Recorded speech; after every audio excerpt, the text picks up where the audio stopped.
Now, today, we are gonna see. What if Harry Potter manifested Inferno Dragon, and had Fleur? Join Patreon for early ACESS of Super Op stories, also adult and steamy Harry Potter stories too. Please subscribe this channel, because definitely I will try my best to provide a valuable content for you all. Also check the description to support the original author for this beautiful creation. It was very hot day in early August. The oppressive heatwave had been stifling for almost 2 weeks now. His chores done, Harry Potter had been granted a little freedom by his uncle Vernon to go out for a bit. He sat on one of the swings in the playground of Little Whinging, Surrey. He was glad to be outside, but still haunted by the return of Voldemort and the murder of Cedric. Hearing chuckling laughter, he looked up to see his cousin Dudley and his 4 friends approach. "Hey, Big D," Harry said dryly, using the nickname Dudley preferred while with his friends. "Beat up another 10-year-old? This one deserved it," Dudley sneered, to the agreement of his buddies. 5 against 1. Harry observed. "Very brave." "Well, you're one to talk," Dudley snarked. "Moanin' in her sleep every night. At least I'm not afraid of my pillow." Laughs along with his friends asterisk. "Don't kill Cedric." "Who's Cedric?" "Your boyfriend." "Shut up," Harry growled. "He's going to kill me, Mum." "Where is your mum?" Dudley smirked, knowing what a painful subject Harry's parents were. "Where is your mum, Potter?" "She dead." "Is she dead? Is she dead, Pot?" Harry lunged forward, drawing his wand and jabbing it under his cousin's chin. Dudley froze, a flicker of fear in his eyes, his clueless friends laughing at getting a rise out of Harry. But the anger on Harry's face faded quickly as dark clouds rolled in at an unnatural speed. The wind picked up sharply, fear started to spread over all the boys. Even as the most mundane of muggles, they could feel the wrongness of what was happening. "Dudley, let's go," one of them cried fearfully. "What's going on?" another cried. "What are you doing?" Dudley asked Harry in accusing fear. "I'm not doing anything," Harry answered, just as unnerved. "We're getting out of here, Dudley," one of the others cried as they scattered like frightened roaches. Harry and Dudley looked up into the swirling storm clouds just as thunder began to sound. They both broke into a run toward home as the rain began to pour down on them. They stopped to catch their breath once they were inside the pedestrian tunnel that ran under the highway. Rainwater had pooled into a long puddle down the middle from the far end nearly to the midpoint of the tunnel. Then Harry noticed a few of the lights begin to flicker, and the temperature to drop sharply, their breath becoming visible. Frost began forming on the walls and the water on the floor to freeze. "No," Harry thought to himself, realizing what was happening, and the most likely cause.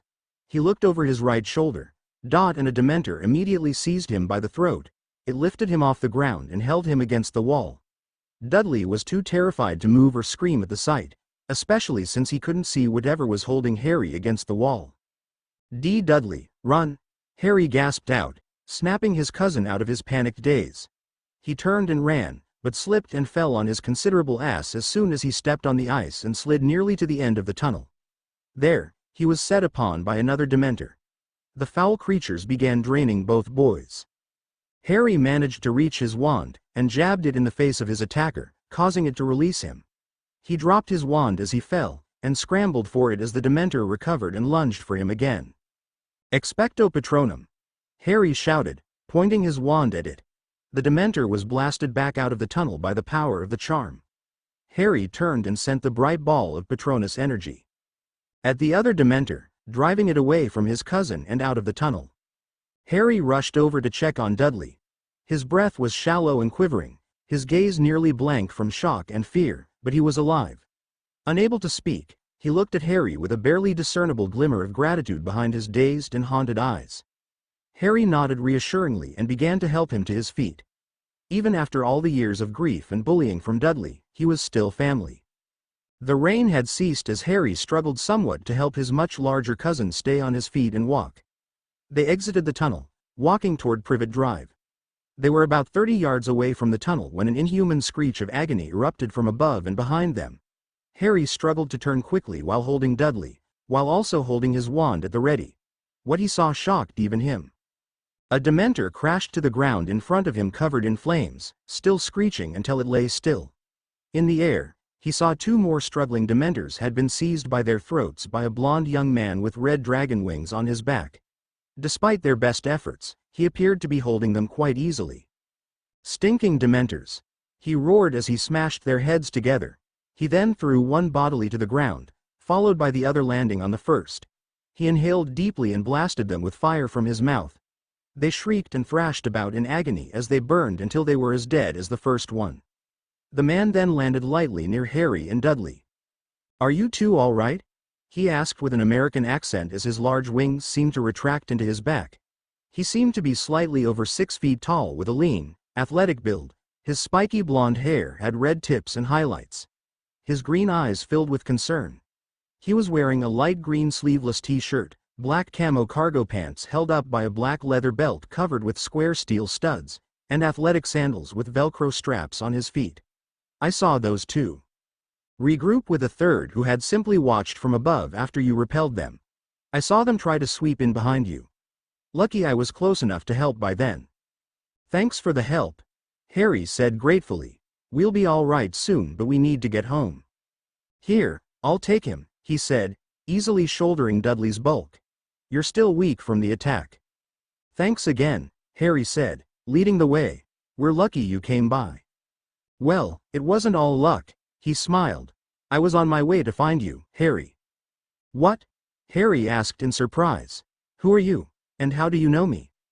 "Sorry," he replied sheepishly. "In all the excitement I forgot to introduce myself. I'm not surprised you don't recognize me, seeing as the last time I saw you I was 5 years old and you were only a month old. I'm Duncan Rosenblatt, Harry. I'm your American cousin on your father's side of the family." "What? I'll explain everything later," Duncan told him, seeing multiple questions in Harry's eyes as they walked up the driveway of number 4 Privet Drive. "Right now we gotta deal with the Dursleys." Duncan spit contemptuously on the ground, as if disgusted with the taste of that name in his mouth. Petunia Dursley was watching the weather report on the TV in the living room, trying to keep cool with a small hand fan as the air conditioning was slightly overwhelmed by the oppressive heat. She was dressed in her most airy summer dress, floral print on white. "Duddykins," she called cheerfully when she heard the front door open. "Is that you?" She then turned to the living room door as it opened a moment later, and the color drained from her face. Her worthless nephew was there beside a strange young man she'd never seen before. But what frightened her was the blank, terrified look on the face of her precious son as the stranger held him up to keep him from falling. Petunia jumped to her feet. "Duddy? Vernon? Come quick," she called to her husband, as the boys helped Dudley over to an easy chair. Vernon turned curiously away from the freezer in the kitchen, where he'd been eating ice cream. Moments later, both parents were hovering over him, his blank expression still a combination of dazed shock and outright fear. "We're going to have to take him to a hospital," Petunia urged. "Who did this to you, boy?" Vernon asked. Dudley managed to shift his focus over to Harry and Duncan. Petunia continued trying to comfort her son as she and Vernon looked over at the boys. "Happy now, are we?" Vernon hissed in accusation, his temper rising. "You've finally done it, you've finally driven him loopy." "Vernon. Don't say that," Petunia said, aghast, protectively of Dudley. "Well, just look at him, Petunia. Our boy has gone yumpy," Vernon replied, then turned and stepped toward Harry. "I've reached my limit, do you hear? This is the last I'm gonna take of you nonsense." "But I didn't," Harry began, only for Duncan to step protectively forward. "Aw, shut up, you pompous windbag of a walrus," Duncan said heatedly, with enough force to make the obese man pause. "Harry didn't do this. In fact, he saved your precious brat from a fate worse than death when they were attacked a while ago. They were almost attacked again before I arrived to help." "How dare you speak to me like that in my own home?" Vernon practically shouted. "Who the bloody hell do you think you are?" "I'm Duncan Rosenblatt." Duncan smirked, his emerald eyes blazing. "Harry's American cousin from his father's side of the family." Petunia gasped and Vernon's eyes widened in shock as he took a few steps back. Then he found his voice and anger again. "Then where the bloody hell were you when the boy needed someone to take him in? We never wanted him. He's been nothing but trouble since he was dumped on us." "I said shut up, Tubby," Duncan snarled. "And are you freaking deaf?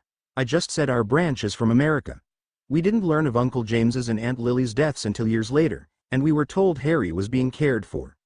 We only just learned the truth recently, and my mom and I came to Britain to take over guardianship of Harry before you can do any more damage. He's leaving this dump tonight so he never has to see your ugly faces, Aga." An owl suddenly swooped in through the open atrium off the dining area. It released a large envelope as it landed on the back of a chair. Everyone was stunned silent. The envelope lifted into the air as the owl flew back out the way it came. The wax seal of the British Ministry of Magic on the back of the envelope morphed into a pair of lips while a pair of eyes opened in the flap above them. It blinked as it turned toward Harry. Everyone watched in curiosity as it then spoke. "Dear Mr. Potter, the Ministry has received intelligence that at 6:23 this evening you performed the Patronus charm in the presence of a Muggle, as a clear violation of the decree for reasonable restriction of underage sorcery. You are hereby expelled from Hogwarts School of Witchcraft and Wizardry. Hoping you are well, Mafalda Hopkirk." The envelope then returned to normal as it fell to the floor. "Justice," Vernon sneered smugly until Duncan growled. "Don't try my patience, Dursley," Duncan warned. "I suggest you take your boy to a doctor before you really piss me off. And give him some chocolate. It helps," Harry added as they began to walk Dudley to the door, drawing a glare from Vernon. "I'm serious. I've been attacked by those things before. Chocolate really does help." As the Dursleys got in their car to leave, Harry led Duncan upstairs to his room. Duncan scoffed angrily at the obviously third or fourth hand, falling apart condition of Harry's bed, desk and chair. "Change out of those wet clothes, cousin, and let's get you packed," Duncan told him as he stepped over to Hedwig's cage to get a better look at the beautiful snowy owl. He looked back at Harry as the latter removed his damp shirt, and had to stifle his rage when he saw the many scars on his cousin's back. The Dursleys had a lot to answer for, but now was not the time. He smiled at the moving wizard photo of his aunt, uncle, and infant cousin as he remembered them that sat on Harry's desk. Harry changed into dry clothes and opened his travel trunk. While he packed, Duncan opened the window and scowled at the presence of bars on the outside. These so-called people had not only been abusing his cousin, but practically kept him prisoner. He gripped two of the bars and pried them apart with little effort. He then whistled, surprising Harry. Moments later, there was a flapping sound outside just before a small dragon flew in through the now wider opening between the bars and crooned as it landed on Duncan's arm. It was about 5 feet long, half of which was tail. It had a saw-like fin down the length of spine from head to tail. It had 4 slim but muscular legs, and a pair of purple, magenta, bat-like wings. The overall color was teal with light green on the belly. The eyes were large and somewhat bulgy, and gleamed with intelligence and affection. The teeth were small but sharp, and there was a single, hook-like horn on the nose and 2 twisty and bent horns on the back of the head. "Good boy, Scorch," Duncan smiled, scratching the little dragon's jaw and chin, causing him to croon affectionately. "I have an important job for you, boy. Harry, this is my friend Scorch. He's going to guide your owl to where we're going." "He's a dragon, a terrible terror," Harry commented, recognizing the species from the English copy of the Viking Book of Dragons Hagrid had given him 3rd year. "How can you have?" "Because he won't get any bigger, he can be my familiar," Duncan smiled. "Plus, your ministry has no authority over me." "What? I'll explain later," Duncan promised. "I wasn't expecting you to be under attack when I arrived, and that letter from the ministry was a surprise. I was gonna just pick you up and bring you myself, but this changes our plans. We better wait until someone from the order comes. Keep your broom handy and use a shrinking charm on your trunk once you're packed." "But the trace, my mom and I are now your magical guardians," Duncan told him. "That gives you some legal leeway as long as the magic you do is at our direct request. Now please ask your owl to follow Scorch." "Hedwig," Harry addressed the snowy owl as he opened her cage, "please follow this little dragon. I promise he won't hurt you. I'll meet up with you at our destination later, okay, girl?" Hedwig warbled softly, and affectionately nibbled the finger he'd been stroking her chest with. She barked softly at Scorch, who crooned in response. He jumped out the window and flew away, followed by Hedwig. "And now we wait," Duncan said. "So maybe now you can explain some things while we wait?" Harry asked as he kept packing. He had taken Duncan at his word that they were related. For all Harry knew, this was a trap. But Duncan had saved him and Dudley from the Dementors, and Harry just felt he could trust him. Right. Duncan smiled as he sat down in the desk chair. My mom, Margaret, is your dad's older sister. But because her magic was dormant, she was presumed to be a squib, as they call it here. The family still loved her dearly. Her and Uncle James weren't just siblings, they were best friends. What happened? Harry asked. Voldemort, Duncan hissed. He was beginning his rise to power, playing on the prejudices of the so-called purebloods. It started getting heated a few years before Uncle James started at Hogwarts. Fearing for her safety, our grandparents sent my mom to live with family friends in the United States. They kept in touch over the years. Mom and I came to his wedding to your mom, and we visited again not long after you were born. Mom was really worried when all contact was broken off a year later, but too much was happening to us at the time to investigate further. Mom assumed it was due to the war with Voldemort that you went into hiding or something. It wasn't until a couple years later that she learned the truth. Boy was she pissed at Dumbledore. Mom knew that your parents' wills stipulated that you were to come to us if Sirius or the Longbottoms were not able to take you. She wanted to come for you then, but Dumbledore assured her you were in the best of care, and hidden from the surviving Death Eaters. He said any change could expose you to danger, so she backed off. Okay. But why are you here now? Harry asked as he closed and shrank his trunk, putting it in his pocket. When you started at Hogwarts, and began appearing in Wizarding News, we were both proud of how you were doing, and assumed you were okay. But then the Tri-Wizard Tournament, all the articles about you and the other champions, got us curious, and we started digging. We didn't like what we learned. Then the news of what happened in the final task, we had enough. We started making arrangements. We volunteered for a liaison mission to the British Ministry to speed things along. Because we're family, we were able to assume custodial and magical guardianship of you. The proper papers already filed with the Ministry and Gringotts. But you said your mom, my Aunt Margaret, is a squib, Harry remarked. And while you do have powers, I can tell you're not a wizard, so how were you able to? I'll let my mom explain herself to you, Duncan grinned. As for me, you're right. I'm not a wizard. I got my powers from my dad, Belloc, king of the kaiju. What? The details aren't important, Harry, Duncan reassured him. My true nature is a secret to all but a select, trusted few. This glamour ring I'm wearing makes me look fully human and, shush, I hear something. Draw your wand and get behind me. Harry did as he said, and he began to hear sounds from outside his bedroom door, footsteps and voices whispering. The doorknob began to turn. Author's notes. Well, first chapter done. What do you all think so far? Chapter 2. Hey, everyone, this chapter will be very familiar, up until Harry is sent upstairs at Grimmauld Place. At that point, we will follow Duncan into the meeting of the Order of the Phoenix. A few things to remember at this point. Dumbledore, while aware of the arrival of Margaret and Duncan and who they are, is not yet aware of the full extent of their new involvement in Harry's life. He is, however, aware of other aspects of their liaison mission to the British Ministry of Magic, due to his connections to the ICW. Enjoy. Chapter 2. The Order of the Phoenix. Harry held his wand at the ready while Duncan tensed, a fireball ready in his throat, as the knob to Harry's bedroom door turned. The door creaked eerily open. Very clean these muggles, a feminine voice whispered, the tip of her wand lit by the Lumos charm, revealing a pretty young lady with pink hair wearing Auror robes. Behind her was a large African-British man in blue robes and a large, scarred man with an artificial, magical eye. Tonks, for God's sake, the scarred man admonished. It's unnatural, the young woman added, then drew up short at the sight of Duncan with flames in his mouth. Oi, watcher, Duncan. We're on your side. Nim. Duncan scoffed, swallowing his fireball. You shoulda knocked. I coulda blown your head off. Nah. Y'all love me too much, y'all yank. Professor Moody. Harry breathed in relief. What are you doing here? Rescuing you, of course, the old Auror growled with a small smile. The group exited the front door with Moody in the lead. Once outside, they readied their brooms, except Duncan, who grew and extended his wings. But where are we going? Harry asked. The letter said I've been expelled from Hogwarts. You haven't been, Moody replied. Not yet, Kingsley, you take point. The blue-robed man stepped forward.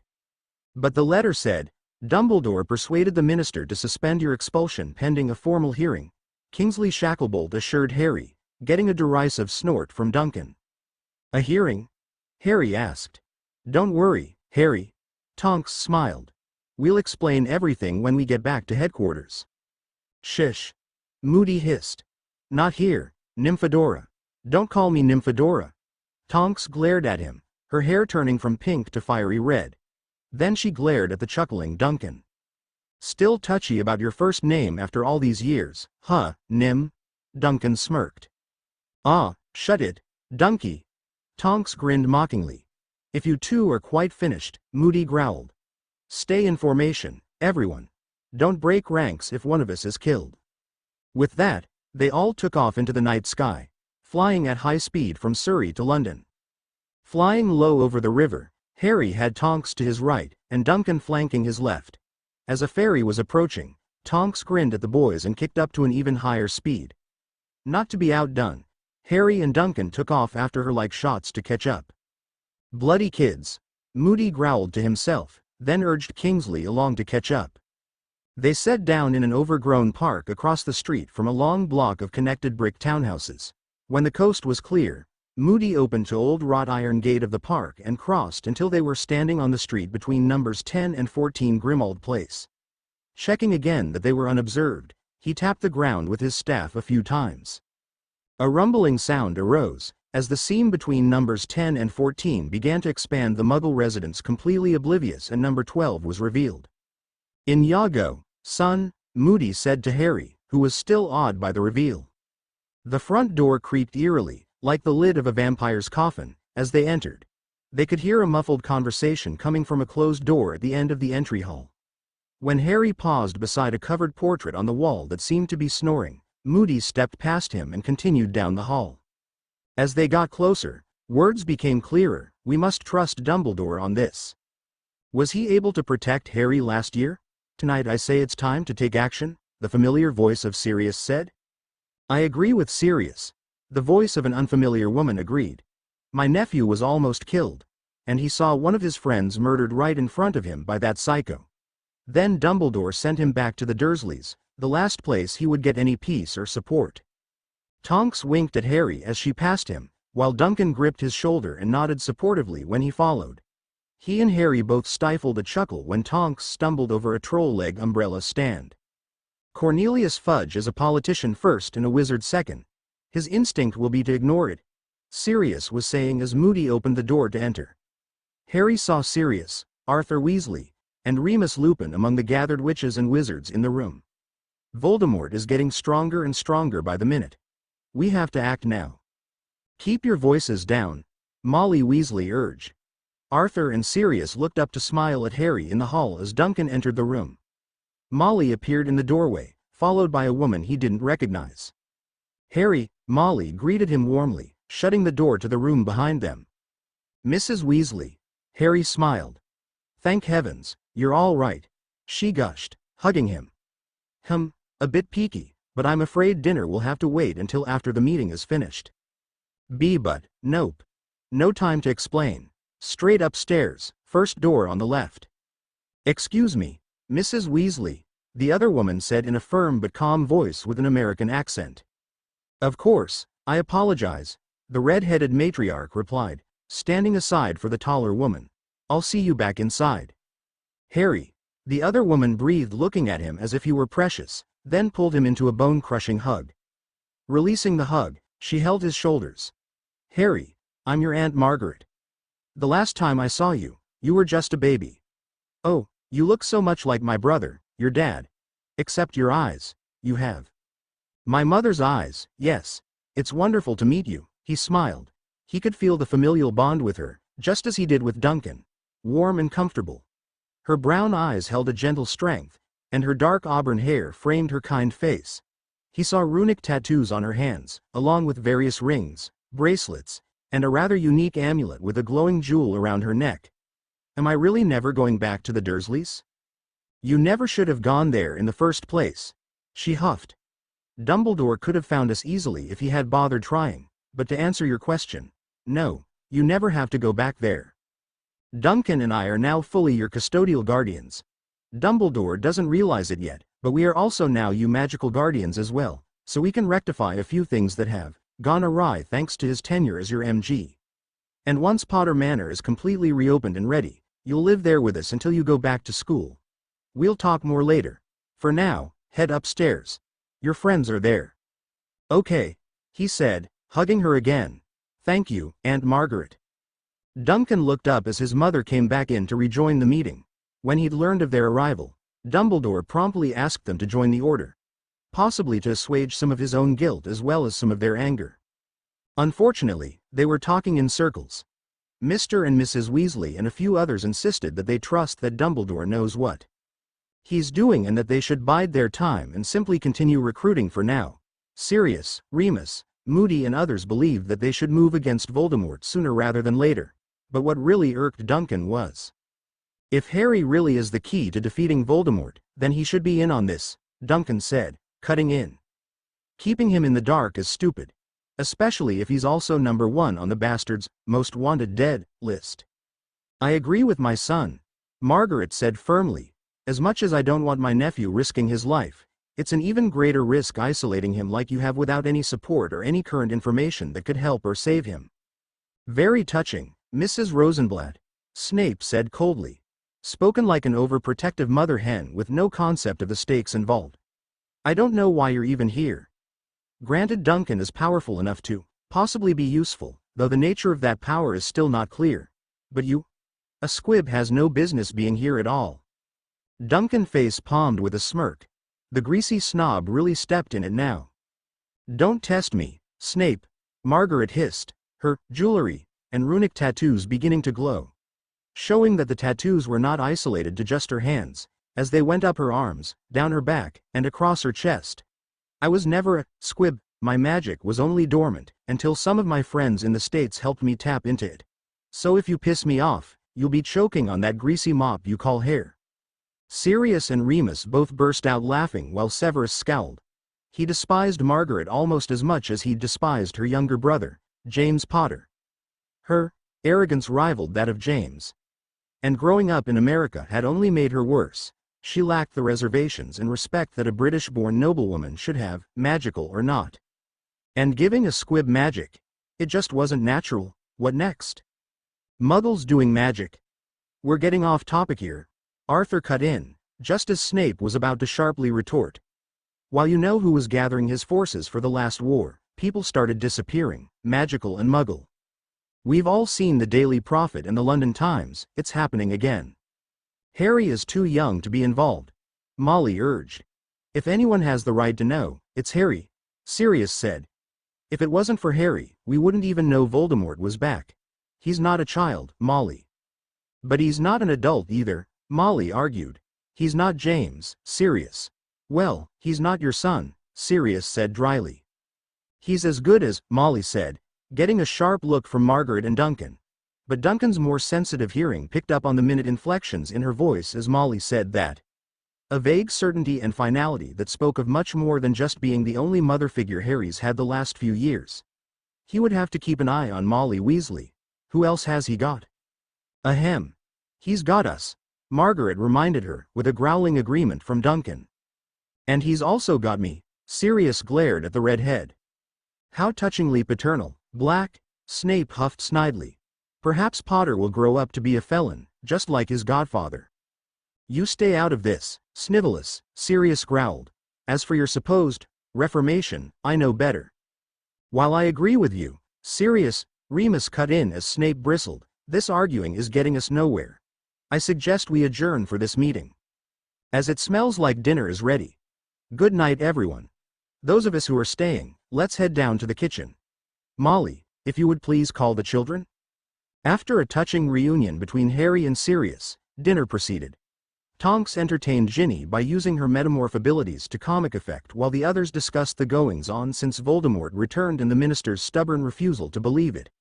They showed him a copy of the Daily Prophet, vilifying him and Dumbledore while Minister Fudge claims, all is well.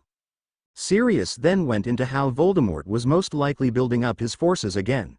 Not just dark witches and wizards but possibly all manner of dark creatures and monsters. That's one of the reasons I'm here, Duncan interjected. To try to prevent that this time, and maybe recruit some magical creatures to our side. Voldemort has been recruiting heavily, Sirius nodded, and we've been attempting to do the same. But gathering followers isn't the only thing he's interested in. Moody audibly cleared his throat from his watchful position in a nearby corner. We believe Voldemort may be after something, Sirius continued. Sirius, Moody warned. Something he didn't have last time, Sirius concluded. You mean, like a weapon? Harry asked. No, that's enough, Molly Weasley interjected, coming around to place her hands protectively on his shoulders. He's just a boy. You say much more and you might as well induct him into the order straight away. Good. I want to join, Harry said, shrugging her off. If Voldemort's raising an army, then I want to fight. And there you go. Sirius smirked at Molly with a clap of his hands. He winked proudly at his godson. Way to go, cousin, Duncan cheered, punching his fist into his hand. Between you, me, and all of us, that snake-faced asshole won't know what hit him. Duncan. Margaret admonished. Language. Then she looked in Harry's eyes. She saw his determination and courage. She nodded proudly. He was a true Potter. Kill the spare. Avada Kedavra. No, Cedric, Harry screamed. Flash. Asterisk. Bone of the father, unwillingly given. Flash. Asterisk flesh of the servant, willingly sacrificed, arg. Flash. Asterisk. And blood of the enemy, forcibly taken. Ah. The blade ripped a pained scream from Harry as it cut into his arm. And the Dark Lord shall rise again. Flash. Asterisk. Crucio. Harry screamed in agony, writhing on the ground, until the newly resurrected Voldemort saw fit to break it. Attaboy, Harry. Your parents would be proud, especially your filthy, muggle mother. Flash. Asterisk. Don't you turn your back on me, Harry Potter. I want you look at me when I kill you. I want to see the light leave your eyes. Harry thrashed and moaned fitfully in his sleep. The door to the room he was sharing with Ron opened quietly, and Hermione tiptoed in wearing a house robe over her nightgown, her hair in a braid. Deep concern written on her face. Harry's discomfort and moans of fear had awakened her. She glanced at the snoring Ron and rolled her eyes, turning back toward the trembling Harry. Hermione gently laid down beside him, on top of the covers. She gently pulled him into her arms, whispering comforting reassurances to him. Harry slowly stopped his trembling, his moans and whimpers quieting. He seemed to bury himself into her comforting embrace, then settled into a more restful sleep. A small smile and a yawn, and Hermione dozed off herself. Watching quietly from the partly open door, having been awakened himself by Harry's cries, Duncan smiled and nodded knowingly. He silently closed the door. I better wake up early and make sure Hermione makes it back to the room she's sharing with Ginny before anyone else is the wiser, he thought to himself as he headed back to his room. Nobody needs that kinda drama from Mrs. Weasley first thing in the morning. Over the next few days, Duncan noticed a peculiar pattern. The black home was a mess of many years' neglect, and Creature the house elf was less than helpful, preferring to spend his time comforting the covered portrait of Sirius' mother, Walburga Black. While he would obey Sirius, Creature was generally an unpleasant grouch with everyone. After Margaret left to return to Potter Manor to help the staff get it ready, Molly insisted on doing all the cooking for everyone, despite Duncan's many offers to either help her or cook a few meals for everyone himself. Even more puzzling was whenever she would split the teens up to clean or other chores, she always split them the same way. Harry, Ginny and Ron, Hermione. Anytime it appeared Harry was alone with or too close to Hermione, either Molly would subtly interject herself or Ron or Ginny would, mysteriously, appear to collect their partner for another chore. Then came the morning he went down to the kitchen for a cup of coffee, to find Molly as she finished adding something to the cup most often used by Harry. Keeping quiet, he saw that the cups commonly used by Ron, Ginny, and Hermione were sitting next to it as well. Suspicious, he stepped back, then made a noisy entrance. Morning, Mrs. Weasley. Oh, good morning, Duncan, she replied cheerfully, dropping a small bowl into the sink. Have a seat. The coffee and tea is almost ready. Unless you'd like some pumpkin juice. Yeah, no thanks, he said with a slight grimace. Any orange or pineapple juice?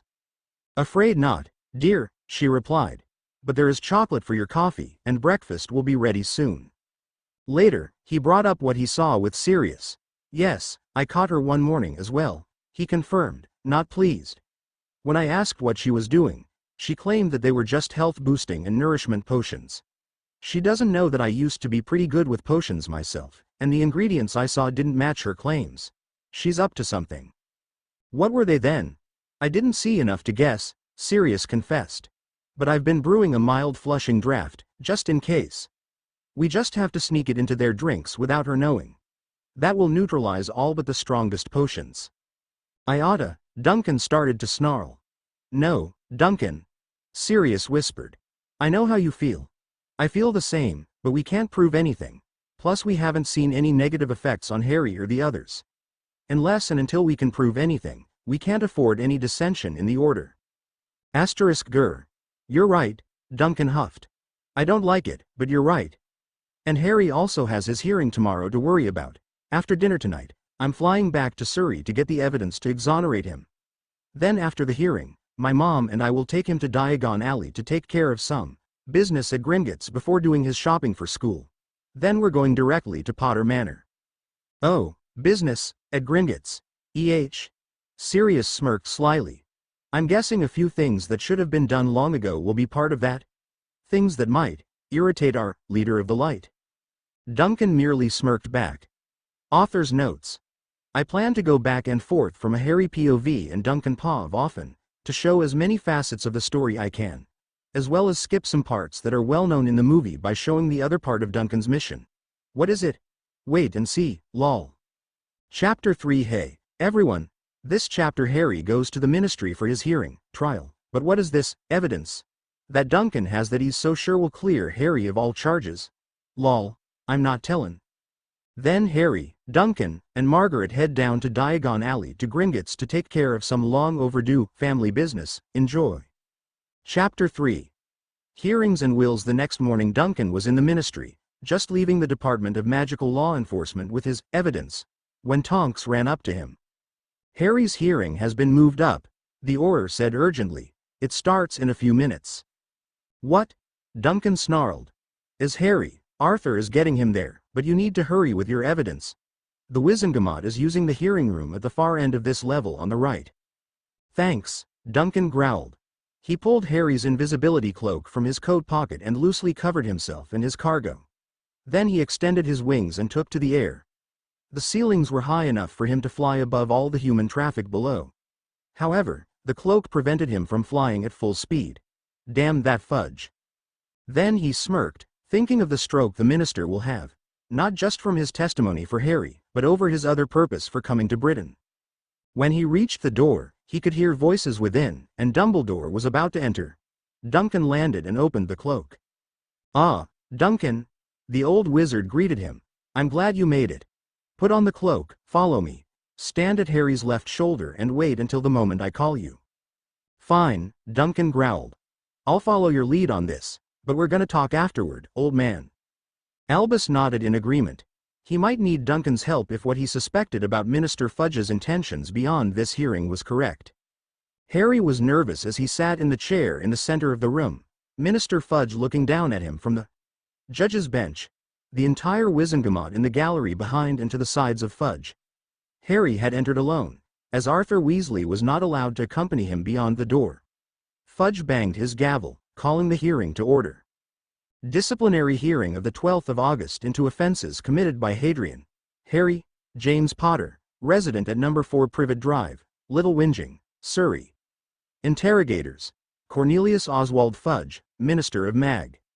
Witness for the defense. A familiar voice called out, cutting him off. Fudge looked up in surprise, as Albus Dumbledore walked calmly into the room to stand at Harry's right shoulder. Harry was visibly relieved. Fudge resisted the urge to scowl. The time and place of the hearing had been changed specifically to avoid Albus Percival Wulfric Brian Dumbledore. You got our message that the time and place of the hearing had been changed, did you? Fudge smiled falsely. He knew no message had been sent. "I must have missed it," Dumbledore replied, playing Fudge's little game. "But by a happy mistake, I arrived at the Ministry 3 hours early. Charges?" "The charges against the accused are as follows." Fudge adjusted his glasses and read from the parchment on his podium. "That he did knowingly, and in full awareness of the illegality of his actions, produce a Patronus charm in the presence of a Muggle." "Do you deny producing said Patronus?" he pointedly asked Harry. "No, but, and you were aware that you were forbidden to use magic outside of school while under the age of 17? Fudge cut him off. "Yes, I was, but, witches and wizards of the Wizengamot." Fudge cut Harry off again. Under the cloak, Duncan was seething at Fudge's obvious attempt to railroad his cousin. Boy, was he in for a surprise. "I was only doing it because of the Dementors." Harry rushed before Fudge could continue. Murmurs went through the gathered witches and wizards. "Dementors?" a blonde witch in black robes asked, her interest piqued. "In Little Whinging?" "That's quite clever," Fudge said, attempting to regain control of the hearing. "Muggles can't see Dementors, can they, boy? Highly convenient." "I'm not lying," Harry urged. "There were 3 of them, and if I hadn't—" "Enough." Fudge stopped him. "I'm sorry to interrupt what I'm sure would be a very well-rehearsed story, but since you can produce no witnesses, nor evidence of the event—" "Pardon me, Minister, but as it happens, we can—" Albus interrupted with a twinkle in his eye. He reached over and pulled the invisibility cloak off of a scowling Duncan. The young man looked intimidating. His emerald eyes almost glowing, his toned body cloaked in his black, crocodile skin duster. "I was there," Duncan growled. Then he tossed 2 charred, dead Dementors on the floor in front of Fudge's podium. A wave of gasps went through the crowd. "And here's your evidence. I fried them myself. The 3rd one is down at the DMLE office, undergoing a magical autopsy." "WWHWA, who are you?" Fudge sputtered. He despised surprises. "Witness for the defense. My name is Duncan Xerxes Absalom Belphegor Rosenblatt." Duncan smirked. "Harry is my cousin. I was on my way to see him when all this went down." "Hup hup." Asterisk. A rather toadish woman chirped. "Excuse me, young man, but do you truly expect us to believe that you actually killed 3 Dementors? Something that, as far as we know, is impossible?" "You have the evidence right there," Duncan smirked, pointing at the charred remains on the floor, "and considering how you've stubbornly chosen to remain 150 years behind the rest of the world, I'm not surprised that you didn't know they can be killed. I'd be more than happy to testify. Harry and I are also more than willing to submit our memories to a pensieve as evidence, or even take veritaserum." "Very well." Fudge relented, having no choice. "Take the stand, Mr. Rosenblatt." Duncan winked at Harry as he stood from the chair so Duncan could sit. Harry went to sit in the empty side of the gallery. "Please describe the attack," the same blonde from earlier asked. "As I said, I was on my way to see my cousin," Duncan began. Then the storm suddenly rolled in. Up ahead, I saw 3 cloaked, black figures flying over the road. 2 split off and headed to opposite ends of a tunnel under the highway. I picked up my pace, just in case there was someone in trouble. Then I saw first one of the figures, which I could now identify as Dementors, driven out of one end of the tunnel by a Patronus, then the other from the other side. I saw them regrouping with the 3rd when I saw Harry helping his Muggle cousin with whom he's resided most of his life, out of the tunnel and turning toward their home on Privet Drive. The Dementors tried to sweep in from behind them and attack again. Fortunately, I was close enough to intervene by then. Now look here. Fudge chuckled dismissively. Dementors don't just wander into a Muggle suburb and happen across an underage wizard. The odds are astronomical. Duncan growled deep in his throat and started to stand, only for Dumbledore to put a restraining hand on his shoulder. "I don't think anyone would believe the Dementors were there by coincidence, Minister," Dumbledore stated as Duncan sat back down. "Hup hup. Excuse me, Professor," the same toadish woman chirped. A condescending, phony smile plastered on her face. "I'm sure I must have misunderstood you. Dementors are, after all, under the control of the Ministry of Magic. And it's so silly of me, but it sounded for a moment as though you were suggesting that the Ministry had ordered the attack on this boy." "That bitch is baiting him," Duncan scowled to himself. "That would be disturbing indeed, Madam Undersecretary." Dumbledore replied smoothly. Which is why I'm sure the Ministry will be mounting a full-scale inquiry into why the 3 Dementors were so very far from Azkaban, and why they mounted an attack without authorization. Duncan may be angry at the headmaster, but he had to admit that the old man dodged that trap artfully. Of course, there is someone who might be behind the attack, Dumbledore added, stepping toward Fudge to speak softly. Cornelius, I implore you to see reason. The evidence that the Dark Lord has returned is incontrovertible. He's not back, Fudge hissed adamantly. Harry saw the slump in Dumbledore's shoulders, and could imagine the look of disappointment on his face. Albus turned and walked back toward Duncan in the witness chair, careful not to step on the charred Dementors on the floor. In the matter of Harry Potter, Albus spoke up to address the whole room again. The law clearly states that magic may be used before Muggles in life-threatening situations. Laws can be changed if necessary, Dumbledore, Fudge barked. Clearly, Albus agreed with an edge of sarcasm. Has it become practice to hold a full criminal trial to deal with a simple matter of underage magic? The members of the Wizengamot murmured and glanced at each other, considering not only his words, but Duncan's testimony and the evidence of the dead Dementors right before their eyes. They had also been previously unaware that the Muggle involved was one that, as a family member Harry lived with, already knew about magic. So the statute of secrecy had not actually been violated. Those in favor of conviction? The blonde member from earlier called for a vote. Fudge, the toadish woman, and a few older members raised their hands. Those in favor of clearing the accused of all charges? Nearly every other member raised their hands, with 2 abstaining. Fudge looked around and saw he was fighting a rising tide. Cleared of all charges, Fudge said resignedly, striking his gavel before rising to leave. A moment, Minister Fudge? Duncan called with a smirk. Yes, Mr. Rosenblatt? Fudge replied with an indulgent tone, sitting back down. Since we have the Wizengamot here anyway, I can inform you all of my official purpose for coming to Britain, he said, pulling a document from inside his coat, and presenting it to Fudge. I am the duly appointed liaison for the Global Federation of Magical Creatures to your ministry. The ICW recently ratified recognition of the GFMC, and have ceded all governing of magical creatures and beings to them. What? Fudge shouted. Impossible. This is outrageous, the toadish woman sniped. Creatures simply cannot possibly govern themselves. They need us to guide them properly. This must be a very bad joke. I assure you, ma'am, it is not, Duncan smirked. Several others looked as outraged as Fudge and his undersecretary. Most were shocked, but a few nodded as if they approved of this development. The proper documents were filed with your ministry, and the goblins of Gringotts weeks ago. Didn't you get the memo? The GFMC has been little more than a joke for decades, Fudge chuckled derisively. So how can this have happened? What could have possibly changed? Duncan grinned wickedly, knowing this would blow them away. The Kaiju Kingdom recently decided to join the Federation, and King Belloc himself now sits on their ruling council. Fudge and his faction blanched so sharply one might think that all the blood had been banished from their veins. This couldn't be. Aside from the occasional rampage and the brief, human, Kaiju war that ended just over 20 years ago, the Kaiju had always kept to themselves. Being so powerful, they rarely concerned themselves with the rest of the world unless provoked. Even as lone individuals, the Kaiju were so powerful as to be virtually unassailable. And as their existence was already known to the whole world, the statute of secrecy didn't apply to them. With them joining and backing the GFMC, it's no wonder that the ICW caved.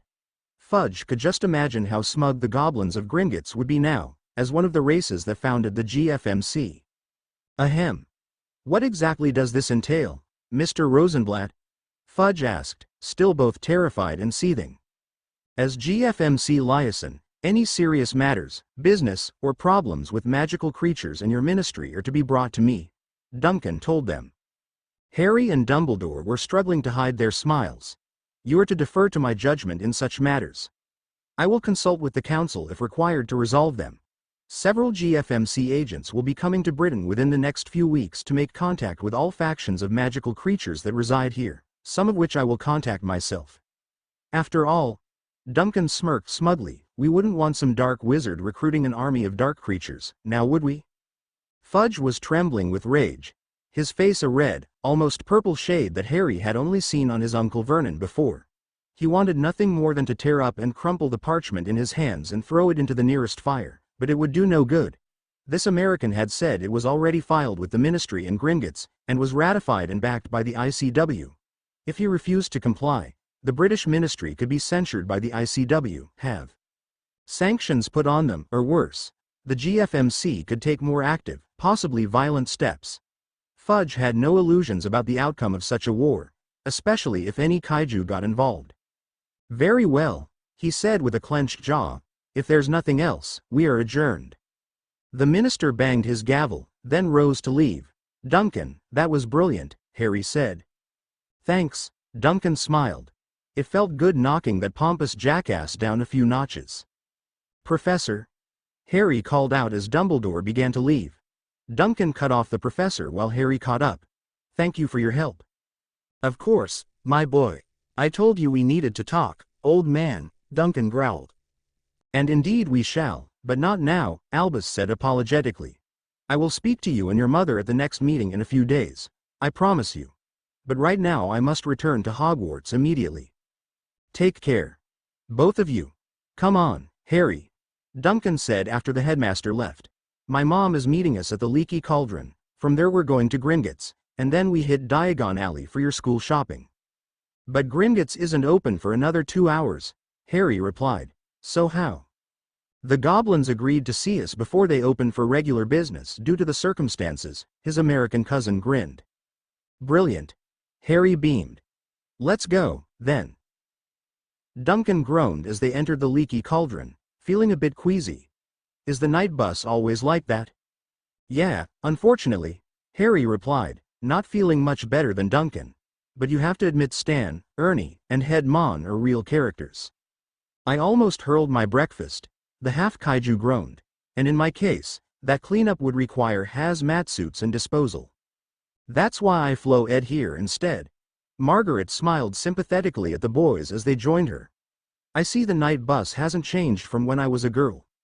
Sit down for a few minutes and have a couple of butter beers to settle your stomachs. We've got plenty of time." 10 minutes later, the three of them were walking down the busy Diagon Alley. Margaret wore a hooded, cloak-like teal outer robe over her muggle clothes. "All hail Duncan, Crown Prince of the Kaiju Kingdom, Slayer of Astaroth the Brutal," all the goblins in the lobby of Gringotts Wizarding Bank intoned at once as they stood and saluted when he entered with his mother and Harry. "And all hail Margaret, Queen of the Kaiju Kingdom." "Thank you. We are honored by your warm welcome," Duncan said loud enough for all to hear. "May the blood of your enemies coat your blades and their gold fill your coffers." With that, they all returned to their duties, although a few bore smiles at his response. Harry was a bit confused. Duncan smiled. "We're trying to keep my true identity and nature a secret for as long as possible," Duncan told him. "But the goblins insisted on proper protocol in greeting me, so they agreed to see us when there would be no other witches or wizards here. But at the hearing, you were willing to let us both submit our memories, or take Veritaserum," Harry recalled, confused. "Either could have exposed your wings and fire breath. And if it meant clearing you, I gladly would have, secrecy be damned," he told him. "But I figured Fudge wouldn't risk undermining himself by insisting it go that far." "It was a risk we were willing to take for you, Harry," Margaret added warmly. "But it was a calculated risk. We bluffed," he folded. They walked up to the senior teller's desk, and Harry recognized the older goblin as the same one he'd first met with Hagrid on his first visit. "Excuse me," Margaret said politely, and the grizzled goblin looked up from his work. "Will you please inform the account manager for the Potter family account that we've arrived for our appointment with him?" "Of course," he replied in the gravelly voice Harry remembered. He snapped his fingers, and a junior goblin by his side nodded and left. "Griphook will inform him and return momentarily to escort you." "Thank you, Senior Teller Bloodaxe," Margaret replied.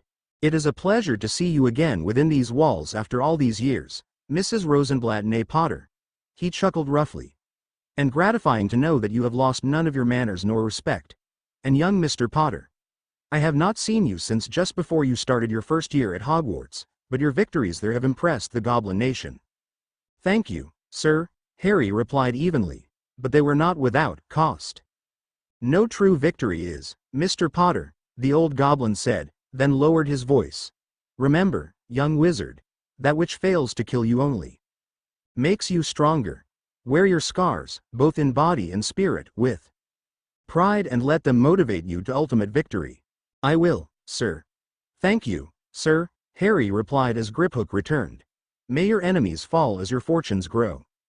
May you enemies' armies dwindle as your investments reap even greater profits, Bloodaxe grinned. Account Manager Gold Reaper will see you now, Griphook said. Follow me, please. Hello. Griphook. Harry smiled warmly at the goblin leading them down a hall. It's good to see you again. You remember me? He asked with an arched eyebrow. Of course, Harry said. Why wouldn't I? Most witches and wizards wouldn't bother, Griphook replied. They tend to simply demand expedient service in their banking business. It is gratifying to know that you are carrying on the Potter family tradition of respect and patience. Well, the cart ride down to my trust vault was unforgettable, Harry chuckled. I nearly lost my lunch. And you helped me figure out how many galleons I would need for my school things and some left over for pocket money. You gave me a galleon for my advice, Griphook shrugged. A fair price, here we are. Griphook opened the door, then stepped aside for them to enter. The Potter family, Account Manager Gold Reaper, he announced dutifully. Thank you, Griphook. You may go, the goblin behind the desk replied. He appeared to be about the same age as the senior teller. He had a scar that stretched from above his left eyebrow, across the bridge of his long nose, to halfway down his right cheek, and half of his left ear was missing. Please be seated. Good morning, Gold Reaper, Margaret smiled. The last time I saw you, you still had both ears. You only grow more distinguished with every battle scar. Huh. You always were a flatterer, Margaret, he replied with easy familiarity. Another account manager challenged me for the Potter account just before young Harry here returned to the wizarding world at age 11. He took my ear. I took his sword arm at the elbow. He'll spend the rest of his days as a low-level accountant for the minor families and muggle-borns. What can I do for you today?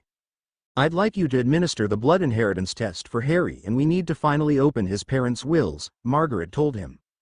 And I've brought some raw materials that we'd like to commission your best craftsman to use for some special orders, Duncan grinned. Of course. The goblin nodded, as he opened a drawer in his desk and rifled through it. I was rather surprised that Harry did not ask for me when he was first brought here when he was 11. By the time I'd heard he was here, he'd already gone. Here we are. He pulled out a large scroll and a ceremonial knife, and laid them on his desk in front of Harry. We shall begin with the blood inheritance test, Mr. Potter, he said, unrolling the scroll. Take the blade and cut the thumb of your dominant hand. Then let 7 drops of your blood fall upon the scroll. 7 drops, no more, no less.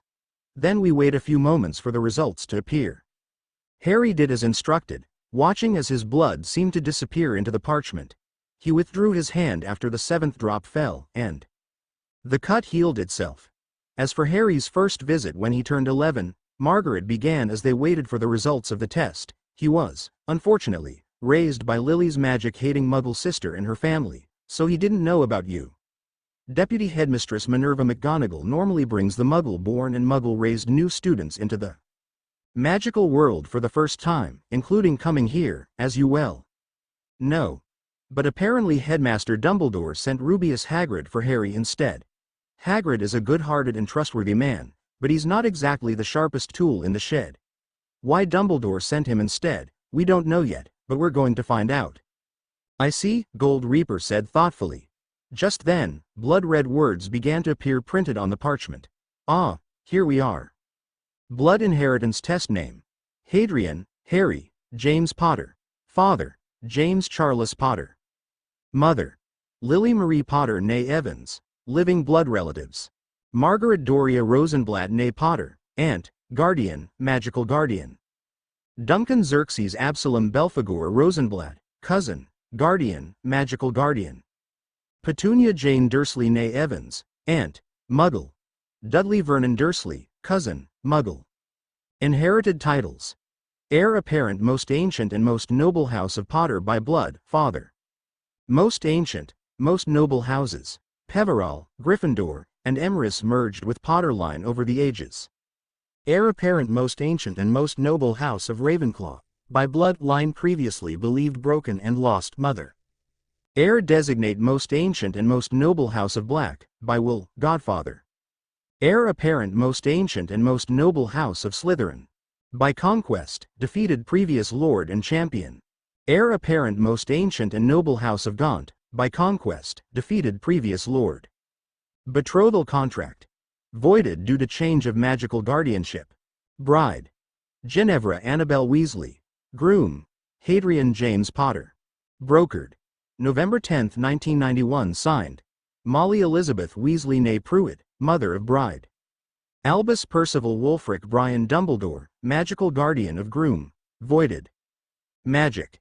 Core 70% bound. Childhood safety bindings, should have been removed at age 11.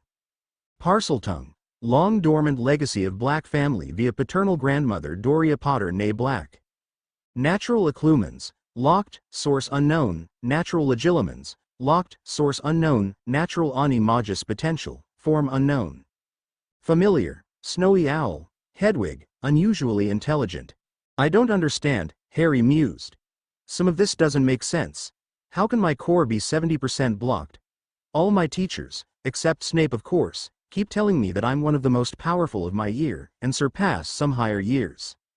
It would appear that the childhood safety blocks that your parents put on your core as an infant so you couldn't accidentally harm yourself or others were never removed, Gold Reaper said. That means in reality, you are actually far more powerful than anyone knew. One of my fellow goblins can help your aunt remove those blocks and locks on your abilities before you leave here today, if you wish. Of course. Margaret nodded. Thank you. And if Voldemort is the heir of Slytherin and Gaunt, I haven't defeated him. So how? Apparently, magic itself saw his near death from his encounter with you as an infant as a defeat at your hands. Margaret guessed, then scowled. And in your second year, you killed that 1,000-year-old basilisk in Slytherin's Chamber of Secrets. A basilisk? Gold Reaper repeated in awe. How big? I'd say at least 20 meters long, maybe a bit bigger, Harry estimated. Why? Whoa, cuz. Duncan said, impressed. Even I would have trouble with something like that. It helped a lot that Fox, the school phoenix, blinded the thing, Harry said humbly. But how is that important now? Because basilisk parts are exceptionally rare and sought after, the goblin said. And to be that big, the magic within it would preserve it for up a decade before it would start to decay. A specimen like that would be worth millions of galleons. And since you killed it, it is yours by right of conquest. We goblins would be glad to render the body down for you, for a fair price, plus some of the meat, and sell it off for you. Sure, I don't see why not, Harry said. I would like to keep at least a small amount of anything from it that could be useful as ingredients and such, though. Dobby? The free house elf appeared at the call of his name. The great Harry Potter sir calls Dobby? It's just, Harry, Dobby, Harry chuckled. You're still living at Hogwarts, aren't you? Yes, Dobby's is still helping at Hogwarts school, great Harry Potter sir. Do you think you and the other elves could magically bring the dead basilisk in the Chamber of Secrets to the rendering room here at Gringotts? Oh, Dobby can's do it just himself, Dobby squealed happily, then took a calmer tone. But can the great master Harry Potter sir do something for Dobby in return? Sure, Dobby, if I can, Harry replied, wondering what Dobby might want from him. What do you need? Dobby would very much like to being bonded as the great master Harry Potter's elf. You want to be my elf? Harry asked, confused at Dobby's eager nod and hopeful eyes. But I thought you wanted to be a free elf? Dobby was happy to be free of old, cruel master, he said. But we's elves needs to be bonded to a wizard or witch to keep our magic and survive. Hogwarts's magic has kept me all these years, but can't forever. And Dobby knows the great Harry Potter sir will be good, kind master. What he says is true, young Harry, Gold Reaper said. A masterless house elf will eventually wither away and die. Their life force and magic are tied directly to the might of the witch or wizard they serve. Well, all right, Dobby, Harry said. If it's what you really want, on the condition that you have the freedom to leave my service at any time you choose. Dobby jumped and cheered for joy, then took Harry's hand. Harry felt his magic connect with Dobby and the elf seemed to shiver with heightened energy. The bond formed. He popped away, only to pop back moments later. Big Snaky is below in the Goblin Caves, Great Master Harry Potter, he grinned. Thank you, Dobby. And just, Harry, is fine. He chuckled. We'll call if we need you. For now, you can go to Potter Manor. Dobby nodded with a big smile and popped away. Margaret smiled. Harry had a way of attracting the oddest, yet best of people. Then, while Gold Reaper was explaining that Harry would not have access to the Gaunt or Slytherin vaults until he turns 17, she noticed something else on the nearly forgotten parchment. What's this about a betrothal contract? She growled. They made that contract just days after my parents' deaths, Harry hissed. Now we know why Molly was so sure when you were as good as her son, Duncan snarled. How could Dumbledore do this? And why? It matters not, Gold Reaper smirked. Since your magical guardian was changed before the contract could be executed, it is null and void. It just irks me that Professor Dumbledore and Mrs. Weasley were trying to decide our lives for us before we'd even begun to live, Harry huffed. When my parents weren't even cold in their graves yet. We'll deal with both of them later, Margaret said firmly. I'd like a copy of that contract before we leave, if I could. Of course, Gold Reaper nodded. Now I believe you wanted to open the will of the late Lord and Lady Potter as well? With a snap of his clawed fingers, a metal lockbox appeared on Gold Reaper's desk. He unlocked it with a gold key and opened it. He withdrew a scroll from within, and several keys. Would you like me to read it to you aloud? Gold Reaper asked.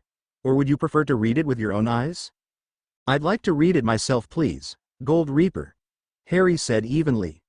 The goblin nodded knowingly and slid the scroll to the boy. Taking it, Harry took a deep breath and let it out in a slow sigh. He felt the reassuring hands of his aunt and cousin on his shoulders. He smiled at both of them in thanks for their support and unrolled the parchment. After all the legal, sound mind and body jargon at the beginning, his parents left a message for him, telling him of how much they loved him and had no regrets if they were killed protecting him. Their words brought tears to his eyes, as well as his aunt and cousin. Then came a detailing of the family investments showed that the Potter family owned shares in multiple businesses, both magical and muggle. These included 35% of the daily profit in their magazines Witch Weekly and Teen Witch Weekly, 25% of the Lovegood-owned newspaper, The Quibbler, as well as multiple businesses in Diagon Alley and Hogsmeade. The investments were bringing in about 2 million galleons to the Potter accounts per year.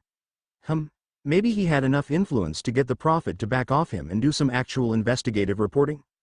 Then he came to the section of bequeathments. He was surprised to find that his parents named some of his classmates, leaving them sums of galleons and books or items to a few. Harry's breath hitched when he reached, "We leave the remaining sum total of the Potter family assets to our only son, Harry. This includes the titles to the family investments, the contents of the family vaults, and the properties, and contents therein, owned by the family. Potter Manor, the ancestral estate. Potter Cottage, Godric's Hollow, in disrepair, Potter Island, the Caribbean. Shadow Potter, Nice, France. Potter's Cove, Maui, Hawaii. Diamond P Ranch, Baja, California. Harry will have immediate, full access to all assets at the discretion of his guardians until he reaches the age of 16. At which time he is to have full control and assume the mantle of Lord Potter, with all the rights, privileges, and responsibilities thereof, including choosing a proxy to sit at his behest on the Wizengamot until he reaches majority and can assume the seat himself. After we were married, we learned that Lily was apparently the descendant of the long-lost line of Rowena Ravenclaw, one of the founders of Hogwarts. As such, the contents of the previously sealed Ravenclaw vault in Gringotts was transferred to the Potter main vault, with the exception of the Ravenclaw family grimoire. That book now shares a shelf in the library of Potter Manor with the Potter, Peverell, and Gryffindor grimoires. We choose the following as Harry's custodial and magical guardians in order of preference. If an individual is no longer living or otherwise unable, the next name in line will become Harry's guardian. Sirius Black, Godfather per the Godfather Ritual, family friend and ally. Alice Longbottom and her husband Frank, Godmother per the Godmother Ritual, family friends and allies. Margaret Rosenblatt née Potter, aunt, residing in America at time of writing. Amelia Susan Bones, family friend and ally. Pandora Lovegood and her husband Xenophilius, family friends and allies. Andromeda Tonks née Black and her husband Ted, family friends and allies. Pierre and Apolline Delacour, family friends and allies, France. Under absolutely no circumstances should Harry be raised by Lily's spiteful sister Petunia Dursley née Evans and her magic-hating husband Vernon. That last line drew scowls from all three. Harry could have grown up with Neville or Duncan or Susan or Luna or even Dora. His parents clearly knew the Dursleys would not care for him properly and had lined up several good wizarding family friends and allies to raise him. Anyone but those hateful Dursleys. Why in Merlin's name wasn't this will read at the time of their deaths?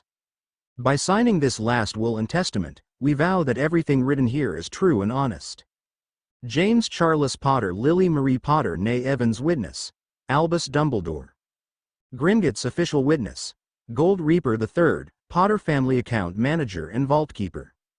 Damn you, Dumbledore! Margaret yelled angrily. What is it, Aunt Margaret? Harry asked. He knew Sirius was innocent all along, she screamed. Going through the Godfather ritual means he'd be dead if he even tried to betray them.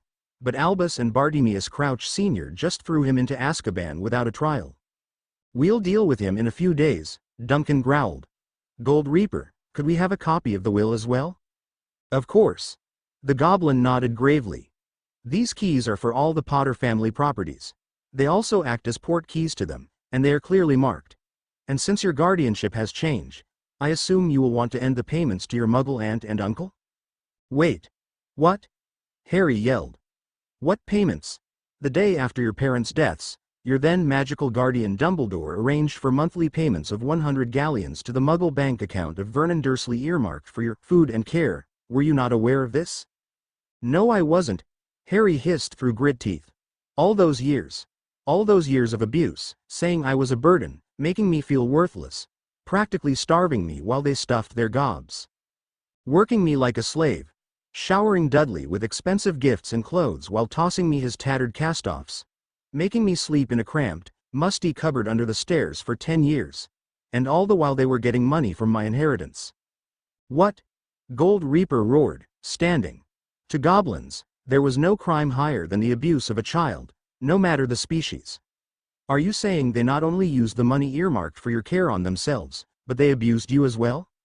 Verbal, emotional and physical, Harry cried, standing and turning, pulling up the back of his shirt to reveal the many scars. Margaret gasped and embraced her now crying nephew, while Duncan joined Gold Reaper in growling angrily. Although the beatings mostly stopped once I started Hogwarts, the rest only intensified due to their utter hatred of magic or anything remotely abnormal, as they saw. This is an outrage, Gold Reaper snarled. I will see to it that the full weight of Gringotts is brought to bear on these scum. Fraud. Theft of funds, and abuse of a child. I'll see to it that Vernon Dursley is completely ruined financially, demanding full repayment with the highest interest we can levy, and then I'll have his head on a pike. Gold Reaper. Margaret interrupted the goblin. Leave the criminal abuse charges to us and the Muggle authorities. Trust me, that will hurt them far more than marching on them, axes swinging. I already have a plan to make it as publicly humiliating as possible, forever shattering the phony facade of upstanding normalcy they cherish so much. But feel free to pursue the financial legal actions against them as brutally as possible. Nurg very well, Margaret, as you wish. The goblin reluctantly agreed. As Harry's legal and magical guardian, that choice is yours. Please do keep me in the loop of your plans. Of course. Margaret shared his wicked grin. I'll even send you memories of the looks on their faces. Ahem. I take it that you'd like to withdraw some funds to do young Harry's school shopping today? Gold Reaper asked in a calmer tone. Griphook will assist you with that once one of our healer. Curse Breakers removes all the blocks and bindings on your magic.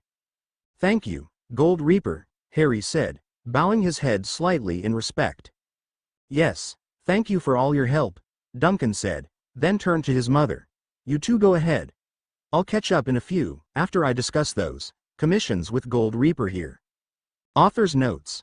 Why yes, Dudley. That is the sound of justice coming, lol. A lot of info comes to light. How will Minister Fudge react? How will Voldemort react when he learns that Harry has a mysterious new ally, and that ally will also be working with Britain's population of magical creatures? Duncan's croc skin duster resembles the one Colin Farrell wore in his role as Bullseye in Marvel's Daredevil movie of the early 2000s. Long reviews and suggestions are welcome as always, no flames, please. Chapter 4. Hey, everyone! This chapter sees the shopping in Diagon Alley, and I wonder what old Moldy Shorts is up to.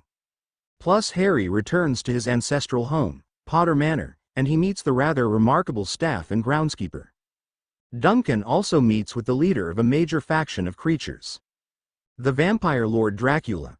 My version is a combination of what I consider the best traits of various depictions. First of all, in his appearance is that of Rudolph Martin, who played Dracula in my favorite episode of Buffy the Vampire Slayer, and the movie Dracula, the Dark Prince. His powers are a combination of those from Buffy, the Batman vs. Dracula animated movie, and the Van Helsing movie starring Hugh Jackman. The moving castle idea is from the Castlevania anime but visually resembles the Frankenstein castle from Van Helsing. And his brides are also from the Van Helsing movie. Enjoy. Chapter 4. Light and Shadow. Diagon Alley was much more active when they came out of the bank. They headed to Madame Malkin's first to get Harry new school robes. Sizing and fitting for him went without a hitch, while Margaret picked out a few things for herself.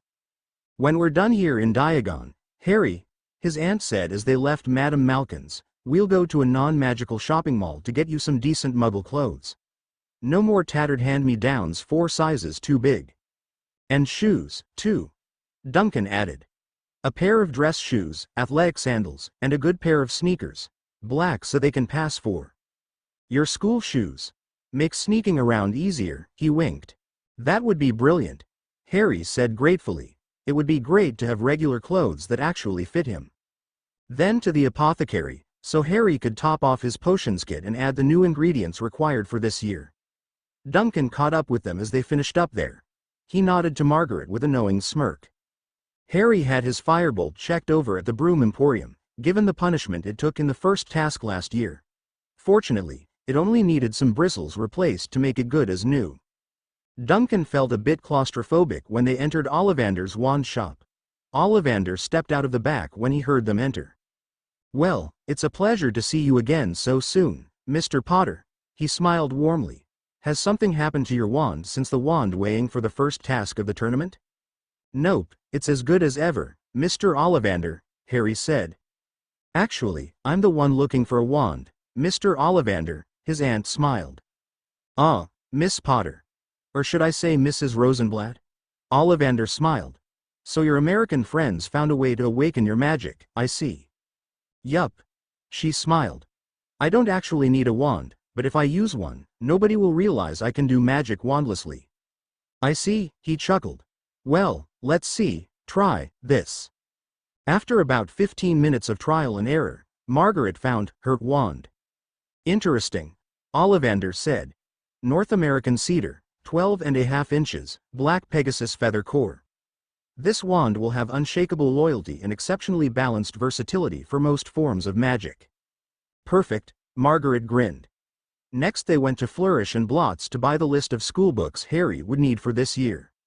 He was a bit surprised to find one of the new books he needed for care of magical creatures was written by an American muggle. Arthur Spiderwick's Field Guide to the Fantastic World Around You. He was curious what creatures could be found across the pond, how different they were from those he knew here, and if there was any overlap. He smiled as he thought of how giddy Hagrid had probably been when he first discovered this book. As they shopped, they noticed the whispers around them.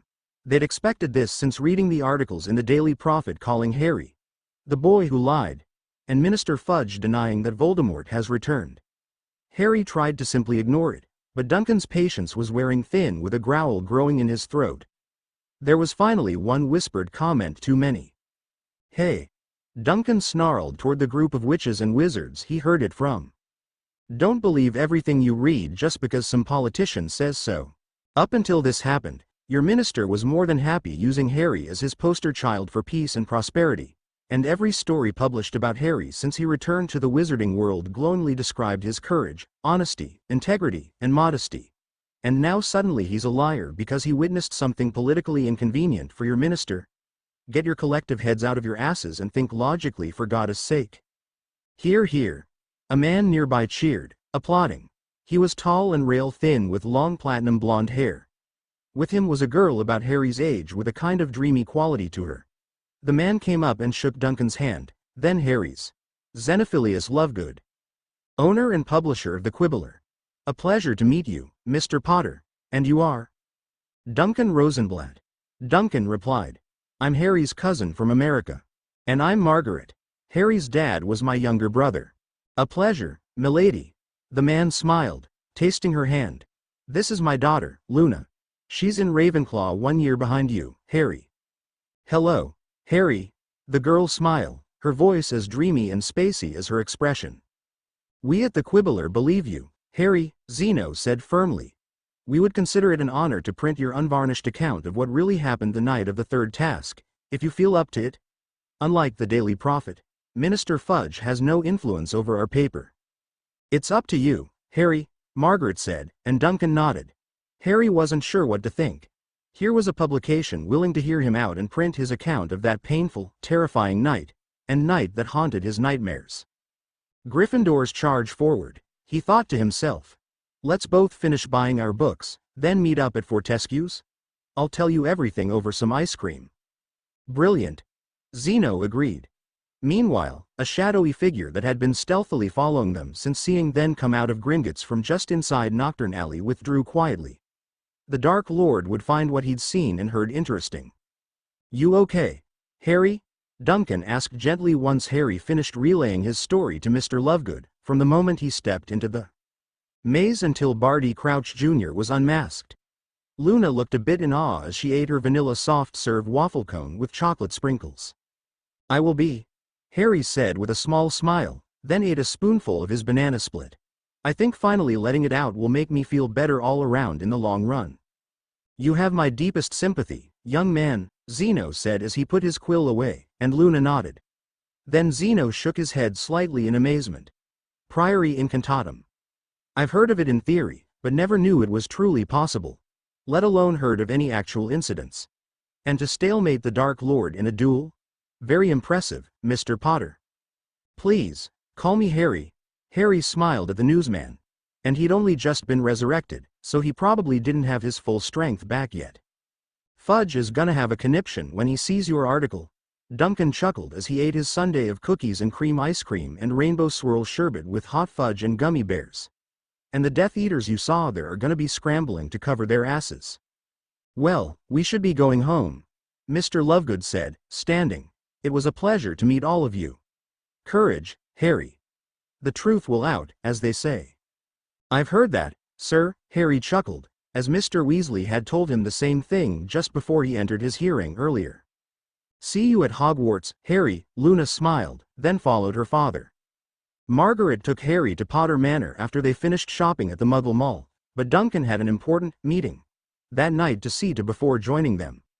An undisguised Duncan stood alone in his base form at the edge of a large clearing in the middle of an old-growth forest far to the west of London, miles away from any sign of civilization, waiting patiently. The sun had set a few hours ago and the sky was overcast, making for a night of pitch black. No ordinary human, Muggle or magical, would be able to see their own hand in front of their face. But Duncan was far from ordinary. He could see as clearly as if it were a cloudless full moon-lit night. In a flash of eerie light, a huge castle of dark stone suddenly appeared in the clearing. Unlike the castles normally found in Western Europe and the UK that delighted the tourists, this one seemed to be out of a nightmare. With dry lightning flashing around it and the foreboding aura it projected, it was as if hell itself had vomited the structure up from the ground. Duncan strode confidently up to the massive front doors. He easily lifted and used the huge knocker on the door and he could hear the booming knocks echoing inside. Several minutes later, the left-hand door opened. "Enter freely, and of your own will," the pale, twisted little man said hollowly, stepping aside to let him enter. "The master is expecting you. He will receive you in the throne room. Please follow me." Duncan assessed his surroundings as he followed the little man. While opulent, it was just as dreary on the inside. He could sense many eyes following him, watching him intently from the shadows. It was disturbing, not that anything here could possibly be any threat to him.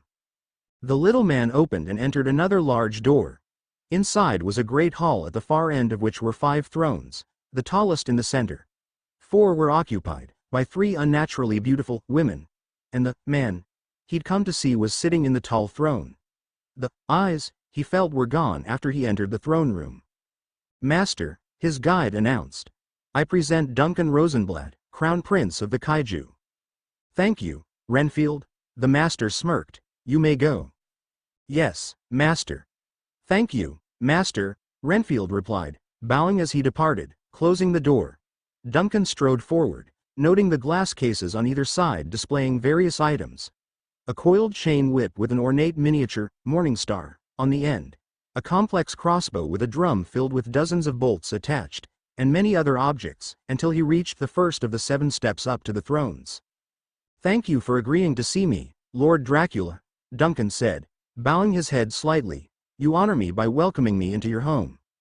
"Welcome, Prince Duncan." The vampire lord grinned. "It is you who honor us with your visit. May I present my brides?" Verona, the one with waist-length, straight black hair, nodded. Marischka, the wavy blonde, nodded. And Alira, the red-head, her long hair in wavy curls, nodded with an appreciative grin. "A pleasure, ladies," Duncan greeted. "You never told us the Prince was so handsome, beloved," Alira cooed, leering at Duncan with undisguised lust. "Alira," Dracula replied in a gently warning tone. "Behave." Alira pouted, but obeyed her lord and husband. "Please forgive Alira, your highness," Dracula said. "She has always had a weakness for handsome, young men." "It's cool," Duncan replied, with flames and smoke visible in his mouth for a moment. "I'm more than able to take care of myself." "Of course," the vampire chuckled. "But I am curious as to why you needed to see me so soon after the first meeting of the ruling council. I doubt that you've old have a problem with any of my people in Britain so soon." "No, nothing like that," Duncan replied. "I assume you've heard that the dark wizard known as Lord Voldemort has returned?" "I have heard rumors," Dracula confirmed coolly. "As you know, the last time he rose to power, he not only recruited dark wizards and witches to his cause, but also a great many dark creatures." Duncan continued. "We believe he may be doing so again. I know that you and yours loyal to you were officially neutral in the last war, refusing to join either side. I've come to ask you to either join the fight against Voldemort this time, or remain neutral." "This is a wizarding problem," Verona said dismissively. "It is of no concern to us." "On the contrary, milady," Duncan said. "Voldemort and his pureblood superiority ideology are a threat to everyone. Do you really think he'll stop with magical Britain? No, he wants to rule all. To him, all others are either servants, slaves, or dead, be they muggle, wizard, witch, magical creature, or vampire." All 3 brides hissed at this statement. "His insatiable ambition will eventually bring the full force of the non-magical world down on all the magical and supernatural with a vengeance that will be indiscriminate in its destructive wrath. You know as well as any of us, Lord Dracula, that the statute of secrecy exists to protect us, not them." "That is true," Dracula agreed dubiously. "But as I understand it, the British Ministry of Magic is denying that this so-called Dark Lord has returned. And, just like the last time, they are refusing any assistance from the ICW. How can they be certain he has returned and is the threat you describe? And why are you, as the GFMC liaison to the British Ministry, becoming so involved?" "Harry Potter is my cousin, on my mother's side," Duncan said simply. "He witnessed the resurrection of Voldemort with his own eyes." "What?" Marischka hissed in surprise. "The boy who lived," Verona breathed, while Alira giggled like a little girl. Harry's story was known throughout the magical and supernatural world. When word of baby Harry not only surviving the killing curse, but somehow also vanquishing Voldemort at the same time first reached their ears, Verona briefly contemplated trying to find him so that they could raise him as their own and turn him when he was old enough, thus giving their lord and husband a worthy heir. "And so the truth is revealed," Dracula smirked. "Family is a powerful thing, is it not? Your young cousin is the prophesied, chosen one, and you seek to ensure his victory, and survival. However, I must disappoint you, my young friend. They will remain neutral in the coming war. But I can promise you this. No vampire under my rule will join this Voldemort's army." "Thank you, Lord Dracula. Duncan nodded. I can understand the need, and duty, to protect your own. Especially since there will be no mercy for any magical creature that sides with Voldemort. Ha ha ha ha. The vampire lord laughed chillingly. I do not doubt it. So maybe you wouldn't mind telling me what you meant when you said no vampire under your rule will join him? Duncan smirked knowingly with an arched eyebrow. Ha. You may be half human, Prince Duncan, but you are no fool. Dracula laughed appreciatively. You see the empty throne beside me? Centuries ago, it belonged to the first woman I deemed worthy to be my bride, Verona, Marischka. And Alira hissed angrily. Her power and bloodlust rivaled my own, and having been born noble herself, she eventually wished to rule rather than be ruled by me. But powerful as she knew she was no match for me. Instead, she chose to break away from me, the only Von ever to have the will power to do so. She slipped away with those she had turned to form her own kingdom, separate from my own. I have also heard that some rogue or exiled members of the various clans have joined her as well. Do you think she or any of her children might join Voldemort? It would not be outside the realm of possibility, Dracula replied. Given her bloodlust and disdain for the statute of secrecy, and mortals in general, she would very likely join him if he came to her, if only to gorge herself and her subjects on human blood and perhaps gain some magic-using minions by turning witches and wizards. Who is she? And can she be reasoned with? Duncan asked. Maybe he could convince her to remain neutral as well. Reason, he laughed, joined by his brides. There is no reasoning with her, even if you could find her. As for who she is, her name is Báthory. Lady Elizabeth Báthory. She fancies herself as a queen of the undead. The brides all hissed angrily again. Duncan schooled his features. He had heard the legend of Lady Elizabeth Báthory, who bathed in the blood of virgin girls in an attempt to retain her youth and beauty. Over 600 girls had died to feed her twisted obsession before she was exposed and imprisoned in her castle, sealed inside her own bedchambers. But he had no idea that she then became Dracula's first vampiric bride, although thinking about it, it shouldn't have surprised him. Bloodlust of that magnitude, Dracula must have been drawn in like a shark and found her to be a kindred spirit. If what you say is true, Duncan asked, then why haven't you destroyed her to preserve the secrecy of the magical world? Quite simple, young prince, Dracula grinned. Because even I do not know how to find her, like me, she can move her stronghold at will. So that means Voldemort can't find her either, Duncan assumed. Do not be so sure of that, Prince Duncan, he warned with a smirk. She has servants every here, and evil attracts evil. It would not surprise me if a few of them could be found in Knockturn Alley in London. I frequented there myself on my last visit in the late 1800s. For wanting to remain neutral, you're unusually okay with your ex getting involved on the wrong side, Duncan said with an arched eyebrow. Very perceptive, young prince, Verona laughed. Of course they are. Marischka chortled. After all, you said it yourself. Alira grinned wickedly. Any creatures that side with Voldemort will be shown no mercy. Dracula repeated Duncan's words from earlier with a smirk. Is that not what you said? I see, Duncan nodded. Dracula was hoping Báthory and her servants would be wiped out in the war, ridding him of his most powerful rival and thorn in his side. I knew you would, Prince Duncan. Dracula smiled. In fact, if you veer to bring me her severed head yourself, they would revere you handsomely. Wouldn't they, my loves?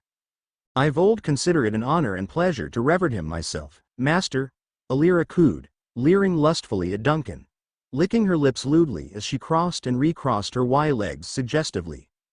Thanks. I'm flattered, but that won't be necessary, Duncan replied as diplomatically as he could, given his blush. But I will inform you if I learn Báthory has joined Voldemort. Very well, Alira replied, mock pouting, but it is your loss. Thank you for your time and trouble, Duncan said, nodding slightly. I should be going. After all, I could use at least a few hours of sleep tonight. Then they bid you good evening, Prince Duncan, Dracula drawled. They wish you and your cousin the best of luck in vanquishing this evil. Author's notes. Yes, I'm aware that the true story of Lady Elizabeth Báthory actually predates that of the real Prince Vlad Tepes Dracula by a few decades, but I'm taking some license here for the sake of the story. Yes, she will eventually ally herself with Voldemort, as will other dark creatures. This story will also have a few elements from the Spiderwick Chronicles, which honestly makes sense to me. But what are these raw materials for special commissions Duncan has requested from the goblins? And what kind of help will Dumbledore ask from Duncan? Wait and see next chapter, lol. Long reviews and suggestions are always welcome, no flames, please. I ignore them anyway, so don't bother wasting your time. Chapter 5. Hey, everyone! This chapter opens at Potter Manor, the ancestral home of the most ancient and most noble family of Potter. The bulk of my version of Potter Manor estate and the characters of Victor and Emily are taken from Harry Potter and the Curse's Cure. Written by Dragon Raptor. Seriously, it is a must read. The groundskeeper will be familiar to anyone who has seen the 2003 movie Van Helsing, starring Hugh Jackman. Duncan and Margaret will both have words with Dumbledore at a meeting of the OP this chapter as well. The old man has some splainin' to do, as they say, and he better have good answers, because he needs Duncan's help. Enjoy. Chapter 5. Welcome home, Lord Potter. Harry looked with interest at the finely crafted, ancient statues of griffins that stood on the stone pedestals to which the wrought iron main gates to the Potter estate were hinged, as if standing guard.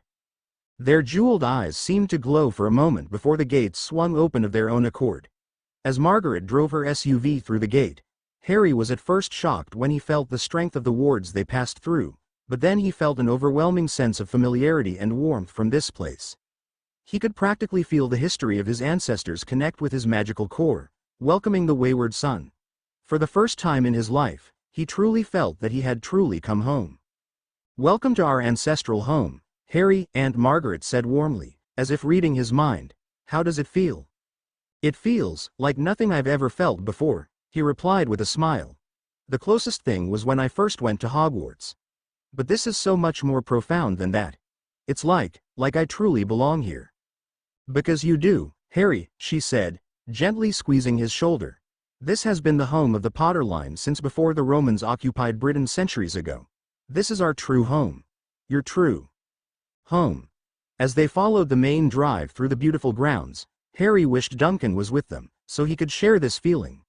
But he had something important to do tonight not too far from London, so it just made more sense for him to stay and meet them at the manor afterward. Along the way, he saw several smaller manor houses and cottages in different places. He saw a river flowing in from the north into a fairly large lake.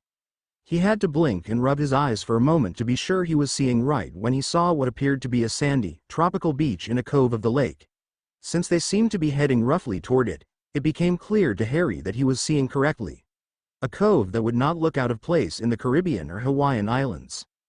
When Margaret turned around a heavily wooded bend, Harry's breath caught in his throat as Potter Manor came fully into view. It was huge. It was clear that it had been added to and expanded on over the ages, yet as a whole it flowed beautifully, nothing looked out of place. As they drove closer, Harry could see 8 figures waiting patiently near the large, ornate front door. The 5 small ones in front were house elves. 3 males, 2 females. The females were dressed like housemaids. The oldest male was wearing a chef's uniform and hat. The 2 younger males were dressed like butlers. As the SUV pulled to a stop near them, Harry recognized one of the younger males as an excited Dobby. Behind the elves stood a smiling couple who appeared almost painfully ordinary, if a bit attractive. His dark hair was short, straight, and as impeccably neat as his butler uniform. Her soft brown hair was pinned up in a tidy bun on the back of her head and she was wearing an apron over her maid uniform. The only odd thing about them was the almost imperceptible mint green tint to their complexion. Behind them and slightly to the right was a hulking brute of a man, his face hidden in the shadowed hood of his long, tattered coat. He was easily at least 7.5 feet tall and 4 feet wide at the shoulders and appeared to have a brace on his left leg. They all briefly bowed as the smiling Harry got out of the car. Walking beside his Aunt Margaret, he approached and stopped before them. "Welcome home, Lord Potter," they all said at once. "Thank you. But please," he said warmly, "you can just call me Harry." "Thank Merlin you've finally returned, sir," the butler gushed, shaking his hand. "I am Victor, your devoted butler. This is my wife Emily, your head of housekeeping." These are your family's house elves. Of course you already know Dobby, but this is Turner. The other male wearing a smaller version of Victor's butler uniform like Dobby nodded curtly with a smile. Remy, the chef, Blinky, and Polly. The last time we saw you was just before your parents went into hiding with you. We mourned their deaths, Emily sniffed, a tear rolling down her cheek. But we were overjoyed to learn you'd survived. We had expected Lord Black to return with you and raise you here afterward. We were at a loss and nearly beside ourselves with worry when he didn't. Mr. Lupin finally came a few weeks later and told us what happened to Lord Black, and that Dumbledore had told him he had hidden you somewhere safe, but did not tell him where. It wasn't until Lord Black arrived on the back of a hippogriff that we learned what became of you. Oh, we can't tell you how happy we are that you've returned to your ancestral home. Harry nodded in thanks to the couple as the large man stepped forward. I am your groundskeeper, Lord Pot. Harry, he said in a deep, resonant voice as he bent down to shake his hand. Harry's hand literally disappeared in the groundskeeper's huge calloused hand, but what really surprised him was the heavy scar around his wrist, as if it had once been severed and roughly reattached. Harry stifled a gasp when he looked up into the man's face to see another heavily stitched scar splitting his face nearly in half. 3 of his teeth were copper, the same faintly mint green tint to his pale complexion, and 2 different colored eyes. The right sky blue, the left hazelnut brown. My name is Adam. Adam von Frankenstein. After his initial shock wore off, Harry went inside with his aunt and the others. Then he listened to Adam's story. Mary Shelley's tale was more or less true. Dr. Victor von Frankenstein was a real person. Mary's uncle. Born a squib, he turned to science and closest related form of magic. Alchemy. He did indeed experiment with life and death and electricity. He succeeded in creating life from death with his ultimate creation. Adam. In the months following my birth, I learned much from my father, Adam said, lowering the hood of his coat, exposing the globe of lightning that made up the top of his skull, his brain visible inside beneath the wildly dancing voltage. I already knew how to read and write, so he gave me unlimited access to his library, on top of teaching me things himself. He let me read his notes on my creation. Eventually, reading was not enough for me. The castle began to feel like a prison. So one day I defied my father's orders and went outside. But the few people I met fled from me in terror, though I had harmed no one, nor wished to. Only one lone little girl I met by a stream was kind rather than afraid. But when her mother came looking for her and saw me, I can imagine, Harry said kindly. The villagers, already suspecting my father of grave robbing, stormed the castle after I returned there. Adam continued. They killed Igor when he tried to prevent them from entering the laboratory where Father and I had taken refuge. Father tried to reason with them after they forced their way inside. They didn't listen. They mobbed him and began to destroy everything in sight, causing a fire. I wanted to fight, to save us both, when he was stabbed in the chest with a pitchfork. With his last breath, he begged me to flee. By then, the mob had retreated to escape the fire.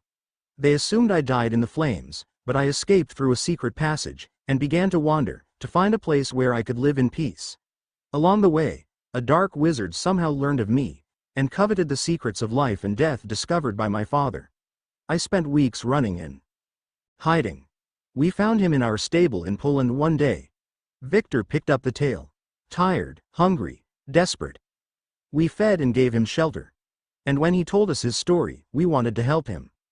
We had long been friends of then Lord Robert Bruce Potter and his wife, Emily added. We knew he would take Adam in and treat him with kindness and respect, and that Adam would be safe on the Potter estate. So we arranged to make the journey, hiding Adam amongst the crates of goods we brought with us. The trip went without incident, Victor said, but when we were just outside the gate and wards, the dark wizard attacked. Adam growled. He struck Victor and Emily with the killing curse. He tried to use the Imperious curse on me, but it had no effect. So he used the torture curse, trying to force me to obey him. But the arrogant fool got too close to me, and I electrocuted him with my voltage. Lord Potter and several others arrived then, having been alerted by the wards. I told him my story, and of the kindness and courage of Victor and Emily. I could not just let them die for helping me, so Lord Potter helped me recreate my father's work, and we brought them back to life. Victor and Emily revealed the small bolts on either side of their necks. We were grateful, and pledged our service to the Potter family, Victor smiled. All of us, Emily added, gently patting Adam on the arm. And I have lived a peaceful and free life here ever since as the groundskeeper, Adam smiled crookedly. I live in a cottage at the highest point of the estate, with a large lightning rod to collect the voltage I need to maintain my strength. My father's diary and notes on the secrets of life and death now reside safely here in the Potter family library. All three of them have looked after entire generations of Potters. Margaret told Harry. They were here for your father and I when we were children. Getting underfoot in the manor, Victor grinned. Jumping out of closets to scare me, Emily admonished playfully. Don't even get me started on all the trouble they got into on the grounds, Adam laughed. By now Harry and the elves were laughing hysterically, while Margaret glared at the three, softened by her smirk. We were kids. And you told us that Dad, Grandpa, and our great-aunt were the same way. The Dark Lord Voldemort sat in contemplation, processing the report just given to him in his inner circle by Yaxley, their spy within the Ministry. The revelations at Potter's hearing were annoying, and troubling. The failure of the Dementors to deal with Potter had been evident when they'd failed to return. Like all such creatures, they were expendable. It was their failure, not their loss, which angered Voldemort most. Then Lucius had convinced Fudge that finding the boy guilty and snapping his wand would be for the best. However, the unexpected appearance of this cousin from the States not only exonerated Potter, but apparently this American was powerful enough to incinerate all three Dementors. Such a thing was unheard of. Not only that, but this, Duncan Rosenblatt, could also pose an obstacle to the recruitment of magical creatures to his army. He would have to be dealt with, permanently, and sooner rather than later. Fudge was prepared to do the right thing, concerning Potter, my lord, Lucius sighed. But presented with such overwhelming evidence by this cousin of his, the minister could do nothing. Yes, Voldemort hissed. Most unexpected. I knew that James Potter had a sister that had fled to America as a child. And just like a Potter to turn up when and where they are not wanted. This, Duncan, will have to be dealt with, sooner rather than later. I want to know everything there is to know about him, since it is obvious he intends to protect the boy. And this GFMC business could interfere with my plans. I want him removed from the board, before we free our brothers and sisters from Azkaban. Of course, my lord, Yaxley and Malfoy both replied. Then the door opened, and Wormtail entered with a shady, seedy-looking man. Ah, Bertram Burke. Voldemort greeted the man who knelt before him. Rise. Have you and your partner acquired anything of interest? Items or news from Nocturne and Diagon? Nothing since your last purchase from Borgin, my lord. The Burke of Borgin and Burks replied. But I do have troubling news. Xenophilius Lovegood interviewed Harry Potter today for that ridiculous little paper of his after telling Boy that he believes him. About your return. I can only assume Potter told him everything he saw that night in the graveyard. Lucius. You told me that Fudge had control of the press, denying my return to prevent panic, and destroying the public's faith in Dumbledore and the boy. He has the Daily Prophet following his lead, my lord, Malfoy assured the angry Voldemort. As are all the other respectable wizarding publications. The Quibbler is independent of his influence, but is little more than a joke. Even if only a few believe before we are ready, it could ultimately ruin all my plans. Voldemort snarled. Potter can identify all of you, remember? Do you seriously believe even your silver tongue will save you from scrutiny or arrest, my slippery friend? We must eliminate the Lovegoods and destroy the printing press and any copies already printed, tonight, McNair. The tall, lanky yet powerful and ugly man entered and knelt before his Dark Lord, his huge axe strapped to his back. You summoned me, Lord Voldemort? Indeed, Walden, he replied. I have a mission for our new ally, a chance for him to prove his worth to me. It should be no problem for one with his abilities. He is to kill Zeno Lovegood, destroy the printing press, and burn the place to the ground. It will be done, my lord, McNair grinned his crooked, yellowing teeth. Krugereth has been getting irritable in his eagerness. And penetrating any wards will be child's play for a creature like him. Lovegood won't even know he's in danger before he's already dead. Lovegood's daughter is a pureblood, so she is to be spared and brought here if possible, Voldemort continued. If not, You are to arrange getting custody of her immediately, Lucius. The more pureblood lines we have in our control. Of course, my lord, Lucius grinned. And to literally kill the story before it even sees print is brilliant. But I will be prepared to convince Fudge that Potter is merely desperately grabbing at straws, just in case. Voldemort nodded his assent as he retook his seat and dismissed the others, who left quickly to obey his commands.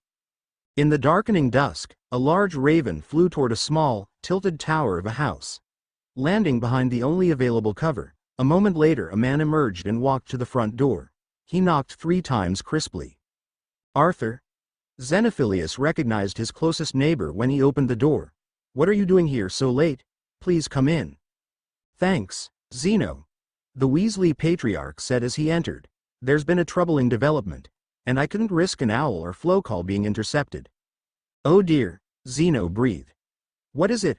One of you know whose spies saw you interviewing Harry Potter today, so you could be in danger. Have you printed the story yet? It's in the press downstairs being printed into the next edition right now, Zeno told him. Just then, Luna came down the stairs, having heard their voices. She stopped on the bottom step and gaped at the visitor. Her true sight, showing that he was not what he seemed. Expecto Patronum, she cried. Her corporeal hair Patronus leapt from her wand and attacked. Arthur, Daddy. Run. That's not Mr. Weasley. What? Zeno exclaimed, and looked at Arthur, struggling with the quick-footed Patronus hair, snarling as his shape changed into something monstrous. Zeno's eyes widened in fear and realization. Ogre. Rah! You're both dead. It roared as Zeno grabbed Luna and ran up the stairs. Krugereth charged after them. He smashed through Luna's bedroom door just in time to see them port key away. The ogre howled with frustration, then remembered the other part of his mission. He made his way to the basement, and smashed the printing press to pieces. When he morphed into a raven to fly away a few minutes later, the entire structure was in flames. It was close to midnight when Duncan got back to Potter Manor, but his mother and Harry decided to wait up for him. They were watching a movie on the new 60-inch LCD, Smart TV and Blu-ray player Margaret and Duncan had brought with them from the States. Harry was surprised at first when he discovered the manor and all the other buildings on the estate were not only wired properly for electricity, but that appliances and electronics worked just fine around the abundant ambient magic of the estate. Adam had apparently been instrumental in figuring out the problem and a solution, allowing the Potters to be the first wizarding family in Britain to keep pace with the advancements of the non-magical world.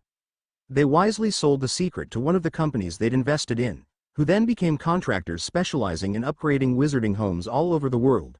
Sadly, most of Wizarding Britain chose to ignore it. You two didn't have to wait up for me, ya know, Duncan grinned. We weren't just waiting for you, son, Margaret smiled after hugging him. Harry very rarely got to watch TV or see movies all those years at the Dursleys, so I thought he'd enjoy checking out our huge library of DVDs and Blu-ray discs. They're brilliant, Harry gushed. You think this is great? Duncan smirked. I can't wait to face off with you playing games on the consoles in my room. Wicked.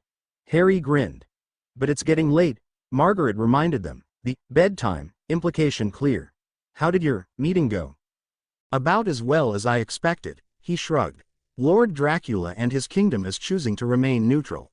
But he also warned me about a former bride of his. Really? Margaret asked with a raised eyebrow. Wait, Harry gasped. You met with the Dracula? But aren't vampires? Dark creatures. Duncan finished. Dark or light is a matter of perception, choice, and actions, Harry. Night creatures is more accurate for beings like vampires and lichens. Any of them could be either good or evil. Remus Lupin is proof of that. Dracula and his kind do need to drink blood to survive, but they also follow the statute of secrecy, so they usually feed on donated blood and the blood of animals, and they are part of the GFMC. Dracula also sits on the ruling council. He and his brides heard me out, but decided to remain neutral, as they did in the last war. What was that about his former bride? Margaret asked. Lady Elizabeth Báthory. Duncan replied, drawing gasps from them. He filled them in on what Dracula had told him about his traitorous former first bride.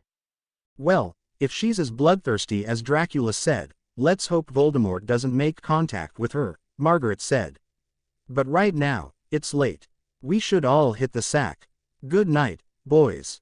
"Good night, Mom." "Good night, Aunt Margaret." The order was gathering again at the Black home.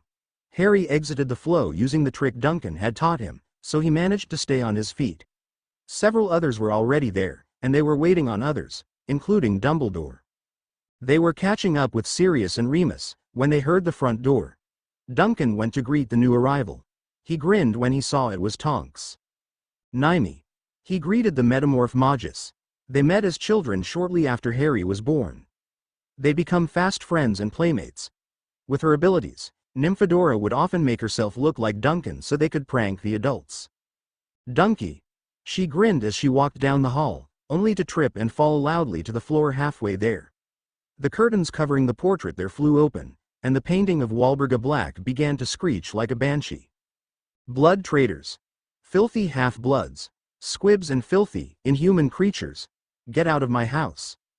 "Aw, shut up, you crazy old bat," Duncan roared after helping Tonks up, facing the cursing portrait. "I've had enough of you, so shut your mouth and your curtains, or else. How dare you even speak to me, you filthy beast, out. Get out of my house."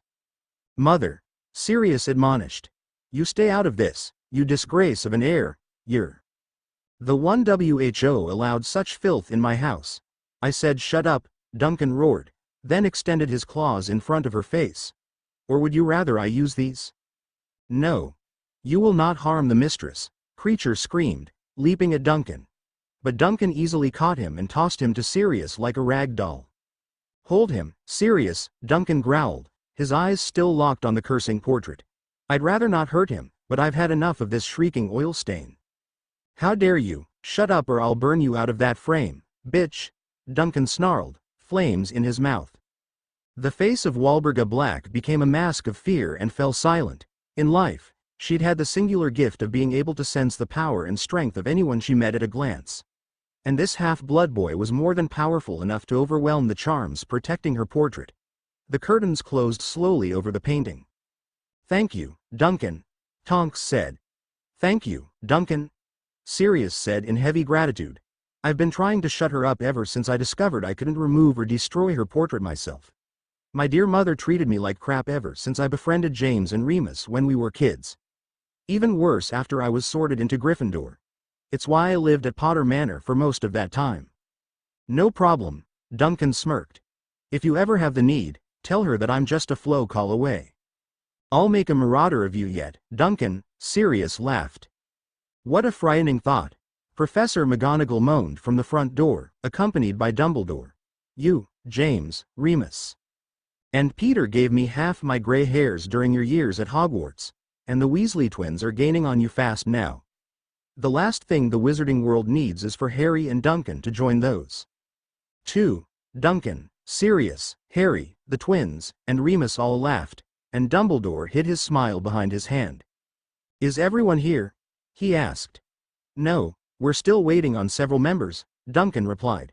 "Including a few I haven't met yet. Which works out fine. My family and I have a few things to talk to you about, Dumbledore. Speaking of, Harry is taking part in this meeting. He and his friends are the ones in the most danger." "Very well," the headmaster replied and followed them to the sitting room. He could only imagine the argument they had with Molly about that. Greetings were exchanged with those present and the newly arrived professors. While they took their seats, Sirius, Margaret, Duncan and Harry came together. "Headmaster, my family and I went to Diagon Alley to do my school shopping," Harry began. "While there, we went to Gringotts too. Withdraw the needed money from my trust vault. We also had my parents will read." "Yes, I assumed you would," Albus nodded.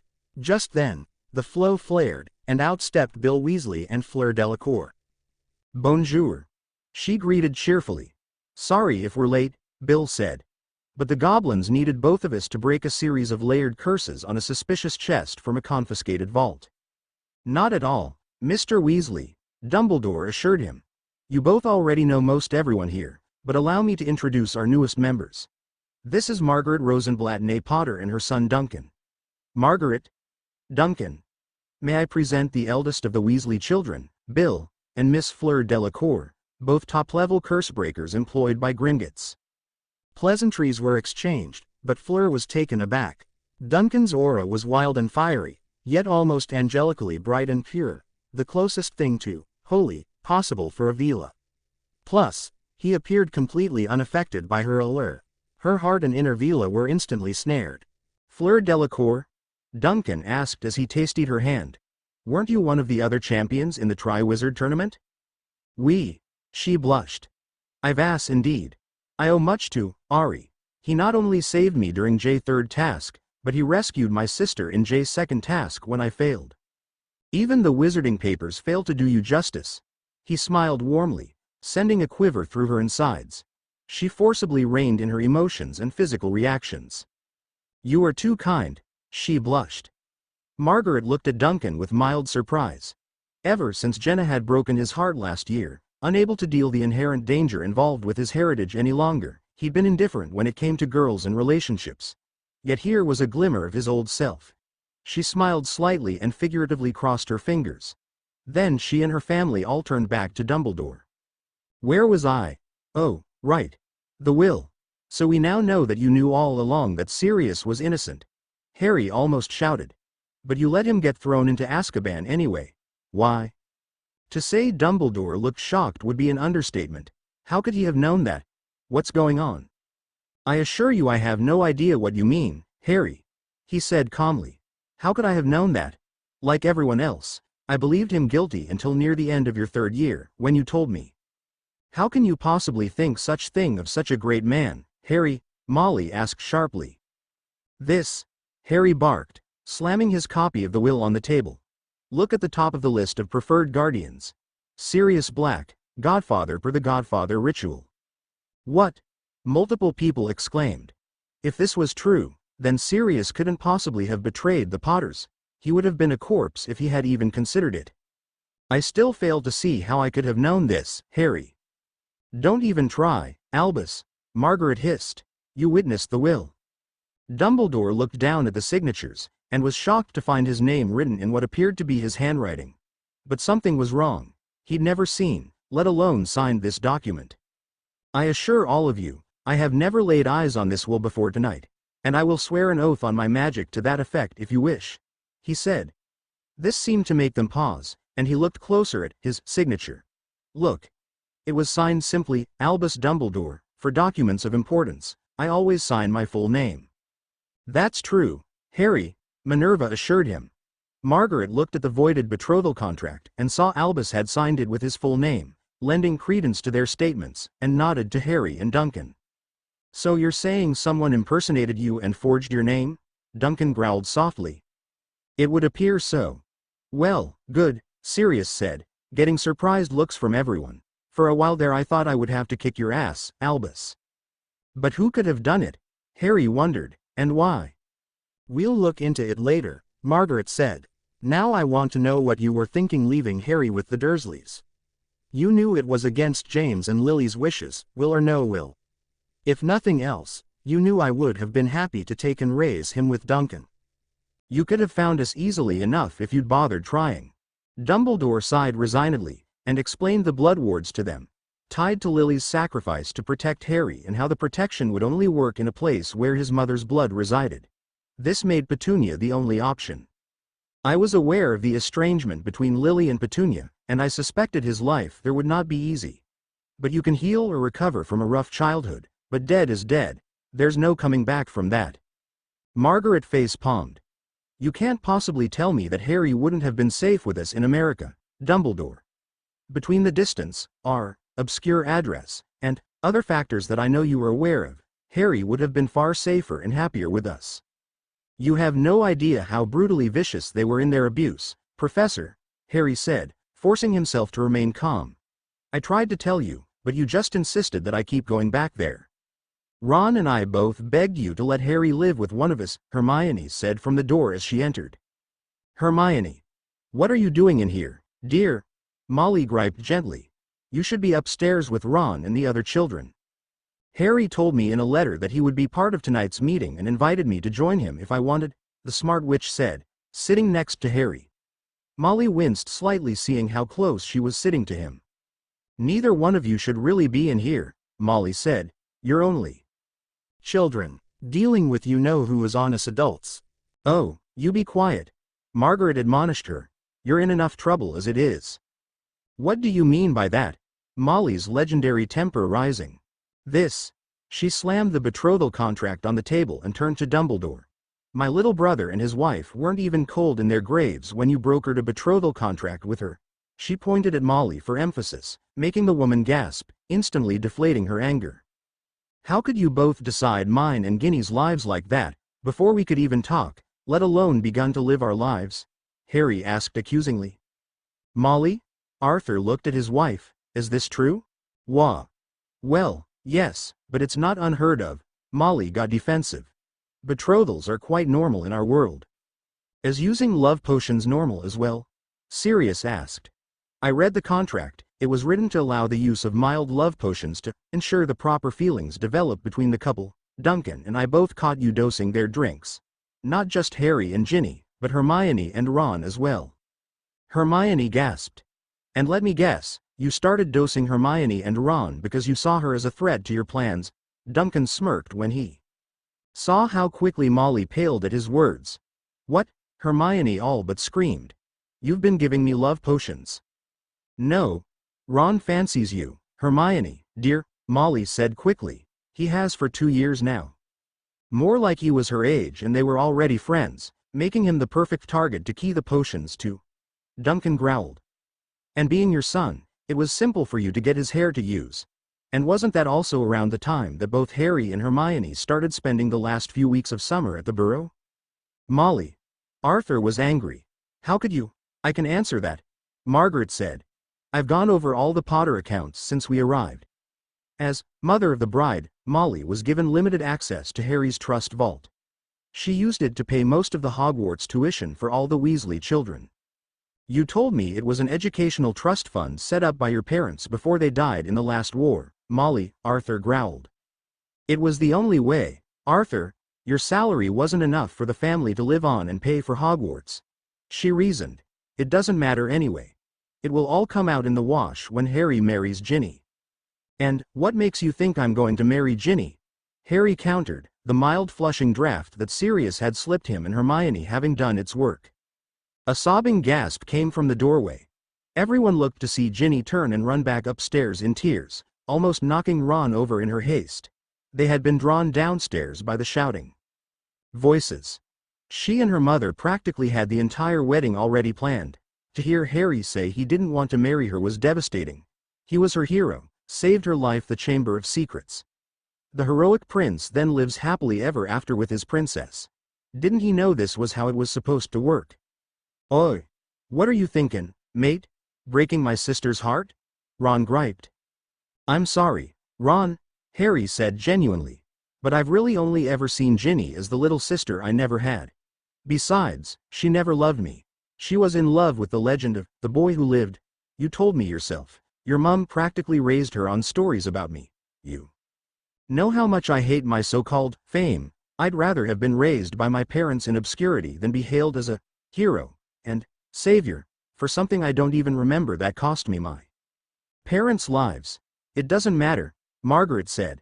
The contract is voided since Duncan and I took over as Harry's guardians and magical guardians before it could be executed. What? Dumbledore queried in surprise, while Molly paled even further. All her carefully laid plans were unraveling. She had been grooming Ginny for years to love Harry Potter, with both stories and mild love potions along with low-level compulsions. She had to help her daughter snare Harry inescapably before it was too late, or it would all be for nothing. That's right, Margaret smirked. But the question remains, why did you even do it, Albus? They were only babies at the time. I felt it was important for the boy who lived to marry a witch from a family firmly aligned with the light, he replied, sitting back down. A betrothal contract with Ginny Weasley seemed the best option that presented itself. So by your own words, Professor, it wouldn't do for Harry to marry a Muggleborn? Hermione probed, feeling a pang of irritation. Wait, what? Why does that even bother me? She asked herself, glancing at Harry. I mean I don't, do I? The headmaster nodded. Such a thing would most likely increase the divides in our world, he said. fomenting the very descent that enables someone like Voldemort to rise to power in the first place. Bullshit, Duncan snarled, shocking everyone. Scum like him only rises to power when nobody has the guts to smack him down before he rises too far. The same with the Death Eater trash who follow him. If your order had been more aggressive in taking them down the first time, they'd all be in Azkaban or 6 feet under where they belong, rather than strutting around causing more trouble now. The strength and power radiating off of Duncan in waves made Fleur's body throb with desire. It was all she could do not to tackle him to the ground and shag him right there. Her panties were literally soaked, and she could feel a drop of her nectar running down her smooth, shapely leg, making her rather glad she was wearing an ankle-length skirt. An unusual scent tickled Remus' nose, that of a very aroused young female. After reining in his inner wolf, he glanced around the room. None of the women or girls the right age appeared to be. Fleur. She was the only one who wasn't completely absorbed in the seriousness of the current topic. She was staring at Duncan with an intensity he'd never seen outside of She-Wolves in Heat, and she was biting her lower lip with the effort to control herself. Most of the older men in the Order had spent sufficient time around her to control their reaction to her allure. But Duncan had only just met her here tonight and appeared to be totally immune to it. A small, knowing smile came to his lips. He's right about that, Albus, Moody grated from his customary corner of the room. We lost a lot of good witches and wizards in the last war by only using stunners and the like. The scum would just keep reviving each other and hit back with brutal lethality. That's why me and a few others, like Harry's parents, stopped being so gentle. The likes of them are beyond redemption, Alistair. Make no mistake, Dumbledore, Duncan said firmly, cutting him off. I will show no mercy to any wizard or creature that serves that snake-faced prick. And if I get a clear shot at him, I'll kill the bastard myself. Brave words from a young fool with absolutely no concept of what he's up against. An all too familiar voice sneered. Snape walked in and took his seat. Tell me, Duncan, did you learn to be that insufferably arrogant, or did you inherit the Potter family proclivity for it? Don't test me, Snape. Duncan growled chillingly. You won't like the grade you'll have to give me. Insult my family again, and Sirius and Remus will be the least of your problems. Severus bristled, but held his tongue. These Potters were all the same. What his beloved Lily could possibly have seen in that arrogant swine James Potter was beyond him. He could have made up for his mistake with Lils and they could have been happy together. If that damned Potter hadn't gotten in the way, Lily would still be alive. And who knows how many children they could have had together. But no, he was dead and he had to see her eyes in James Potter's face every time he looked at Harry. Constant living reminder that his precious Lily had loved and married his worst enemy. As we are now all present, and if your concerns have been fully addressed, Albus asked. Harry and Duncan nodded grudgingly, and Margaret simply muttered, for now, very well. Mundungus. What have you heard?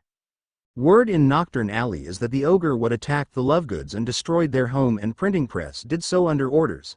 The shady little man reported. And, I've got a name whispered in fear. Krugereth.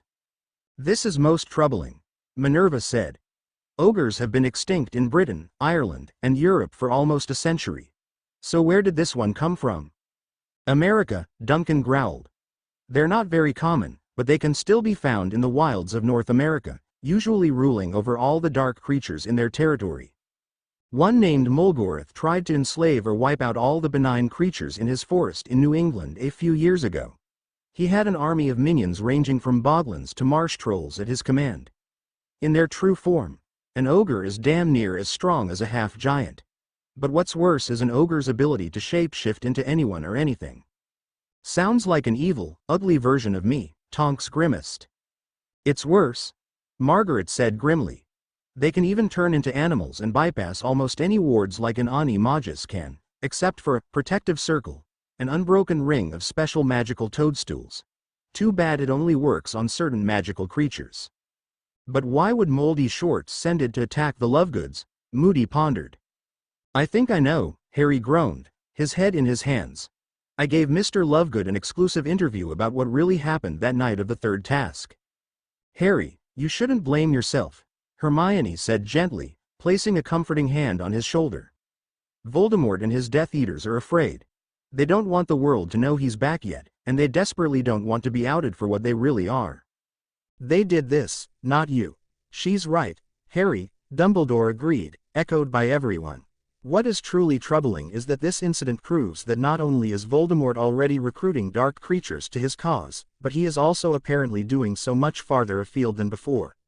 This means he could also be recruiting witches and wizards who share his ideology from outside Britain as well, bolstering his ranks of death eaters. The meeting went on, discussing the Dark Lord's potential next moves and their own to counter him. Then they came to Minister Fudge and his potentially disastrous determination to deny Voldemort's return and current policy of using his influence to smear Harry and Dumbledore rather than even consider the terrifying truth. Fudge was even using an obscure bylaw to force the headmaster to take on his undersecretary as the new defense against the dark arts teacher. Finally, they made plans to help the Lovegoods rebuild. Xenophilius had insisted that once the Quibbler was back in business he would print the bold-faced truth and fully support both Harry and Dumbledore. Duncan, may I speak to you for a moment? Dumbledore asked as the meeting broke up. Okay. Duncan said with an arched eyebrow. They entered a small room that had the entire Black family tree printed on the wall. What do you want, Dumbledore? Duncan, I understand that you and your mother have issues with me, and that you only joined the order to protect Harry, he replied. But I have serious concerns about Undersecretary Umbridge's true purpose at Hogwarts. How so? She was the rather unpleasant witch at Harry's hearing. Oh, that bitch, Duncan growled, remembering the toadish hag with the fake smile and pink collar that showed under her official robe. Indeed, the headmaster chuckled. I suspect that Minister Fudge is sending her to undermine the school, manipulate appearances to discredit me, or even try to dismiss my best teachers or remove me as headmaster. Cornelius is in complete denial about Voldemort's return and believes I'm after his position as minister. At the very least, I'm positive Umbridge will not teach defense properly, which could endanger Harry and the other students. Not good, but what can I do about it? Duncan growled. Fudge is forcing Umbridge on me, but I can still hire my own teachers. Dumbledore smiled, a twinkle in his eyes. I'd like you to come to Hogwarts and take the position teaching Muggle studies, as Professor Burbage has mentioned wanting a year sabbatical to visit family and friends in the States. I'd also like you to substitute in care of magical creatures while Hagrid is away. Duncan was stunned. He and his mother had made no secret of the fact they weren't happy with Dumbledore, and yet the man was asking for his help. And accepting would enable him to protect Harry. He could also make contact with all the factions of magical creatures near the school in his role as GFMC liaison. It would be easy enough to reassign the agent who was slated for that area. But... All right, Professor, I'll do it, Duncan said. But I have conditions. I still have my responsibilities to the GFMC, so I will be speaking with all the creatures around the school. Second, from what I understand, the Muggle Studies class is more than a century out of date, so I will be updating it, renaming it Non-Magical Studies, and it must be made a required class for all pureblood and magic-only raised students. Way too many wizards and witches are underestimating and disrespectful of non-magicals, and that needs to change. Next, I'll be arranging for technology to function properly there. Finally, Harry and I will be bringing his elf Dobby with us as well. So Harry took him on as his bonded elf. Very good, Dumbledore smiled. A charming and enthusiastic little chap, he was a great help at the castle after Harry tricked Lucius Malfoy into freeing him. And your conditions are acceptable. Unfortunately, I'm afraid you will have to provide any texts you might need for your updated non-magical studies class. I can send you a list of students so you'll know how many you need, plus those most likely to be problem students. Thank you. I'll need to get a few things from the States as well, so technology will work at the castle, Duncan added. Fleur, are you all right? Bill Weasley asked with concern as they walked from the leaky cauldron toward the French magical embassy, as her father was the magical ambassador to the British ministry. They had become friends since they'd started working together at Gringotts. It had taken some time until he could suppress his reaction to her allure once she explained her Veela nature to him. She was always so strong and sure of herself, but now. I am sorry, Mon Ami, she replied after a moment, as her thoughts had been locked on Duncan Rosenblatt. It's no jing for you to be concerned, but merci. I am merely, how do you say? Distracted. A bit more than distracted, I'd say. I literally had to steer you away from a light pole and stop you from stepping into traffic twice. What's wrong? Worried about you-know-who? Non, she said with a small, reassuring smile. She really wanted to discuss this with her family first, but by the time she gets there the only one likely to still be awake is her father. So she would have to wait until breakfast to speak with both him and her Vila mother. But she felt ready to burst, and Bill was a friend that she felt she could trust. Bill, you remember what I told you about what EETEs to be? Vila? Yes, he replied questioningly. Is it about that? We, EETEs. She blushed. I ask Zot you keep this to yourself, s'il vous plaît? Bill nods. Merci. Specifically, EET, is to do with how Vila find mates. Every Vila dreams of finding Jer, perfect match, Zot one man who completes them. Jer, soulmate, if you will. Most never find him, and settle for a good match, a man at least partly resistant to our allure who we can love and will love us in return. I hoped to find my perfect match, or even a good one, at Bobaton's or during J-Tri-Wizard tournament. When I met Ari, I thought perhaps I had found the best possible match. His aura was so tantalizing, and he was the most resistant to my allure than any Ozer boy or man I had ever met. And J magical potential I sensed within him was staggering to say J least, but there was a grain of darkness inside him Zot was not his own, so vile and loathsome as to be almost toxic to a Vila. I saw tonight EETE's still Zir. But Jen we met, Ari's family, and Duncan. Realization dawned on Bill's face. Let me guess, your perfect match. I was overwhelmed. Fleur was nearly crying. He was not affected by my allure at all, not even when I consciously focused EET at full power on him. And his aura. EET was like a wild angel of fire. And I could tell, he was suppressing EET, but he was most definitely J most powerful person in J-room. Even more Gen Professor Dumbledore. But EET was strange, more like raw power rather Gen pure magic. And E's handsome, too, non. Wow. Bill said, gobsmacked. More powerful than Dumbledore. Was that even possible?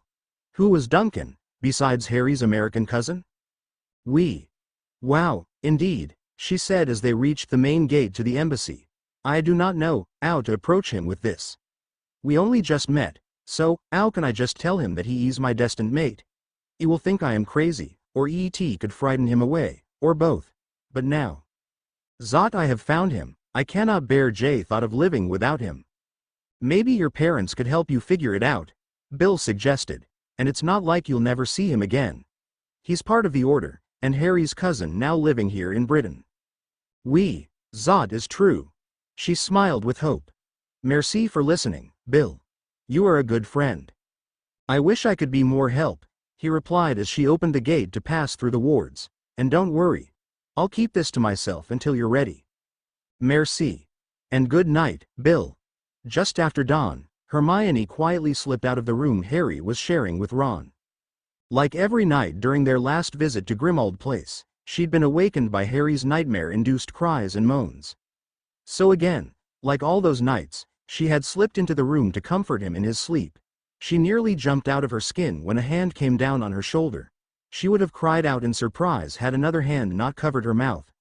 Turning, she saw Duncan put a finger to his lips to shush her.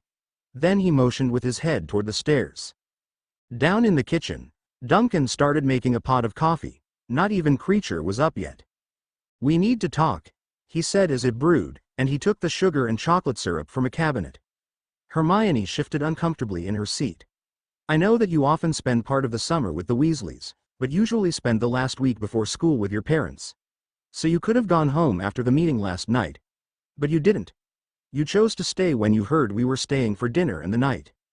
Mrs. Weasley, for all her faults, is a great cook, Hermione said, getting more nervous. It was kind of late afterward, and I didn't feel like taking the night bus so late. I don't blame you there, he chuckled, handing her a mug of coffee and placing the service tray on the table. He then sat opposite her with his own mug, adding chocolate syrup and cream to it. She creamed and sugared her own coffee. But that's not the real reason you stayed. You stayed for Harry. Hermione choked down a spit take, coughing for a few moments. What do you mean?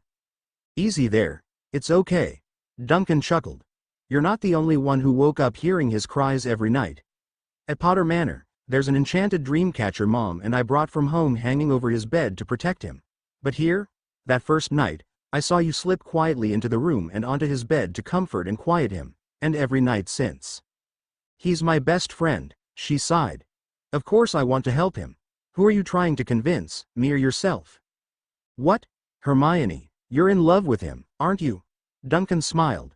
She slumped in her chair, staring into her half-empty cup of coffee. Since third year, she admitted. But he only sees me as one of his best friends, and I don't want to mess up our friendship. Duncan face-palmed softly. For such a smart witch, you can be a bit clueless, can't you? He said. Did it never occur to you that he might share your feelings, but hasn't acted because Ron likes you? And after last night, didn't a few things click for you? Like why Molly started having both of you visit the burrow at the same time every summer? Or why the last time we were here she always paired you with Ron and Harry with Ginny for chores? She saw the same connection between you and Harry that I did, and it worried her. Hermione face-palmed as realization set in. Duncan was right. My advice is to put out feelers and see for yourself. Duncan smiled reassuringly, then go from there. You won't tell anyone, will you? She asked. I want to handle it myself when I'm ready. Your secret is safe with me, he grinned. And to prove it, I'm going to trust you to keep one of mine. Harry trusts you, and that's good enough for me. At her confused look, he removed the ring on his left index finger. He appeared to shimmer slightly as the glamour fell, revealing his red-orange, scaly skin. The red highlights and tips in his hair became more prominent, his pupils changed from human round to reptilian slits, and he now had abbreviated upper and lower fangs in his mouth. Hermione gasped, but didn't cry out. What are you? Don't worry, I really am Harry's cousin, he assured her. Only a few other trusted people here know about me and my father. My dad is Belloc, king of the kaiju. Author's notes. Well, now we know what Dumbledore wanted Duncan's help with, and Hermione is now in the know about Duncan. To differ from the goblins of Gringotts, I renamed the goblins. From the Spiderwick Chronicles Boglins. Other nasty creatures from other sources will appear as well. Plus, I am changing the merfolk in the Black Lake to resemble those from the TV series, Siren. Next chapter, Duncan returns to Diagon Alley alone, and Voldemort and the Death Eaters catch wind of it, and set a trap. But who will really be trapping whom? Lol. Chapter 6. Hey, everyone, this chapter. Duncan returns to Diagon Alley to pick up the finished items he commissioned from the goblins. But by now, his picture has appeared in the Daily Prophet, so he's easily recognized. Voldemort has marked him for death, so what is any self-respecting Death Eater to do when one of their masters, most wanted dead, is out in public alone? Why? Unknowingly bite off way more than they can chew, of course, lol. Justice also comes knocking on the Dursleys' door this chapter in a scene inspired by Dragon Raptor, Harry Potter and the Curse's Cure. Yes, I'm referencing it a lot in this work, but it is just that damn good. Seriously, go read it, enjoy. Chapter 6. Shocking surprises. The 1st of September was just a few days away, and Duncan was finishing the final details of his updated non-magical studies class. Late yesterday, he received an owl from Gringotts, informing him that the special items he requested were ready. So now he was walking down Diagon Alley from the Leaky Cauldron after having lunch with Hagrid. The half-giant had agreed to meet and give him a rundown of all the factions of creatures around Hogwarts and the best ways to approach them. Duncan also asked his advice on teaching his class while he was away. Under his duster, Duncan had a charmed messenger bag to carry everything he was picking up. He was a striking figure, and his passage was noticed by many. Just before he entered Gringotts, he had the vague feeling of being watched intently from the nearby Nocturne Alley.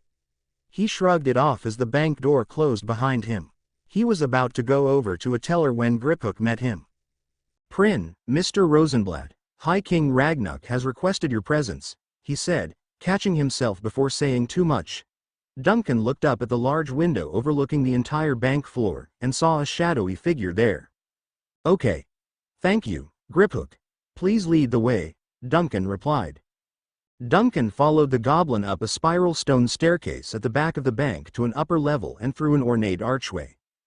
Before him was a large open space with a slightly smaller space in the center with a few steps down into it. Around the periphery were walkways and deep alcoves, each with a clan crest above it. A dueling arena. They followed the path to the right to the far end where stood a lavish desk with a throne positioned behind it. To the sides of throne and desk, well used and cared for weapons and armor were on display. At the moment, the back of the throne was facing him. Griphook knelt down on one knee. Prince Duncan Rosenblatt, Your Majesty. Thank you, Griphook, a strong, gravelly voice replied. You may return to your duties. As you command, High King Ragnuk, Griphook replied, and took his leave. Greetings, Prince Duncan, Ragnuk said as the throne turned to face Duncan.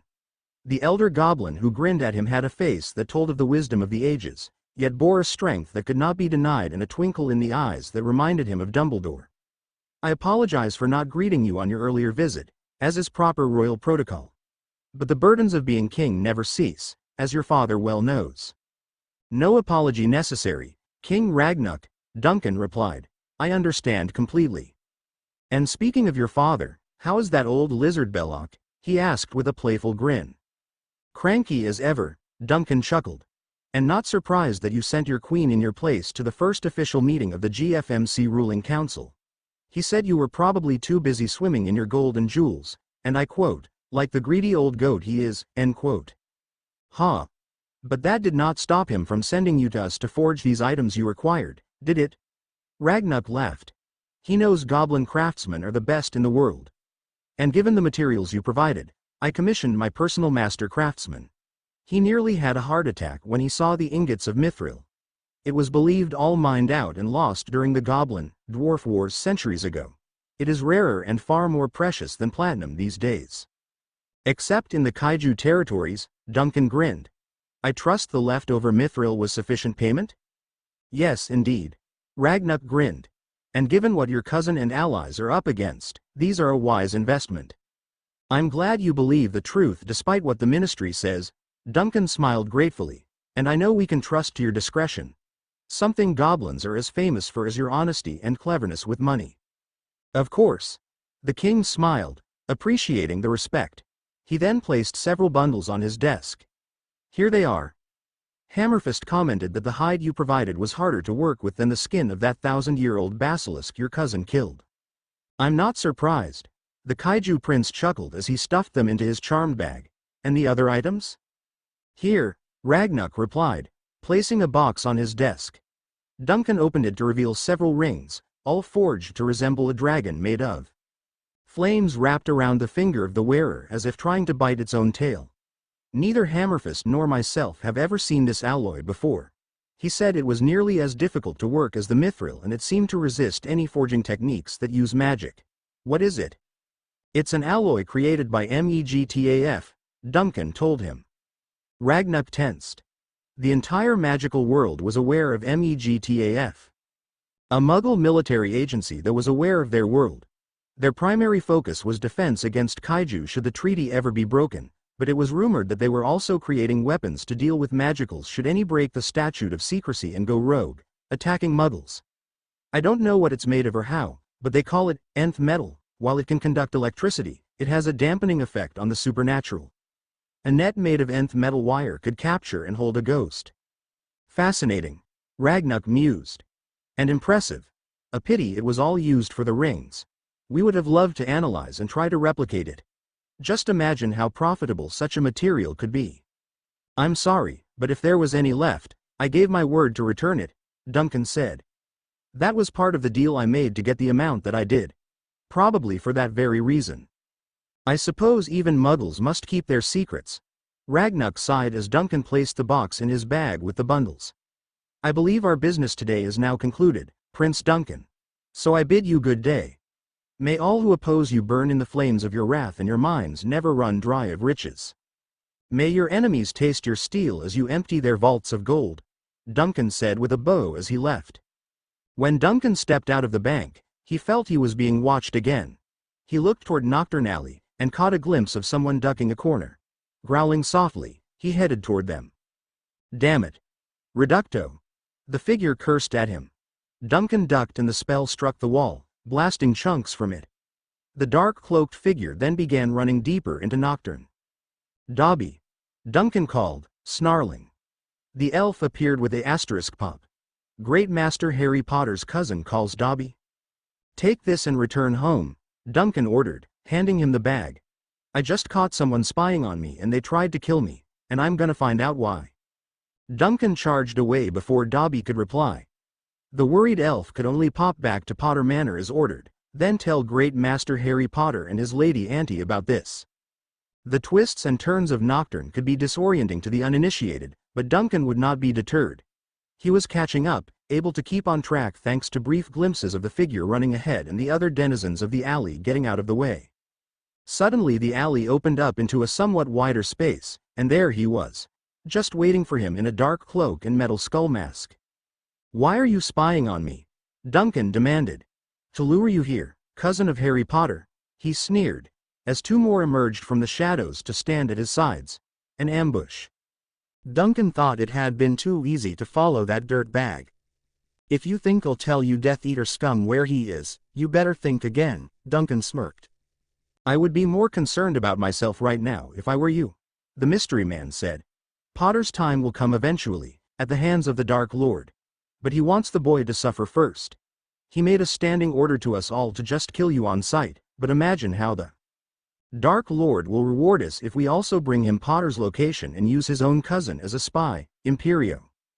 Duncan felt the magic pressing against his mind, trying to force entry and control. All it did was feed his rage.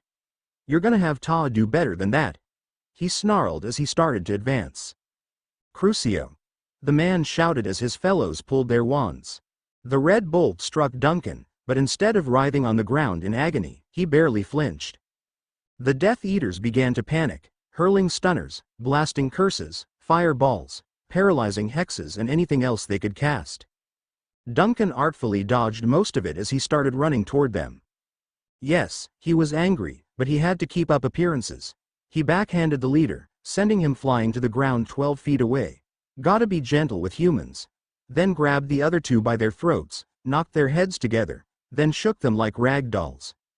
Being superior wizards, they were utterly clueless when it came to melee fighting. The leader, completely terrified now as he stood back up, watched as the other two were thrown bodily to either side of the alley. Avada Kedavra! He cast quickly as the American stepped toward him again, now just a few yards away.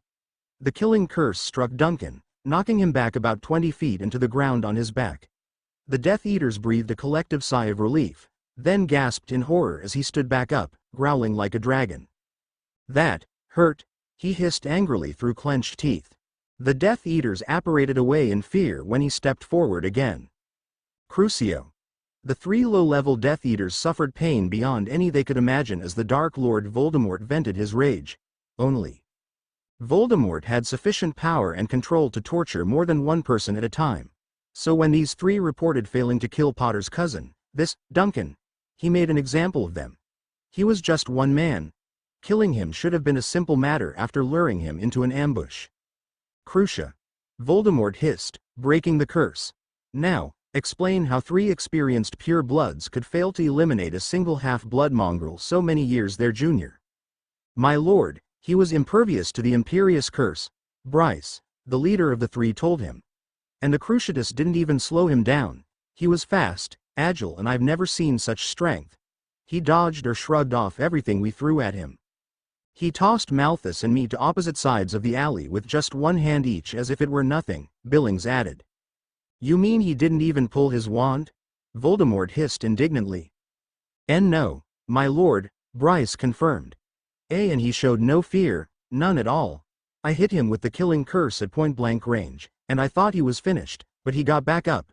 So the only thing we could do was run away like frightened children," Voldemort scoffed. "You must have missed with your killing curse, you fool. No one survives that. Only Potter, and that was only through sheer luck and his mud-blood mother's trickery. Crew." "Wait, my lord," Lucius said, then turned to the three men. "Was he wearing that unusual coat of his?" Why yeah. He was. That's how we recognized him in the first place," Bryce stammered. "Your point, Lucius?" Voldemort hissed. "My lord, Everyone who has seen it has said it appears to be reptile skin of some kind. Malfoy explained. If it is dragonhide, that would explain his resilience. And unlike most wizards here in Britain, he may have been trained in how to fight without magic, something no one could have known before now. Perhaps, Voldemort considered, putting away his bone-handled wand. But in any case, Bryce, you three underestimated him. You should have summoned more backup for such an ambush. Anyone who can incinerate 3 Dementors single-handedly is not to be taken lightly. In light of this incident, my lord, perhaps we should accelerate your plans to free our brothers and sisters from Azkaban? Lucius suggested. Yes, that would appear prudent, my slippery friend, Voldemort replied, the grinned wickedly. And I know the perfect night to do it for maximum effect. In the meantime, summon your son. Moments later, Draco Malfoy was kneeling before the Dark Lord. How may I serve you, my lord? He asked. I have a special mission for you when you return to Hogwarts, young Draco, Voldemort said. 3 years ago, when I was nearly brought back in the Chamber of Secrets, I explored the entire chamber in the weeks before Potter killed the basilisk and destroyed the diary. I discovered that Slytherin's basilisk was not alone. It had laid an egg. When you return to school, you are to enter the chamber, retrieve the egg, and have it delivered here to me. As you command, my lord, Draco said. But how will I get in, my lord? I'm not a parcel mouth. A wise question, with a simple answer, young one, Voldemort smirked as he stood and approached the boy. Your arm, Draco Malfoy. A look of shock and pride crossed Draco's face while he extended his left arm to Voldemort, pulling back his sleeve. Malfoy Sr. looked supremely proud as the Dark Lord applied the dark mark on his son's arm, who gritted his teeth to keep from crying out in pain. Your father will explain to you the bulk of the nature of my mark, Voldemort said as he finished. But the important thing for your task is that it will allow me to speak through you for a short time, long enough for me to give you access to the chamber. You will be my agent, my instrument, in Hogwarts, under the very nose of the great Albus Dumbledore. Thank you, my lord. I will not fail you, Duncan. Margaret rushed to check him over upon his return. She'd been worried sick after Dobby returned and reported that Duncan had been attacked and had run into Knockturn Alley after his assailant. The Placid had a dark and dangerous reputation for centuries, even more so whenever a dark witch or wizard rose to enough power to be a real threat. I'm fine, Mom, he sighed. They barely mussed my hair. I wiped the floor with them, but they got away. They? Harry asked. 3 of them, Duncan explained. The first one led me into an ambush. All 3 were wearing black robes and cloaks and different styled metal skull masks.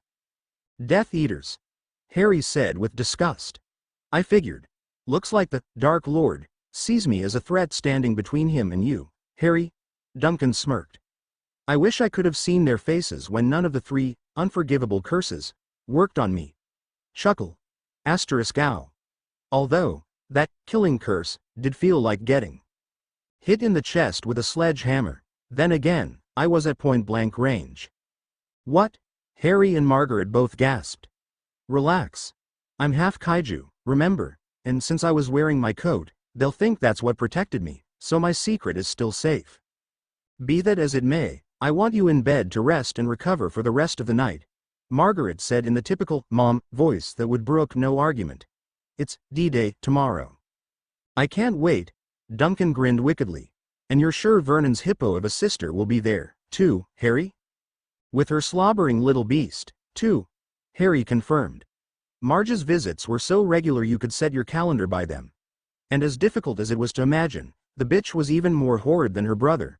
She had often set her precious bulldog, Ripper, on him. He still had the scars on his leg. Hermione asked to come, too, and I think I'd like her there with me for this. Is that all right?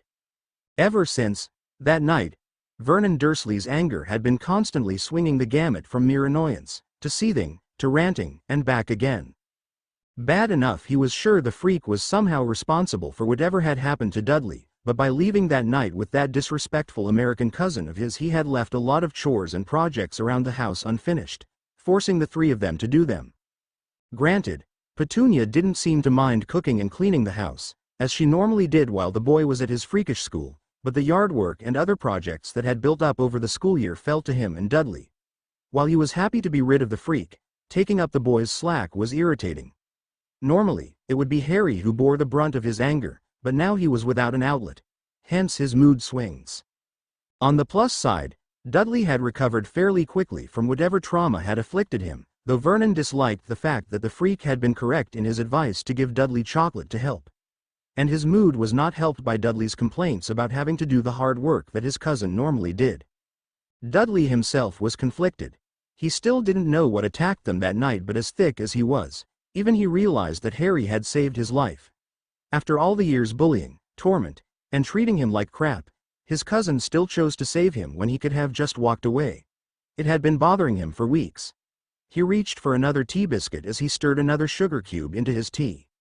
"You ask me, Vernon, it's good riddance to bad rubbish," Marge said before taking a sip of her tea. "Where the bloody hell were these relatives years ago? They should have taken him from the start, but no, they don't show up until he's been a burden to your family for 15 years? Disgraceful?" "The ungrateful freak hadn't even finished half of his summer chores," Vernon growled. "And that ill-mannered American freak had the audacity to insult me in my own house. I'd have thrown him out on his ear if we hadn't needed to take Dudders to the hospital right away." Petunia was unusually silent as she served the tea and drank her own. She was happy that her freakish nephew was gone for good. Constantly seeing her perfect little sister's eyes looking out from his face every time she looked at him was unnerving. As if Lily herself was watching the mistreatment of her son through his eyes and judging her sister from beyond the grave. She and Lily were close when they were small, loving, supporting and inspiring each other to early academic achievement and social standing among their peers. But then Lily's freakish abilities appeared and they learned the truth about her.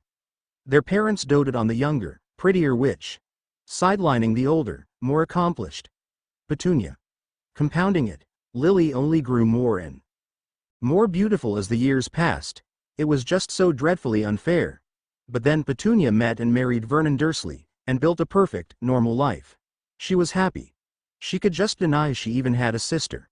But then just a few months after Dudley's first birthday, Lily and her freak husband were killed and they were saddled with the freakish brat. "I'm just so happy my little Duddy Poo is all right," Marge gushed, hugging and giving Dudley rapid-fire little tasties on his cheeks, much to his discomfort. His aunt simply refused to believe he wasn't a child anymore. When she released him, he went into the kitchen to sip his tea alone with his thoughts. Just then the front doorbell rang. "Who the devil knocks this early on a Sunday?" Vernon grumped. "Petunia, go get rid of whoever it is. I'm not in the mood for any nonsense." Petunia opened the door wearing her most disinterested expression, ready to make whoever it was rue the day they rang that bell, but then paled at who she saw there. A ghost from the past. "Hello, Petunia," Margaret smirked. "Long time, no see. The last time I saw you was at James's and Lily's wedding. I thought Lily was being an exceptionally good sport in inviting you, considering how badly you treated her once her magic was revealed. You never did say how your parents managed to make you attend with them." Outside, a few minutes ago, while Harry and his group were preparing to go ring the Dursleys' bell, a few of the neighbors had taken notice of the activity. "Excuse me, but what's going on?" Hermione looked and saw a bookish girl in her late teens peering over the hedge with her parents. Hermione walked over. "My friend and classmate Harry is getting justice for all the abuse he's suffered from his so-called relatives," she told them. "But surely he must be lying," the mother said. "They've always told us he was a troubled, even dangerous boy that they had to take in. A hopeless case they were saddled with." "Wait, classmate?" the girl queried. "But he attends St. Brutus's school for criminally disturbed boys, so how can he be your classmate?" "I don't know what you're talking about," Hermione said, appalled at the blatant lies the Dursleys have been telling the neighbors. "He's been my classmate and friend at Wellington Academy for 4 years now, and about to start 5th year. Look." Hermione handed them a pamphlet for Wellington Academy, the cover story for Hogwarts Muggle-born students. They flipped through it, finding pictures of beautiful grounds, many students and teachers, including Hermione as head of the science club, Neville as head of the gardening club, even Professor Snape wearing a lab coat as the chemistry teacher, and even a photo on the back of the pamphlet showing the school football team, which was actually a group picture of various Quidditch team players, with Harry front and center. "I have to wonder why they told you what they did," Hermione said, grinning to herself. "Maybe Harry's cousin didn't have the grades to get into Wellington, and they were embarrassed. Who knows? I mean, It's not like they were paying his tuition. His birth parents set up a trust for that. Harry's parents went there, but it was his IQ score that really made them want to recruit him when he was 11. He's been one of the top students ever since. Now, Margaret. The horse-faced woman breathed with disgust. Yes, she remembered James Potter's older sister from America. She thought she had an ally in her since Margaret had been born without her family's freakish abilities. But no, Margaret not only felt no such resentment, but had somehow gained those abilities in America. Petunia saw a few strangers, plus Harry and Duncan, behind Margaret. "What are you all doing here?" Petunia sneered. "You have the freak, and we don't want him back. Our lives are finally back to normal, couldn't be better now. So what more could you possibly want?" "Justice," Margaret replied. "Harry here has told us everything about his life here, everything." Petunia blanched. Her eyes frantically flitted over the others. Standing next to Harry was an attractive girl next door, type around his age with slightly bushy brown hair. One of the strange men was wearing an expensive suit and carrying a briefcase and had an air that very clearly said, "Lawyer." Behind him was a tall, well-built man in plain clothes and a trench coat. The lawyer stepped up. "Mrs. Dursley, we have some rather important matters to discuss with you and your husband," he said, his voice all business.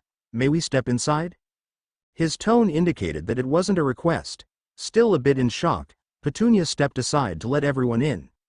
When she did, the plainclothesman turned and nodded to another man standing at the corner of the property. The uniformed officer returned the nod and spoke into his radio. 2 vans and 2 cruisers pulled up, all bearing the markings of the Surrey Police Department. All the activity in such a normally quiet neighborhood was starting to attract the attention of more neighbors. When Vernon saw who walked into his house, he turned a dangerous shade of purple, trembling angrily as he stood. His sister Marge simply scowled from her seat. "What the bloody hell are you doing here, freak?" Vernon snarled at Harry, his rage blinding him to the others, until he saw the smirking Duncan. The American freak who'd dared to insult him. "You?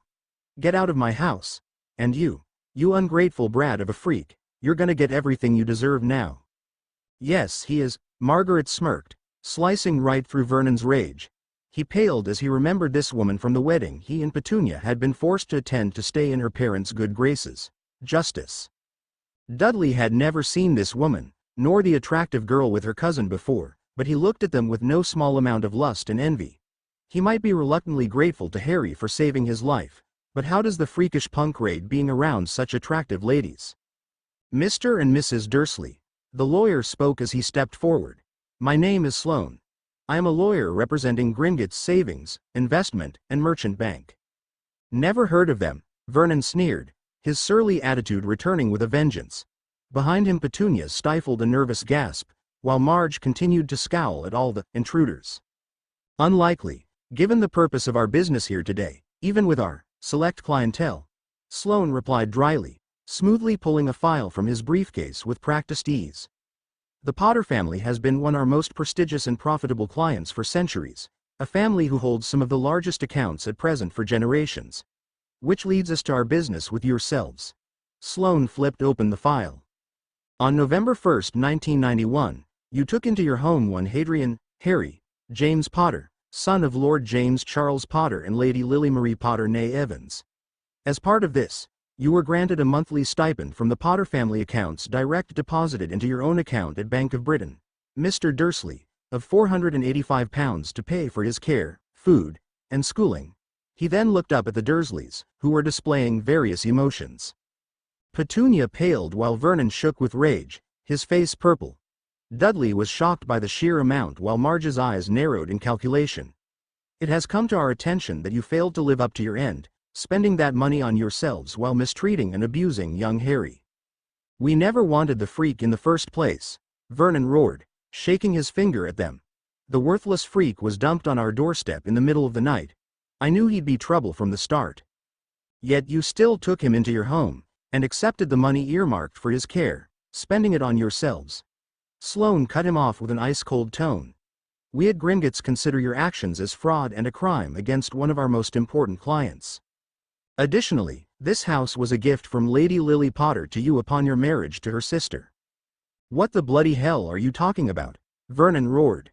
"Don't you remember, Petunia?" Margaret smirked. Lily handed you the keys at your reception, but told you that you needed to pick up the deed at Potter Manor? But you never did you? Of course not, because I found it amongst the documents in James's desk. Still in the envelope that Lily had written your name on. Dear Lord. She's right. Vernon. Petunia blanched. Mum and Dad insisted I invite them, but Lily knew we didn't want them there, so she did give me the keys just before they left at the beginning of our reception. You said the house was an inheritance from some distant aunt, Vernon accused when he whirled on her. Petunia wilted under his scowl. As you have been living here in a home owned by the Potter family, we at Gringotts consider you as living in a rented accommodation. Sloane continued in the same deadly serious tone. We have had this house appraised by 3 separate experts, and they have concluded that with the standard annual rent increases calculated, the average monthly rental fee for a 4-bedroom house with garage, atrium, front and backyards, gardens such as this in this area works out to £450, assuming you have been paying for utilities, upkeep costs and repairs yourselves. As the financial advisors for the Potter family, we are calling all rent due immediately. Vernon was spluttering and trembling with rage, his face turning such a dangerous shade of purple that Harry wondered if he was finally going to have that long overdue heart attack, unlikely, given that he needed to have a heart in order to have an attack, or stroke. Marge's scowl deepened, while Petunia and Dudley paled further, seeing where this was going. How much are we talking about? She asked finally. Mr. Sloane checked his notes. Factoring in all the years of unpaid rent, the money earmarked for Harry and accrued interest on said funds, he looked sternly at Vernon.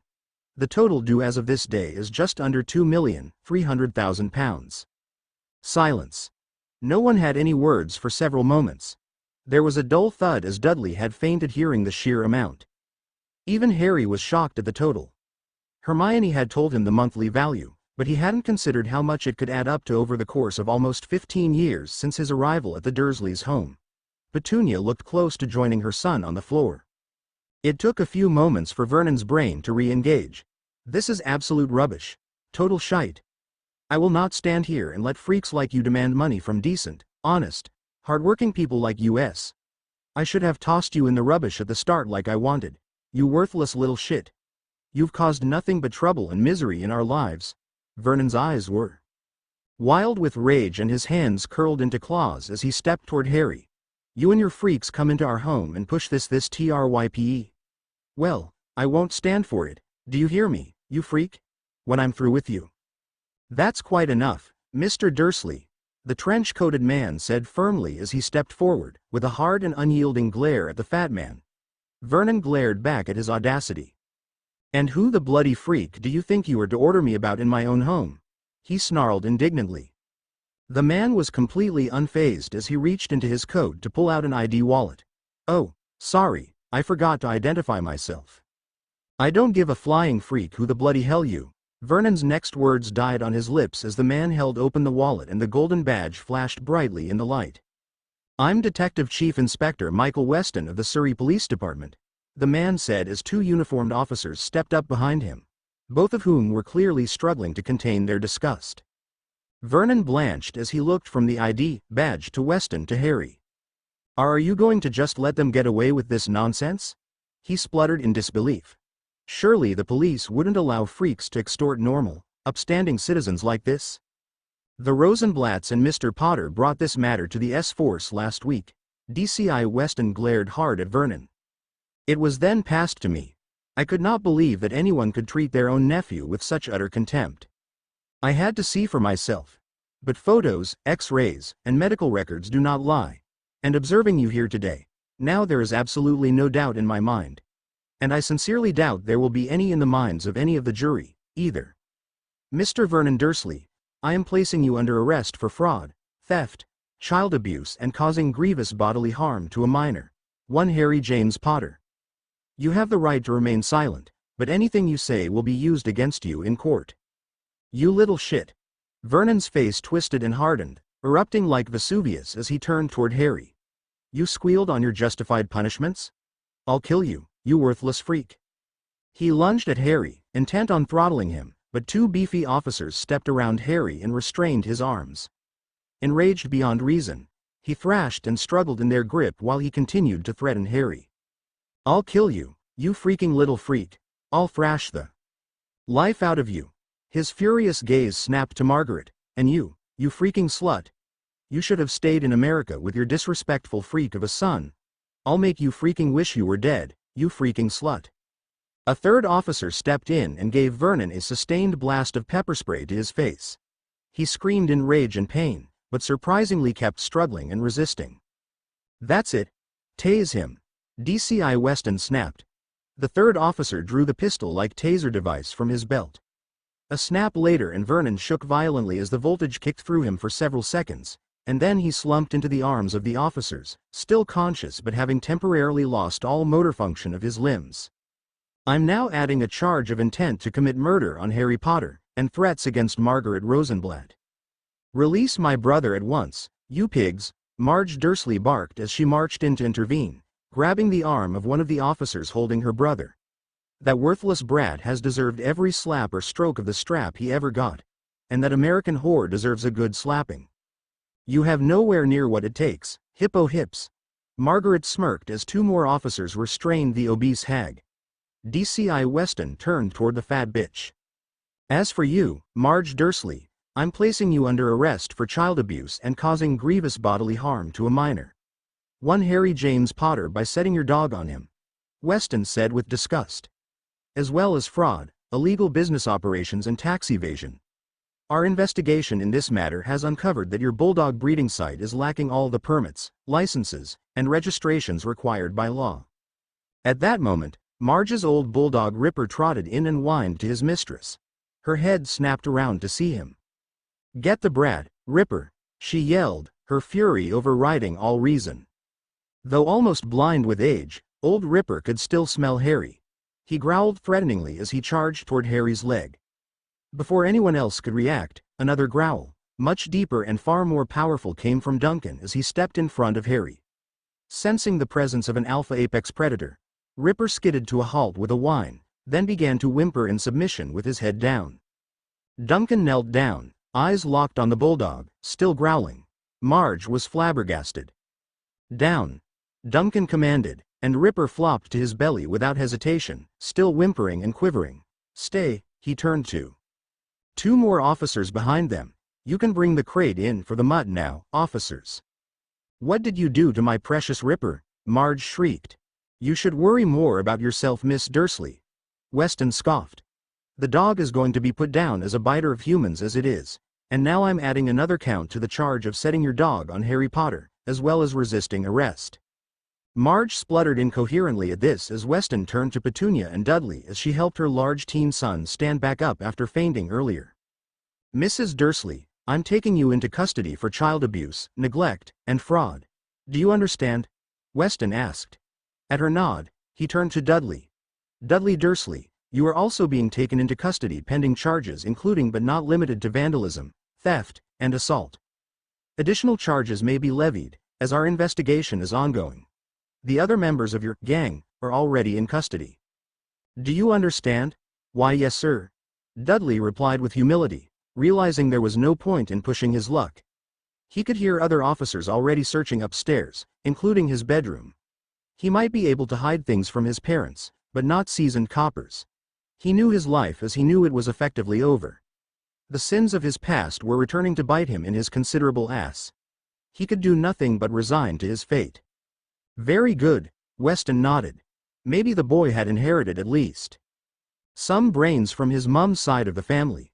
As the Dursleys were escorted out, Weston went over to Harry and his group, who had moved to a corner of the living room so as to not be in the way of the officers. That was a brave thing you did, young man, Weston told him. I'm not sure I could face such people again if it had been me. Harry could only nod, his shoulders slumping slightly. It was clear to those close to him that some of Vernon's enraged insults had gotten to him. Margaret pulled him into a comforting embrace, while Duncan turned to DCI Weston. Do you need us for anything else today, Inspector? No, sir, he replied. The Mr. and his sister have already damned themselves, that much is clear. It remains to be seen just how much all of this will count against the missus and the boy, but they are sure to see at least some jail time. I'm sure a thorough search of the house will only yield more evidence to ensure conviction. Good, Margaret said. Be sure to give the cupboard under the stairs a full forensic analysis. I think you'll find it disgustingly enlightening." "Mrs. Rosenblatt née Potter," Sloane called, closing his briefcase as they started to leave. "We'll hold off on evaluation of everything until after the police complete their investigation of the premises, but as of this moment I doubt the Dursleys will be able to repay everything they owe your family." Margaret simply nodded, more concerned with getting Harry away from this place. "Just let us know the final value, then we'll go from there." "Just one last thing before you go," DCI Weston called, stepping closer to speak softly to Harry. "I just want to wish you luck in dealing with your other demon. That Dark Lord is out of my league and way above my pay grade. But I know you'll beat him once and for all." The stunned group looked at him in surprise. Hermione was the first to put it together. "Are you?" "No," he said, shaking his head. "But my sister, she was the first magical in the family, and became an Auror after graduating Hogwarts. She was killed, brutally, in a Death Eater ambush in '89. It was small consolation that she took 2 of them with her before she fell. The family has kept in touch with the magical side ever since, and we trust the word of a proven hero over a politician any day." He placed a reassuring hand on Harry's shoulder. "You're a good young man, Harry Potter. You'll win in the end. I just know it." "Thanks," Harry smiled humbly. Duncan had originally intended to ride the train with his cousin and his friends. However, between the sheer bulk of his luggage and materials, the last-minute preparations, and the amount of unpacking he would need to do in his new quarters before the welcome feast, it just wasn't feasible. Dobby was able to take everything directly to the castle, but Duncan could port key no closer than Hogsmeade Village that afternoon due to the wards around the school. Hogsmeade was a charming old-world wizarding village. He determined to explore it more thoroughly when he could. But he found the Thestral pulling the carriage he rode up to the school morbidly fascinating. He'd read that they could only be seen by those who have seen death. He pushed back the memory of the civilians and MEGTAF soldiers he'd seen killed by Abaddon and Astaroth when they attacked the homecoming dance in their attempt to kill him years ago. He'd been lucky to protect his mother and closest friends and defeat the rogues with the help of his father that night on the desert mountain years ago. Duncan found Hogwarts Castle to be extremely impressive, but also a bundle of contradictions as Dobby helped him settle into his new quarters and office, adjoined to his non-magical studies classroom. The elf assured him that his personal supplies of Muggle foods, snacks, drinks, herbs, spices, and sauces were safely stored, along with his supply of coal and charcoal. Not that English food was as bad as he'd heard, but most was on the bland side for his palate. And no way was he drinking pumpkin juice. He just could not understand how popular it was. Even his mom, who was born here in magical Britain, didn't like it. Butterbeer was tasty, though, kinda like butterscotch root beer, but a bit too sweet to drink very often for his taste.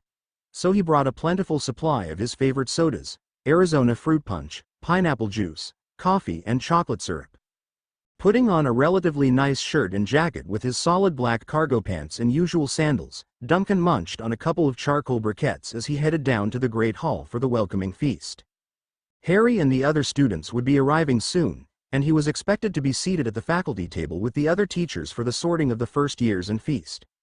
The moving staircases were annoying, so he simply jumped from one to another if they moved contrary to his destination. Many of the wizarding portraits gasped in surprise and admiration of his physical prowess. When he reached the Great Hall, Dumbledore introduced him to the rest of the professors and Madame Pomfrey, the school's healer. Snape barely acknowledged him, which bothered him not at all. The greasy git, as Harry and his friends accurately called him, probably hated the fact he was there. He was as polite as he could manage with Professor Umbridge, who was dressed head to toe in a sickening shade of pink and her customary fake smile and smug, superior air of condescending arrogance. He had a brief discussion with Madame Hooch about some of the various methods of magical flight, and asked Professor Sprout if the greenhouses might have any gillyweed, as he would need some soon. He took his seat as students began to file in and occupy their different house tables. Duncan smiled and nodded to Harry, Hermione and Ron as they took their seats with their year mates at the Gryffindor table. While the first years were sorted, Duncan idly wondered which house he would have been sorted into. Gryffindor would be his guess from what Harry and Hermione told him about the 4 houses.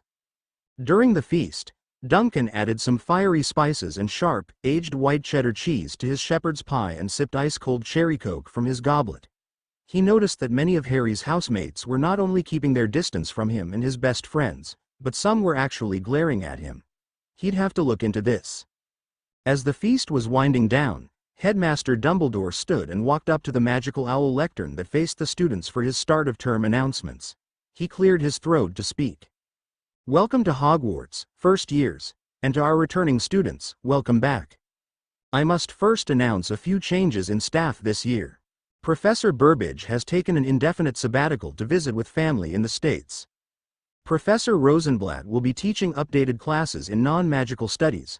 Duncan stood and nodded to the students with a half-smile before sitting back down.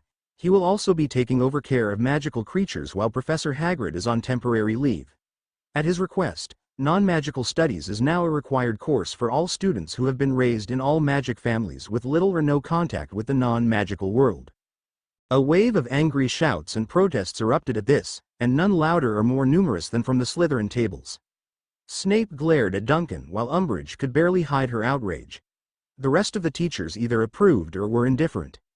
"Silence," Dumbledore commanded, using the sonorous charm to be heard over the din, shocking everyone to obedience.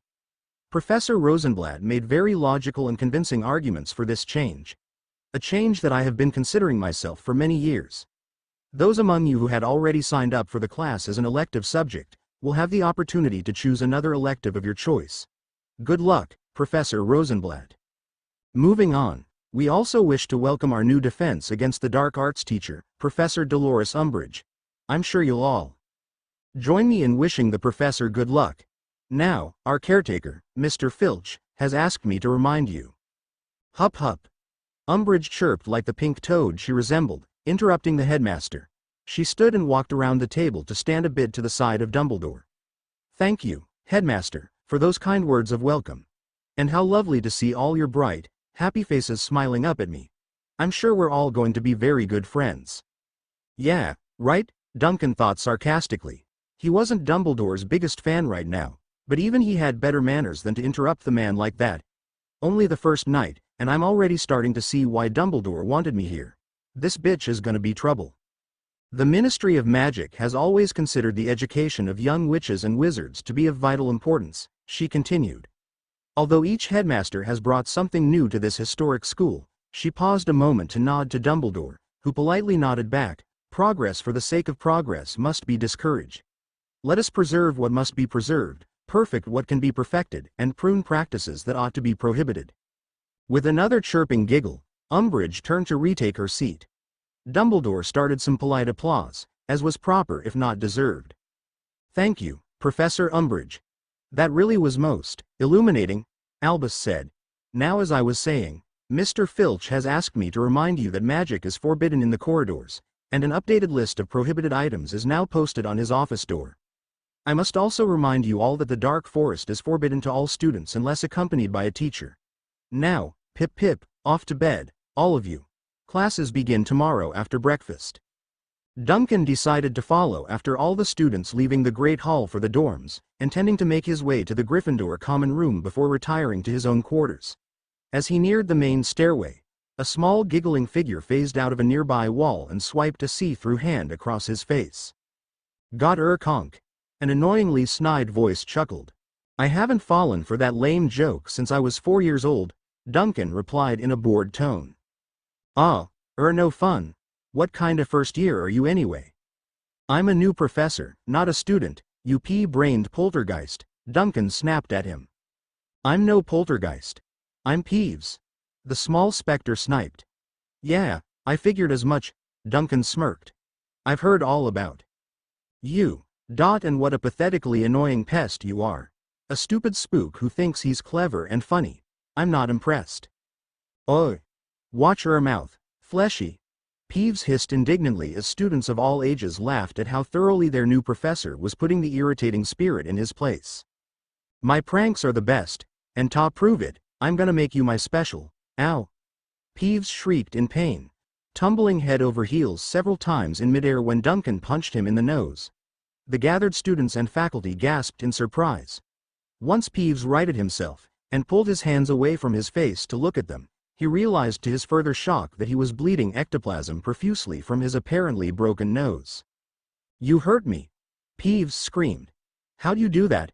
Fleshies can't touch ghosts." How? Doesn't matter. You brainless free-roaming vapor. Duncan sneered. What matters is that I can. So if you're smart, you'll stay the hell out of my way. And just to let you know, I've given the same ability to a lot of others here. Both students and teachers. So you might want to think twice about pranking anyone here from now on. THTH, that's not fair.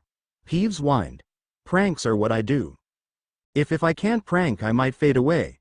Well, okay, we wouldn't want that, now would we? So I'll tell you this.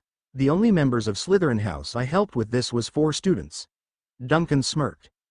The rest are fair game if you dare take the risk. Slytherin House. BB, but the Bloody Baron protects them. Peeves screamed in frustration as he passed through the wall. Duncan chuckled as he continued on his way to the Gryffindor common room, mentally going over the list of people he planning to give nth medal rings to. He and Harry had already given them to his mom, Sirius, Remus, Hermione, and the Weasley siblings. He entered the common room just as a tense conversation was escalating. Don't ya dare talk about me mother that way, Seamus Finnegan barked. I'll have a go at anyone that calls me a liar, Harry said firmly, standing his ground. Can ya believe the rubbish he's comin' out with about you-know-who? Seamus asked the room at large. Yeah. Ron replied firmly, stepping up beside Harry, I do. So do I, Hermione added from his other side, along with Neville. And so do I, Duncan growled, causing Seamus and the others to jump in surprise, turning to see their newest professor. He nodded too. Harry and the others, and they turned and headed up toward the dorms. This is a very divisive situation, I get that. But all of you have known my cousin for 4 years now. Known him for his honesty, courage, loyalty and integrity. Even the ministry and the prophet lauded him for those qualities until now. So ask yourselves this. Why did this change? Why now? Harry has always hated his fame, so the claim that he just wants the attention is ludicrous. So what would he have to gain by lying? He has offered to take Veritaserum and submit his memory of the night of the 3rd task as evidence, but the minister himself has refused to even entertain the notion of any evidence, let alone allow it to be made public. Why? Because he'd rather vilify Harry than even consider the terrifying possibility that Voldemort is back. A number of Harry's housemates now looked sheepish and ashamed, but some were undeterred. Cornelius Fudge is the bloody minister of magic, Professor. Seamus snapped. Why would he lie to the wizarding public that trusts him? And why would the Daily Prophet just let I.M. get away with it if he was? That don't make a lick o' sense. Because he is the minister of magic, Mr. Finnegan. Duncan emphasized, rolling his eyes. Voldemort's return would be politically inconvenient for him, and would cause mass panic in the wizarding world. How long do you think he'd stay minister if it came out that the Dark Lord really had returned, and he denied it out of fear? And are you really naive enough to believe that he doesn't use his influence with the media to his own benefit? Think about it, and think about it logically before you dismiss Harry's account of what happened that night. And one more thing to think about before you go to bed. The American Congress of Magic and the Global Federation of Magical Creatures have both acknowledged the possibility of Voldemort's return, and are developing precautionary measures in the event his play for power extends beyond Britain. I know, because I was there when they made those decisions. Good night. London, Gabrielle Delacour knocked and entered her sister's room in the French Magical Embassy. She saw her sister sitting in her nightgown on her queen-sized canopy bed, staring out the window with a wistful look on her face. The younger girl had not been allowed to stay for most of the urgent conversation her older sister had with their parents recently, but she heard enough to know it was about a boy Fleur had met at some kind of gathering. Fleur? Gabrielle spoke up, getting her sister's attention. What's going on? And don't tell me I'm too young to understand. You are my sister, and I am worried about you. Merci, Gabby. Fleur smiled at her little sister. Nothing is wrong, per se. What does that mean? Is Z's about that boy you met? Oui, Gabrielle. Fleur sighed. He is my perfect match. Sacre bleu. Is he really? You are so lucky, sister. It is so rare for Vila to actually find their perfect match. Oui, I know, Fleur giggled, then turned more serious. But it is complicated. His name is Duncan, and he is Ari's American cousin. So, he may not understand, and I am unsure of how to explain ZHIS without scaring him off. Fleur, you silly girl. Gabrielle rolled her eyes, pushing on Fleur's shoulder. You are a beautiful girl. Eastvold Avenue to be a fool to run away from you. So just tell, I am already. Zonk you, Gabby, Fleur giggled. You are right. I am just being silly. He will be at J next meeting in a few days. Well then, sister, as J Americans say, go get your man. The next morning, Duncan met Professor Sprout in the school greenhouses shortly after dawn, 2 hours before breakfast would begin. She showed him the section for marsh and swamp plants and gave him a dose of gillyweed and permission to pick more if he needed it later. Thanking her, he went to the Black Lake. When he was sure he was not being observed, Duncan removed his long coat, shirt, and sandals. He swallowed the gillyweed, gagging on it slightly before getting it down, and leapt high in the air to dive into the lake. Once the aquatic changes to his body were complete, he removed and pocketed his glamour ring and went in search of the merfolk of the lake. He encountered the lake's resident giant freshwater squid before long. She regarded him for a few moments, taking in his scent. She seemed to bow in acknowledgement, then jetted on her way. As a relative of the kraken, and essentially a lesser kaiju, her instincts knew him. He avoided the thick forest of waterweeds, as Harry had warned him that this was the home of an alarming number of Grindylows. Just past that, he found the ruins Harry told him about. As he approached, some merfolk armed with tridents intercepted him. The males were fairly large and well-muscled, yet they deferred to the females, who were lithe, athletic, buxom and possessed of a certain aquatic beauty. A matriarchal society. The females also possessed large, spike-like stingers centered between their tail fins, a feature that the males lacked. One rather assertive female, whose sharp-toothed sneer did little to assuage her beauty, swam forward of the others. Who are you? She challenged, and why do you invade our home? I am Duncan, Prince of the Kaiju and representative of the Global Federation of Magical Creatures, he replied, and a few of them exchanged glances of surprise. I've come to speak with your queen about many important things. The leader conferred briefly with the others, then returned with 2 others who took positions behind him. Follow me. If you try anything, we will tear you into chum bait, prince or not. Understood? Lead the way. Duncan nodded. What's your name? Duncan asked as they went deeper into the ruins. The leader looked sharply at him. Jenna, daughter of Rin, she replied stiffly. Rin is queen. Wait here. Jenna swam through an archway, and Duncan heard her confer with someone briefly, then she returned. Come, she ordered. He followed her inside.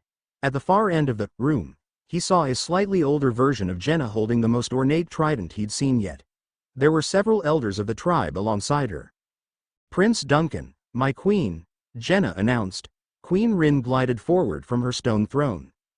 Your Majesty, Duncan greeted, bowing his head. Prince Duncan, the mermaid replied. Water is not your element. So what could be so important for you to risk so much to meet me and invoke the name of the GFMC? I've come to tell you that the GFMC has finally been recognized and ratified. Duncan smiled as she arched an eyebrow. Witches and wizards no longer control or dictate the lives and fates of magical creatures, including you.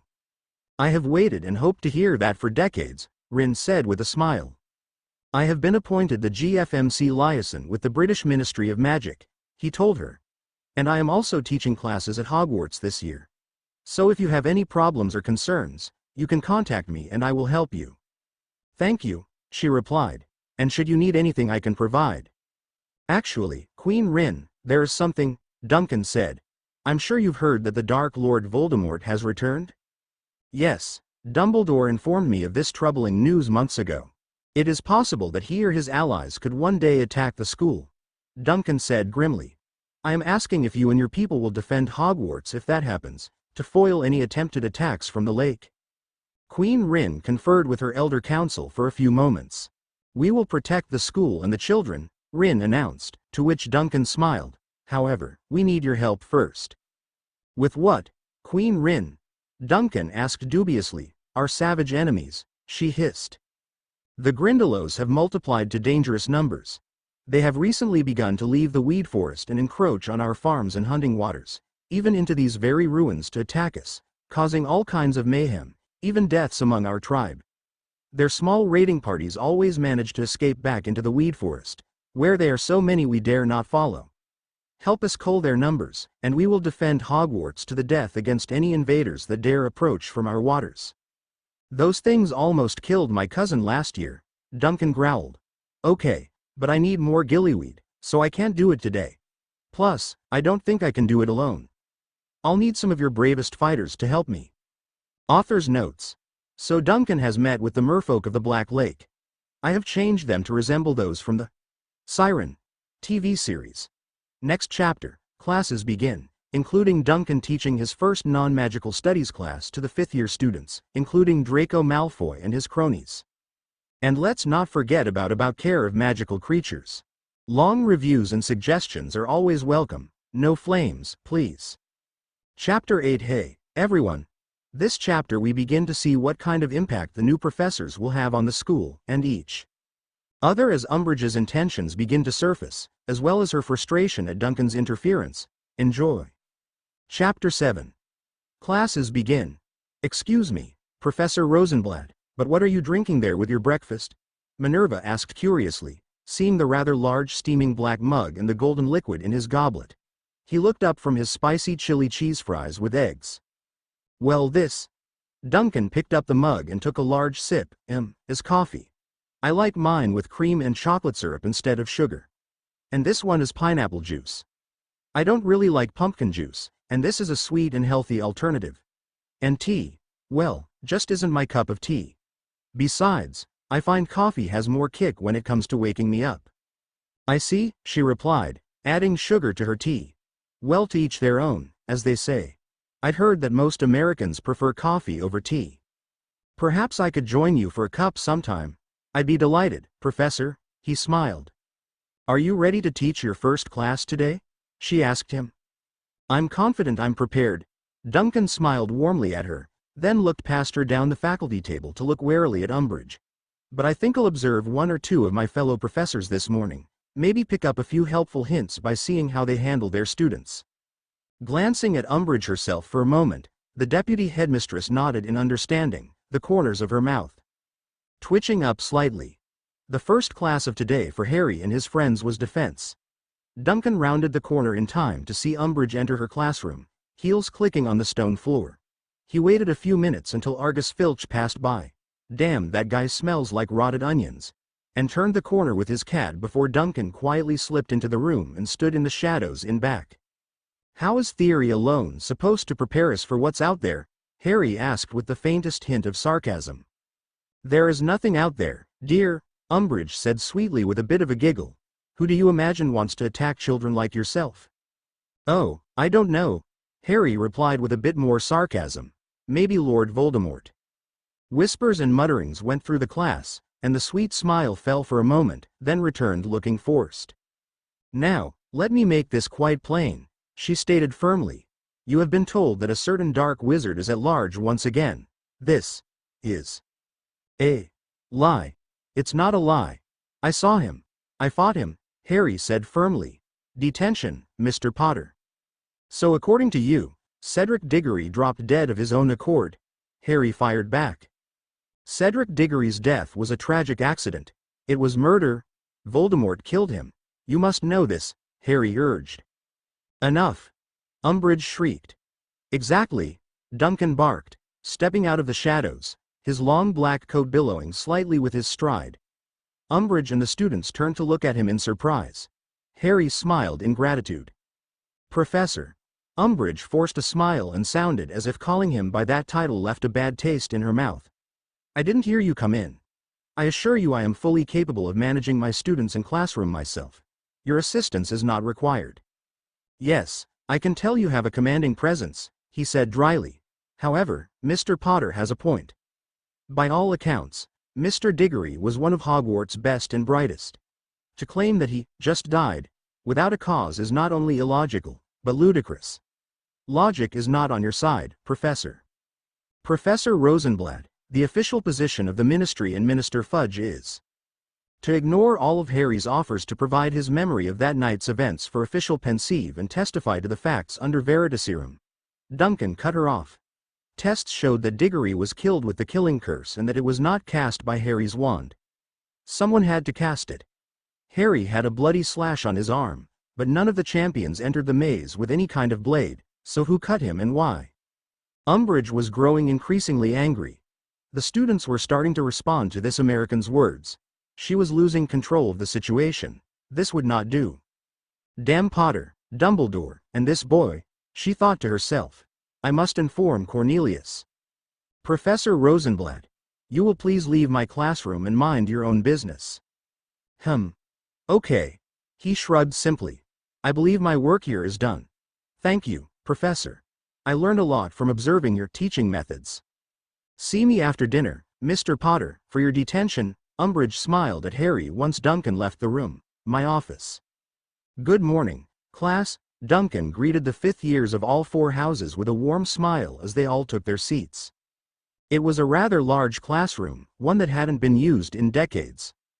Dobby and the school elves had gotten it clean and shipshape in no time. And the room was full. On your desks you will each find your texts of modern world history, from the Industrial Revolution to the present. And along the wall to your right you will find racks holding many current magazines and periodicals, as well as shopping catalogs from the non-magical world. Along the wall to your left, you will see multiple cubicles, each containing a computer with restricted access to the internet. I will also be showing you examples of other modern non-magical technology over the course of this year. You can put away your quills and parchment. Inside your desks you will find pencils, ballpoint pens, and fountain pens along with notebooks and writing pads of common paper. Asterisk peeved. Asterisk all this extra stuff for class we neither want or need, a greasy blonde boy snorted, eliciting chuckles from most of his fellow Slytherins seated near him. Muggles are worthless scum good for nothing but begging at our feet. You must be Draco Malfoy, Duncan observed with an arched eyebrow, and that would make you 5 Crabbe, Goyle, Nott, Parkinson and Bulstrode. I heard about you and your delusional superiority complex. Delusional? Malfoy barked, taking offense. Yes, Duncan replied calmly. I know all about that ridiculous, pure blood, ideology, and the atrocities committed in its name.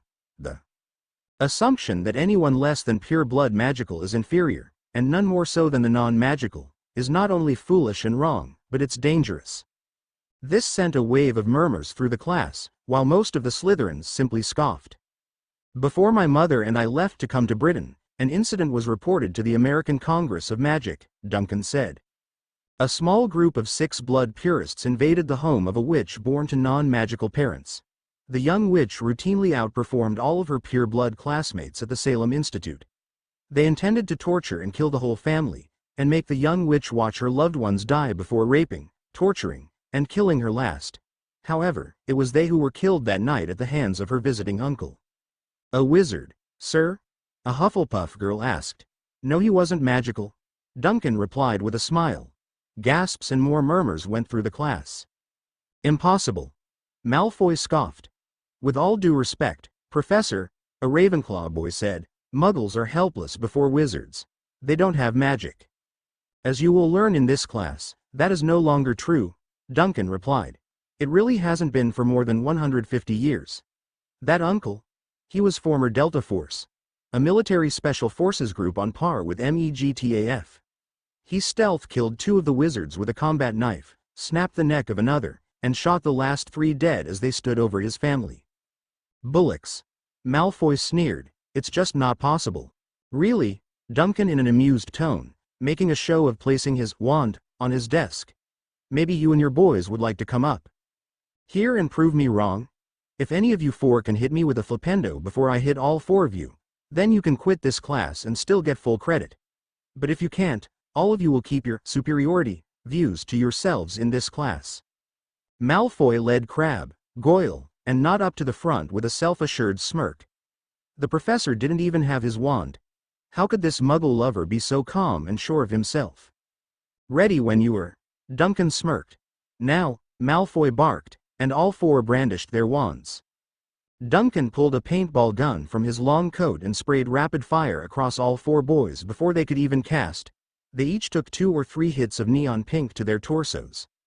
As all 4 winced and yelped in pain, Duncan fired 4 single shots, hitting each of them in the forehead, knocking them on their asses. The class was silent, too stunned to even breathe. The beginning of the end of magical superiority was the invention of gunpowder. Duncan told them. The advancement of guns, firearms, and technology has more than closed the gap. That's the real reason for the statute of secrecy, to protect us, not just them.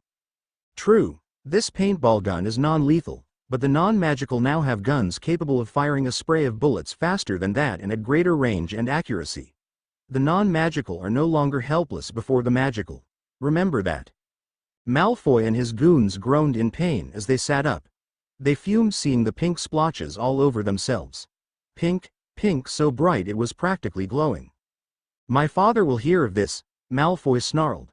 Like I care, Duncan humphed. To make sure you never forget this lesson, you four are to go through the rest of the day in those uniforms as they are. See Madame Pomfrey after class if you must to treat the welts, but leave the paint where it is, even on your faces. If you don't, it will cost you 20 points each. Don't worry, it washes out easily even once it dries. Now take your seats and pay attention. You might actually learn something. After lunch, during which he enjoyed seeing the teasing and flack Malfoy and his goons took from the other students, Duncan got more gillyweed and headed to the lake. He changed into a pair of board shorts, and swallowing his first dose of gillyweed, he dove in. He removed the glamour ring and went full kaiju as he went through the aquatic changes. Just outside the submerged ruins that served as Queen Rin's palace, he met with Princess Jenna and the warriors that had volunteered for this mission. Jenna looked grim. The Grindylows raided early this morning, she told him. They caused damage and injuries before the guards could respond. They took 9 children when fled back the weeds like the cowards they are. Children? Why? Duncan asked. The tentacled scum have been known to eat our young, Jenna growled. So they're still alive for now, Jenna assured Duncan. There has been no fresh bloodshed in the forest of weeds, we would have seen it. The Grindylows prefer their food fresh killed. Then let's go, Duncan said with determination. Princess, I want you and your best warrior to focus on finding and rescuing the children. The rest of you will come with me to cull the horde. But I should, the children know you, and follow you without hesitation, Duncan told her. Yes, you're right, she said after a moment. Your strategy is sound. Forgive me for questioning you. But once we have the children clear of the weeds, I'm coming back to help. I wouldn't have it any other way, Princess, Duncan grinned. Do you not need a weapon, Prince Duncan? Levi, the largest merman, asked holding out his trident. Duncan extended his claws with a feral grin. Thanks, but I'm good. The merman nodded with a smile. I think our best bet is to split up now, Duncan said. Princess, you and your partner will enter the weeds from the edge near the bottom. I'll go ahead of the others, swimming directly over the forest to draw them all out. My cousin Harry told me they swarmed him as soon as they thought they had the advantage. With me being unarmed and alone, they won't be able to resist. Let's go. Duncan took another dose of gillyweed as they swam toward the forest of weeds. The freshwater giant squid regarded them curiously for a few moments, then gave chase after a school of pike. Princess Jenna and Levi dove down to enter the weeds near the bottom. As per the plan, Duncan swam out over the weeds towards the heart of the forest with the merfolk warriors following at a distance. Their orders were to hang back until Duncan was swarmed by the vermin, then rush in to engage. Duncan swam slowly, his eyes sweeping not only below him, but in every direction. He stopped and hovered over the approximate center of the weed forest. He could sense them, feel their eyes on him. He'd expected them to swarm him from all sides right away, but it seemed they were being cautious. Either that, or... Duncan was struck from behind, tentacles whipping around his neck and upper arms. As he snapped the tentacles around his neck, he was swarmed rapidly from all sides. The ugly, reddish-brown octopus-like gremlins squealed and chittered madly as they attacked. Duncan snarled as he slashed left and right. Backup arrived in seconds, as the mer warriors fought with the ferocity of sharks. Grindylows were dying by the dozens to tridents and claws alike, yet more came. It was getting difficult to see any distance at all from the cloud of blood, bodies, and severed tentacles. Duncan ripped the head off of one, slashed 2 more and saw others impaled and slashed by the tridents of his allies. A keening cry was heard, distracting the swarm. They looked toward movement in the weeds some distance away where Princess Jenna and Levi lead the mer children out of the weeds and swiftly toward home. The fighters took advantage of the distraction to kill a number of the distracted Grindylows. Angered by the loss of their feast, the Grindylows attacked with even greater numbers and ferocity. A particularly large one attempted to bite Duncan's arm, only to break several teeth. Duncan grabbed it as it recoiled in pain and ripped its head off. Several minutes of heated battle later and another keening cry of a different pitch sounded. The remaining Grindylows retreated back into the weeds. Duncan and his allies remained there for several minutes, just in case the retreat was just a trick. But when the pike, salmon, and other fish moved in to feed on the shredded remains, they knew it was over and headed back to the home of the merfolk. As they left, even the giant squid arrived to feed. Princess Jenna and Levi met them about halfway and escorted them back to Queen Rin's palace. Duncan was unharmed, and injuries to the mer warriors were minor. "You have my gratitude, Prince Duncan," Queen Rin told him. "Our children are safe, and the Grindylows are not likely to trouble us again for many years. You have my word that I and my people will defend the school against any attack from our waters. I also offer you the hand of my daughter, Princess Jenna, in marriage." "I'm grateful and flattered, Your Majesty," Duncan bowed. "But my true home is the land and sky, and I could not in good conscience ask your lovely daughter to leave you or your people. Besides," he looks over to smile briefly at Levi, "I think there is another here far more worthy of her than I. One whom I suspect already harbors feelings for her." Queen Rin looked back and forth between Jenna and Levi for a few moments and smiled. After drying off a redressing, Duncan went back to his quarters. In his office, he went over his lesson plan for the Care of Magical Creatures class he was teaching the next day. At dinner in the Great Hall, where he saw that Malfoy and the others were still in the pink. He was puzzled when Minerva brought out the sorting hat and stool, and Dumbledore went up to his lectern. "May I have your attention, please?" the headmaster called, and the hall quieted. "We are most fortunate this evening to welcome a transfer student from the United States. Due to travel constraints, she was unable to arrive until tonight. Please join me in welcoming Miss Raven Thunderbird, who will be starting her 5th year and completing her magical education here with us at Hogwarts." One of the doors opened, and the figure who strode in was striking, to say the least. She had to be 7 feet tall and built like a busty Amazon. Her copper-toned complexion, shamanic staff, and her feathered headband showed that she was the daughter of one of the Native American tribes. She was also very beautiful. Heart-shaped face with high cheekbones, full lips, and her long black hair was in a single braid reaching her lower back. However, her eyes were as blue as the sky and twice as beautiful. When she reached the front, she turned and nodded in greeting with a warm smile. When she sat on the stool, it was painfully obvious it was too small. Minerva placed the sorting hat on her head. "Oh my! You're an interesting one, aren't you?" it said in her head. "A Cherokee shaman mother and a giant for a father. Already well versed in shamanic magic. You would defend to the death anyone who had earned your loyalty, and you have great courage to leave your family and tribe behind to come here. You are cunning in your way, but your lack of ambition and your mixed heritage would make you unwelcome in Slytherin. But the quality that truly defines you most is your intelligence." Ravenclaw. A mixed reaction went through the hall. Raven smiled and joined her cheering housemates. She sat down next to a petite girl with platinum blonde hair who had a nice aura. Malfoy and his cronies at the Slytherin table snickered in disbelief. She was clearly half giant and so couldn't possibly be that smart. After the interesting events at dinner and going over his plans for non-magical studies for the other years, Duncan decided to see if Harry was out of detention yet. The Gryffindor common room was full and busy with music and conversation. Fred and George was peddling their wares to their housemates, and others were just talking, laughing, and hanging out. He saw Harry on a couch across the room with Ron and Hermione on either side of him. They looked like they were discussing something serious. Concerned, he quickened his pace. "Bloody hell, Harry, the woman's torturing you," Ron said. "If your parents, or you aunt and cousin knew about this." "If I knew about what, Ron?" Duncan asked, startling the 3 teens. "Look at this," Hermione urged, showing Duncan Harry's left hand before he could stop her. Duncan's eyes widened, then narrowed dangerously, seeing the fresh-cut scars. "What did she use?" he growled, knowing full well who was responsible. "It's nothing, Duncan," Harry said quickly. "Dumbledore and McGonagall have enough to deal with right now. Besides, I don't want to give Umbridge the satisfaction." Oh, I can assure you she'll get none, Duncan all but snarled. I'm not asking as your teacher or as a Hogwarts professor, Harry. I'm asking as your guardian. What did she use? Harry exhaled deeply in surrender. He'd known his cousin long enough now to know better than to argue with him in this state. It was a blood quill. She made me use it to write lines. The more I wrote, I must not tell lies, the more it cut me, using my blood for ink.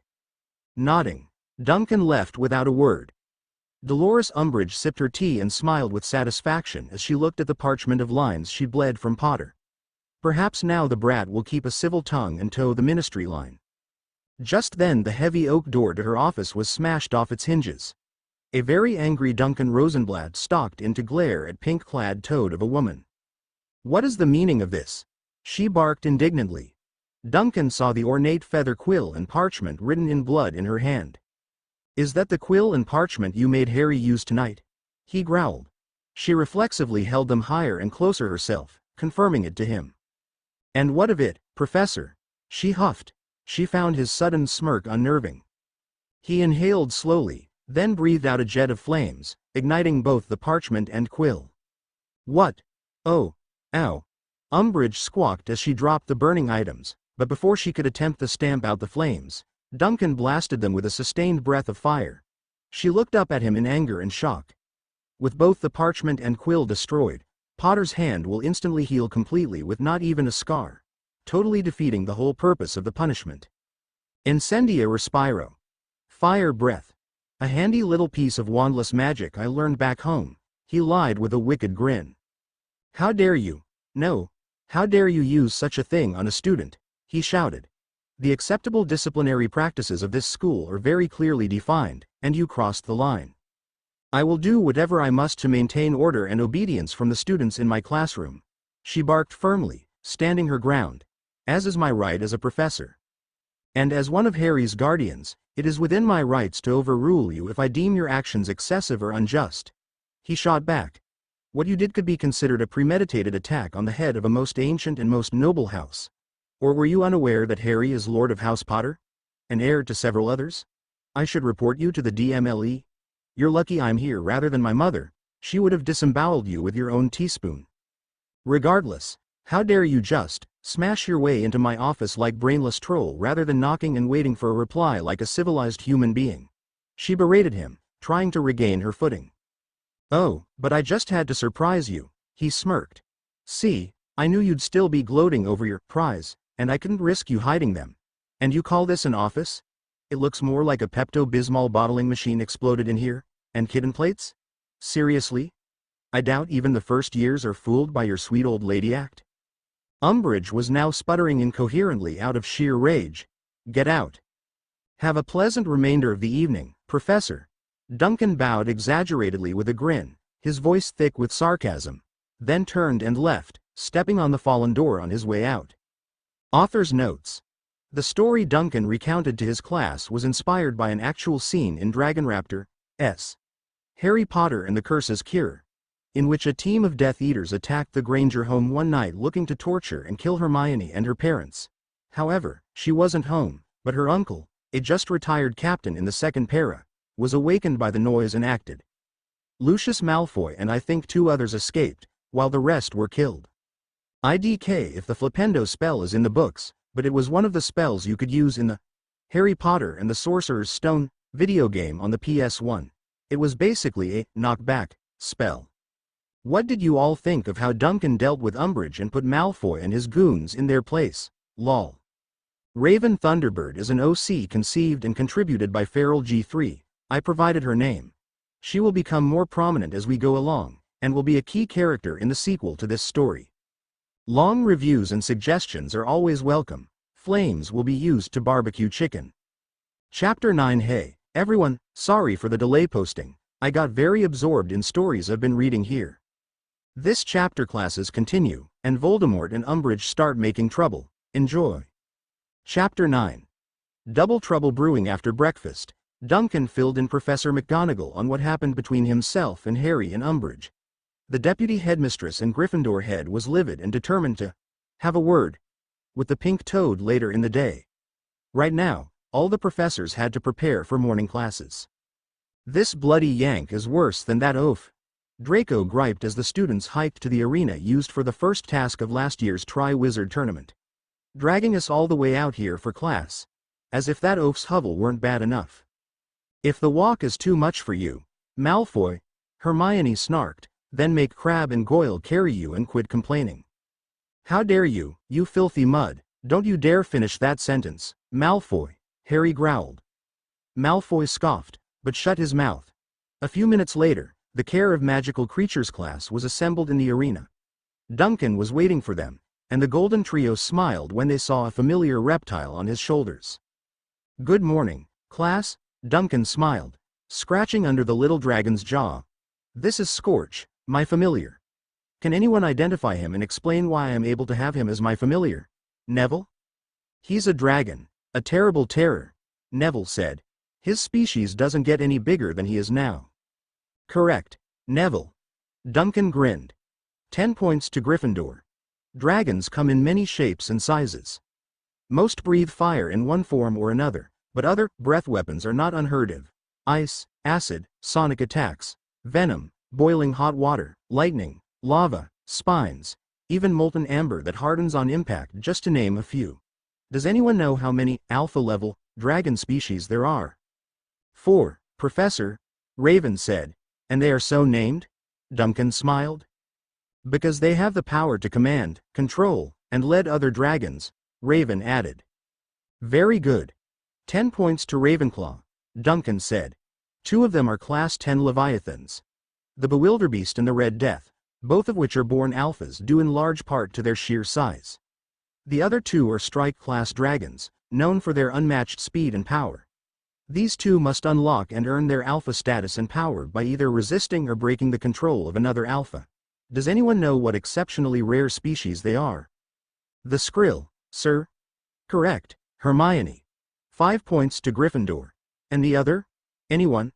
The last alpha-level dragon is the Night Fury, once known to the Vikings as the unholy offspring of lightning and death itself. However, over time many misconceptions about dragons have been cleared up. Sadly, all the alpha species are on the verge of extinction. The Night Fury is believed to already be extinct. For next time, at least 1 full page of parchment on the 4 alpha species, and a few paragraphs on your favorite of the more docile species I've brought here today. Now pay close attention. While calmer and more docile than most species, they are still dragons and should be respected. We will be using the methods developed by the Viking chief Hiccup Horrendous Haddock III of Berk, the first dragonmaster and rider of a Night Fury nearly 1,000 years ago. He also established the first academy of dragon riders and in his later years turned the entire barbaric archipelago into the world's first dragon preserve. Malfoy Manor, McNair and Fenrir Greyback both knelt before their Dark Lord in the Great Hall. Rise, my friends, Voldemort hissed amiably from his throne as he petted the head of Nagini, and report. You first, Fenrir. The Causeway and Channel Coast packs have pledged loyalty to you, my lord. The wizard werewolf grinned wickedly. The Highland pack refused, until I tore out the throat of their alpha. I have sent some of them to keep watch on Hogwarts. Well done, my friend, Voldemort smirked. But I would expect no less from you. With those 2 coasts now guarded by watchdogs, no interfering fools can enter Britain from Ireland or the continent without my knowledge. And with watchful eyes on Hogwarts, that old fool Dumbledore can make no major moves from there in secret. McNair? I was finally able to find the island of Gargantua, the ugly axeman replied. Between Ireland and Scotland, about 50 miles south of the Giant's Causeway. The concealment and repulsion wards were formidable, but I was able to breach them with my team. As we expected, the Giants exiled there were grotesque due to centuries of inbreeding. Their chief, Head Taker, agreed to join your cause on 3 conditions. Freedom from the island, the northern highlands of Scotland as a new homeland, and, his grin widened, all the muggles he and his people can eat. I like the way this Head Taker thinks, Voldemort chuckled. You, of course, agreed to his terms? Of course, my lord, McNair chuckled. Of course, I may have neglected to tell him that they will all die once you have no further need of them. Tisk tisk tisk tisk. How forgetful of you, McNair. The Dark Lord grinned. And how goes your search for the Isle of Dreer? Ongoing, my lord. But I am making progress. Good. Just think of the panic once I bend the quintupeds to my will. Voldemort sneered. Just then, Lucius Malfoy entered and knelt before Voldemort holding a letter from Draco. Forgive the interruption, my lord, but I bring word from my son. Speak, Lucius. What does the boy have to report? He reports that his new status as a marked Death Eater has gone unnoticed, and that Fudge's toady is making things difficult for Dumbledore and the boy. Malfoy told him. However, it seems that Dumbledore anticipated Umbridge's true purpose at Hogwarts, and took on Potter's cousin as the new Muggle Studies professor. The American has made the class mandatory for all purebloods and magic raised. What? Voldemort roared, standing from his throne. There's more, Malfoy continued with disgust. He has somehow arranged for Muggle technology to work at the school and has updated the class to include modern Muggle history up to the present. I will be lodging a protest with the rest of the Board of Governors immediately. Just like a Potter, butting in where he doesn't belong, McNair grunted. Indeed, Malfoy agreed. He had the audacity to humiliate Draco and his friends in the very first class when they rightly voiced their protest of the class. This, Duncan, has also been undermining the efforts of Umbridge to push the Ministry line denying your return, my lord, and apparently he has already swayed a great many students to Potter's side. Damn Dumbledore, Potter, and this, Duncan, Voldemort hissed. No doubt he is also making contact with all the factions of magical creatures around the school as well. Greyback. McNair. I want this American pest removed from the board, preferably before he contacts the Acromantula nest in the Forbidden Forest. See what your operatives near the school can do to that end. Lucius, tell young Draco to be ready to assist them from within Hogwarts if needed, and also tell him to complete his mission at the earliest opportunity. Yes, my lord, all three replied. Duncan grimaced at the stench coming from the door he was waiting near. Most everyone else found it merely unpleasant, but to Duncan's enhanced sense of smell it was truly horrible. He heard the approach of the man he was waiting for before he saw him turn the corner amid the students in the hall between classes. The shaggy, red-eyed cat with him gave a growling meow and hissed at Duncan. Good day, Professor, Filch said in a pinched greeting. Something I see and do for you? Just a little chat, Mr. Filch, Duncan replied, handing the man a can of Coke then popping his own. Have a drink while we walk. Well, thank you, Professor, Filch replied, taking a confused moment to figure out how to open the can, then took a sip. Blimey. This is bloody good. I know, right? Duncan grinned. It's a Muggle product, and one of my favorite drinks. I understand that you're a squib. Filch's expression darkened considerably. No need to get upset. I have nothing against those born without magic. In fact, my mother was originally believed to be a squib. What do you mean, believed? Filch asked suspiciously. Her magic was only dormant. But the means to awaken and tap into her magic like any other witch was found. Duncan explained. It has worked for others in the States as well. So it's possible that this is common for many, but not all, born without magic. So there is a chance that I could finally have magic? The old man finished. I've heard that your condition has often led you to be overzealous in your punishments of students at times. I get the feeling that if you had magic, you might be more judicious in your punishments and general attitude toward the students, Duncan posited. I just might at that, Filch replied, a small smile tugging at his mouth. We can owl my mother about testing your potential, Duncan told him, but first. Duncan suddenly whirled on Filch, seizing him by the front of his clothes, lifting him up and pinning the shocked caretaker to the wall. While nearby students cheered, Mrs. Norris yowled and hissed as if to attack Duncan. He looked at her and flashed his eyes with rage. The most vicious Kneazle in the school recoiled immediately and dashed away in terror in the face of the apex predator before her. The students laughed at her as she scrambled away. What is this? Filch choked out. I don't know if anyone told you, but I'm also the cousin of Harry Potter, Duncan growled. And I know all about the detention he got in his first year.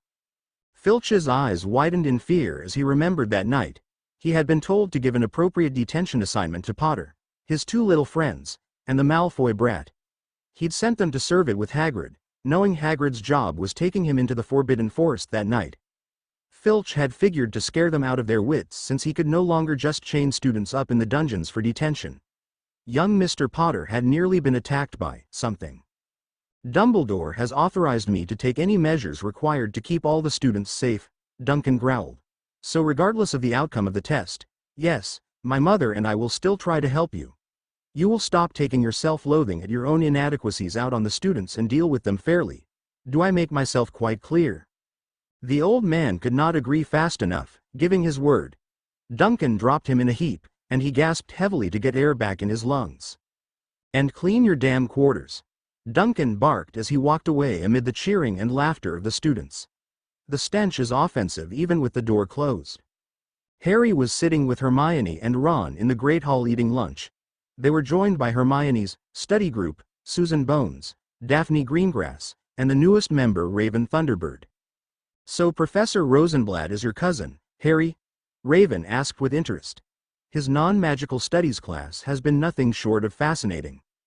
And he makes care of magical creatures fun and exciting, like Hagrid does. Daphne agreed, ignoring the sharp looks that Ron was shooting at the Slytherin girl. I find it amazing that he's never used magic in either class, Susan said. You could almost think he isn't a wizard, but anyone can feel the raw power coming off him in waves. Yeah, Duncan is brilliant, Harry agreed. Then they all heard raised voices just outside the hall. Duncan was almost to the Great Hall to get some lunch when he heard raised voices. Professor McGonagall and groan, Umbridge. Pardon me, Professor, but what exactly are you insinuating? Umbridge asked in a snobbish tone. I am merely requesting that when it comes to my students, you conform to the prescribed disciplinary practices, the deputy headmistress replied with authority on the steps leading to the grand staircase. Several students of all years and houses students exited curiously out the doors to the Great Hall, attracted to the argument. Duncan was glad to see Minerva act upon what he told her earlier. His respect for her rose a few more notches. So silly of me, but it sounds as if you're questioning my authority in my own classroom, the pink toad said haughtily as she stepped onto a higher step so she could look down at the taller witch, Minerva.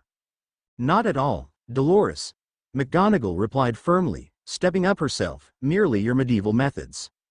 I am sorry, dear, Umbridge huffed indignantly, but to question my practices is to question the ministry, and by extension, the minister himself.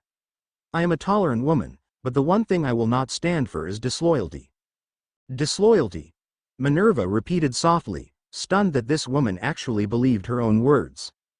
I'd say that your loyalty is right where it belongs, Professor McGonagall, Duncan said loudly, drawing the attention of all as he came down the steps to tower over Umbridge. To this school and to the safety and education of the students.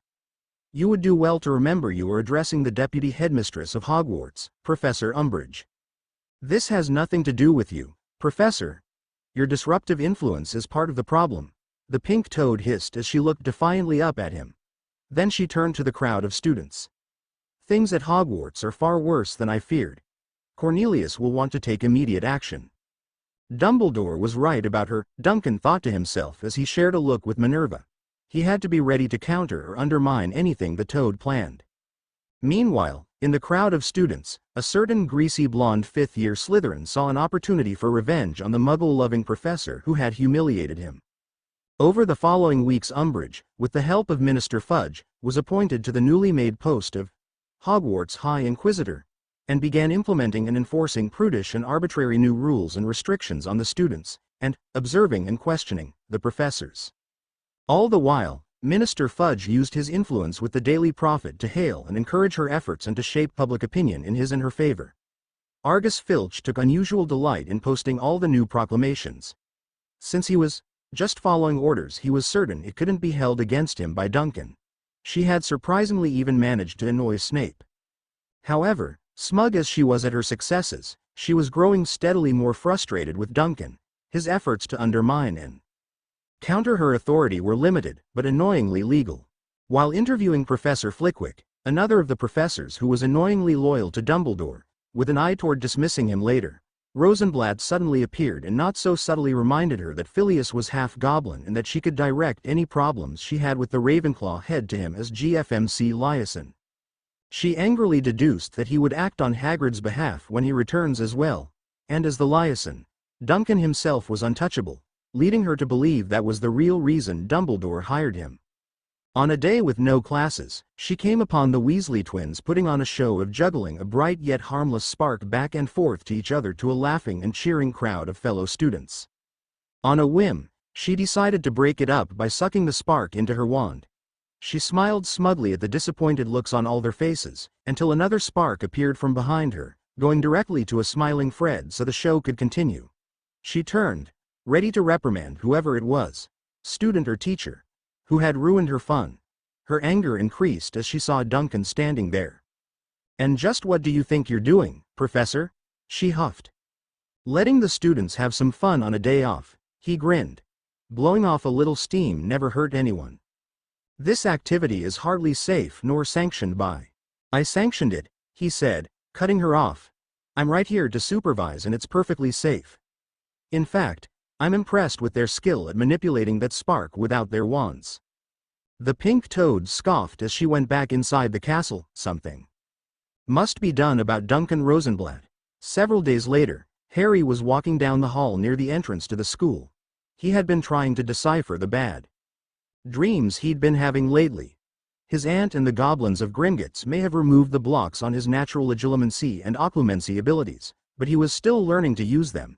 He was mentally kicking himself again for forgetting to bring his dream catcher to Hogwarts when he noticed the crowd around the entrance. Then he saw his crush. "Show, what's going on?" he asked the pretty Chinese Ravenclaw. "It's Professor Trelawney," she replied as they followed the crowd outside into the courtyard. They saw Filch carrying the last of Trelawney's luggage to the crying divination teacher.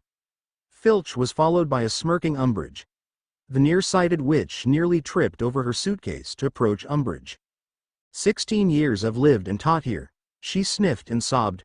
"Hogwarts is my home. Why, you can't do this." "Actually, I can," the pink toad smirked, sweetly, holding up a document. Minerva passed between Harry and Cho to go hold and comfort the sobbing seer, and glare at Umbridge. "Something you'd like to say, dear?" Umbridge asked her smugly. "Oh, there are several things I would like to say," Minerva retorted sharply, then turned to comfort Sybil.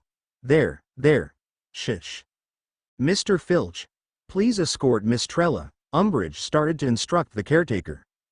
"Don't you touch her," Duncan growled as he stepped up beside the two witches, glaring fiery daggers at Umbridge and Filch, the latter of whom blanched sharply. "There is nothing you can do, Professor Rosenblatt," Umbridge sneered. "She has no creature blood, placing her beyond your protection.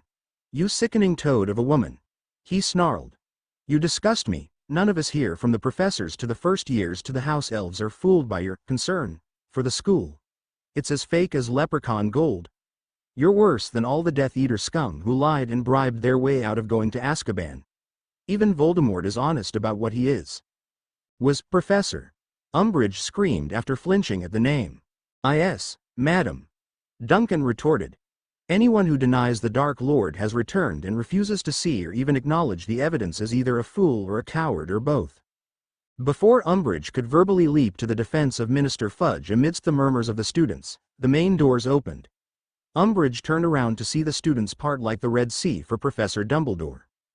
"Professor McGonagall, Professor Rosenblatt, might I ask to two of you to escort Sybil and her belongings back inside?" he asked, never taking his steel gaze off of Umbridge. "Of course, Professor," Duncan grinned, hefting the two trunks with ease while Minerva kept one arm comfortingly around Trelawney's shoulders. Duncan glared at Filch and nodded toward the remaining suitcase. The caretaker picked it up with a gulp. "Sybil, dear. This way," Minerva said gently. "Thank you." She sobbed in gratitude to Dumbledore as he took her hand as they passed. "Dumbledore." Umbridge began with her usual haughty condescension. "May I remind you that under the terms of Educational Decree No. 23, as enacted by the Minister." "You have the right to dismiss my teachers," he interrupted. "You do not, however, have the authority to banish them from the grounds.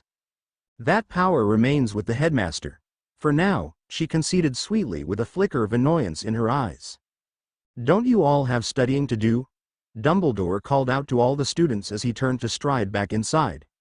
Later that evening, Duncan was eating dinner in his office while he graded papers, as it had become his habit on Fridays.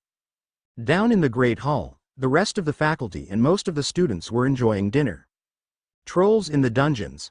Pansy Parkinson screamed as she burst in. Trolls, big, ugly. I barely got away.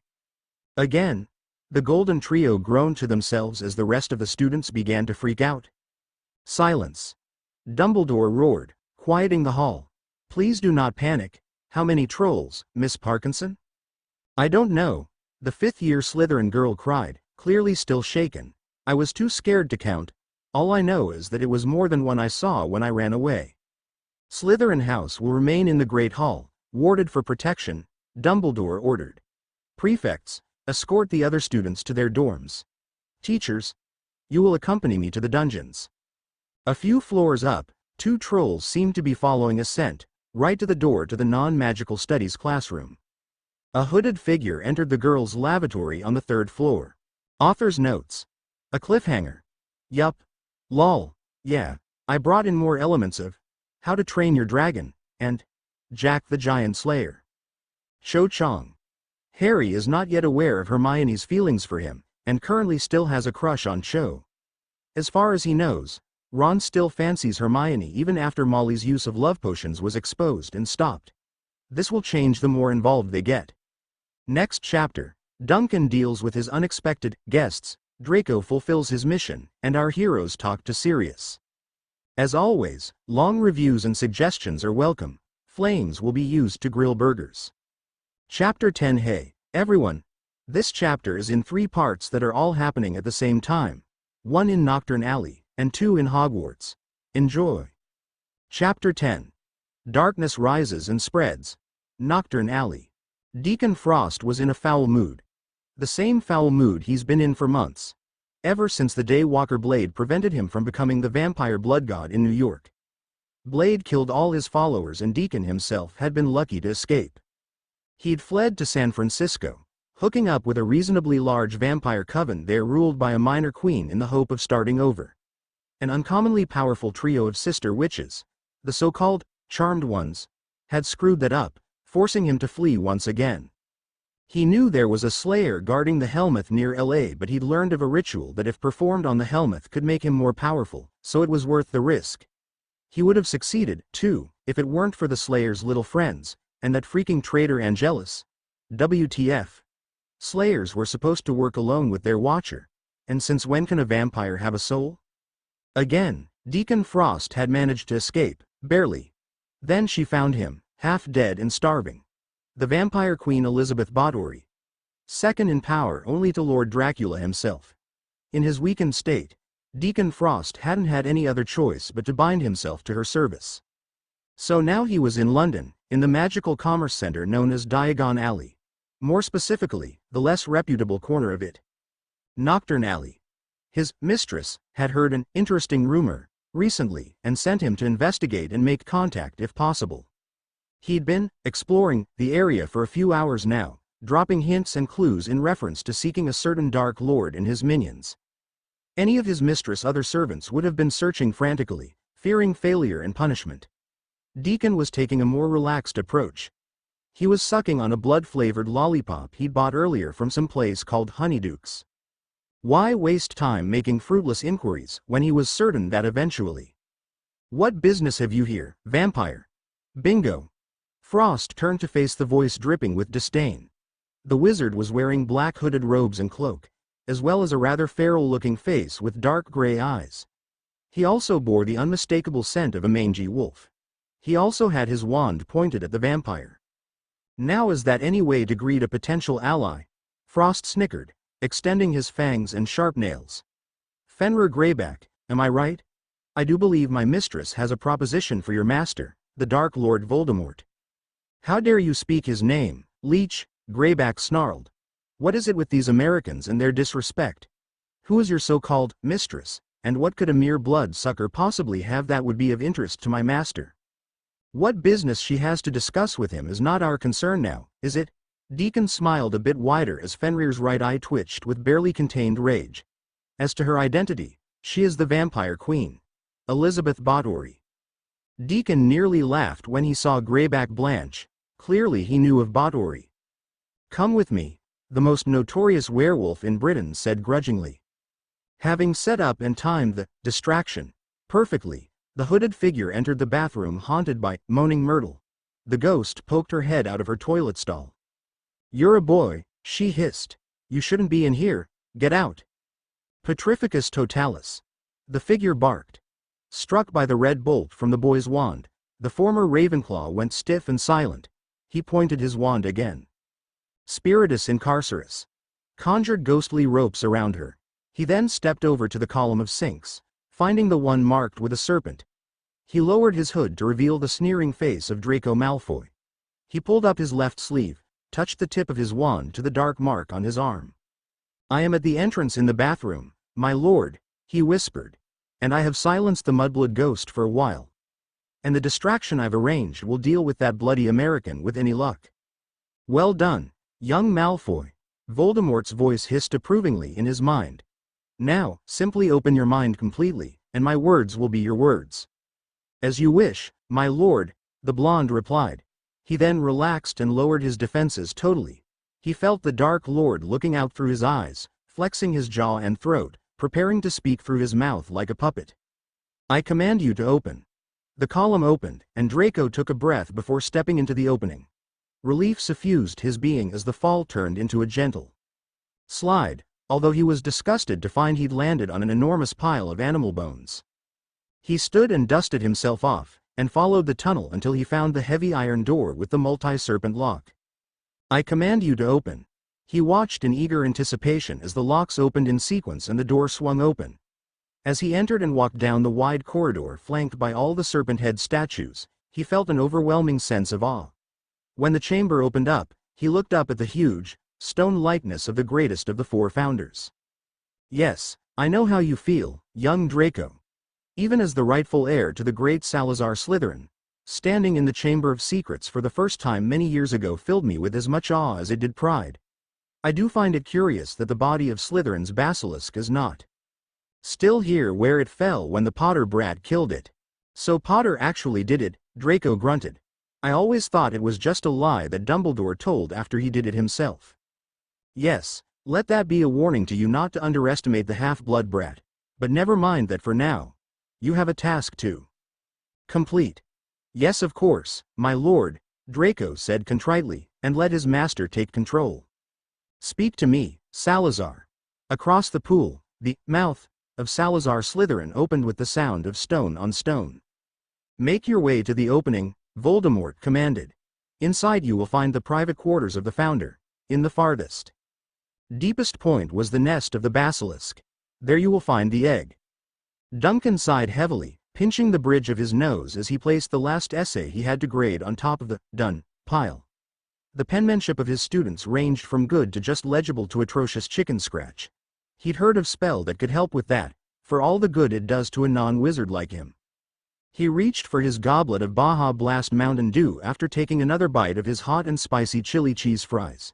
He was impressed at how quickly the schoolhouse elves had learned how to cook his special dishes, although he knew that Dobby had a hand in that, especially warning them of the dangers of some of his ingredients. Early on, one of the kitchen elves failed to wash his hands before relieving himself after mincing a few ghost peppers. The poor thing had to jump into a vat of chocolate chip mint ice cream to get relief from the burning. For weeks afterward, the Slytherin students couldn't figure out what the weird aftertaste of their ice cream was. Then he heard a disturbance in the classroom outside his office, crashing about and some grunts and groans. "If that's Peeves, I'll do a lot more than bloody his nose this time," he growled as he stood and went to the door. When he entered his classroom, he was greeted by two full-grown mountain trolls. Desks scattered, two of the computers trashed, and a magazine rack demolished. Each troll was carrying a large, knobby club. They looked at him stupidly and grunted with ignorant aggression. They stepped back in surprise when he growled back with his eyes flashing like emerald fire. "I hope you two are smart enough to understand me," Duncan snarled. "Get out. Leave this castle and don't touch the children or you're dead." His hope was in vain. They didn't understand him, but they knew a challenge when they heard one, and it enraged them that this tiny thing dared to threaten them. They charged toward him with clubs raised. They both missed as Duncan leapt off the landing just outside his office door, cracking the stone banister. Duncan twisted in the air as he landed behind them. They looked about for a moment, confused as to where he'd gone. "Hey, Dumb and Dumber." Duncan snarked, and they turned toward him. You looked. Duncan grabbed a desk and hurled it like a missile at the head of the troll on his left. As it staggered back from the desk, breaking apart on impact, the other troll roared angrily as he swung his club.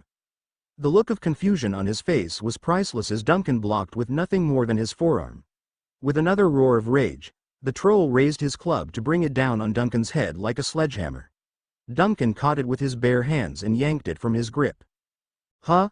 The troll grunted in confusion, just before Duncan clobbered him with his own club, making him spin around cartoonishly. Timber, Duncan smirked as the troll fell like a tree. The other troll had just gotten to his feet in time to see his brother fall. Completely enraged, the troll swung his club at Duncan wildly. Strike 1. Strike 2. Strike 3. You're out, Duncan chided as he dodged every blow. And no wonder, your stance is all wrong. Duncan slid between the troll's legs on his back, and punched it right in the nuts. The troll went cross-eyed, dropping his club, and screaming agony in a pitch that seemed far too high to come from such a creature as he doubled over, cupping his tortured sack. Duncan kicked him from behind, sending him crashing through a whole row of desks. The first troll was recovering and stood up, reclaiming his club as he did. Seeing the human with his back turned, he charged with his club, oblivious to the fact that he was about as silent as lumbering ox in a library. Duncan whirled and blasted the club with an intense blast of fire. Feeling a loss of weight in his hand, the troll stared stupidly to find his club had been burned down to a smoking stump in his hand. He was so mystified by it that he missed Duncan charging at him. Duncan slammed a thunderous uppercut to the brute's jaw that sent him flying into the wall with enough force to crack even his thick skull. He slumped dead to the floor, crushing a few desks. The other troll grunted and groaned as it started to come to, pushing itself up to its knees. He felt a sudden weight on his back, but before he could react he felt one hand grip the top of his head and the other his chin. Snap! The troll dropped like a bag of hammers. Duncan stood, dusted himself off, and straightened his shirt just before Dumbledore and the other teachers came running through the door. He discreetly drew his fake wand, as most of the teachers were not aware of his true nature. Merlin's beard. Minerva gasped upon seeing the trashed classroom and the two dead trolls. Professor, are you all right? I'm fine, thank you, Professor, he replied. I'm more irritated that I'm gonna be up really late now making sure all the tech in the computers is working right after Dobby and the house elves helped me repair the room. But how did these moronic brutes even get into the school? And why did they come to my classroom? Ms. Parkinson alerted us in the Great Hall to their presence in the dungeons, Dumbledore told him. We sent all the students with the exception of Slytherin House to the safety of their common rooms. The Slytherins are secured in the Great Hall protected by wards. Alas, the trolls had left the dungeons before we arrived to search for them, Snape said with a snide edge. However, this time we discovered the opening in the lower dungeons that they must have used to enter the castle, likely the same opening the first one used 5 years ago. How, exactly, were you able to kill these disgusting brutes? Bonebreakers, aimed at the skull and neck. Thank Merlin no one was hurt. Umbridge gushed with phony relief, her left eye twitching. 2 fully grown mountain trolls, and not only did Rosenblatt kill them on his own, but there wasn't a scratch on him. He was supposed to be badly beaten, or better yet dead by the time help arrived. The minister will want to know of this potentially tragic breach of Hogwarts security and the safety of the students immediately. Professor Umbridge, McGonagall admonished. These brutes could not have entered the castle without help from someone on the inside of these walls. All the more reason something must be done. The pink toad squawked, while inwardly she was already planning on how to turn this to her advantage. What I'm curious about, Duncan said with an edge in his voice, is why, with how big the castle is, did they come to my door? I highly doubt it's a coincidence. Wait, Flickwick said near the doorway, then sniffed several times, turning toward the door itself.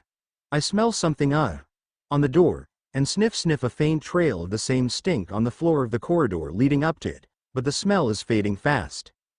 Let me see, Snape said, setting his nose almost against the wood of the door to smell. The musk of a female troll in heat. It fades quickly, and is easily masked by the stench of the males. Sounds to me like a prank gone wrong, Duncan said quickly, before anyone else could say anything, getting questioning looks from Dumbledore, Minerva, and Flickwick and an annoyed look briefly crossed Umbridge's face. Duncan looked intently at the headmaster, who nodded.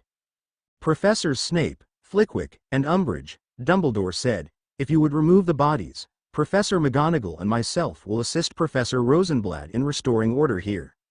Me? Umbridge scoffed as she turned on her heel to leave. I'll have nothing to do with this filth. He can take out his own rubbish.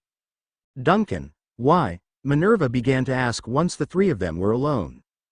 To prevent that pink toad from using this failed attempt to kill me as an excuse to try getting rid of me, he replied.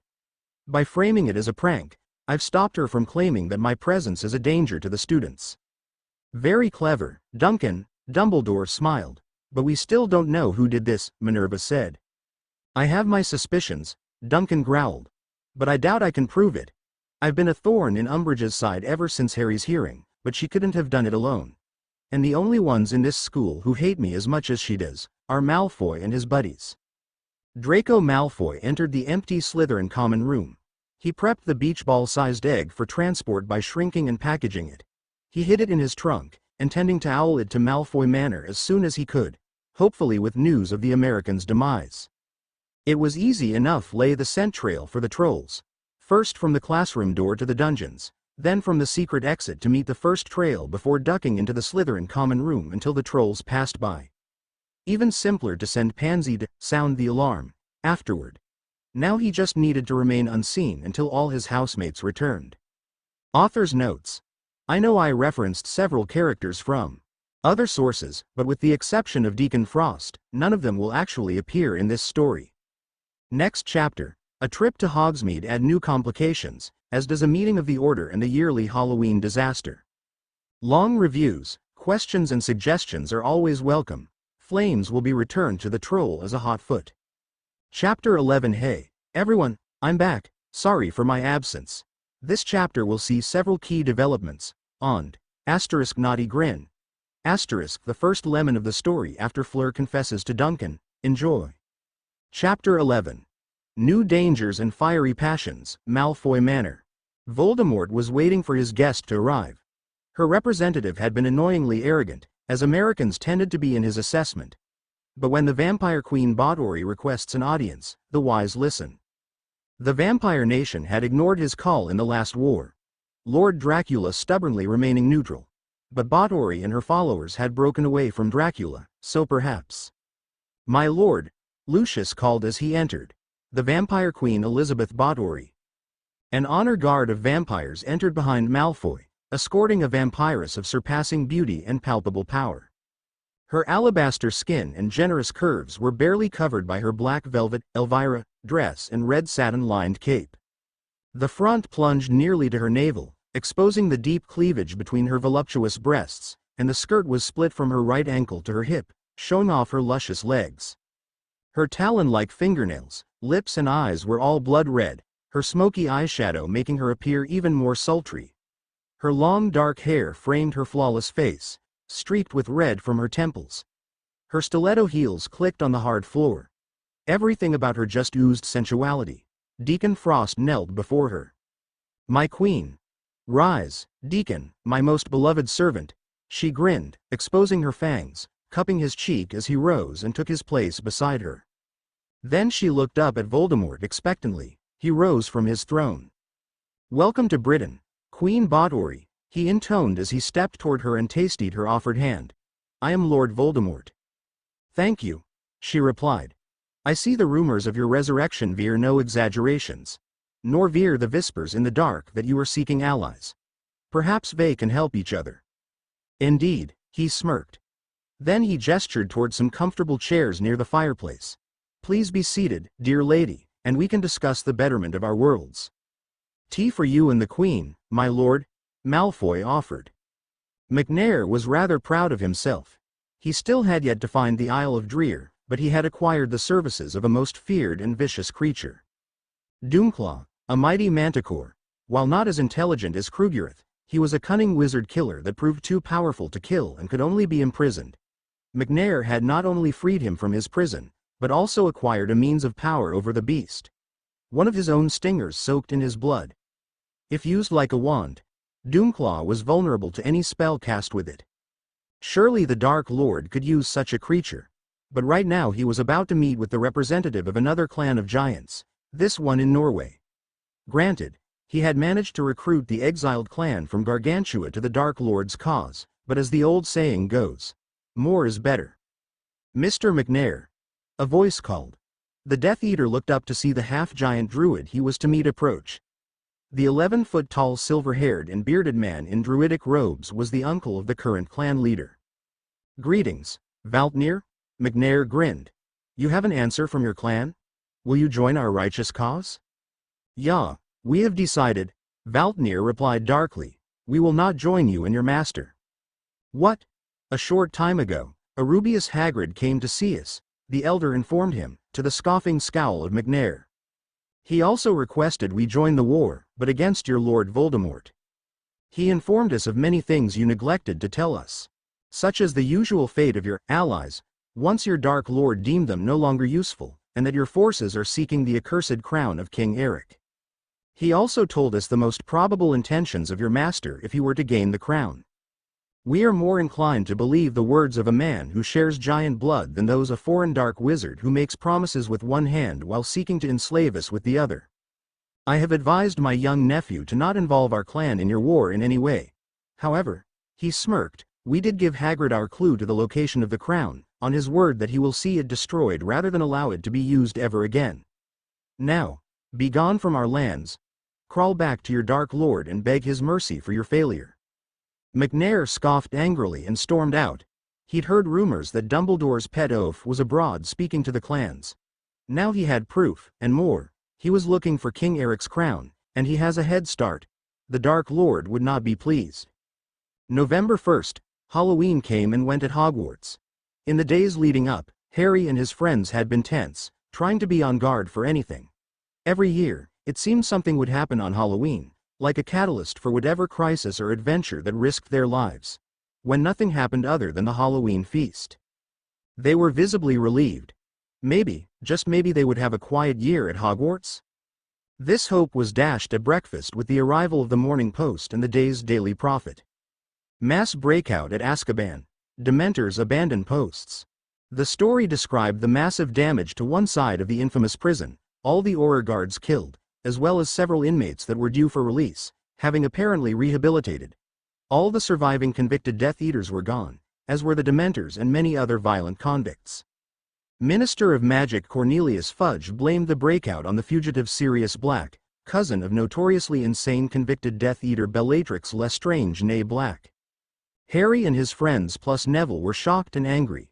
The Halloween curse held firm. The dark event just happened elsewhere. Hearing a snarl from the faculty table, they saw Duncan stand, angrily crumpling his copy of The Prophet and storm out of the Great Hall. Even Snape stepped aside, seeing the thunderous look on his face. A few days later, Duncan was preparing to flow to a meeting of the Order when there was a knock on his door. Enter, he called out. Harry came in. Hey, cousin. Sorry if my mood worried you and the others the last few days. Understandable, so don't worry about it, Harry assured him, then pulled out an envelope. Would you give this to Sirius? I would send Hedwig, but there are rumors that Umbridge is intercepting outgoing Owl Post. *HMPH. It wouldn't surprise me. Duncan replied. Sure, no problem. And enjoy your weekend. Going to Hogsmeade with your friends, aren't you? 12 Grimmauld Place, later that evening. Well, the Dark Lord is, as yet, still unaware of my duplicity, Snape reported. And I can now confirm that not only does he have agents recruiting dark creatures to his cause, but also seeking to obtain certain items. We already knew that, Snape, Sirius huffed. We need details. Mind you tone with me, Black, Snape hissed. We aren't in school anymore and you don't have that swine Potter to back you up now. What did you call my little brother, you snake? Margaret snarled, her tattoos glowing with her magic. That's enough bickering. Albus interjected calmly. What do you know, Severus? Aside from the item in the Department of Mysteries, he seeks to acquire the Chest of Demons, the Book of Skelos, the Skeleton Key, the Wand of Salazar Slytherin, King Eric's Crown, the Grimoire of Eglantine Price, and the Witchblade. Well, he's too late for the chest, Duncan chuckled. My dad destroyed it and its contents years ago. Please, Snape scoffed. If a warlock as powerful as Vincent van Ghoul couldn't destroy it, how could your muggle father? Nevertheless, Duncan smirked knowingly, as did Margaret. Except for a very trusted few, no one knew that Duncan's father was Belloc. They only knew Duncan was a half-blood.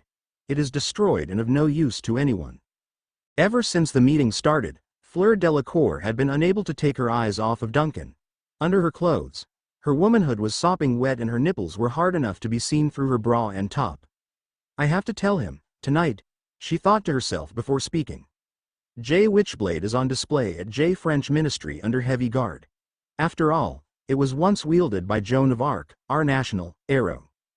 The grimoire went to the hands of the House of Bones when Crystal Price Brown, the daughter of Eglantine and her husband Emilius Brown, married the grandfather of Susan Bones. Minerva added. So it is likely in their family vault in Gringotts. The others are scattered across the globe, Arthur said. It seems unlikely that you know who would weaken his forces to track them down. Don't forget that he just broke his entire inner circle out of Azkaban, Margaret reminded them. Plus he's been recruiting heavily. Indeed, Mundungus Fletcher agreed.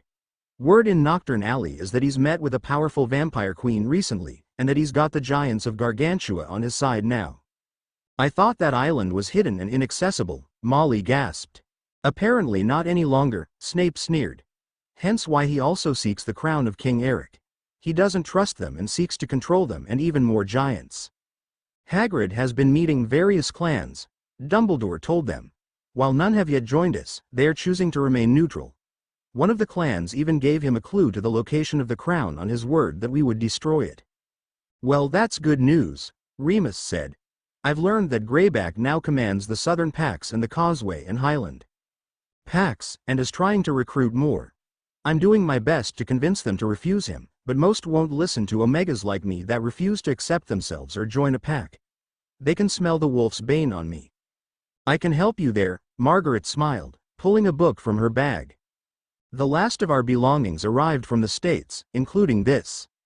It was written by Darius Potter, and chronicles his time and study of a very powerful group of Animagi. A Native American tribe of the Pacific Northwest called the Quileute. Many of their tribe have the natural ability to transform into dire wolves to serve as protectors of the tribe. James told me that your fellow marauders used some of Darius' notes and research to find and attain their forms. That's right.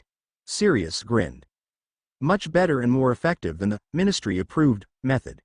This, the original book, postulates that it can even help werewolves, Vila, and other demi-human magical creatures gain greater control of their other forms. Thank you, Margaret, Remus breathed gratefully, accepting the book.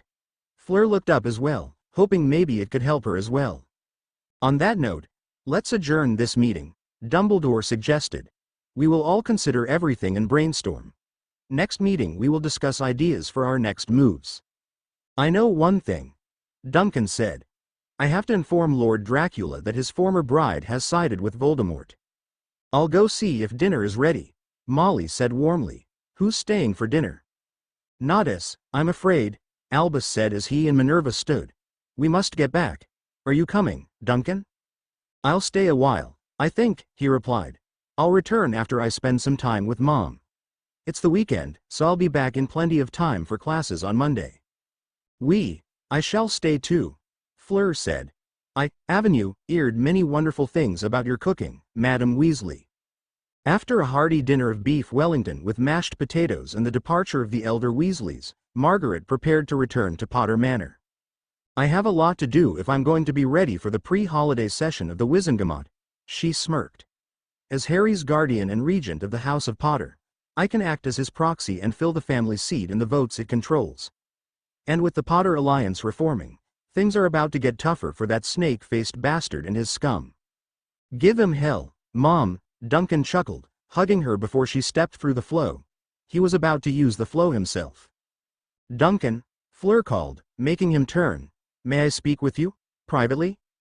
Go ahead, Duncan, Sirius grinned knowingly as he headed toward his study.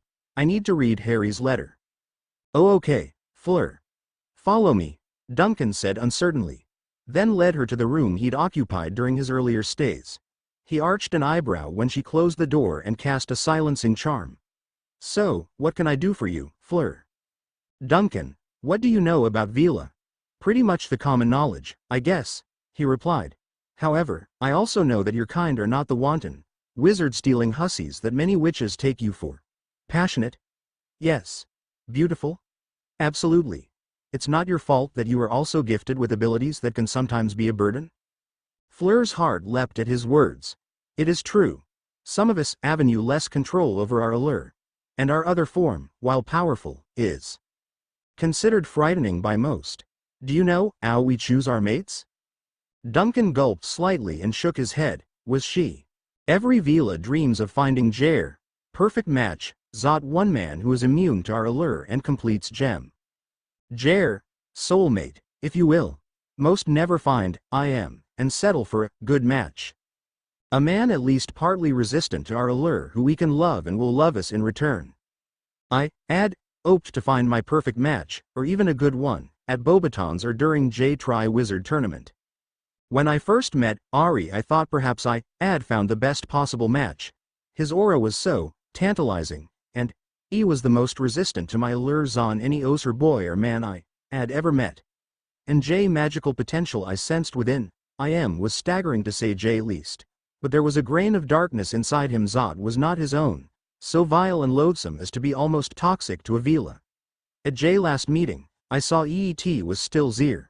But Jen, I met you. His eyes widened in realization. He'd felt a connection to her from the moment they met, but not her allure if what he'd read about it was true. He wasn't a drooling idiot around her. He'd thought it was just their mutual affinity to fire. And the dreams he'd been having since were steamy, to say the least. Fleur, I'm flattered, and I'd be lying if I said I haven't been thinking about you a lot lately, he replied, looking down sadly. But there are things you don't know about me.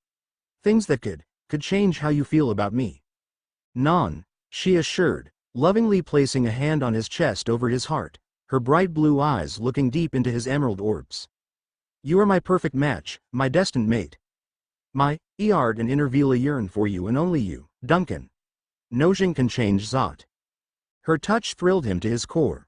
Their mutual attraction was palpable. He had to tell her the truth. I feel that I can trust you, Fleur, he said, but you must promise me that you will keep what I'm about to show you absolutely secret. Of course, mon cher, she nodded. He removed his glamour ring, revealing his true base form, then shifted into full kaiju, complete with wings and tail. Fleur took in his appearance with a gasp, not of fear or shock, but of desire. His inner fire seemed to call out to hers. I'm not a wizard, Fleur. I'm half kaiju, he said sadly, fearing rejection. My father is Belloc, king of the kaiju kingdom. She cupped his scaly cheek, turning his face to her.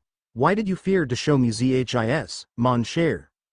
The last girl I loved dumped me because she couldn't handle it, he said sadly. She was a fool, Duncan, Fleur assured him. I am not. Like you, as a Vila, I am a creature of fire. Just being near you, I feel my inner fire flare and pulse, yearning to be one with yours. How can you be so sure? He asked. I confess to feeling very drawn to you as well, but I'm just a mons. Non, she interrupted, placing a finger to his lips. You are not a monster, Duncan, no more zon I. She focused her will and shifted to her avian form.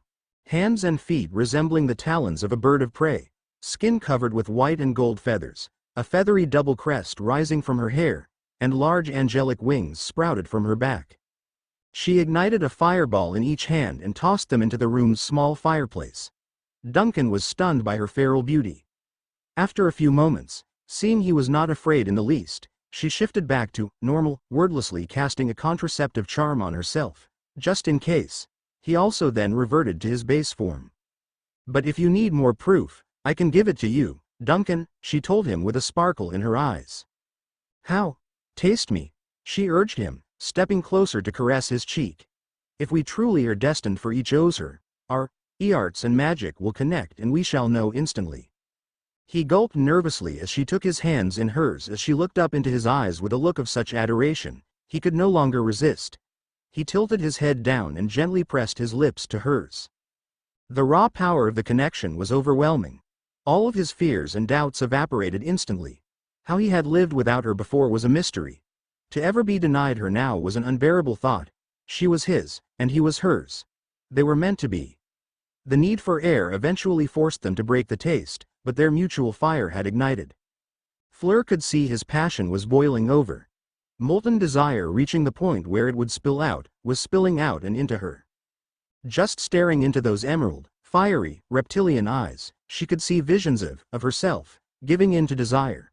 She could see herself responding to the temptation boiling in her blood.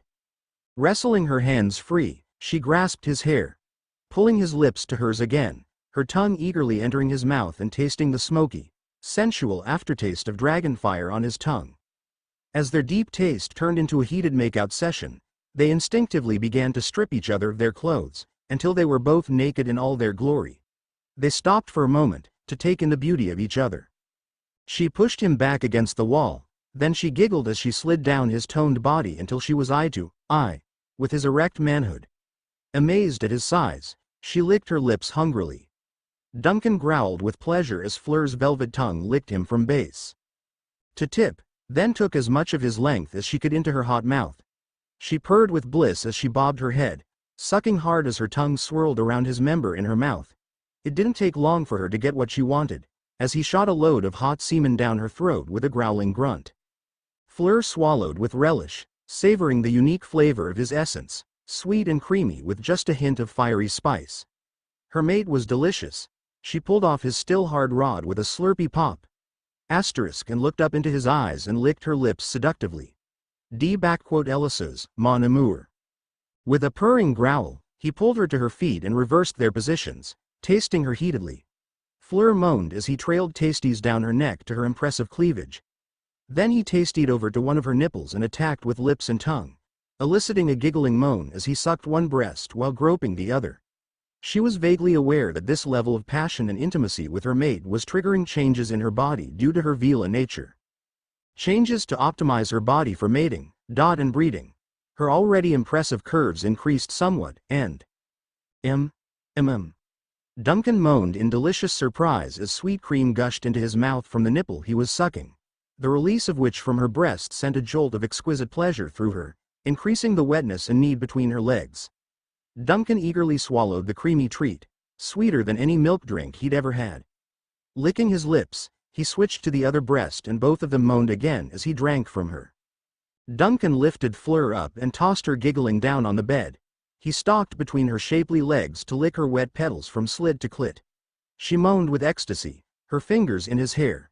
He thrust 2 fingers inside her dripping womanhood and twiddled them as he licked her clit with gusto.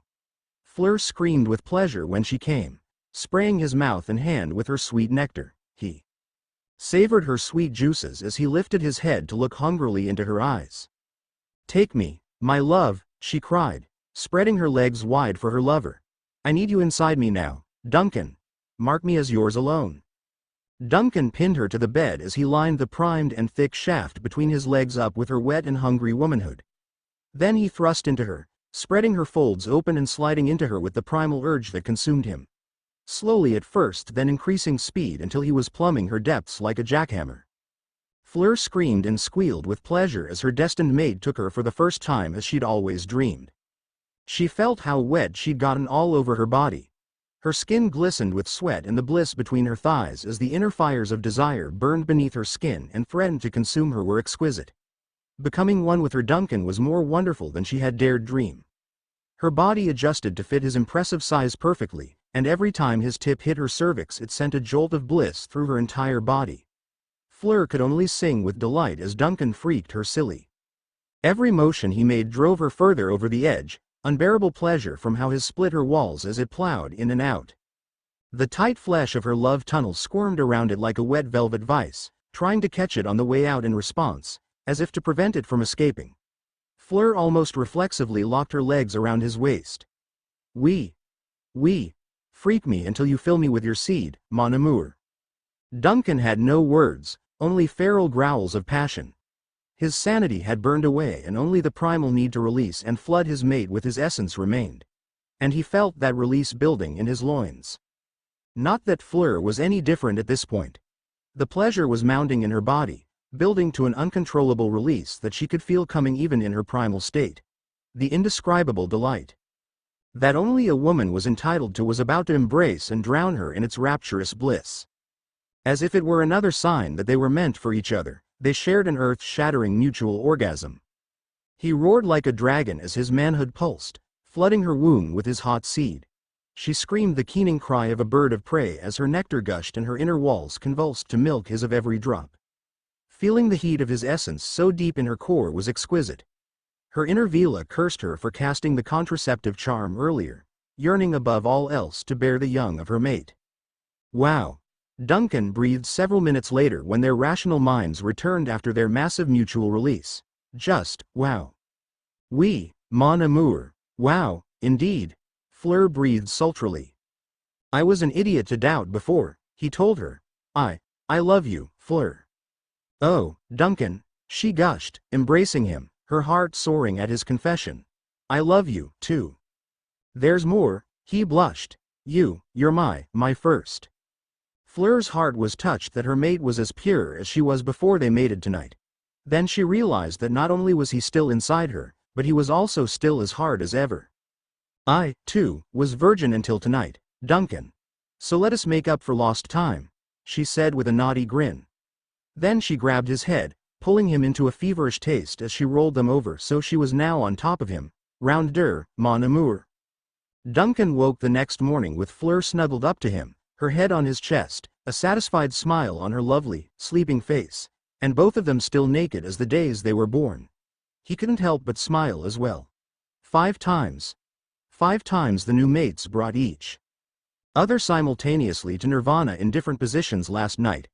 Duncan was surprised that they didn't break the bed. He yawned, but never felt so well rested before in his life. Needing the loo, as they say in Britain, he tried to extract himself without waking her, but failed. Fleur yawned as she blinked awake. Good morning, my love, he smiled warmly. She smiled back so sweetly it melted his heart. Good morning, she replied, pecking him on the lips. You were magnifique last night, Duncan. And you make a wonderful pillow, mon amour. Lay back down and hold me for a few more hours, il vous plaît? I would, Fleur, but I kinda need to. He jerked a thumb toward the ensuite bathroom. But I'll be right back. I promise. Tisk oui, I might as well go as well. She pouted, getting up and stretching her beguiling body. Well, in that case, he smirked seductively, how about we just go ahead and share a shower after? Oui, mon amour, she grinned, walking into his arms to press her body against his. You naughty boy. After an extra, steamy, shower together, Duncan and Fleur dressed and went downstairs to the kitchen. Creature saw them first and turned back to the stove grumbling something about half-bloods. Well, a very good morning to you, Duncan, Sirius chuckled knowingly. And to you as well, Miss Delacour. Coffee? Tea? Coffee please, il vous plaît. The couple said at the same time, causing the marauders to laugh lightly. Pay up, Padfoot, Remus grinned, holding a hand out to his fellow marauder. And what is zhis? Fleur asked with an arched eyebrow over her coffee as Sirius handed a galleon to Remus. Just a small bet, my dear, Sirius said. I bet that you two wouldn't get together until the Christmas holidays. But I was sure it would happen sooner, Remus smiled. You two were betting on, Duncan blurted as he added cream and chocolate syrup to his coffee. Our love life? Fleur finished, a fireball in her free hand. Now, take it easy you two, Sirius said, putting his hands up placatingly. Just a bit of fun. No harm done nor intended. We're very happy for you too. Okay, but this better be the last time, Sirius, Remus, Duncan said with a glare as he lowered Fleur's fireball hand, and grinned. Or next time I won't stop my mate. My word as a marauder. Both men grinned, as Creature served breakfast, eggs, bacon, hash browns, toast, and fruit plus steaks for Duncan and Remus, and a whole fresh salmon for Scorch under the table. During the summer Creature had learned the hard way not to forget about the small dragon at mealtime. By the way, Duncan, Sirius turned, Sirius, Harry's letter prompted me to flow call him last night. He and his friends are arranging a secret meeting at the Hog's Head in Hogsmeade later today. He wants you there.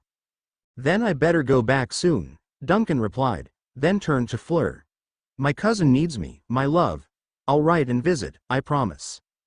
Oui, I know you will, mon amour, Fleur replied with a taste, and perhaps I can visit Hogwarts to see you as well. I'd like that. He smiled lovingly. If you want to flow directly to my office at Hogwarts, the password is Dragon's Lair. Giggle. Asterisk. How appropriate. My maman, papa, and sister Gabrielle will want to meet you soon, Duncan. Fleur winked. To welcome my maid to J family.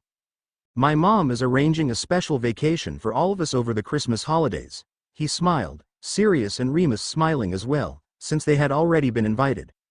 Perhaps your family would like to join us as well? Bon. Duncan exited the flow at the Three Broomsticks. He tossed a quick smile and salute to Rosmerda on his way out. He saw a fair number of Slytherin students roaming about, mostly couples on dates, but very few from the other houses. Knowing where they were, he headed to the Hog's Head. Hey, Aberforth, he greeted the owner as he entered. Is my cousin and his party here? Aye, Duncan, upstairs, the younger brother of Albus confirmed. Been up there a while now. Duncan nodded in thanks and started up the stairs.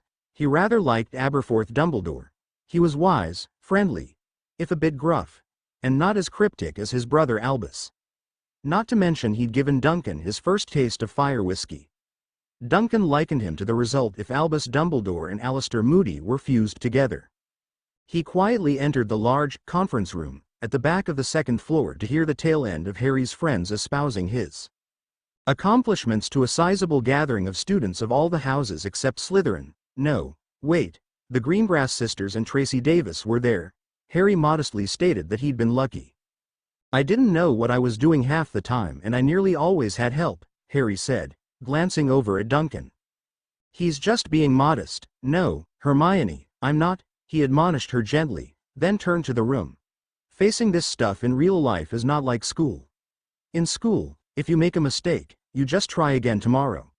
But out there, when you're a second away from being murdered, or watching a friend die right before your eyes, you don't know what that's like. The students were quiet, having finally gotten a glimpse at the pain Harry was carrying. A few were on the verge of shedding a tear or two in sympathy. Harry sat down, looking at the floor. You're right, Harry, we don't, Hermione said as she sat down next to him. That's why we need your help. If we're to have any chance of beating Voldemort, we need you to teach us. I agree, you're the best choice to teach them, Harry, Duncan said, finally speaking up and stepping in beside his cousin. And I'll help as much and often as I can. But I think I'll be most useful in running interference with Umbridge and any bottom feeders she recruits to help her. Thanks, Duncan. Hermione whipped up an oath-keeping charmed parchment for all the students to sign. Dumbledore's army, the Order of the Dragon, the large group with Harry and his friends, was crossing the carved wooden-covered bridge back to the school courtyard and main entrance. Right. First we need to find a place to practice where Umbridge won't find out, Harry said. The Shrieking Shack? Ginny suggested. No, it's too small, Harry replied. The Forbidden Forest? Hermione suggested. Not bloody likely, Ron retorted, having no intention of risking another encounter with the Acromantulas again. Harry, what happens if Umbridge does find out? Ginny asked. Who cares? Hermione retorted, getting surprised looks from those that knew her best. I mean, it's sort of exciting, isn't it? Breaking the rules. Who are you, and what have you done with Hermione Granger? Ron joked. Anyway, we know at least one positive thing that came from today. Hermione smiled wryly. And what's that? Harry asked. Cho couldn't take her eyes off you, could she?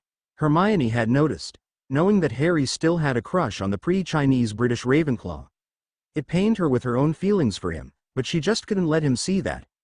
Duncan shook his head slightly in disappointment, while Ginny's expression soured in jealousy.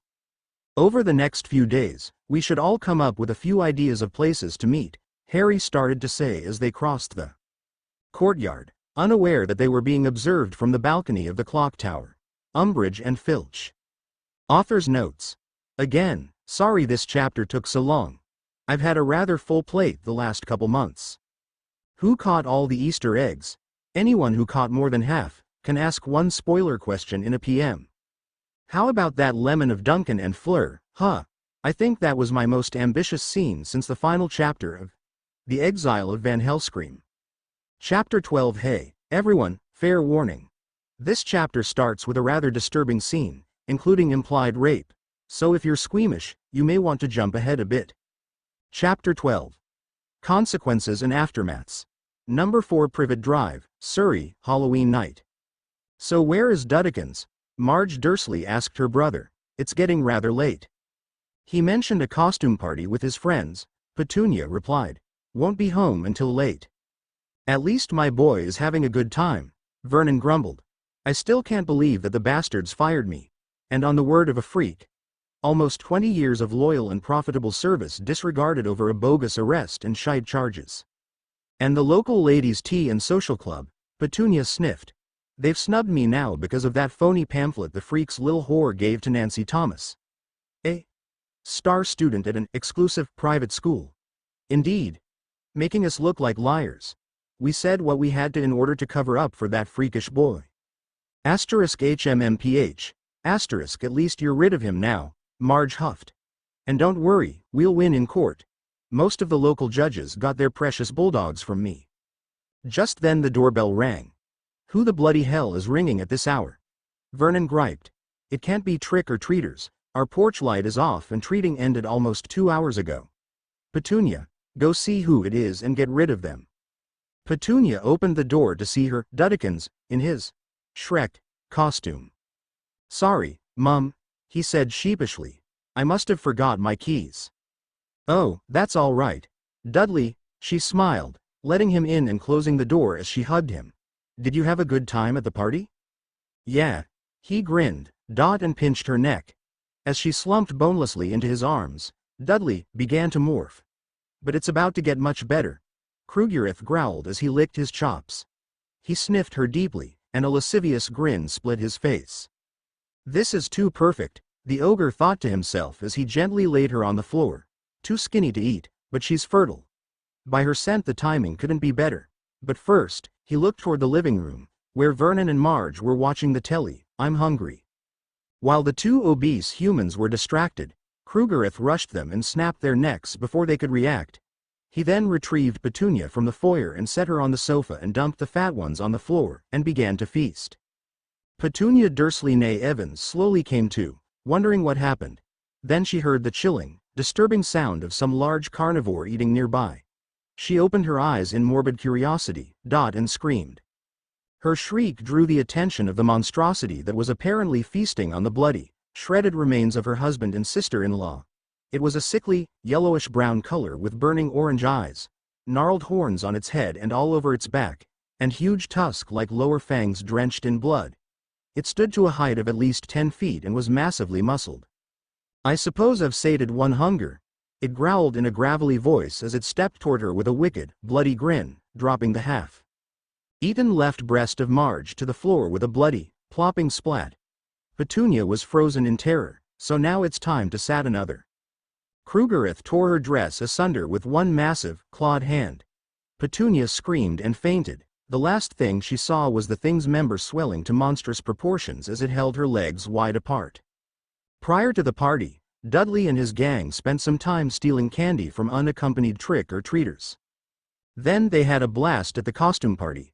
When Dudley arrived home late that night, number 4 was quiet, but the lights were on. Strange. Usually his Aunt Marge would have gone home and his parents to bed by this hour. He walked in, and at the sight of his half-eaten father and aunt promptly puked up all the candy and party food from his overstuffed gut. Once he had nothing left to hurl, he heard a groan toward the kitchen.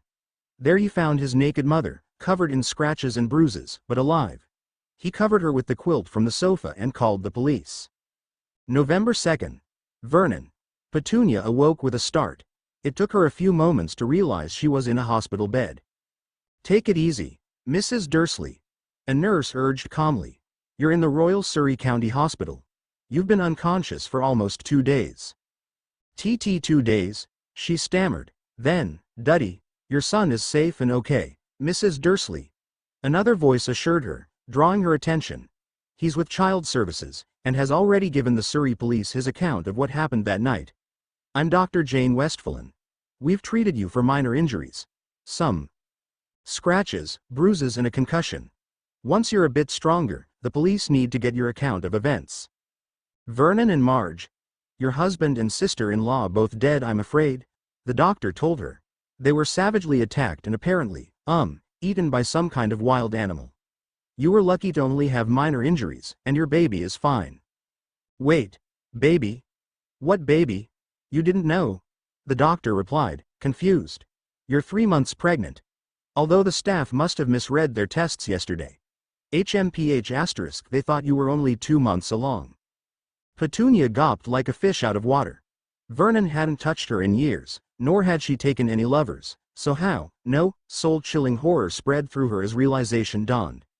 The only reason she was still alive. The monster had raped her, and worse, it had impregnated her. The freakish spawn of the beast that ate her husband was growing in her womb, and at an accelerated rate.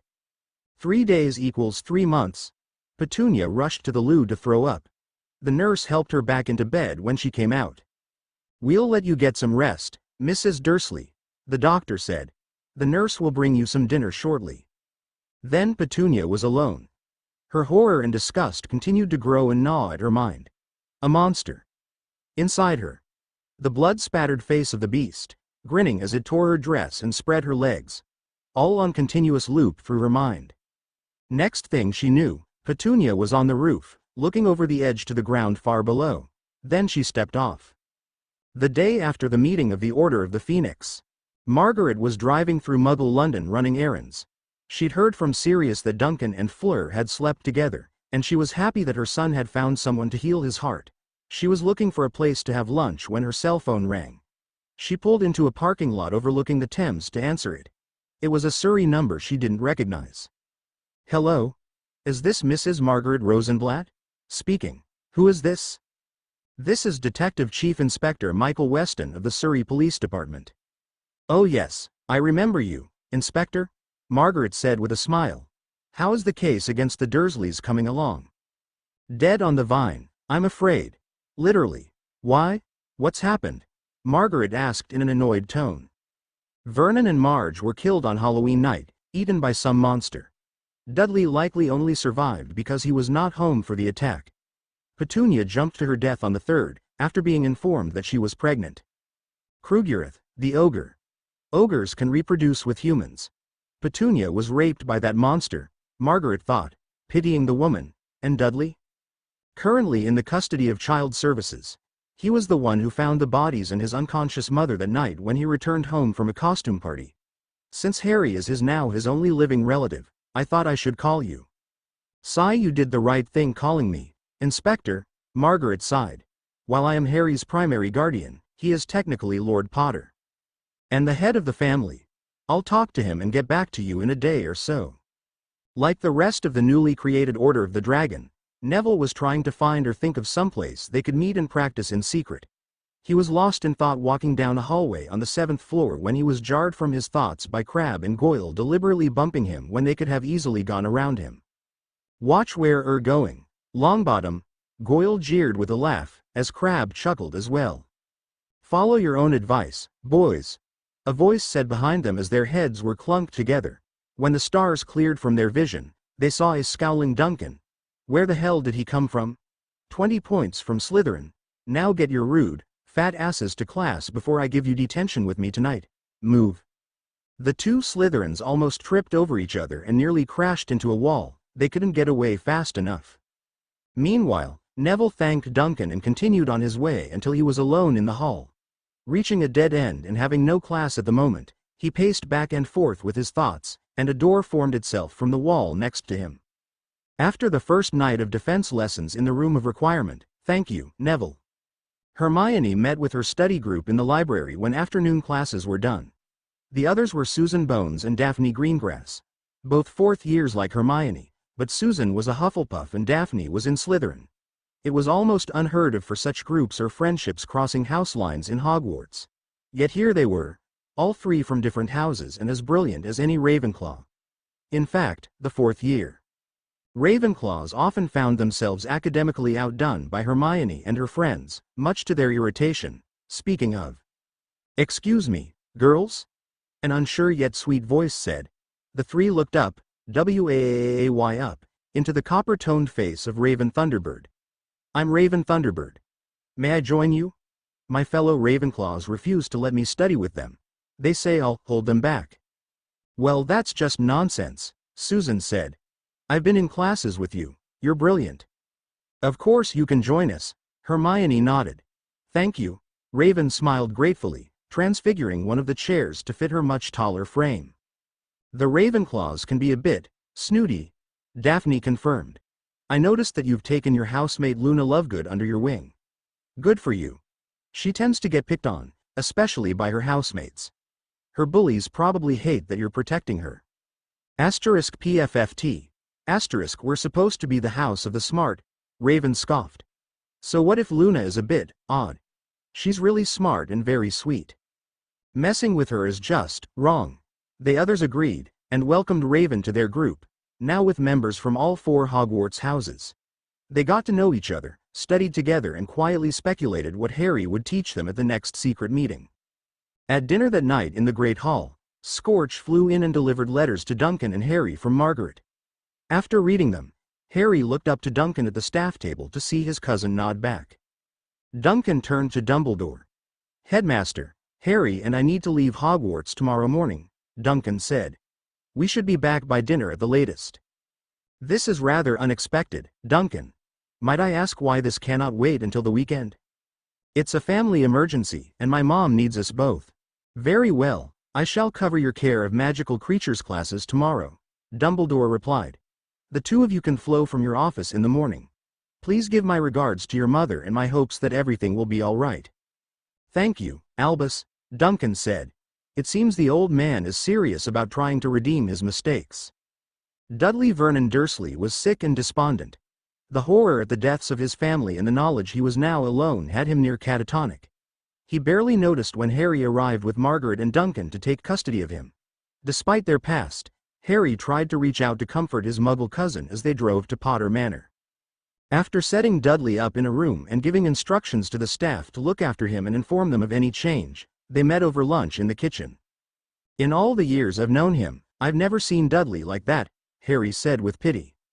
It is horrible what he's been through the last few days, Margaret conceded, but it doesn't change everything he's done to you, Harry. His court hearing is scheduled for early January, Duncan added, but sending him to juvie just seems cruel now. I agree, Margaret said as Harry nodded, but there's no way we can just forgive and forget his past crimes. Maybe we can find a way to help him and rehabilitate him at the same time, Harry suggested. A few days later, the hospital morgue, 2 a.m. The morgue was dark and quiet, the medical examiner having left hours ago, despite the backlog of work. It was as quiet as a tomb. Until a loud bang rang out, and another, and another. Dents began to appear in the small door of the cooler drawer containing the body of Petunia Dursley with each bang until it burst open. A grotesque, snarling creature roughly the size and shape of a human toddler hopped out, leaving behind the picked-clean skeleton of its dead mother. Sticking to the shadows, it found a way out. Guided by instinct, it would seek out its sire, devouring any poor creature unfortunate enough to cross its path along the way. Rodents, cats, dogs, unattended children. Author's notes. Disturbing, right? Sorry for the delay posting, between a bit of writer's block, helping fellow writers, and getting absorbed in reading other stories. Well, you know how it is. Plus, I've got other stories in progress I need to update as well. As always, I welcome long reviews and suggestions, and this month flames will be used to keep the Yuletides burning. Happy holidays. Chapter 13. Hey, everyone, I'm alive. And I'm back, sorry about my prolonged absence. I will be updating all of my in-progress works in time. This chapter we have the DA in the Room of Requirement montage and the lead into the events of the Christmas holidays, and what events they will be. Chapter 13. Practice, Pranks, and Pre-Holiday Problems. Potter and his delinquent little friends were up to something. Umbridge was sure of it, and she was just as sure that Dumbledore was behind it. And despite her edict to disband all student organizations, their deceit was spreading among the students. Whole groups would disappear at the oddest times when there were no classes. The squib Filch, loath as she was to even speak to him, had narrowed the location to a certain corridor on the 7th floor. He would follow one or more, then he would turn the corner to find they had disappeared. Even the loony little blonde from Ravenclaw had skipped her way along and then was gone. There was no known secret passage near there, and it seemed that the students somehow knew when Umbridge or Filch was nearby. It was irritating. In the room of requirement, Harry was covering disarmers, stunners, knockbacks, stinging hexes, and more. As he taught, he also learned. With all the blocks removed from his magic, he had to learn to control his new and greatly increased level of power. Duncan also gave Harry and his inner circle the mithril and kaiju hide armor that he'd had custom made. Harry was awed that the hide had come from Duncan's father, Belloc himself, when he'd recently shed his skin. It could turn away physical attacks as easily as it could the worst of curses, and could be easily worn under standard wizarding robes. As the lessons progressed, Harry and Cho Chang grew closer, sometimes to distraction. Hermione's heart ached, but she could see Harry was happy that his crush seemed to be returning his feelings. Raven Thunderbird, however, felt conflicted. The half-giant was also drawn to the emerald-eyed wizard. As her shamanic training ended during the summer, she'd entered the Sweat Lodge with her mother and the tribal elders the night of the summer solstice just after she came of age by tribal custom. To seek a vision of her destiny, she saw a flashing bolt of lightning illuminate a pair of piercing emerald eyes, then Hogwarts Castle, the Gryffindor crest roaring. Following her vision, her family enrolled her in Hogwarts and made arrangements. It wasn't long after she arrived at the castle that she met Harry and realized that her vision had led her to him, but to what purpose? This time Filch was sitting in a chair in the corridor eating a ham and cheese sandwich on rough, thick-sliced bread, waiting and watching. It was getting late. "Mr. Filch," a voice called out. The grouchy caretaker turned to see Duncan approaching. He tossed something red and shiny to him. Filch caught it to find it was another can of Coke. "I've been looking for you. I heard back from my mom's friends in the States about testing you." As Duncan conversed with Filch, a door formed in the wall around the corner and Ron Weasley emerged. As he watched the corner, Hermione ushered the students out and on their way back to their common rooms. A few days later, Umbridge began questioning students in her office about illicit activities. She was, in fact, lacing the tea she served the students during these sessions with veritaserum supplied by Snape. However, Hermione had predicted this and warned all members of the Order of the Dragon to not eat or drink anything given to them by the Pink Toad. After hanging a dozen more new, educational decrees from Umbridge in the entrance hall, Filch went to his usual stakeout spot, and found a heart-shaped box of chocolates and bonbons on his chair.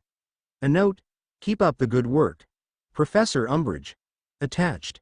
He smiled as he eagerly dug into the sweets, unaware of Gred and Forge Weasley grinning knowingly at him from around the corner. A short time later, he reported his failure covered with bursting blisters and boils to a very annoyed Umbridge. Deciding the incompetent squib needed help, Umbridge recruited several pureblood students to form her inquisitorial squad, to find out what was going on by any means. As the son of the influential Lucius Malfoy, she made Draco squad leader and Theo not his deputy. Crabbe, Goyle, Pansy Parkinson and Millicent Bulstrode made up the rest of the squad. However, Draco could not help but brag about his new position of authority in the Slytherin common room. Thus the Greengrass sisters and Tracy Davis were able to warn Harry and the Order. The winter holidays were approaching, and the grounds around Hogwarts were blanketed in snow. Duncan was in the Forbidden Forest, on his way to check on Hagrid's full giant younger half-brother, Grop. He had promised to look after him while Hagrid was abroad meeting with the clans. They shared the same giantess mother, whom Duncan had a few choice words for if they ever met for abandoning both her sons for being too small, to say nothing of leaving her human wizard husband, who had loved her dearly.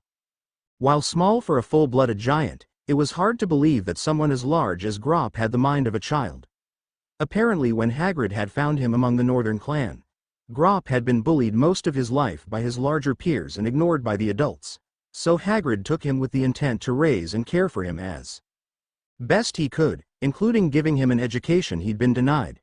It was slow going, but Hagrid was a man of infinite care and patience. Duncan was still some distance away from his destination when he sensed them. Their scents, the faint sounds of movement in the forest around him. They smelled similar to Remus Lupin, but without the taint of wolfsbane. Werewolves, he thought to himself. "You might as well show yourselves," Duncan called out calmly. I know you're there, and I've been meaning to meet with you and your alpha soon anyway.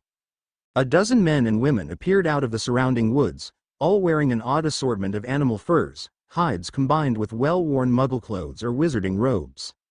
I would speak with your alpha, Duncan said firmly, and before the full moon rises and makes things difficult. Entering the forbidden forest alone is one thing. A voice sneered from among the trees. But to do so on a night of the full moon, you are either very brave or very foolish. I represent the Global Federation of Magical Creatures, Duncan stated. I've come to tell you and all the intelligent creatures in the area that wizards no longer dictate your lives, and to ask if you will defend the school if it's attacked. Is that so? The voice sneered sarcastically as the owner stepped into view.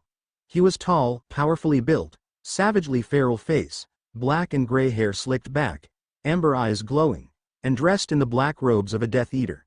Well, you die tonight by command of the Dark Lord. Your presence and mission here has become a nuisance. Fenrir Greyback. Duncan snarled in recognition, having seen the wanted posters of the notorious rogue werewolf. Where is the real alpha?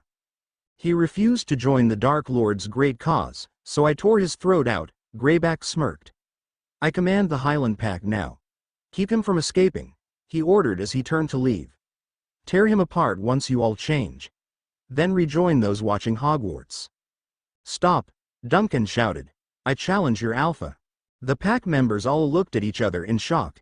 This GFMC representative knew his stuff. They had thought that only wolves that were raised on the old ways knew that obscure part of Lycan law. You must be joking. Fenrir laughed. You are not of this pack. You're not even a werewolf. Just pray. You cannot. He can, the eldest wolf stated, as he motioned the others to stand down. They obeyed the pack beta. By ancient Lycan law, as handed down by Romulus and Remus, anyone can challenge an alpha. Grr. Asterisk fine then. Let's get this farce over with. Cryocide. The rogue wolf snarled, firing an ice blue spell in a wide sweep of his wand. Duncan ducked under the barrage of sharp icicles and charged toward his opponent. Greyback sent stunners that the American slapped aside like insects. He caught Duncan in a binding spell. Duncan flexed his muscles and snapped the conjured ropes with ease and kept coming. Greyback transfigured two nearby boulders into wolves to attack Duncan. The half-kaiju almost laughed as the conjured canines broke a few teeth latching onto his forearms. They would be easy enough to deal WI. Fiendfire. Duncan saw a massive wave of flames rushing toward him shaped like a massive serpent, jaws open to devour him. The transfigured wolves were just a distraction. Greyback laughed maniacally as he saw Duncan engulfed in the fiendfire. The arrogant American would be ash in moments.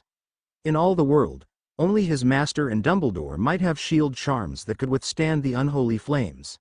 The Dark Lord will be pleased. As the flames began to subside, he heard gasps from the pack members around him. He looked to see a smirking Duncan striding unscathed through the deadliest magical fire known to wizard kind. Impossible. Ack. Fenrir snarled, a faint edge of fear in his voice as Duncan grabbed him by the throat. He punched Greyback in the gut with his other hand and forced him to his knees. The most vicious werewolf in Britain tried in vain to pry Duncan's hand from his neck. How was this possible? This American never pulled his wand nor cast a single spell, and yet had completely overpowered him. He can't be merely human. He's far too strong. Wait, he doesn't smell completely human. His scent is almost dragon-like. What the hell is he? Yield or die? Duncan offered in an even voice, his eyes flashing with emerald fire. Even a mad dog like you deserves that choice. Somehow, the lack of emotion in that statement was more frightening than the Dark Lord in rage. Then Greyback saw the full moon breaking over the tree line behind Duncan, and he began to laugh and let the change take hold. Gray and silver fur spread across his body, his bones and musculature stretched and warped, reshaping and bulking up his body, his head and skull becoming snouted and fanged like a monstrous wolf. Duncan arched an eyebrow as the neck he was gripping got thicker and furry. With a surge of strength, Greyback knocked Duncan away from him. The werewolf howled, echoed by the now transformed pack. Then he stalked toward the half-blood, growling with malevolence. Okay. Now this is getting interesting, Duncan grinned. Well, what are you waiting for? Come on, you mangy mutt. With a snarling roar at the insult, Greyback charged and leapt at Duncan, claws and fangs ready to rend and tear. Duncan sidestepped the claw swipe, then delivered a backhanded fist to the side of the wolf's snout, getting a yelp of pain from Fenrir and a few broken fangs. The werewolf tumbled over in a heap from the impact. As Fenrir shook his head to clear it, Duncan grabbed him by one leg and his bushy tail, and threw him bodily into a large tree on the other side of the clearing. The tree cracked at the point of impact and fell, forcing some of the pack to dodge the falling tree.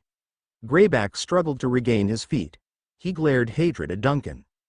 "Yield or die," Duncan repeated.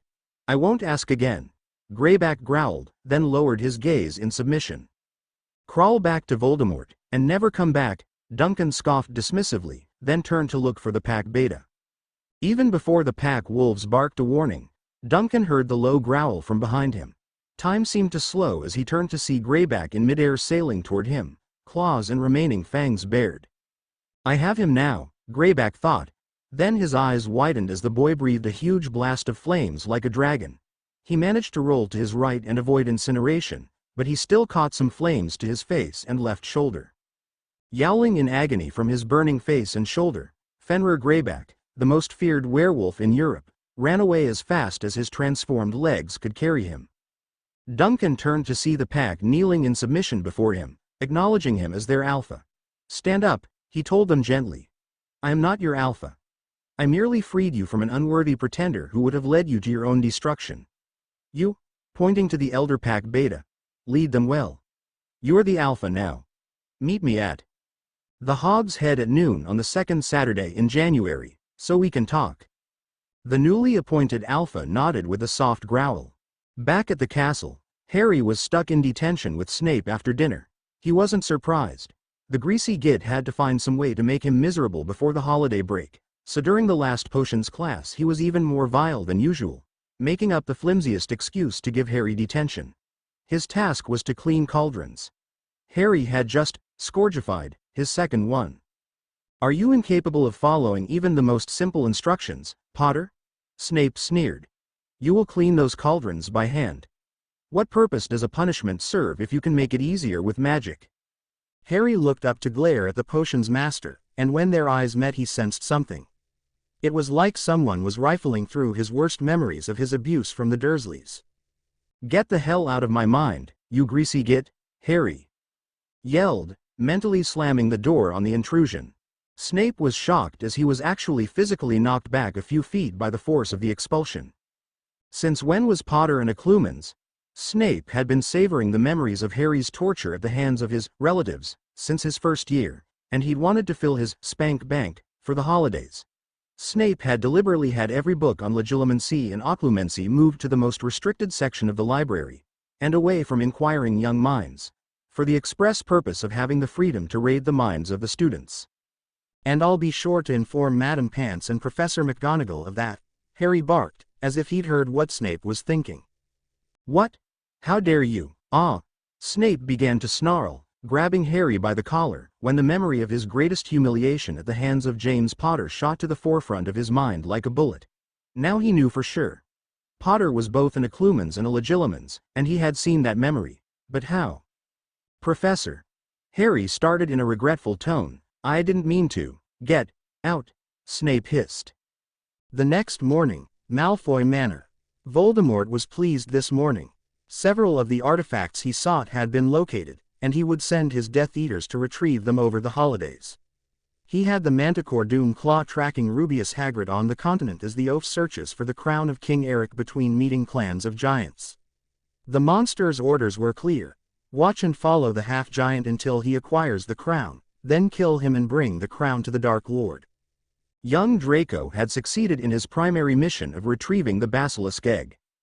Voldemort now had it secreted away someplace safe with an Imperio-used warthog toad sitting on it. This, deadliest amphibian on the planet, is exceptionally rare, almost extinct. Nearly as large as the egg itself, the brightly colored, bloated toad has a prominent pair of tusks protruding from its lower jaw, poisonous barbs on its long tongue, and delicate easy-to-burst blisters covering the colorful skin of its back containing a venom nearly as insidious as a basilisk. However, The toad's poison is slower and can be absorbed through human skin. Thus, even handling the creature was extremely dangerous, though when the baby basilisk hatched, it would have no problem eating the toad that hatched it. The egg would have eventually hatched on its own, but this was faster, and Voldemort had the toad sitting on the egg inside a runic circle he had designed to hopefully make the hatchling's venom even more potent and deadly due to the toad. Then he planned to vastly increase its growth rate by feeding it meals covered with a growth potion. He was pulled from his musings by a knock. "Enter," he called. "My lord, Greyback has returned." "Well, let him in to tender his report, Lucius," Voldemort huffed impatiently. My lord, I fear he cannot," Lucius stammered. "He is unconscious and being treated for multiple injuries and severe burn wounds." "What?" the Dark Lord roared, standing from his throne. "What happened?" "He apparated in, my lord, and immediately collapsed. He was battered and bloody, and the left side of his face and his shoulder are badly burned." "Did he give any clue as to who or what attacked him?" Voldemort demanded, knowing how formidable Fenrir was under the full moon. "He gasped out 2 words before he lost consciousness, my lord," Malfoy gulped. Duncan Rosenblatt. "'Twas the week before Christmas, and all through the school. The students were packing, for the holiday Yule.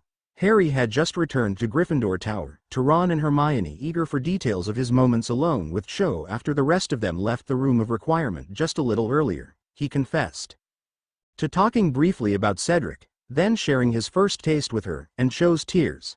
Hermione, despite her pangs of jealousy, voiced her concerns for the storm of emotions that Cho must be going through. Then chided Ron for having the emotional range of a teaspoon, when the redhead couldn't understand how anyone could feel so much at the same time. December 18, 11:23 p.m. Harry tossed and turned in his bed, a vision of slithering through dark corridors, tiled walls so black as to be like mirrors. A snake? It felt similar to the visions he'd had just before 4th year began, visions of Voldemort. Then he saw Arthur Weasley caught by surprise in the dark near aisles of towering shelves, looking terrified to see him just before it seemed from Harry's perspective. Harry himself was striking the Weasley patriarch with his face, as if he were a snake. A large snake repeatedly striking Arthur. Harry woke with a start in a cold sweat. Ron and his siblings took him to McGonagall, who in turn took them to Dumbledore and collected Duncan on the way. "In the dream were you standing next to the victim?" Dumbledore asked as he paced his office. "Or looking down at the scene?" "Neither," Harry replied, still shaken. "It was like I was the snake. Professor, will you please just tell me what's happening?" "Everhart." Dumbledore addressed a portrait of an old man wearing a fancy fez hanging nearby. "Arthur is on guard duty tonight. Make sure he's found by the right people." The man nodded and exited his painting, presumably to go to a matching one somewhere else. "Sir," Harry called, trying to get the headmaster's attention. "Phineas." Albus turned to another portrait. "Go to your portrait in Grimmauld Place, and tell them that Arthur Weasley has been gravely injured, and his children will be arriving there soon by portkey." The one black who had once been headmaster nodded and left his portrait. "They got him," Albus Everhart reported as he returned. "It was close, but they think he'll make it. What's more, the Dark Lord failed to acquire it." "Failed to acquire what?" Duncan asked suspiciously. "Ah, thank goodness," Albus breathed in relief. "Look at me," Harry shouted, finally losing his patience, making Dumbledore turn to him in surprise. "What's happening to me?" "You sent for me, Headmaster?" Snape asked as he entered the tense room. "Yes, Severus," Albus replied. "I'm afraid we will have to begin young Harry's occlumency training sooner than expected. Tonight, even." "Whoa. Hold on," Duncan growled. "Harry is natural occlumens. All the bindings on his core and abilities were removed before start of term. So why should he let this man, who obviously hates him, into his head? Even natural abilities need to be developed and strengthened, Duncan, as even you well know," Albus replied. "I must regretfully agree with Professor Rosenblatt, Headmaster," Snape drawled. "While the mind arts can be learned by those who lack the natural ability, it cannot be rushed.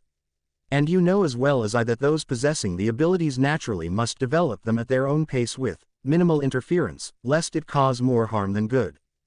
"Harry needs to be protected," Albus insisted. "And he will be," Duncan replied. "Dobby." Master Harry's cousin calls Dobby. The elf asked with a bow when he popped into existence. Yes, Dobby, I'm sorry to wake you so late, but we need you to go to Harry's room in Potter Manor and bring his dreamcatcher right away and hang it over his bed in the Gryffindor dorm, Duncan ordered, and Harry breathed knowingly in relief as Dobby nodded and poofed away with a snap of his fingers. Duncan, what? Dumbledore began to ask. A dreamcatcher is a Native American creation, Albus. Duncan explained. It protects the sleeper from bad dreams while allowing good dreams to pass. The enchantments on Harry's were specifically enhanced to deal with his nightmares. Are you certain this dreamcatcher will protect his mind? Albus asked with concern. What about during his waking hours? With my natural abilities, I'm sure I can protect myself during the day, Professor, Harry assured him. I've never had a vision like this while I'm awake. I think I just need to learn how to keep my shields up while I sleep. In the meantime, my dreamcatcher will keep me safe. But what is going on? It would appear that there is a connection between the Dark Lord's mind and your own. Snape droned ominously.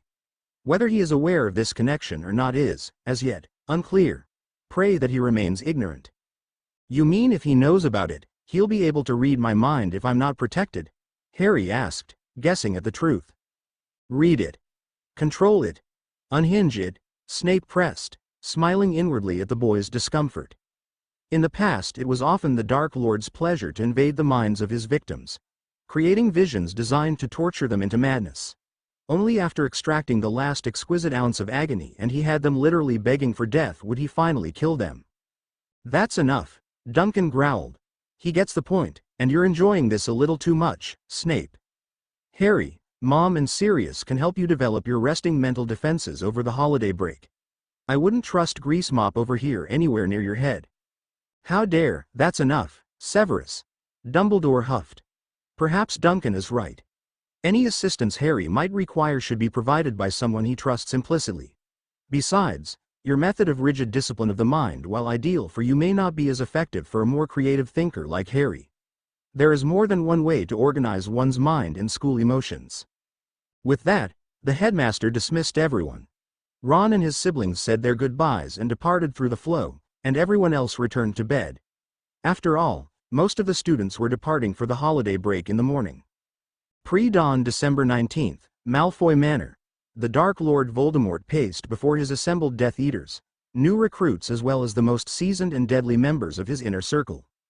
Dispatching multiple teams will enable us to pursue all the currently known relics simultaneously, Voldemort told them. Doomclaw is already trailing Dumbledore's oath to acquire the crown of King Eric. McNair assures me that he is close to learning the location of the Isle of Dreer. Lucius, due to your continued greater usefulness in the halls of the ministry, and as a reward for the success of your son, you shall remain here to enjoy the holidays. Thank you, my lord. Most gracious of you, yes, isn't it?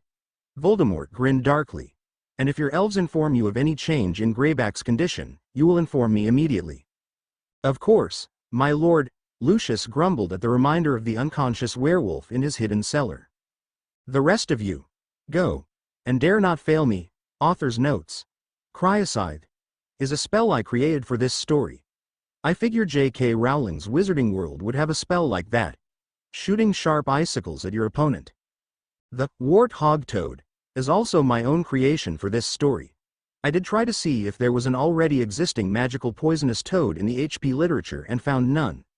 I did find in my research that a newly hatched basilisk does eat the toad that hatched it. So I figured Voldemort would try to take that a step further, plus make it attain dangerously large size in a short time. I figured that even a werewolf as powerful as Greyback would need time to recover if he were lucky enough to survive a fight with Duncan. So we're not gonna see him again for a while. Hence, he will not be taking part in the Christmas scavenger hunt for Voldemort. Long reviews and suggestions are always welcome. Flames will be used to keep the Yule tides burning. Chapter 14. I'm back. Voldemort's holiday scavenger hunt begins in earnest this chapter, as does Harry's tropical Christmas vacation. Enjoy. Chapter 14.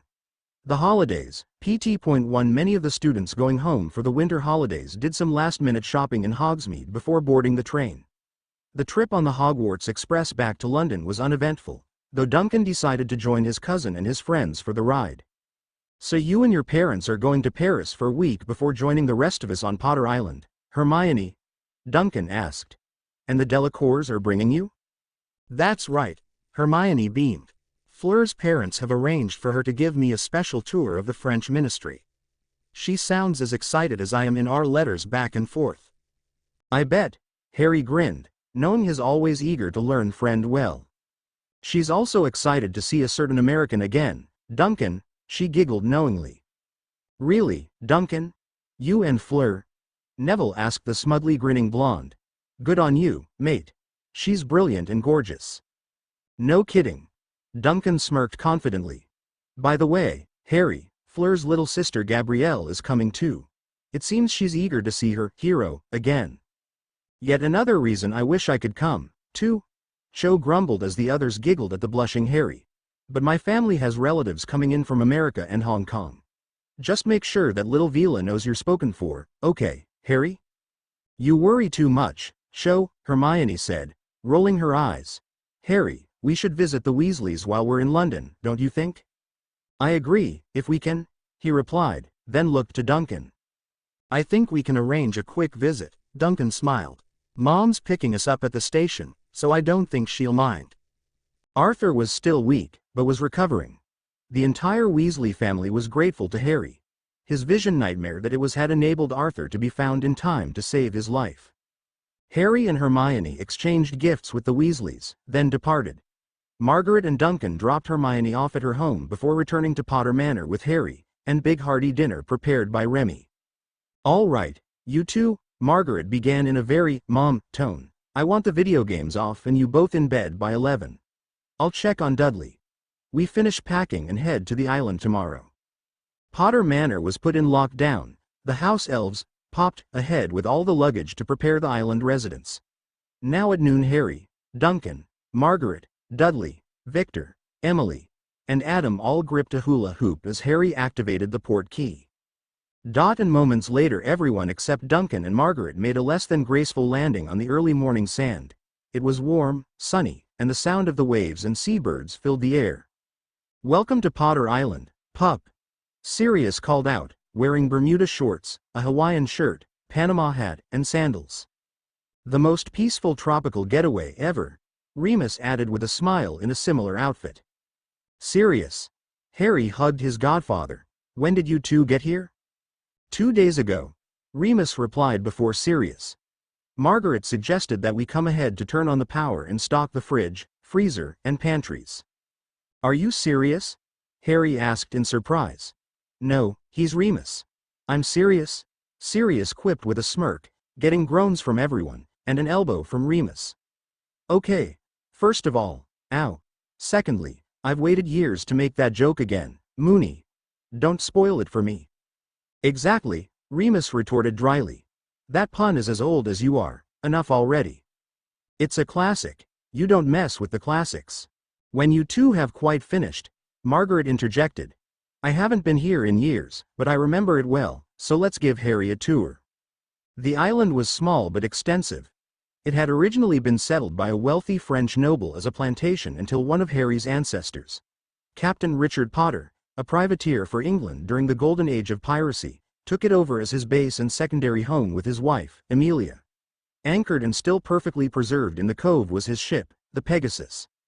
The Potters had magically modernized and added amenities to the island over the years since while keeping much of the original charm. A pod of merfolk lived among the reefs along the opposite side of the island, and a few sometimes visited the cove to play with the dolphins or interact with the first human visitors in over a decade. One particular MILF seemed to take a shine to Sirius, flirting shamelessly with him, which he returned in kind. Margaret, Remus, and Victor had a bet going on when Sirius would sleep. With her, horn dog that he was. The island was also home to many magical and mundane animals. While most of the family and staff chose to occupy the manor house overlooking the cove, Duncan fell in love with the treehouse that had once been used as the lookout tower over the entrance to the cove, deciding it would be perfect for him and Fleur when she arrives. The tranquil setting and genuine compassion of his aunt and cousin began to draw Dudley out of his depression. The next morning after arriving, Hedwig and Scorch arrived at the breakfast table with mail and a package. Harry took the package from Gringotts and the envelope with the Weasley twins' seal on it. Opening the letter, he found a blank page. He pulled out his wand with a chuckle. Setting the letter on the table, he tapped it and uttered the words that brought a smile to Sirius and Remus' faces as well. I solemnly swear that I'm up to no good. Writing faded into view on the page. Leave it to the twins to use one of the Marauders' gimmicks to ensure secrecy. Harrykins. The whole family wants to thank you again for saving Dad's life and hope the holidays are going well for you all. It's thanks to you that we're even having a good holiday. Dad is recovering and is expected to be able to return to work shortly after New Year's. Little Ron is ecstatic over the Nimbus 2001 you gave him, and he's sure it will improve his performance as the Gryffindor keeper. Please thank Sirius Padfoot for his notebook. It's given us so many new ideas. And we know how you feel, but your own generous gift of another 5,000 galleons to go toward our dream of a shop is too kind, so we're making you our partner in the business. Mum doesn't know. We did this, but we've given you 35% of Weasley's Wizarding Wheezes. It's official and filed at Gringotts. Thanks again for everything. Yours in laughter and fun, Gred and Forge. Still chuckling, Harry shared the letter with everyone while he opened the package from Gringotts. Inside was a small bundle and a note. Mr. Potter, per your instructions and request, the body of the basilisk has been rendered down for sale. Our fee of 500 galleons was halved in exchange for 2 tons of the meat as agreed. We have also set aside an additional 2 tons of meat as well as small supplies of all parts usable for potions for your own use and will be waiting for you in your family vault upon your return from holiday. However, your Aunt Margaret made the unusual request that the head minus the venom sacs and a few fangs be mounted intact for display over the mantel at Potter Manor, to honor your accomplishment and for the intimidation factor with certain types of guests. I must say that while I agree, the decision is entirely yours and I await your reply. However, in honor of your deeds and status as one of our Tier A1 clients, High King Ragnuk personally requisitioned this item to be forged from one of the fangs for you as a gift. May your enemies fall before you as your fortunes grow. Account Manager Gold Reaper.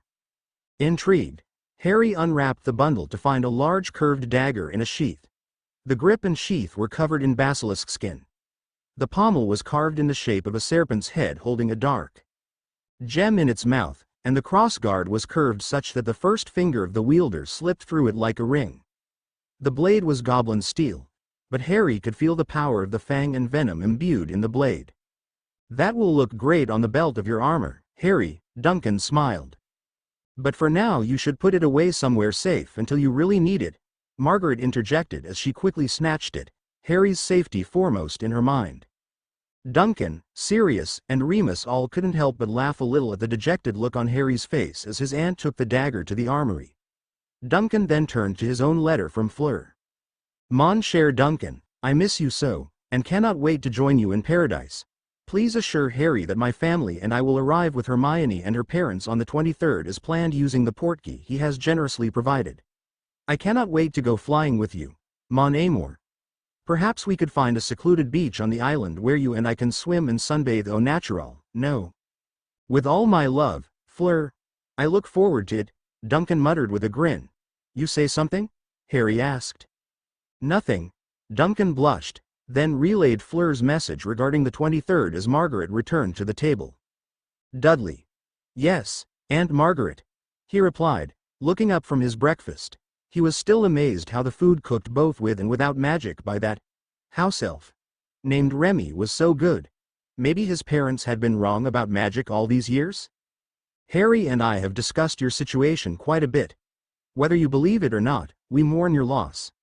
As cruel to Harry as they were, your parents were still family. They did not deserve jail, yes, but not that savagery.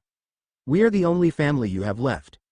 You and Harry will be raised like brothers, as you should have been since James's and Lily's murder. Thank you, he said in genuine gratitude. That being said, Margaret continued, her voice taking a slightly firmer tone, you were just as cruel and abusive to Harry in your own ways all those years. While we hold most of the blame on Vernon and Petunia encouraging such behavior, you are responsible for your own actions. Harry and I have discussed the best course to help you turn your life around for the better. Since he attends a boarding school most of the year, so will you. When Harry returns to Hogwarts after this holiday, you will begin attending the Royal Military Academy Sandhurst. Dudley paled and his jaw dropped in shock. You will still receive trauma counseling to help you deal with your loss, and you will learn discipline, self-control, teamwork, and hopefully to become a contributing member of society. But, no arguments. All the arrangements are already made. Like Harry, you will come home for holidays. Truthfully, Dudley, you've been a bully and spoiled brat all your life. Harry added as kindly as he could. We really think this will help you become a better, stronger person. To say nothing of dealing with your weight, Margaret added. I for one will not allow you to develop the same health problems that your father had due to obesity. Honestly, between his weight, his temper, and his hatred of Harry, I'm surprised he didn't have a coronary or a stroke years ago. I won't let that happen to you. Paris, Hermione was eagerly taking in all the sights and sounds as Fleur guided her around the French Ministry du Magique. Fleur introduced her to the minister and various department heads, several of whom were Vila. Hermione found the near lack of bigotry refreshing, wishing Britain could be the same. They had a late lunch at a bistro within the main atrium. That was delicious, Hermione said, wiping her mouth with her napkin. You were right, Fleur. The bouillabaisse here is the best. Especially with a fresh-baked baguette. Oui, I think so, too. Fleur agreed as she soaked up the very last bit of her own with a piece of bread to eat it. Joe Duncan has told me about an American dish called gumbo. That, he claims, is better. He wants to make some for me, himself, when we get to J Island. Be careful, Hermione laughed. Duncan likes his spicy dishes. Really spicy. Oui, I know, Fleur giggled. Would you like to see J Museum Wing? There are many interesting artifacts and books on display. What are we waiting for? Hermione grinned as she stood. At that same moment, 3 hooded figures approached an obscure, old entrance to the Ministère Rue de la Magique. A clinking pouch was passed to the lone guard, who then gave them entry with a wave of his wand. Unnoticed among the throngs of witches and wizards there on various business, they made their way toward the museum wing. They had a mission accomplished for the Dark Lord. Outside the museum doors, 2 docents stood waiting. The 3 exposed their dark marks. The docents nodded and showed theirs in return. The older docent spoke briefly in French. He says there are only 2 witches inside, Bella, one of the 3 said to their leader. A young British tourist and her Vila guide. Easy enough to eliminate them if we must, Bellatrix cackled as she lowered her hood. Come, husband. Your brother and our French friends must secure my prize. What do you mean, your prize, Bella? Rudolphus huffed.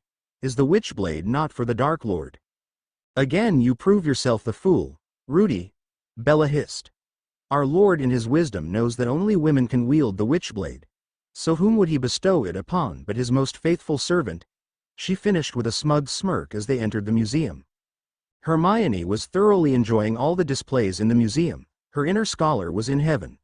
Wands, books, documents, and other artifacts of famous French witches and wizards. Plus Fleur was quite knowledgeable on the more obscure displays. Hermione was gaining a growing respect for the beautiful Vila's brilliance and abilities.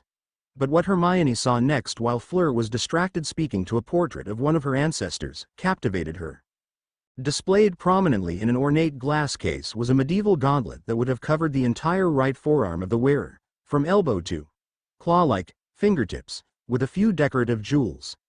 It was beautiful, a work of art. She read the display information, and found it to be one of the artifacts that the Order had learned Voldemort was interested in. Translated from French, the Witchblade. Forged in ancient times by the combined efforts of the greatest goblin and most skilled dwarf craftsmen of the age. The metal from which it is forged is still unknown, but legends state that it could be a long-believed impossible alloy of mithril and orichalcum. History seems to bear this speculation out, as no force, mundane or magical, has ever been able to even scratch its surface. The Witchblade eventually became the holy weapon wielded by Joan of Arc, national hero of France, who fought to free France from English rule until she was betrayed by Charles VII, the Muggle king of France, and his court, who feared her growing power and popularity among the peasantry. Why the Witchblade deserted her at this, her greatest time of need, is still unknown. Many women have wielded the Witchblade over the ages. How and why it seems to both only choose women then eventually deserts them is not clear. Some of the most ancient lore, dating back to Boudica of the Isles, one of the earliest known wielders, postulates that the Witchblade is alive in a sense and is seeking its destined, one true mistress. Fascinating. Hermione looked back up at the gauntlet, almost drawn to lean closer. Then what appeared at first to be a decorative bossing on the back of the hand of the gauntlet opened like an eye to reveal a brilliant blood ruby. It glowed, and seemed to look into Hermione's very soul, then closed again. Magnifique, is it not? Fleur said with awe next to her, startling Hermione from her daze. Sorry, Hermione. I did not mean to startle you so. It's all right, Fleur, no harm done. And you're right, the Witchblade is incredible. Even more beautiful and impressive than the legends I've read say. Ah, the only thing worse than an uppity mudblood is a bookworm. Uppity mudblood. A voice sneered. Hermione Granger, isn't it? Potter's mudblood whore that foolishly insults her pureblood betters. Like my nephew in public. I can't begin to tell you what a pleasant surprise it is to find you here. Perhaps I can teach you to learn your place. On your knees before your pureblood masters. Bellatrix Lestrange. Hermione nearly snarled through clenched teeth as hers and Fleur's wands snapped into their hands. And family and friends. The deranged witch cackled as her husband and brother-in-law lowered their hoods and raised their wands along with the two docents.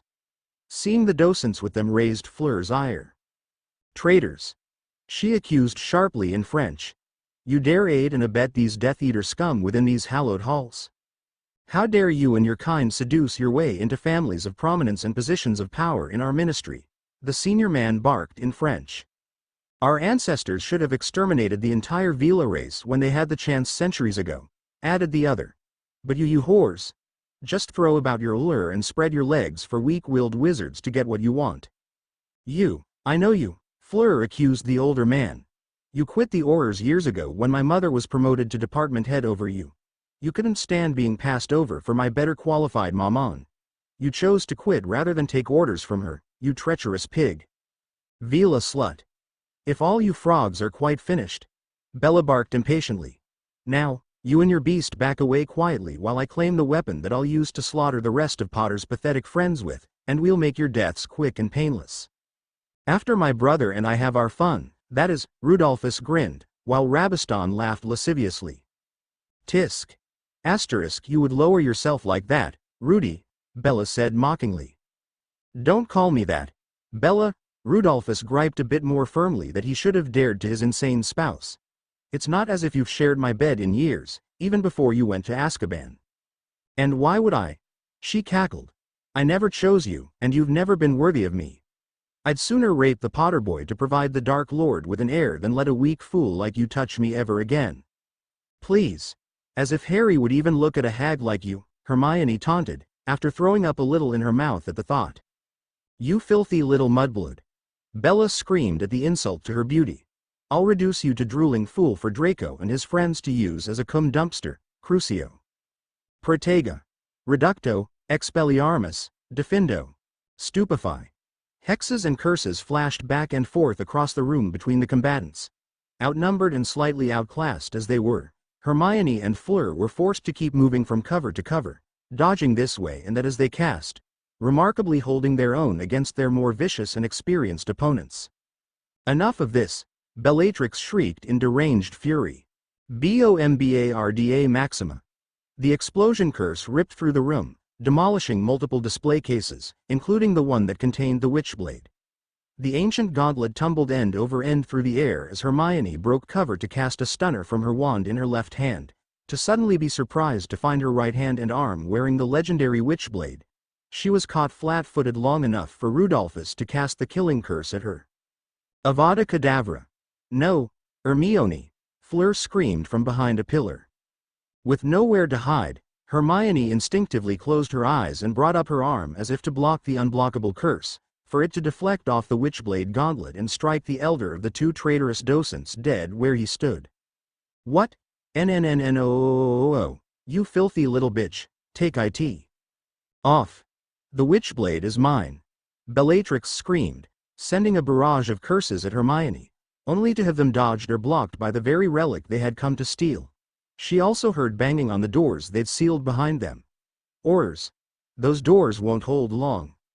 In the ensuing chaos, Fleur partially transformed and began to rapidly hurl fireballs at the remaining Death Eaters, forcing them back and giving Hermione room to cast and run toward them. She saw Rabaston lining up on Fleur. Crucio. When I'm done, you'll beg to spread your little legs for me, you vila whore. He laughed as Fleur convulsed in agony on the floor. Rage consumed Hermione as never before. If the bastard likes pain, she'll be happy to oblige him thanks to a Potter family spell Harry discovered and taught her and the rest of his inner circle. Skeletus Fracti. The purple spell struck the Death Eater dead center, and there was an audible cascade of cracking sounds from throughout his body. Ah-ee. Ah-ha-ha-eh-I-o-o-w-w-w-w. Rabaston screamed in absolute agony as he fell like a puppet with its strings cut. What did you do to my brother, you mudblood bitch? Rudolphus snarled as Hermione strode toward him with a determined look on her face. A little curse one of Harry's ancestors created to deal with scum that like to use the torture curse. It causes every single bone in your body from the biggest leg bones to the tiniest bones in your inner ears to break or fracture in at least one place. He rightly believed that anyone who enjoyed inflicting pain so much should enjoy feeling it as well. Why you little, Avada Kedavra. Shishing. Shuck. Asterisk. Asterisk coughs and gurgles blood asterisk. Rudolphus's eyes registered shock as a long blade sprang from the gauntlet on the mudblood's right arm during her backhanded swing, cutting his wand in half just before swinging back around to run him through the chest as if she'd been trained for years to fight with a blade. Just then, the Aurors broke through the door. Cursing, Bellatrix ordered a retreat. Rabaston barely managed in his pain to activate his portkey moments after she did. Oh no you don't, Incarcerus, Fleur growled, capturing the surviving traitor docent. You have much to answer for, monsieur. The rush of battle and adrenaline fading, Hermione pulled the blade from the chest of Rudolphus Lestrange, who then fell bonelessly to the floor as nausea began to creep up on the British teen over what she had done seemingly all on instinct. She then watched in amazement as the witchblade seemed to collapse and fold into itself to form a jeweled bracelet on her wrist. She tried to remove it, but it would not budge. What is going on, little flower? Apolline asked when she arrived with Fleur's father right behind her. The witchblade has chosen a new wielder, Maman, Papa. Fleur replied. Just in time to prevent Death Eaters from stealing it. What? Hermione squeaked, having understood their conversation in French. Is that why I can't get this thing off my wrist?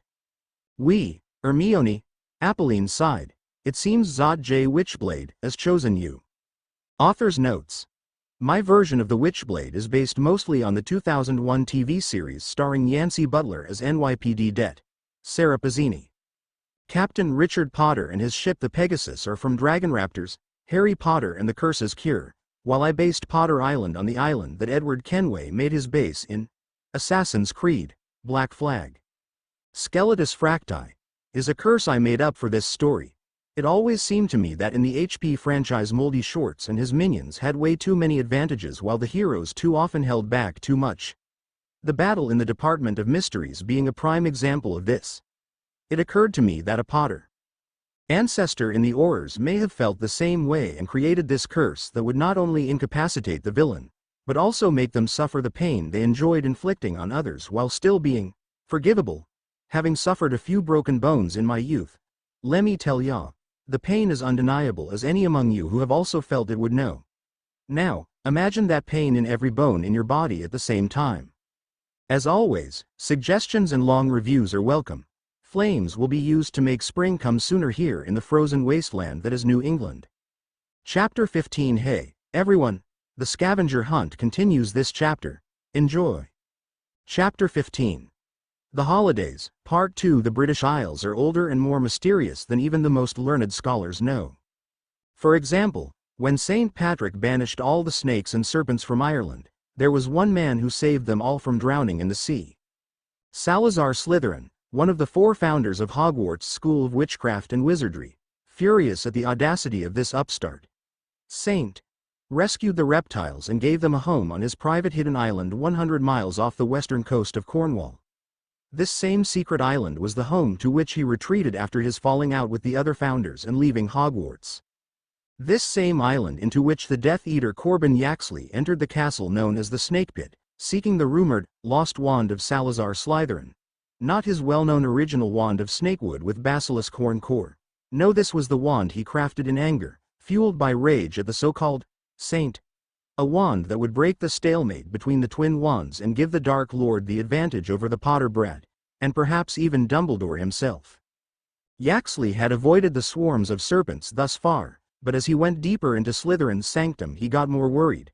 Finally, he opened a door and there on a pedestal in the center of the room was a curved, bone-white wand on a green cushion. And the floor was virtually carpeted in hissing, venomous snakes. Gulping nervously, Yaxley cast the dark mark at the ceiling of the room as he'd been instructed. The snakes appeared to be hypnotized by the glowing skull and serpent, enabling Yaxley to carefully pick his way through them. When he reached the pedestal, he saw that the wand was not wood, but an enormous fang. He picked it up carefully and activated his portkey. Potter Island, December 23rd. The Grangers all stumbled and fell while the Delacours landed gracefully on the beach still holding the hula hoop portkey. All right there, Hermione. Harry chuckled, offering her a hand up, while Sirius and Remus helped her parents. Portkeys just don't like me, she grumbled, dusting the sand off her sundress. Welcome to Potter Island, everyone, Margaret greeted, for Jean-Pierre and Apolline to both give their old friend the French cheek-to-cheek tasting greeting between friends while Fleur practically tackled Duncan. Mon amour, the lovely young Vila squealed, deeply tasting her mate. Hermione and Harry smiled knowingly at the sight until a platinum blonde missile slammed into Harry, hugging him firmly and babbling excitedly in French. Whoa whoa. It's nice to see you again, too, Gabrielle, but I don't understand French. Harry chuckled at Fleur's little sister. She said she's so very happy to see her hero Aga and giggle. Hermione translated the excited girl's words. Gabby, he can't understand you. Use your English, Apolline admonished gently in giggly French. Oui, maman, she replied, then turned back to Harry. Forgive me, Ari, I could not contain my excitement seeing my savior again. It's okay, Gabrielle. Don't worry about it, he said. Then he noticed that she was not only taller, but had also filled out more than a girl of 12 to 13 should be since he last saw her. Is it just me or have you grown, like, a lot since we last saw you? Avenue. She smiled, both coy and a bit naughty. Then she winked. You like? Gabby. Her father barked with a knowing smile. Do not tease our host. Maman? Papa? Fleur called, her arms wrapped around one of Duncan's. Jesus, Duncan, my mate. Sir. Madam. Duncan nodded respectfully, shaking Jean-Pierre's hand firmly and tasting Apolline's. Oh pish. Now that we, Avenue met properly, Duncan, there is no need to be so formal. Apolline giggled warmly, surprising the young man with a hug. We're family now. You and our Fleur are mates, and a perfect match, at Zot. Few Vila are so lucky as to find their perfect match. Becoming husband and wife is merely a legal formality Zot we will turn into J most beautiful marriage ceremony since our wedding, my sweet apple. Jean-Pierre grinned. Oui, mon amour. She smiled lovingly. And our honeymoon. Maman. Fleur blushed while Gabby giggled at her embarrassment. What? Apolline feigned innocence. Is no thing to be ashamed of. True, we never left our room, but it gave us you, our beautiful flower. Maman. Both young Vila squawked, turning bright red while nearly everyone else laughed. I never thought I'd see a Vila blush, let alone two. Margaret smiled as the laughter died down. But let's get you all settled in. The elves have already placed your luggage in your rooms in the manor. Right this way. Not you, my sweet. Duncan smiled at Fleur, taking her hand. We're this way. I think you'll like it. Well, what do you think? Duncan grinned. Oh, it is magnifique, mon amour. Fleur gushed, beholding the great treehouse in the towering tree overlooking the entrance to the cove. It is just like J. Trees from Zot wonderful Disney, Tarzan, movie. Beautiful and very private, no? She winked naughtily. They wouldn't need to worry about using silencing charms at night on their bedroom this far from the manor house. Chuckle very, the author Johann David Wyss was once a guest of the Potters here, and this treehouse inspired part of his book, The Swiss Family Robinson, plus the sounds of the breeze and waves. I tell you, my sleep has been so peaceful, he added. And when the merfolk come into the cove to sing. Merfolk? Fleur echoed, a frightened edge in her voice, remembering her experience in Hogwarts Black Lake during the second task of the Tri-Wizard. The centuries-long feud between the Vila and Mer races was well known. Take it easy, Fleur, he said, hugging her. I've spoken to the pod leader already. This pod spends most of their time around the reefs on the other sides of the island. And the Caribbean merfolk have no quarrel with the Vila, so you and your family are safe and can swim freely. It seems that the animosity between your races is only found in Britain, Europe and the Mediterranean Sea. Fleur relaxed and muttered something under her breath in French, then, well, Zot is a relief to ear. G's Trius looks old, if updated. With modern conveniences and very well cared for, but why was it built, Air? It was originally the watchtower for the cove and settlement, Duncan explained. See that big bell hanging out there on the seaside balcony? The watchmen here would use it to ring signals to the settlement concerning any approaching ships or weather. Small teams of them would be stationed here for days at a time with provisions of food and drink. They would keep a log of who rotated on watch or rest, any incidents of note, ships, meals, and even comely wenches, who would come to warm their beds from time to time. He smirked. EET is also perfect to take off on flights from Air, the lovely Vila pointed out with a smile. Or just dive right into the water, Duncan added. Now, we have some time before dinner, Fleur. Duncan stopped and turned to her when he heard the sound of her clothes hitting the floor. They both smiled broadly as his board shorts quickly followed suit. But she quirked an eyebrow when he stepped back out on the balcony, looking out over the cove. He removed his glamour ring, shifted into his more feral, full kaiju form. You know, I was just a kid the last time I came here, he said as she joined him, her naked assets pressed into his bare back as she embraced him. Even then, this place seemed to bring out something primal inside me. But now, with you here with me, it's even stronger. I understand completely, mon cher, she cooed, her inner Vila bringing out her more avian form. Take me, mon amour. Right here, right now. Take me like primal beasts we are. With a purring growl of animalistic lust, Duncan turned and lifted her in his embrace, tasting her fiercely. Fleur wrapped her shapely, now hawk-like legs around his waist as he thrust his rod into her dripping. A short time later, everyone up at the manor heard a roar and the keening cry of a bird of prey echo through the air. What the bloody hell was that? Dudley said shakily, having heard nothing like it before on the island. Language, Dudley, Margaret admonished, sharing a knowing smile with Apolline. Then she says, now, if you two don't mind, I'm going to bed before either of you come up with another clever idea to get us killed, or worse, expelled. Harry regaled in his best imitation of 11Y, oh Hermione Granger, to the chuckles and giggles of everyone as they ate dinner on the huge veranda of the manor, with Duncan manning the large grill. Oh honestly, Harry, the brilliant witch in question gave him her famous, annoyed look, belied by her small smile of amusement. The more I learn about you, Hermione, the more you remind me of Lily, Margaret said as her giggles subsided and she wiped away a tear. Since we're all exchanging stories, Hermione, Dan Granger said, maybe now you could tell us about your new bracelet? Yes, his wife Emma agreed. You told us it would be better to wait until we got here so you would only have to explain it once. Isn't it just an early gift from the Delacours? Well, not exactly, Mum, Hermione replied sheepishly. She then retold the events at the French ministry, with Fleur's input at times as needed. To say they were surprised was an understatement, topped off by Hermione activating the relic, and they watched the ornate bracelet unfold to form the Witchblade gauntlet on her hand and forearm. I'm not sure which is more concerning, Margaret said, that the Witchblade is bonded to Hermione, or that Bellatrix Lestrange got that close to stealing it from within the French ministry itself. Our best oars are interrogating Jair French accomplices as we speak, Apolline said gravely. It is worryingly clear that Voldemort has found allies and followers within our own magical government, Jean-Pierre added.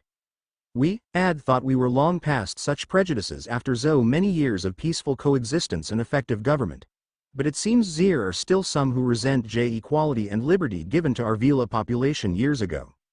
For his part, Dudley wasn't following the conversation, because he couldn't. Not that he couldn't comprehend, it wasn't completely over his head, but even the contained allure of Fleur, Gabrielle, and their mother had him a stupefied, almost drooling mess. He was eating mechanically, his attention totally focused on the gorgeous Vilas. Gabrielle, on the other hand, kept staring dreamily at Harry, her savior. She saw his aura as plainly as her sister had when they first met at the start of the Tri-Wizard tournament, including that foreign grain of darkness in his head that had driven her away from a potential good match. But then he had saved her life during the second task in the Black Lake. This incurred a life debt to the boy who lived. That new bond enabled her to see past that dark spot within him, and what she saw staggered her. He was her perfect match. At the tender age of 12, her heart and inner Vila were instantly and irrevocably hooked, triggering her recent growth spurt. She started her periods the month following the task. Then her breasts and other curves began to grow rather quickly. Thankfully, she would not start lactating until she becomes intimate with her mate. But she was at a loss on what to do to secure her mate. She was, after all, now only 13. Fortunately, she had another year from the anniversary of the day the debt was incurred to do so. What worried her was this Cho Chang Harry kept mentioning, and the obvious feelings that Hermione had for him. Her brilliant British friend hid them well, but it was crystal clear to any Vila. Hermione was in love with her best friend. Longbottom Manor, December 24th, mid-afternoon. Augusta Longbottom was listening to her grandson Neville talking about two girls that he liked at school and his confusion of which of the two he should attempt a relationship with. The first was fellow Gryffindor Ginny Weasley, youngest and only girl of the Weasley brood, who had also been Neville's date for the Yule Ball a year earlier. The other was Hannah Abbott, from Hufflepuff House, his frequent partner in herbology class. The Longbottom Dowager was well informed, more so than most realized, including her grandson. The Weasleys, while financially strapped, were a fine family for the most part, and the patriarch Arthur was a good if eccentric man who took his job at the ministry very seriously. His wife Molly, however, was known for her explosive temper and controlling nature. A devoted wife and a loving and doting mother to be sure, and rumors abound that Ginny was obsessed with the boy who lived, despite apparently playing the field at school, probably hoping to get Harry Potter's attention by showing herself as a desirable mate. She was apparently a very pretty young witch, one of the prettiest in her year, if not the school. But the baggage the girl had was concerning. The Abbott girl, on the other hand, would be a good match. Family one of the Sacred 28, seat on the Wizengamot, ancient and noble, but not blood purists or bigots. And the girl had an outgoing, but not overly exuberant personality that balanced well with Neville. Plus, from what Augusta could glean from Neville, the girl seemed to genuinely like and care about her grandson. Perhaps she should approach Lord Abbott with the possibility of a betrothal contract? Augusta was also proud that her grandson was coming out of his shell and starting to find his strength, thanks to the aforementioned Harry Potter. And with James's sister returning from America to help Harry claim his birthright, and now proxy for the Potter seat in the Wizengamot, it seems the Great Alliance will return to its former glory as a powerhouse in the ministry. Augusta looked forward to rejoining the alliance and sticking it to the pureblood bigots that had turned the ministry into a festering sewer. Augusta was pulled from her thoughts by her grandson asking to be dismissed to tend the greenhouse. She nodded with a smile and turned back to the book she was reading that she'd recently borrowed from the Bones family. The Grimoire of Eglantine Price, a witch that had married a squib of the Brown family during WW2, whose witch daughter then married Amelia Bones' father. She hoped to find a lesser-known spell or two that could be used to strengthen the wards and defenses of the manor, especially with the return of the Dark Lord. What's this? Substitutionary locomotion, Beneath the gleaming snow and under the ground outside the manor, a badger was tunneling diligently toward the house. Odd but not remarkable, until one noted the fox and Scottish wildcat following it in the tunnel. Thorfinn Rowell urged his fellow Death Eater Animagi forward. These two were relatively new recruits, and eager to prove themselves to the Dark Lord. Rotfang, a Gringotts goblin they had bribed to be their informant, had reported that Amelia Bones had met Augusta Longbottom a few days earlier at Gringotts to loan her the Grimoire of Eglantine Price. There would never be a better opportunity to acquire it, and if they could finish off the troublesome Longbottom family as well, all the better. Neville was tending his plants diligently. The greenhouse was attached directly to the back of the manor and magically maintained the perfect temperatures for all the various plants from around the world within. And the far quarter of the floor was left as bare ground for planting directly into the soil. He had truly found his niche in herbology at Hogwarts. Professor Sprout was already encouraging him to pursue a mastery in the subject after he graduates. He was planning to take advanced herbology with her in the mysterious greenhouse 13 inches after passing his owls this year. This would also entail field trips gathering samples from the wild. Neville was pulled from his thoughts by a strange sound. Curious, he went to investigate. As he got closer, he saw a hole appear in the dirt floor near the back of the greenhouse and a badger emerge and shake the dirt off itself. Strange. His surprise turned to alarm when a fox and a wildcat followed suit. Then his fear was confirmed when all three morphed into human form. The badger and fox turned into a wizard and witch he didn't recognize, but he knew the wildcat. Thorfinn Rowell, suspected Death Eater. Well, if it isn't Ickle Neville Longbottom tending his flowers like the pansy squib he is, Rowell sneered. The Longbottom line ends today, boy. Lumos Sol Flaris. Neville yelled, shutting his eyes tight as the light from his wand merged with the afternoon sunlight glaring off the snow outside in a blindingly painful flash. Ah!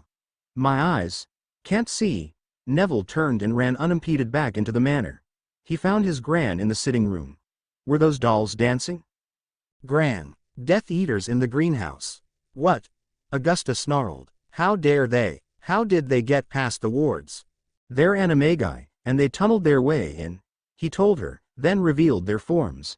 And the wildcat is Thorfinn Rowell. Rowell? I might have known, Daisy. Dodger. Augusta called. The two house elves appeared with a asterisk pop. Yes, mistress? There are 3 intruders in the manor, coming from the greenhouse.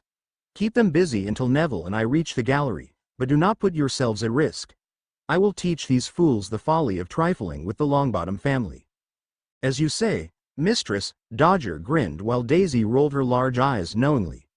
Dodger was known for his rather mischievous streak. He would have gotten along famously with a certain pair of red-headed twins. The gallery, Gran. Why are we going there? It's not very defensible, even with what I learned from Harry. Because I have a surprise for those Death Eater scum thanks to Eglantine Price, she grinned wickedly, holding the grimoire as they hurried through the halls. The interference of the house elves had been annoying but not unexpected. Useless though, as before beginning the tunnel they had set up anti-apparition and anti-portkey wards while a ministry spy had shut down the Longbottom flow from the network. They were trapped. However, the sheer madness of what the elves did and threw at them had seriously slowed them down. Then the elves stopped and disappeared. That didn't make sense, unless the squib and old hag had somehow escaped, or they had ordered the elves to back off. Looking for us, you Death Eater scum. The old woman's voice echoed through the manor. We're waiting. Hurry up. We don't have all day. We have a holiday party to attend tonight. Why that arrogant old crone? The witch Nanette hissed. Who does she think she is? Don't underestimate her, Rowell warned. She's a crafty old witch. Let's just find them and get what we came for. We can kill them both after. The 3 reached some open double doors on their left. A gallery of the Longbottom family. Portraits of ancestors all over the walls and standing vigil along each side were 6 fully armed suits of armor, worn by 12 Longbottom mages who had proudly served as knights. And at the far end, the squib and the crone stood looking over a stone barricade, wands out and at the ready. One warning. Get out of our house, Death Eater scum, Augusta shouted. Now, no need for hostility, Lady Longbottom, Rowell said smoothly, restraining the rookies with him. All we want is the grimoire of Eglantine Price. Just hand it over and no one has to die here today. How dare you, Augusta hissed. How dare you? You vermin trespass into my home and think you can make demands of me? Get out. You are in no position to make demands, hag, Nanette bristled, then sneered. The brat is hardly more than a squib, and you don't have the strength to stop us by yourself. You're right, Augusta smirked. Now, Neville, Protega Maxima. Neville incanted, pouring all his power and concentration into the shield just as multiple curses slammed into it. His face twisted with the effort of sustaining it, but combined with the stone barricade, it was holding for now. This would never have worked with his old wand. His father's wand. Harry had managed to convince his gran to get him a new one at Ollivander's that suited him. The difference it made was astounding. Meanwhile, Augusta was concentrating as she brandished her wand. Triguna Macoides Tricorum Satis D. Raoul smirked as he sensed the punk's shield weakening. The strength of his protega had been surprising given the intel on the boy stated he was barely more than a squib. But more worrisome was what the blazes was the old crone doing. Why wasn't she fighting back? What was she up to? Then, amid the spellfire, he heard a strange sound, a creaking, metallic sound. Then he caught movement in the periphery. Ah crap. The suits of armor are moving, he warned. The suits formed two columns, drew their weapons, and marched toward the intruding Death Eaters. The rookies threw curse after curse, only for them to splash harmlessly off the animated armor. Raoul fired a reducto, to see one of the front suits block it with its shield bearing the Longbottom family crest. It began to dawn on them that the ancestral Longbottom mage knights had likely done extensive charms and runework on their armors to protect themselves from magical attacks. In moments, the Death Eaters were forced to retreat from the swinging swords, maces, and axes of the attacking suits. "We have to get out of here," Hayden cried, panicking, just before morphing back into his Badger Animagus form and scrambling back toward the greenhouse as fast as his furry legs would carry him. He was quickly followed by Nanette's fox form. "You've not heard the end of this," Raoul yelled defiantly to the Longbottoms before following his comrades. They all squeezed back through the tunnel to escape, though they feared reporting their failure. "Go tell it to your dork lord," Neville said sarcastically, then cringed slightly. "Sorry, Gran. That was rude of me." "Indeed. And as your regent I simply cannot condone it," Augusta agreed as she directed the suits back to their proper places, and Neville looked ashamed. Then she smirked playfully. "But as your grandmother, I say, well said, my boy. And you handled yourself well in this crisis. You followed the plan and protected me long enough to get the job done. I'm very proud of you, Neville." Neville beamed with joy. He knew his gran loved him dearly, but she was a strict woman, a hard woman. Life had made her that way. So compliments from her were rare and far in between. To receive such praise from her was a high point in his young life. Then his curiosity got the best of him as his gran transfigured the stone barricade back into the antique case displaying many family heirlooms. "Gran, what was that spell you used? I've never heard of it before. It really saved our lives." "It's called substitutionary locomotion," she replied. "It was created by the ancient wizard Astaroth, rediscovered and mastered by Eglantine Price during the war with Grindelwald. The incantation gives temporary life to inanimate objects." Malfoy Manor, the legendary Lost Wand of Slytherin, crafted by my ancestor's own hand from the fang of a horned serpent and basilisk heartstring core. Voldemort drawled appreciatively as he tested the feel of the wand in his hand. The power was intoxicating. "Yaxley, you have performed admirably." "I live to serve, my lord," Yaxley beamed as the Dark Lord rounded on a frightened Bella and Rabiston. "Unlike Bellatrix here, who somehow managed to lose the Witchblade and her husband to a mudblood child," Voldemort hissed. Bellatrix dropped to her knees. "Forgive me, my lord," she begged. "I knew there could be unforeseen interference, and we should have been able to easily overcome a mere mudblood girl and a Vila whore. Yes, you should have." However, his voice softened as he lifted her chin to look up at him. "You have always been the most faithful of my followers, Bellatrix. And you make no excuses for your failure. Therefore, I believe your humiliation and the loss of your beloved husband are punishment enough. But I warn you, never fail me again." "I shall not, thank you, my lord," Bellatrix replied fawningly. "Fortunately, several more relics remain in play," Voldemort added, "and I have every confidence in my Death Eaters too." Just then, Francis Crabbe and Gregory Goyle Sr. entered, looking very much the worse for wear. Robes ripped, cuts, bruises, burns, even a few minor bullet wounds. "Can you believe what those American muggles did to us?" Crabbe griped. "Did you retrieve the relics?" Voldemort demanded, striding angrily up to them. They had been sent to San Francisco to acquire the Talismans of Shendu and the Oni masks. No, Master, Goyle said contritely. They were too well protected by magically aware muggles, and they had the help of a surprisingly powerful Chinese Kai wizard. Crucio. Voldemort vented his anger on the two, watching them writhe in agony on the floor for several moments before releasing them. You allowed mere muggles and a single wizard to stop you?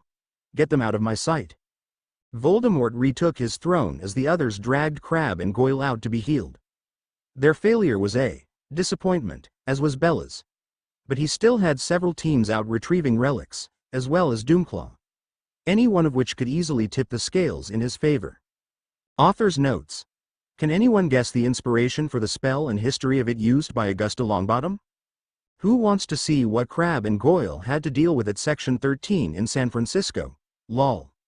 Yes, the treehouse on Potter Island is just like the one in Disney's Tarzan animated film and Legend of Tarzan animated series. There's a reason I have Voldemort gaining the Lost Wand of Slytherin rather than going after the Elder Wand, but that won't be revealed until the sequel. Speaking of the sequel, I give you one partial spoiler. Harry will be getting a harem. That's why so many girls are being revealed as having powerful feelings and/or bonds with him. Hermione will be the future Lady Potter, but further details will not be revealed until the sequel. As always, long reviews, questions, and suggestions are welcome. Flames will be used by my grill for summer cookouts. Chapter 16. Hey, everyone! This chapter continues the scavenger hunt, but things are coming to a head in that regard. Enjoy. Chapter 16. The Holidays, Part 3, December 24th, the Alps. High in the Alps, overlooking a mountain pass, was a large Gothic castle. Inside, the renowned warlock Vincent van Gogh sat comfortably next to a roaring fire, sipping a glass of red wine. He always came to his retreat here in the Alps during the winter holidays to escape all the chaos back home in the States. Ever since his wife passed on several years ago, he preferred to be alone with his memories at this time of year, bringing only a single house elf retainer with him. He nearly dropped his glass in surprise when the wards informed him of the arrival of two wizards entering the courtyard through the front gates. Who would dare to disturb him here? Only the dark, the insane, or the desperate. Taking up his staff, he went to greet them in the entry hall. Even with warming charms, the Death Eaters Aidan Avery and Theodore Knott Sr. could feel the biting chill of the mountain winds as they approached the front door of Castle Van Gogh. Some mighty warlock, Knott scoffed. Those wards were pathetic. Don't be a fool, Theo, Avery warned. Van Gogh is no one to be trifled with. Did it not occur to you that the wards were only intended to alert him to the approach of intruders, rather than keep them out? The unlocked door creaked like the lid of the coffin of a vampire in a cheesy B-movie when he pushed it open. By all means enter, gentlemen, a voice called from the darkness before them. And do close the door behind you. It is quite cold outside. Mr. Van Gogh, I presume? Avery called out amicably. The sound of wood striking stone was heard and a light appeared, illuminating the hall. The light shone from the staff of the tall, late middle-aged man wearing the ornate robes of a master warlock. He appeared to be standing at ease, but any experienced wizard duelist could tell he was prepared to strike or react instantly. Sparks flew from the staff to ignite lanterns in sconces along the walls. Indeed. And who might you gentlemen be, and why do you disturb my solitude on this of all nights? I am Lord Avery. My companion is Lord Knott, Avery replied, prepared to unholster his wand with a flick of his wrist. We have come seeking the chest of demons for the Dark Lord. Surrender it and we will be on our way in peace, for our master does not wish your death if it can be avoided. You are one of very few that he respects. Does he? Vincent said in a bemused tone. Unfortunately, you are too late, by several years. The chest of demons and its contents were destroyed by a greater power, to prevent it from ever falling into the wrong hands. Impossible. Knott exclaimed, pointing his wand at the smiling warlock. You're lying. Am I? Van Gogh grinned, then raised his staff. I swear upon my life and magic that I have spoken the truth. The chest of demons has been destroyed. So mote it be. There was a flash as magic accepted the oath. Then Vincent slammed down his staff, causing a magical tremor and shockwave that knocked the two Death Eaters back on their asses. Now, Vincent said dismissively, please leave the way you came. I'm in no mood for company, nor for cleaning up a mess. Besides, someone needs to give your Dark Lord the bad news. I do hope, for your sakes, that Voldemort has become more merciful to his minions by now."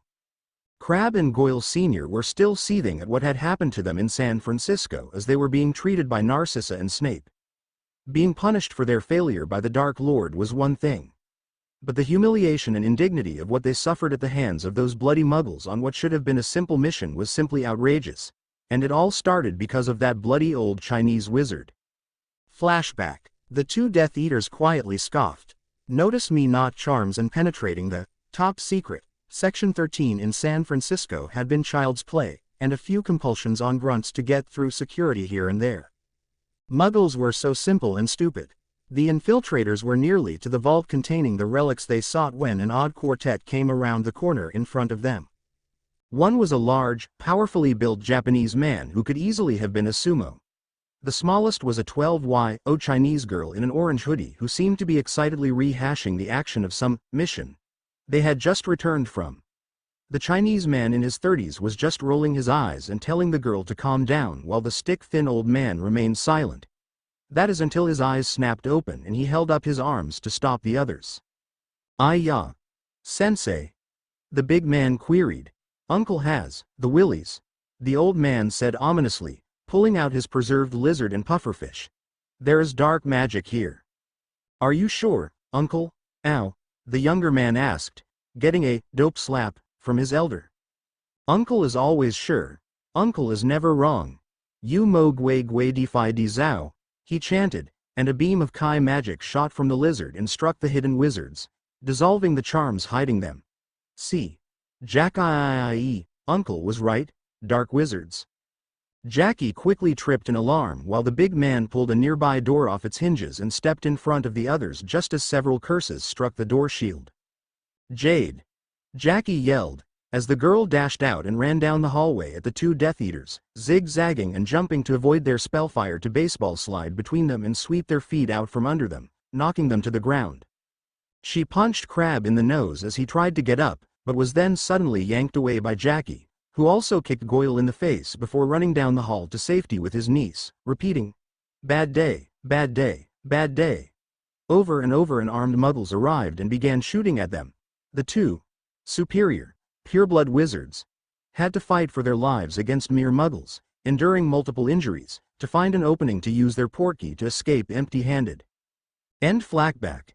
Seamus Finnegan's holiday with his family in Ulster, Ireland was complicated. It was difficult to convince his mother that Harry Potter was in fact telling the truth and that Minister Fudge was vilifying him out of fear.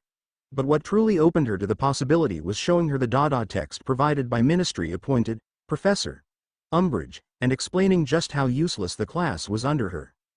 Seamus had taken to exploring the nearby castle ruins during the previous summer by himself. His father often proudly declared the Finnegan clan as descendants of the great Cu Chulainn himself, and the ruins were rumored to have been his stronghold after he defeated the Banshee. Seamus was sure it was all total bullocks, o' course. Sure, his mum was a pureblood witch, but there was nothing else special about his family besides her, himself, and his magical siblings. It was still a good and fanciful story though, and Seamus almost believed it when he came across the statue of a large hound-like gargoyle apparently standing guard over an ancient spear and shield. He could imagine it as the legendary Hound of Ulster, watching over the spear and shield until the heir of Cu Chulainn took them up to fight against evil once again, as the legends say. He was entering the ruins now, just before sunset, for a little peace from the chaos of home with all his younger siblings and extended family visiting. Yes, it was cold, but luckily there had not been much snow lately. So the ruins were just peaceful and key. Come on, how hard can it be? The claw of the statue is holding it down tight, you bloody git. It won't budge. Then just blast the bloody statue. The Dark Lord wants that spear. Sneaking a peek from cover, Seamus saw three men in Death Eater robes and masks at the gargoyle statue, attempting to wrest the spear from its stony grip. His mind raced. He was on the verge of panic, when a faint wailing sound grew louder. With the sun setting, the shadows of the ruins were long and dark. The wailing grew in intensity until even the Death Eaters noticed. A spectral form emerged from the shadows and shrieked at them, a banshee. She rushed them, forcing the three to scatter, hurling curses at her. None shall claim the spear of my enemy, the Banshee screamed as she chased them. His powers shall never harm me again. Seamus approached the statue once the way was clear, equally confused and awed by all that was happening. He touched the spear, and it seemed to gleam and sparkle briefly. Enough!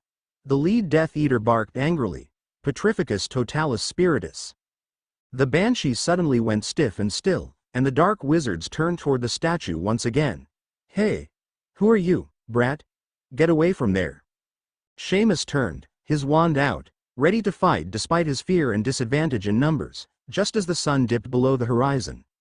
A loud cracking sound came from behind him, then crumbling stone and a bone-chilling howl.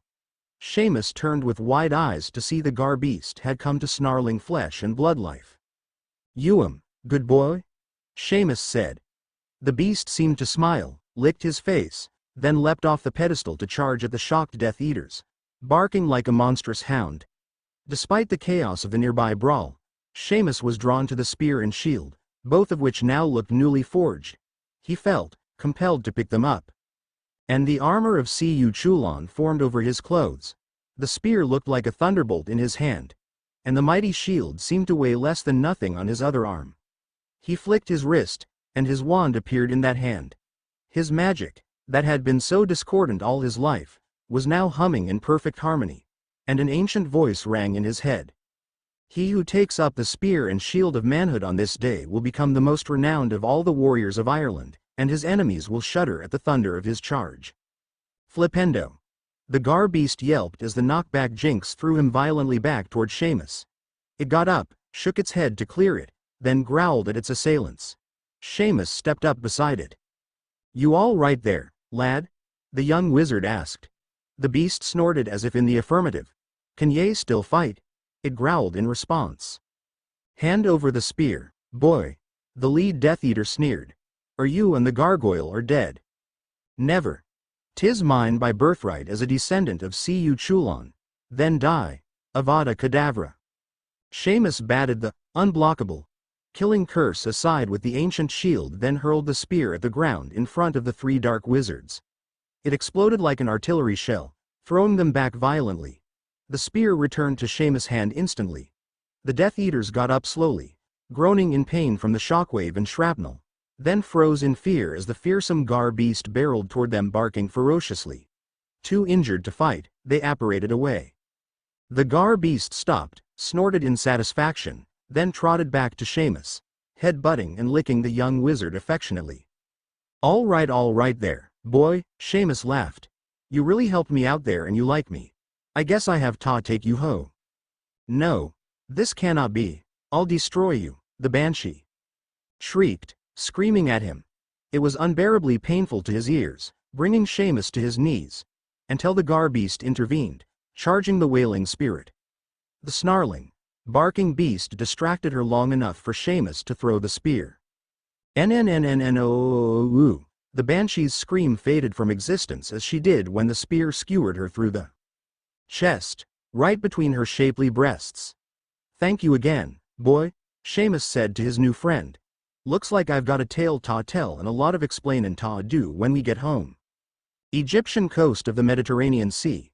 The Muggles had no idea of the true magnitude of what they had uncovered just of the coast of Alexandria, buried under centuries of sand and silt. Yes, it was a previously undiscovered annex of the Great Library of Alexandria. A storehouse for newly arrived items, they did know that. But in the shock and awe of such an unprecedented archaeological find, they failed to grasp the goldmine of arcane knowledge it held. But Death Eaters Amicus and Electo Caro knew. A Muggle press release photo from within the structure itself showed what appeared to be an ancient copy of the Book of Skelos, containing knowledge of black magics that had been deliberately erased from history for centuries. It was this that the Dark Lord had sent them and the vampire Zevon to retrieve. Stay here on the boat, sister, Amicus ordered. Our new friend and I will dive down for our prize. The Muggles already determined that the building interior is preserved by some kind of air pocket. I'll be ready to make a quick escape for us, Electo grinned. Let's get moving, Zevon urged. We don't have all night. With that, the vampire dove in. Amicus cast the bubblehead charm on himself and followed. Lighting the way with Lumos on his wand, they swam down to the recently uncovered ruins. They found and entered the submerged entrance, then came up, breaking the surface of the pool that had once been a solid floor. The air is stale, but breathable, the wizard stated, looking about. Doesn't matter to me, Zevon huffed. Being a vampire, he didn't need to breathe. Why his queen ordered him to accompany these two he did not know, but he knew better than to question her orders. Here it is. The Book of Skelos. The Dark Lord will be pleased, Amicus announced in awe as he lifted the dark tome from the plinth on which it rested. He quickly put it in the pouch he'd brought, as holding it made him feel afraid and unworthy. And now, to cover our trail, and rob these filthy muggles of their precious discovery. Bombarda Maxima. He blasted the ceiling, and it started to cave in, water gushing inside as the air pocket ruptured. A few minutes later, a boat with 3 dark figures was speeding away from the area under cover of darkness. Potter Island. Duncan and Fleur had just spent much of the day swimming and sunbathing in the nude on a secluded little beach on the north side of the island, as well as making love in the surf. Now dressed again in board shorts and a skimpy bikini respectively, they were enjoying a leisurely flight, skimming the canopy of trees heading back toward the cove, where some of the local merfolk were frolicking with the human visitors. Even Dudley was a bit flustered as a young mermaid flirted shamelessly with him in the shallows, fondling his family jewels beneath the surface. He was actually considering giving in to the charms of the lovely creature, especially since she was topless and stacked for her age. Arg! Sirius from the deck of the Pegasus in a very bad pirate impression. You are the worst pirate I've ever seen, giggled Rita, the auburn-haired curvaceous mermilf from nearby in the water. Ah, but you have heard of me. He laughed flirtatiously in reply, getting a few chuckles from the others at the reference.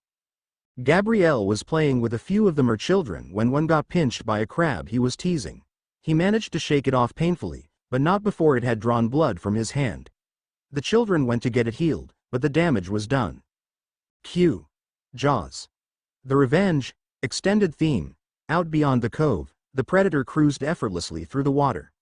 Fearless, relentless, unstoppable. It was the master of its domain, and it knew it. And now it caught the scent of its favorite prey. It picked up speed. Long ago, the Predator was no different from others of its kind. Until it happened upon an injured creature that had the tail of a fish and the upper body of a human. With no others around, the feast was his alone. Afterward, he felt stronger, faster, and he seemed to perceive and understand the world around him better. Weeks later, he happened upon another of the creatures, this one healthy but also alone. Hungry, he attacked, again. After feeding he realized he was stronger, faster, smarter, and slightly bigger. He then realized feeding on those strange creatures was the cause. And he wanted more. For years he has hunted and killed at will. All manner of sea creatures and any land creatures unlucky enough to cross his path. And feeding on merfolk at every opportunity. He was now far bigger than any member of his species had ever been. He was known and feared by every pod from Rio to the coast of Maine. Ah, this island. He has hunted here before, but it has been some time. He slipped quietly into the cove, following the scent of blood and the sounds of activity. One moment, the cove was full of fun and joyful activity, the next a scream of terror rang out and all the merfolk surged toward the shore. It's the Devourer, out of the water, were the screams. As the merfolk flopped and clawed desperately up onto the beach to the confusion of the humans, until they saw the huge triangular fin cutting the surface of the water. An enormous shark. Merfolk often had to fend off sharks and other predators, but this was a monster. Easily 18 feet or more and faster than anything Margaret had ever seen in the water. With its intended prey all up on the sand, the predator thrashed in frustration, then it calmed as it sensed something near the large, wooden human thing anchored in the cove. The impulses of a racing heartbeat, hiding behind the object. If the shark could smile, the grin would cold and cruel as he streaked forward like a torpedo. The first scream had not been heard until the predator was almost passing the Pegasus before, so Rita had been cut off from the beach. Her only hope had been to hide behind the preserved ship, as she was unarmed and knew her stinger would have little effect on this monster of the deep. Her fear was realized into full terror when the Devourer surged around the bow of the ship, headed straight for her. She dove beneath the keel of the ship at the last moment, the massive shark streaking right over her. She could hear the razor-sharp teeth snap shut on where she had just been. Someone help me! She screamed when she surfaced on the other side of the ship. Then she turned to see the fin and tail cutting the surface as the beast raced toward her, and a huge black dog dropped from above to clamp down on its tail just in front of the fins with razor-sharp fangs. The predator had his prey now. It had been lucky to dodge his first pass, but there would be no escape from this lunge. Pain. What? The predator thrashed about to get a look at whatever had a grip on its tail. A furry, four-legged land creature. With another big thrash, he slammed the creature into the wooden side of the ship, forcing it to release him. Serious! Rita cried, swimming to the stunned animagus while the shark circled away. She held his head above water to keep him from drowning. She tried to take him toward shore, but the devourer had turned to head toward them again. There was no escape for either of them. Now the predator was angry. It was one thing for prey to frustrate him, but that land creature had injured him. That was an affront that could not stand. Both will die to sat his hunger and soothe his ego. There was no possible way they could reach safety. No escape from his wrath. His jaws of razor-sharp teeth opened and extended slightly forward for the attack. Order up! One mermaid, side order of dog. Something smashed down on him from above, driving him all the way to the bottom and slamming his jaws painfully shut on nothing. He felt the water temperature rising as he shook his head to clear it. Then he saw his assailant. A two-legged land creature.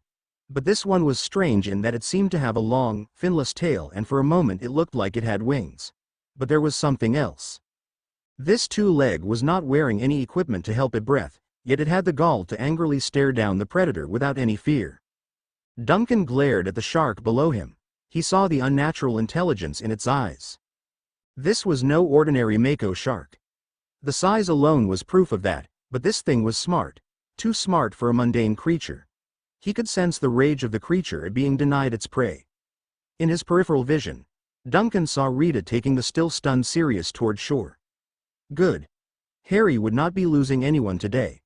He kept his eyes on the shark and headed toward the surface as he began to feel the need for air.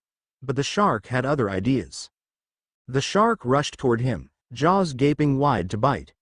Duncan spun in place, back-fisting the pointed snout with his left, then slamming a punch into its gills with his right in one continuous move. Once again in pain, the predator was forced to back off to assess the situation, enabling Duncan to reach the surface. Are you all right, mon cher? Fleur asked in concern while flying above. I'm fine, Fleur. He gasped back. Where is it? Fleur looked around until she saw and pointed. Zir. ETE's moving very fast. The beast was charging toward Duncan at full speed, dorsal fin cutting the surface so fast as to send spray in the air. Fleur began to throw fireballs at it from the air to little effect.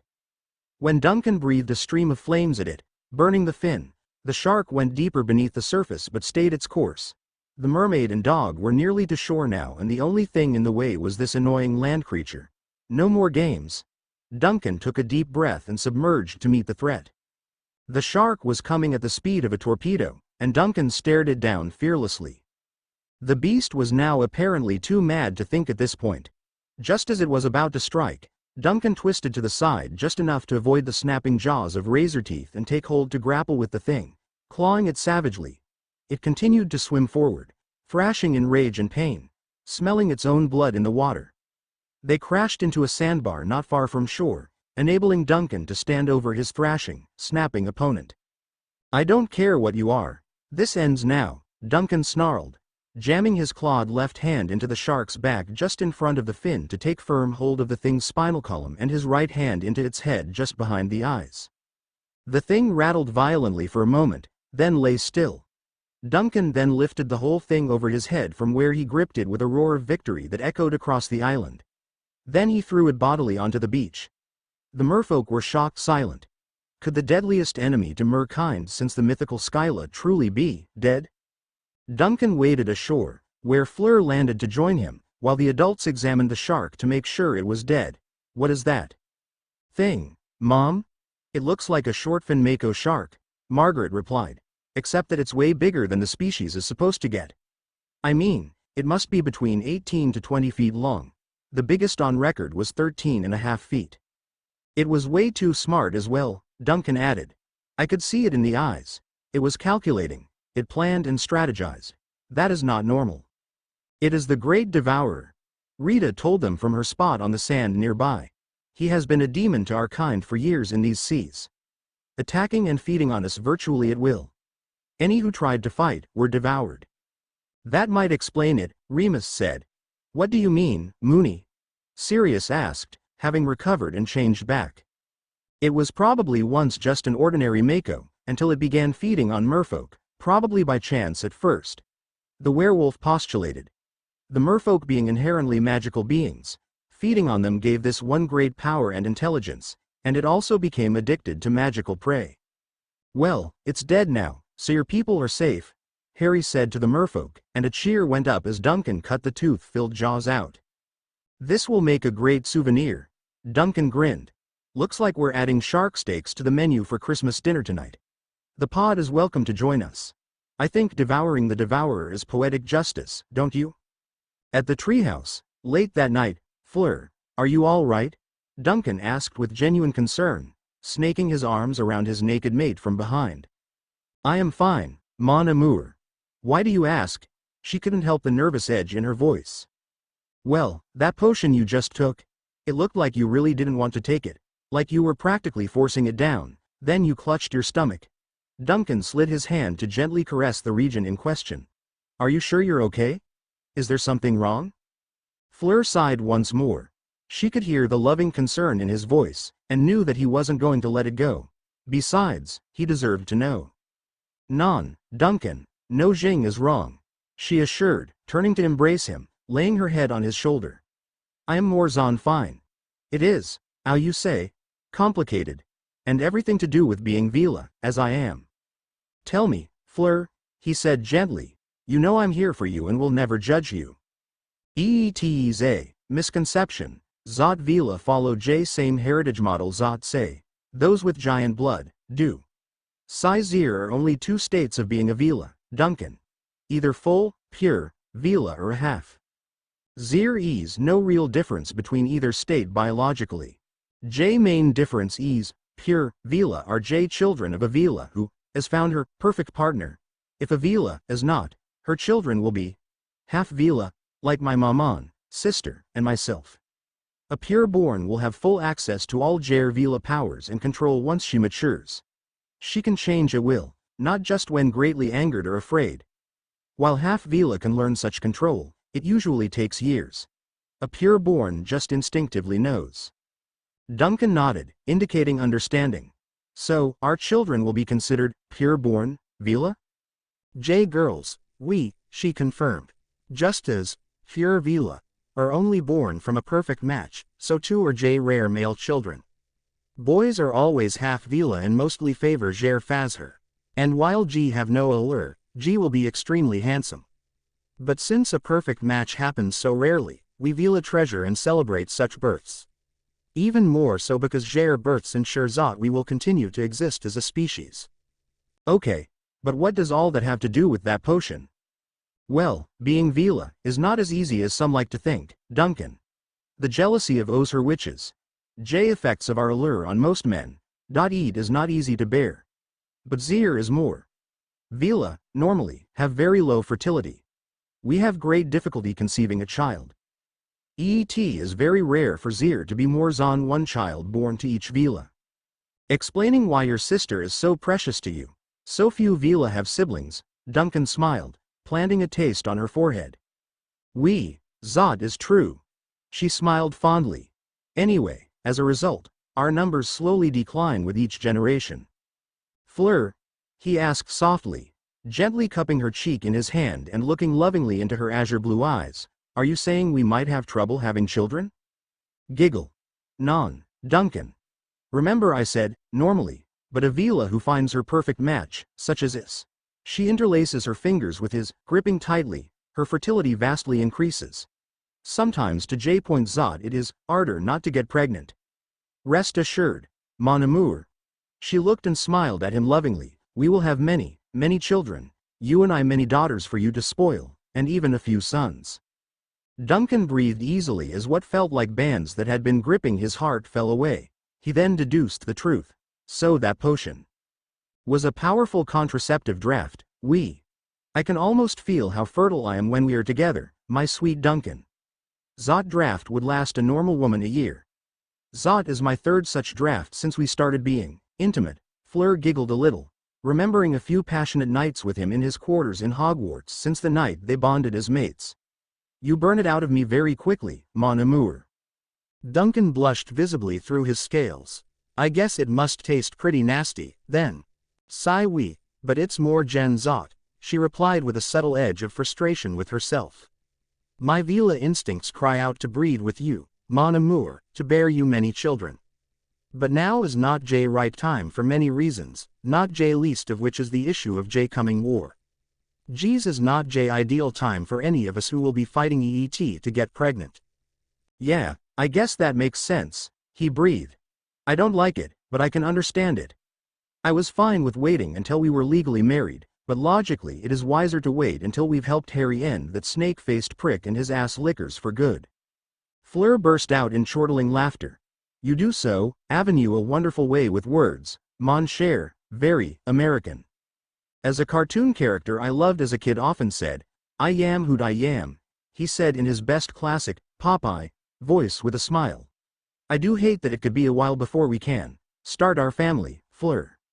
I am not so sure about Zot, she winked. We both know Zot, Ari is more powerful than he realizes. And J Dark Lord is scrambling to regain his former strength. His only chance to win is to do so within J next year or so. J longer ZHIS goes on, J more our forces will chip away at his power. Especially you, my kaiju prince. Voldemort still has no idea of who you really are or what you are capable of, no. Ari will beat I am, and together we will all put an end to his minions and twisted ideology. Yet another thing I love about you, Fleur, he smiled lovingly, giving her a chaste taste on her lovely, full lips. You have as much faith in my cousin as I do. He and Mom love you, too. So, just as your mom said to me when we finally met. Welcome to the family, Fleur Delacour. Merci, mon amour, Fleur purred, snuggling into his chest. Then she looked naughtily into his emerald eyes. I did not drink that foul-tasting potion for no Jing, you know, mon _Etalon. Christmas morning. Ah, bonjour, mon cher Fleur.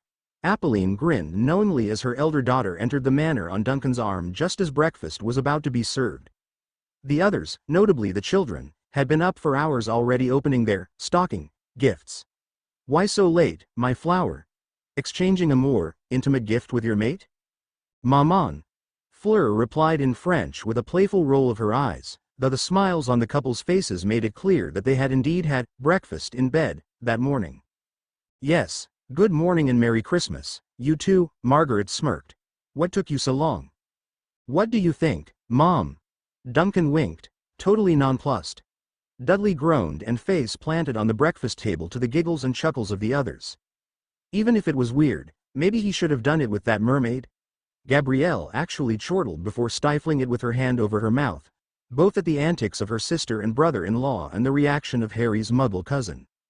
Then the house elves served breakfast and everyone dug in. Coffee, tea, juices, eggs, Benedict style for Margaret and the Delacours, sausages, bacon, pineapple cranberry muffins, hash browns, and fiery hot chili for Duncan and Fleur, who had developed a taste for her mate's version of the spicy American dish. The exchange of gifts would begin in earnest after breakfast. With breakfast finished, they all gathered around the towering Christmas tree in the foyer to exchange the many gifts beneath the decorated branches. The gifts among the adults were all related to their interests or useful in some manner. The only one of special note was the collar given to Sirius by Margaret, which when worn in his animagus form would protect him from the animagus counter spell, thus giving him more freedom of movement while still a fugitive. Duncan got a laugh from everyone with the leash he gifted Sirius to go with it. Hermione was ecstatic with all the books she was given, as well as other items to help her eternal thirst for knowledge. Fleur had given her a pair of glasses charmed to translate any language into English, while Harry gave her an enchanted quill that would take notes for her while she read. Duncan received all manner of hot sauces, chili peppers and spices, as well as a lot of Honeyduke's dark and milk chocolate of various flavors. Caramel, cherry, orange, raspberry, even lime. I can't wait to try each of these in my coffee, he said with a smile. Harry got various books, treats, a broom repair, maintenance kit, French for Dummies, from Gabrielle, Blu-ray movies, and a cutting-edge laptop with the battery pack etched with runes to enable it to run on magic. He also received a holiday card from Cho by Owl that morning, which made him smile. He would have to send one in reply later. Among her other gifts, Fleur received from Duncan a suit of kaiju hide and mithril armor modified for her avian form and a north metal ring. When questioned, he simply stated, "I want you to be as protected as possible, my love. Like all my family and friends. You're as powerful as you were beautiful, Fleur. But you're not as invulnerable as I am. I couldn't bear it if you got hurt." Jean-Pierre and Apolline beamed with approval, while Fleur passionately tasted her mate in thanks. Dudley received a new smartphone, a few books and manuals for the military academy he would be attending soon, and a debit card which would receive his monthly allowance from the family trust. He also received notice from the Surrey Juvenile Court that his case was suspended in light of the loss of his parents and the arrangements made by his new guardians. Later that afternoon, while the family and guests were relaxing on the beach of the cove where Sirius disappeared upon meeting a very flirty Rita at the water's edge, Margaret's jewel amulet began to glow brightly. "Duncan," she called, worried. "Oh," Duncan sighed. "I hope nothing's wrong. He knows we're on vacation, right, Mom?" When has something that mundane ever mattered to him, Duncan? Margaret asked rhetorically. "He who, Duncan?" Fleur asked, having noted the concern in his voice.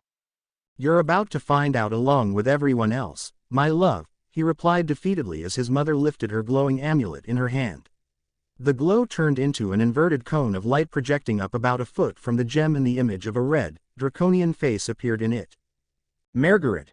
The face purred deeply with affection. "We're here, Belloc," Margaret said.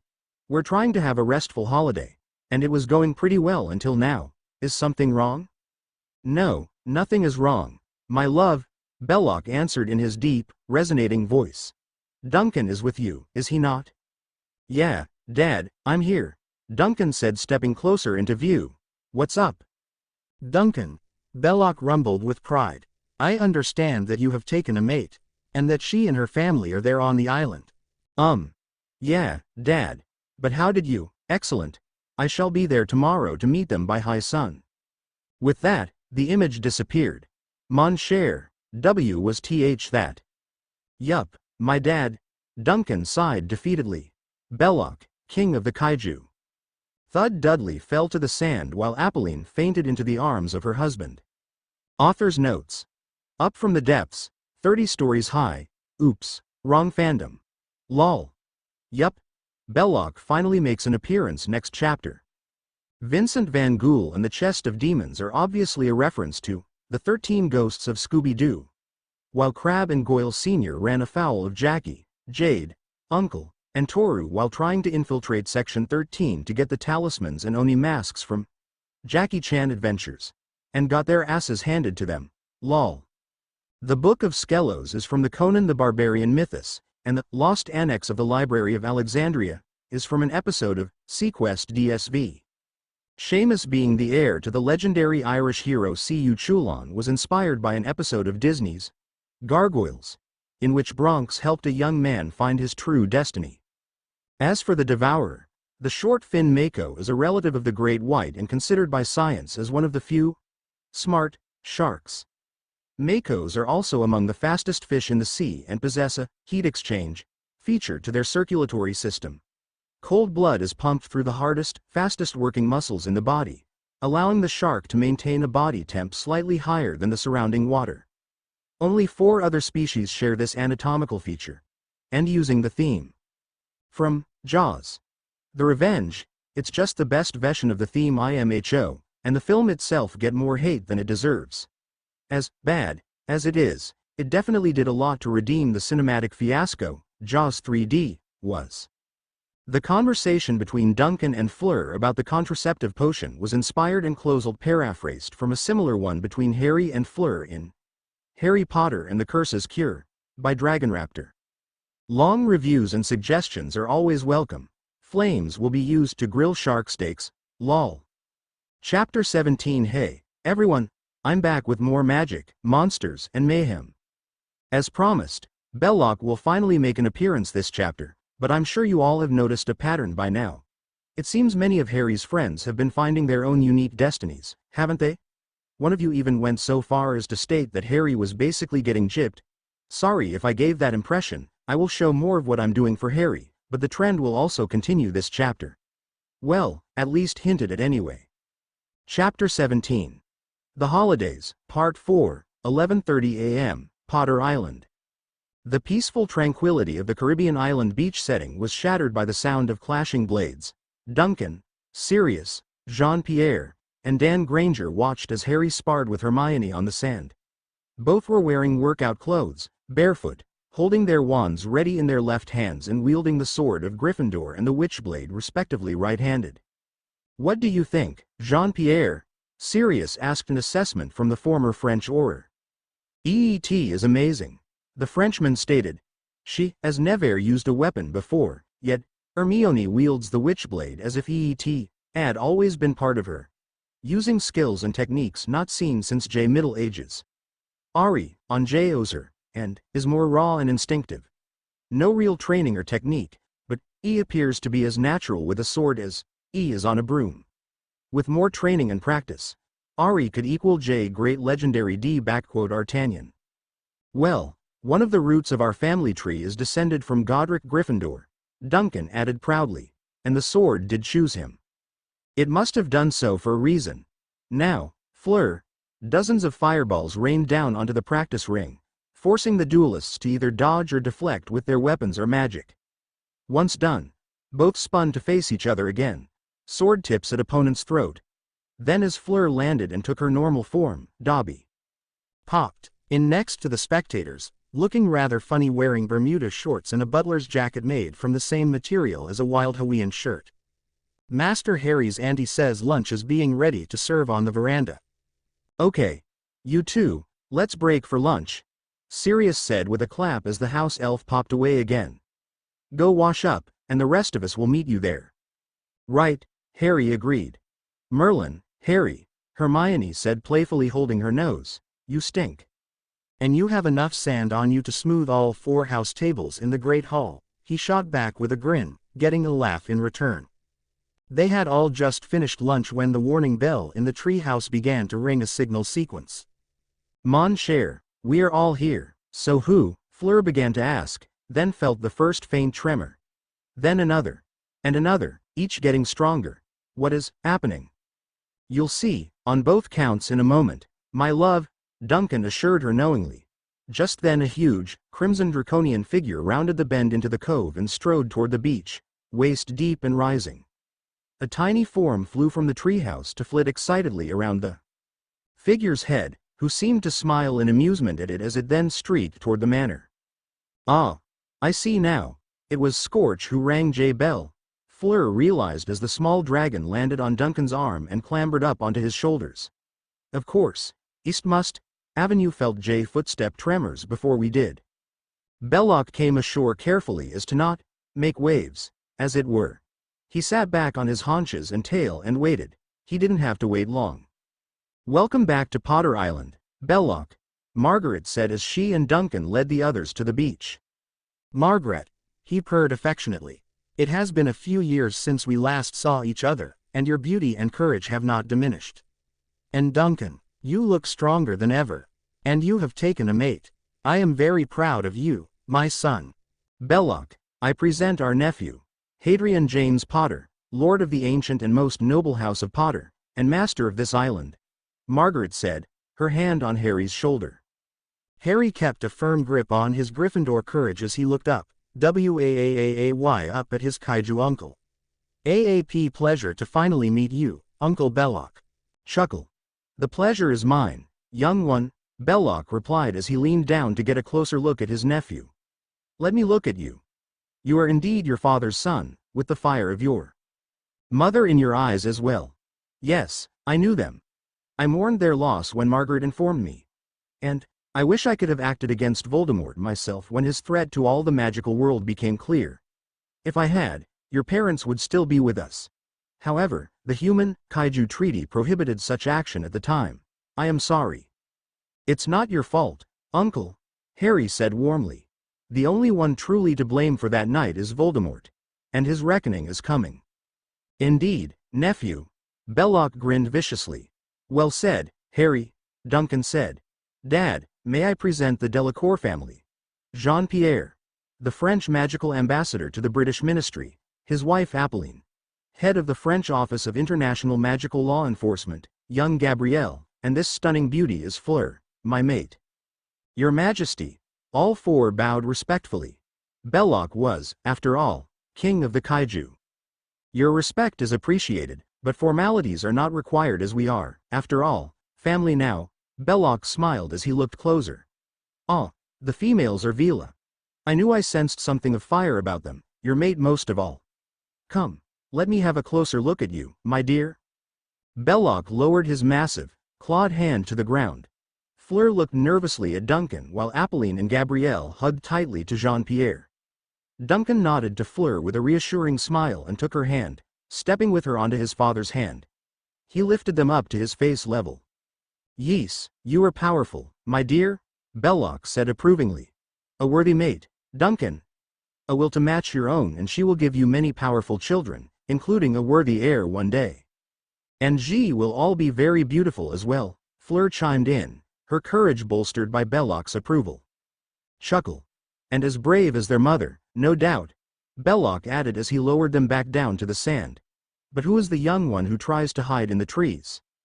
They turned to see Dudley trembling behind some bushes. Oh, come on out and say, hello, Dudley, Harry said. If he was going to hurt us, he'd have done it already. With an audible gulp, Dudley stood and walked over, every step quaking and on the verge of running away in panic. This was insane. This was a kaiju. And not just any kaiju, but Belloc. Uncle, this is my muggle cousin Dudley Dursley, Harry said as Dudley stepped up beside him. Belloc leaned down to get a closer look. Greetings, young one. Thud. Dudley fainted and fell to the sand. Chuckle, was it something I said? The rest of the afternoon was spent with Belloc getting to know his new in-laws and reacquainted with family and friends. He laughed wholeheartedly when he learned it was Fleur who claimed Duncan first, not the other way around. He applauded Sirius for his innocence and escape from Azkaban, and his recent mating with a mermaid. He could smell it on the man. Much to his flustered embarrassment and laughter of the others. As the dinner hour approached, Belloc made his farewells. I must go now. The burdens of being king never cease. Harry, I don't doubt that you will prevail against that so-called Dark Lord, as you have your family and friends beside you and you are far stronger than you yet realize. Duncan, be strong, keep training, and protect them all, my son. I will, Dad. Fleur, you bring joy to Duncan's heart. For that I am grateful, and I am happy to meet and welcome you and your family into my own. I ask just one thing of you, my dear. Keep an eye on Duncan. He smirked with a conspiratorial wink. He tends to be reckless at times, especially when protecting those he loves. Dad. I do not. Duncan shouted indignantly. Yes you do, Belloc, Margaret, Harry, and Fleur all chorused in chuckling agreement. HMMPH. Duncan huffed, pouting, then smiled. Margaret, as always my heart remains with you, my love, my queen. I love you too, Belloc, she replied with a loving smile. I'll keep you informed of any new developments in the war. Until next time. 2 a.m., Abbot Castle, eastern border of Sherwood Forest. Hannah Abbott twitched about in her sleep, deep in a strange dream. She seemed to be galloping on horseback, while firing jinxes and hexes at practice targets at the same time with one hand, and holding a massive sword in the other. Neville was riding behind her, his left arm around her. She blushed, feeling his warm torso pressed against her back as he cast two at targets to the right. But how was she guiding the horse without reins? She turned to look forward away from the targets. Merlin's beard. Where is the horse's head? She bolted upright in bed, awakened in a cold sweat. What in Hecate's name was that? She asked herself in heaving breaths, then suddenly realized that her B-cup breasts had swelled to DDs, threatening to rip her nightgown. Bloody hell. I'm as big as Susan, or bigger. What's happening to me? Potter Island, 10 a.m. The next day after breakfast, Dudley was shooting soda cans off a log with a BB gun styled after the Winchester Wild West repeating rifle, and had yet to miss even once. It seems he has a talent for sharpshooting. He was gathering up the fallen cans to set up again when. Nice shooting, Harry said, impressed. Let me help you with those. Wingardium Leviosa. The cans floated out of Dudley's arms, over to the log, and set themselves up neatly. Impressed, Dudley turned back to his cousin. Thanks, he said awkwardly, rubbing the back of his head. It seems all those first-person shooter games I played I learned a thing or two. Looks that way, Harry replied. May I join you? I could use the practice. Sure, I guess, Dudley said, walking back over to join Harry at his shooting position. They shot all the cans off the log several times between the BB gun and flipendo spells in silence, Harry resetting them each time with magic. Harry, I'm really sorry for how I treated you all these years, Dudley said finally.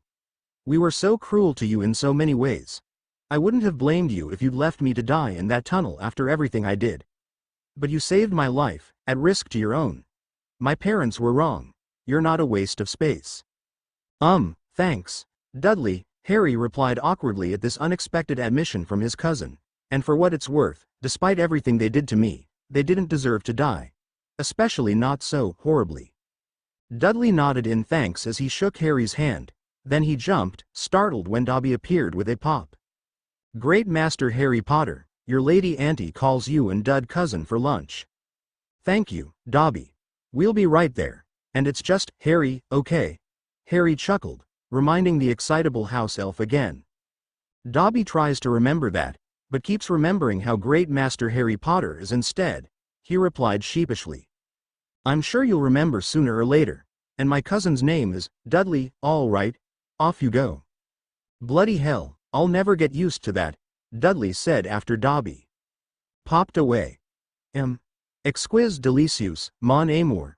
Fleur gushed over a steaming bowl of Duncan's seafood, chicken, and sausage gumbo.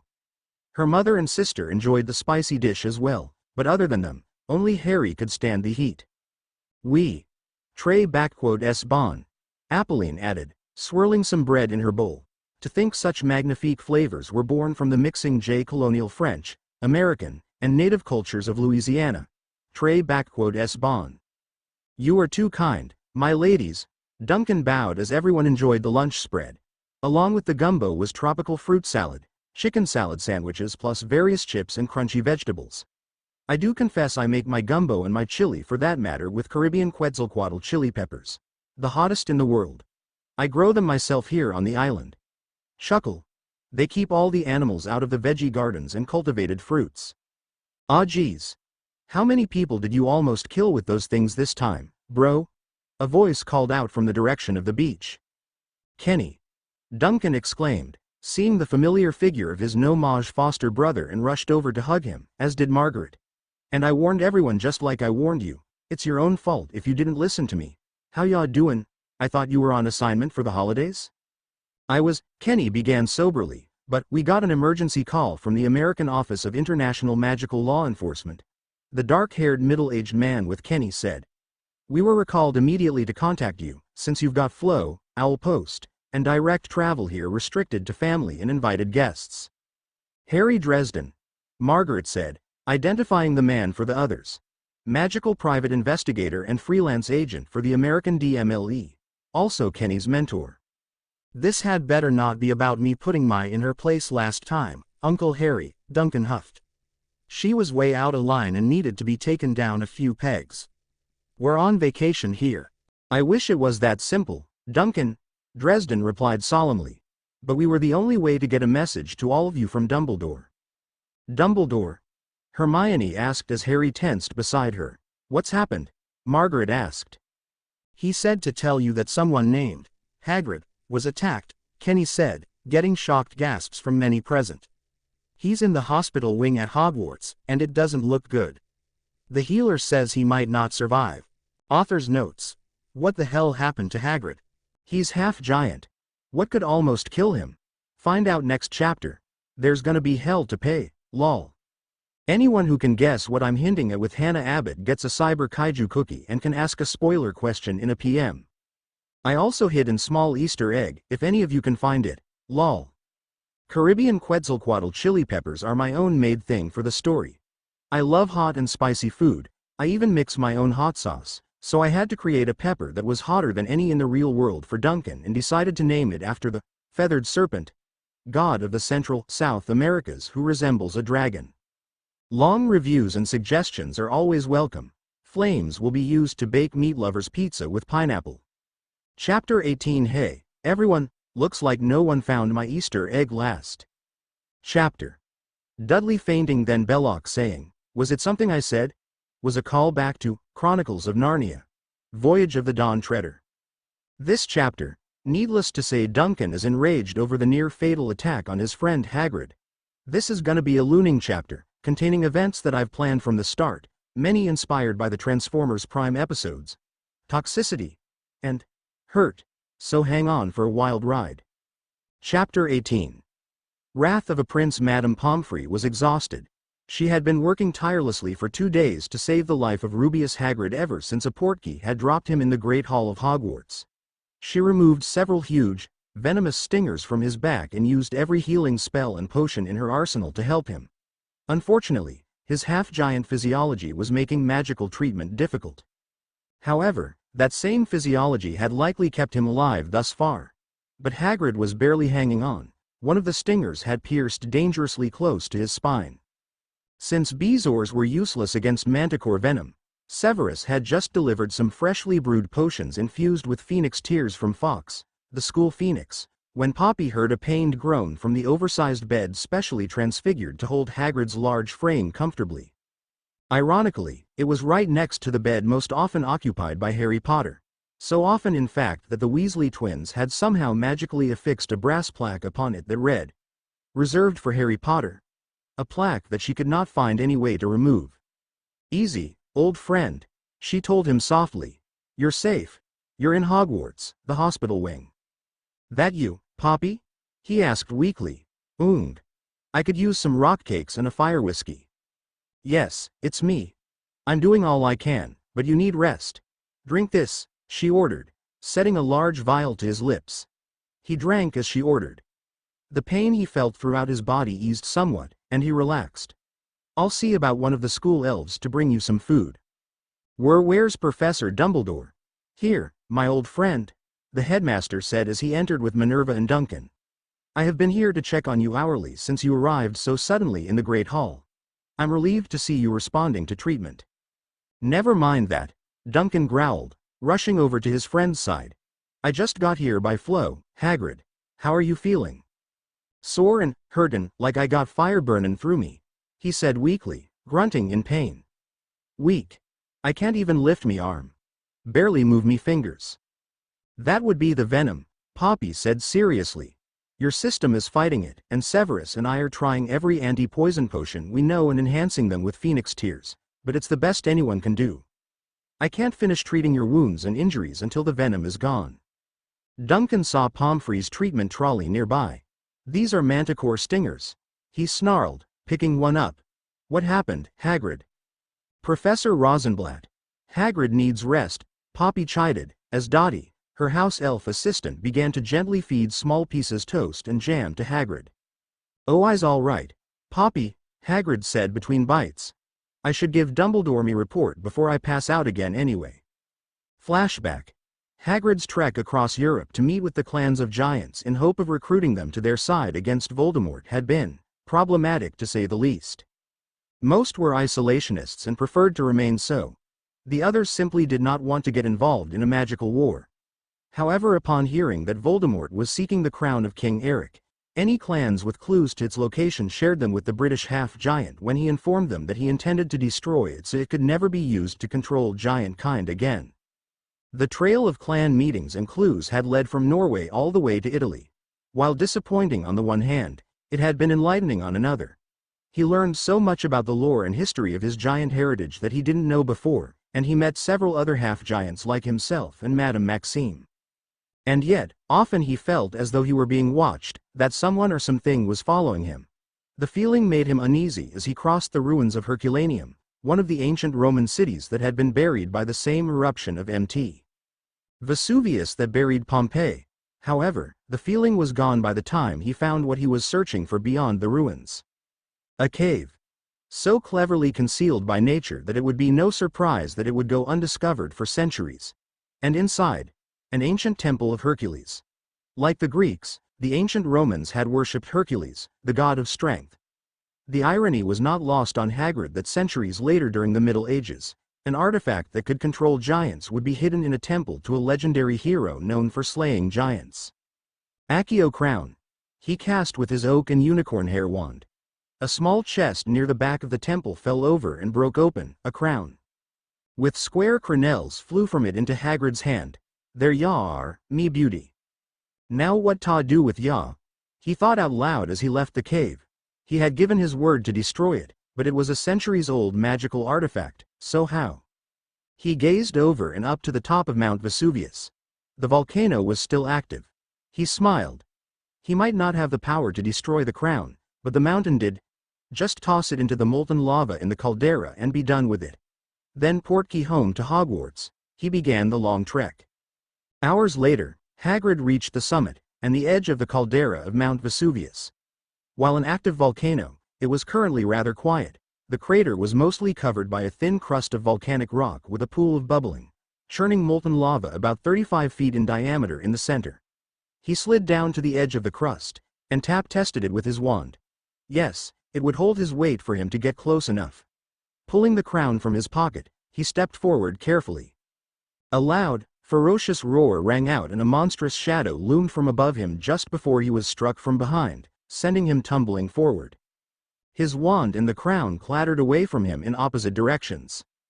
His assailant landed several yards in front of him, snarling viciously. Easily matching Aragog in size, it had the shape of a huge, bulked-up lion with a dark mane, though its dark hide seemed to have oversized sharp denticles protruding haphazardly through the brownish-gray fur and enormous bat-like wings on its back.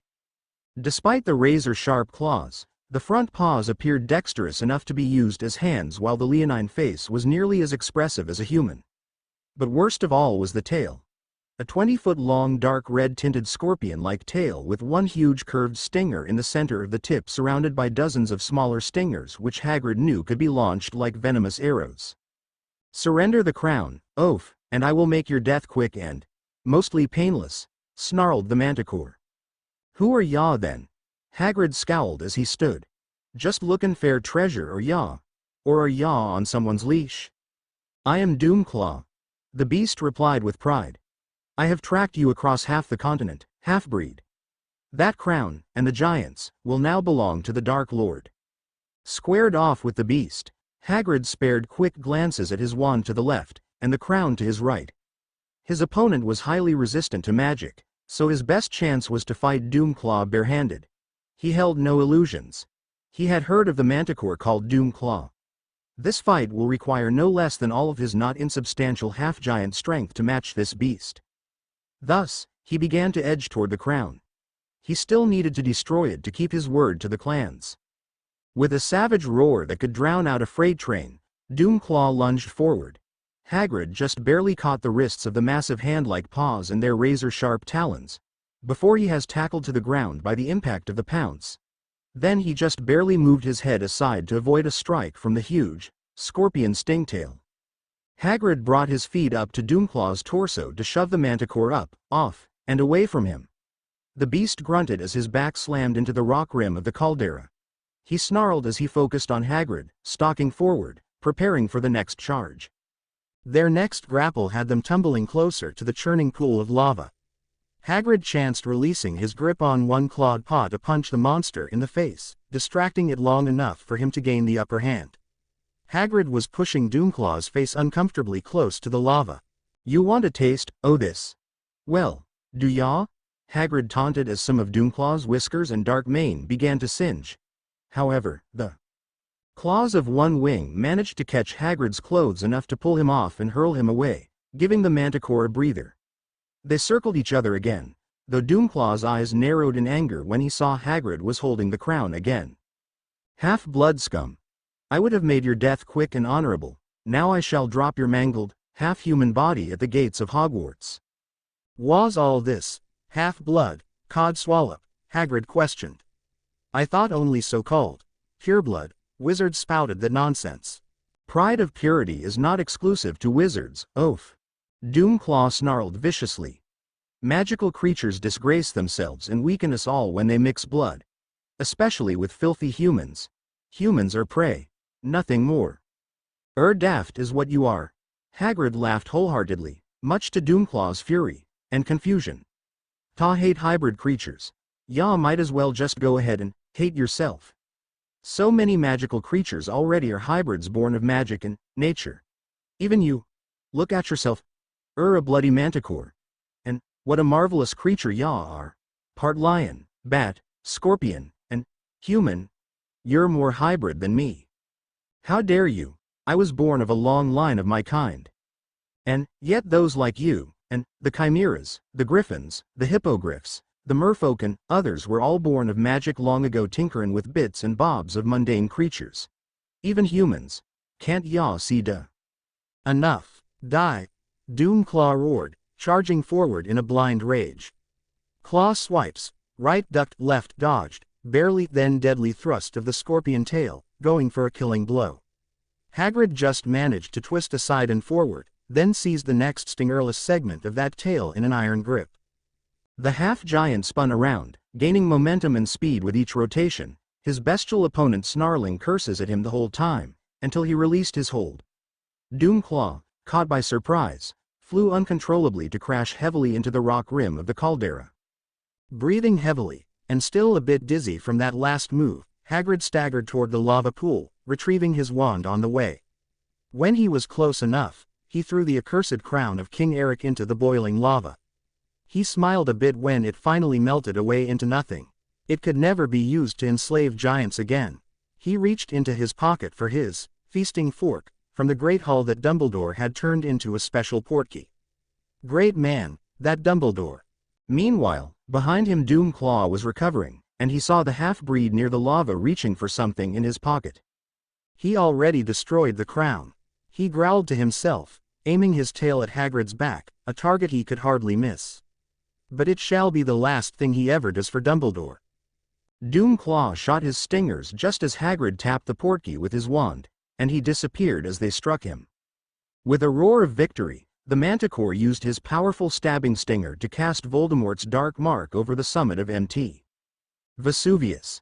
The wizarding press of all Europe would speculate about this manifestation for days afterward. Dumbledore was enjoying a late lunch in the Great Hall with his deputy head, the other heads of house, and one or two other professors who had remained at the school for the holidays. Thankfully, Dolores Umbridge was one of those who had gone home for the holidays, probably to accompany Minister Fudge to all the holiday parties so she could brown nose and or bully all the right people in need of either, in her warped opinion. All the students still at school had already finished eating and gone to occupy themselves with other things, so things were pretty quiet. Suddenly, the large form of Rubeus Hagrid appeared, falling forward away from them to crash violently onto the Gryffindor house table. Hagrid? Minerva McGonagall gasped. Minerva, Phileas. Dumbledore sprang into action, rushing down to his stricken friend. Help me get Hagrid to the hospital wing. Severus. Bring every healing potion and poison remedy you have in your stocks as quickly as you can. Pomona. Hurry ahead and inform Madame Pomfrey. Flashback end. All right. You've pushed yourself enough for now, Hagrid, Pomfrey said sternly, giving him some dreamless sleep potion. You need to rest now. This is most distressing, Dumbledore said, as Hagrid fell into restful sleep. Doomclaw is a notorious wizard killer. That beast of a manticore was finally captured and imprisoned 25 years ago, deemed either too powerful or more likely too valuable to execute. No longer, it seems, Minerva added worriedly. And worse, that monster has joined you-know-who. First an ogre from the States, the giants of Gargantua, then Dracula's rogue bride and all her children, now this. Indeed, Minerva, Dumbledore agreed. The number and nature of all the dark creatures Tom has added to his forces is becoming disconcerting. How is Hagrid, Madame Pomfrey? Really? Duncan asked earnestly. He's stable for the moment, but he suffered massive trauma.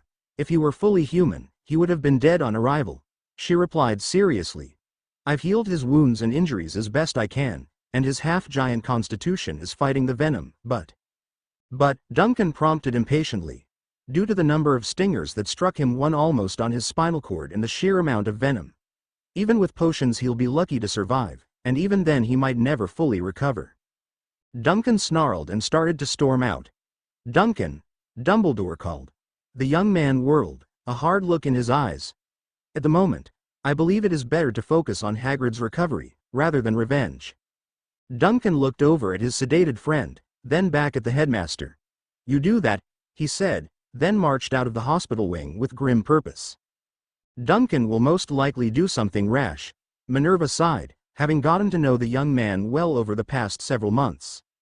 "And I do not think we could stop him if we wanted to," Dumbledore concluded. Malfoy Manor. How is this possible? More than 20 relics, each within our grasp, and yet, only Yaxley and the Carrows returned with something other than an excuse. Voldemort seethed, pacing in front of his returned Death Eater search teams. All knelt quaking in fear before him. Then he stopped to demandingly hiss. "Tell me, Doomclaw, what is yours?" "I have none, my lord. The crown was destroyed before I could acquire it," the Manticore replied as contritely as his bestial voice would allow. Then he smirked, "But Dumbledore's pet half-giant is dead." "Then perhaps your mission was not a total loss, after all?" the Dark Lord said with a small smile. "Doomclaw, are you certain the filthy half-blood oaf was exterminated?" "By my very own claws and stingers, Lord Voldemort," the Manticore growled with pride. "He paid the ultimate price for denying me your prize." A bluff over the southern shore of Loch Ness, Scotland. Duncan had reached out to his connections in the British GFMC community, and it didn't take long to get the information he needed. According to the local fairies, nymphs, dryads, and a rather shy but talkative local kelpie by the name of Nessie, this cottage overlooking Loch Ness was one of Voldemort's cash houses. And the wards he sensed were mildly impressive, by human standards. From what he could tell, there were 5 dark wizards inside. This will be easy, and fun. With a smirking grin he set his stance, drew back his fist, and punched with all his might. The wards shattered like cheap glass. The tremoring shockwave brought the startled Death Eaters charging outside, expecting an entire squad of Aurors to be assaulting them. Potter Island. Harry had been restless since they received the news about Hagrid yesterday. Duncan was gone this morning. Aunt Margaret confirmed that he left for Hogwarts to check on Hagrid. Hermione tried to talk to Harry, but he just stormed off into the jungle. He hated feeling so bloody helpless. Eventually, he found himself on the small, secluded beach where Duncan and Fleur had been swimming and sunbathing nude previous days. At the far end of the sand was a large escarpment of rock that jutted a fair distance into the water that reached a decent height for cliff diving if one were so inclined. But Harry was not in the mood for fun. He walked up to within 50 feet of the cliff face, gripping his wand so tight as to whiten his knuckles. Reducto. The blast from the spell striking the stone knocked Harry off his feet, blowing him back several yards, such was the force. He sat up moments later, shaking his head to clear it, and was shocked by what he saw. That one Reducto had blasted a hole in the cliff big enough to park the night bus in. "Harry!" a voice cried out behind him. Hermione and Gabrielle came running out of the trees toward him, followed by a walking Sirius and Mr. Dresden. The girls helped him up. "Are you all right?"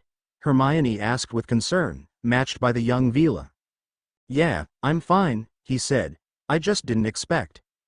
"Helga's huge hooters, pup," Sirius said as he and Dresden examined the hole he blasted. "We all knew you'd be more powerful with all the blocks and bindings removed, and you've been growing like a weed since as well, but this?" "I've seen this effect before," Dresden said. "Magic is all about intent, but other factors can affect it, like emotions. I was feeling so frustrated, angry, and helpless with what happened to Hagrid," Harry said. "I needed to vent. I figured a wall of solid rock I could just cast away until I felt better or I was too tired to lift my arm, but you threw all of your pent-up feelings into that one blasting curse," Hermione surmised sympathetically. She hugged him, only to be joined by Gabrielle on his other side. "Still, we should have your baseline power tested," Sirius stated. "Looking at this hole, it wouldn't surprise me if you were close to Dumbledore's level." "Dumbledore? I don't think," Harry stammered. "That would be power only, Harry," Dresden chuckled. "Your headmaster also has a wealth of knowledge," a century of experience, and a level of skill not seen since Merlin himself. Harry looked down at his hands, then back at the hole he'd blasted. He knew he was stronger now with all the bindings removed from his magic. His body was physically growing to handle it, and with practice he'd been adjusting while teaching the Order of the Dragon. But this was a completely different level than he expected. Moreover, he was still growing and learning. He was almost afraid to speculate on just how powerful he was becoming. Malfoy Manor. Doomclaw was striding confidently down the main hall alongside Krugerith. With them were two of the ogre's marsh trolls and a minotaur. With the exception of a few vampires and werewolves, these were all the dark creatures Voldemort had recruited that were presently at Malfoy Manor. "You should have seen the soft-hearted half-blood's face as I took his life," Doomclaw boasted as they passed another hallway, causing two Death Eaters to pause in disgust, knowing that he perished at the claws of one of the creatures he loved so much. Lord Voldemort now understands that the truly difficult tasks are best assigned to one of us. Scum of the earth. The tall Death Eater grumbled none too quietly. Filthy beasts. The other agreed. What did you say? Doomclaw snarled, whirling on them. Lucius Malfoy sat at his desk in his study, going over some parchments from the Ministry, deciding which bills he and his faction would back or oppose in the Wizengamot, and thus also which way to bribe Fudge's backing.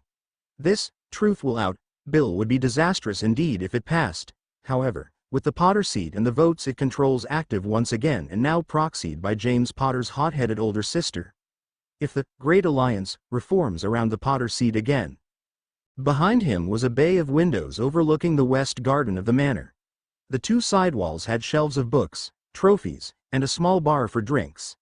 In front of him were three doors. The center one to the hallway, the left door led to the library, and the right door led to a conference room. Both the library and conference room had their own doors to the hallway. He was startled from his task by a disturbance in the hall. Crashing and spellfire, bestial growls along with cries and grunts of pain. What is going on out there? He cursed as he strode to the door and threw it open. How am I supposed to concentrate? Oof. He was struck and knocked down by the flying body of a fellow Death Eater while the other crashed onto a nearby antique table, smashing it and the centuries-old vase that had been sitting on it. One of Narcissus's favorites.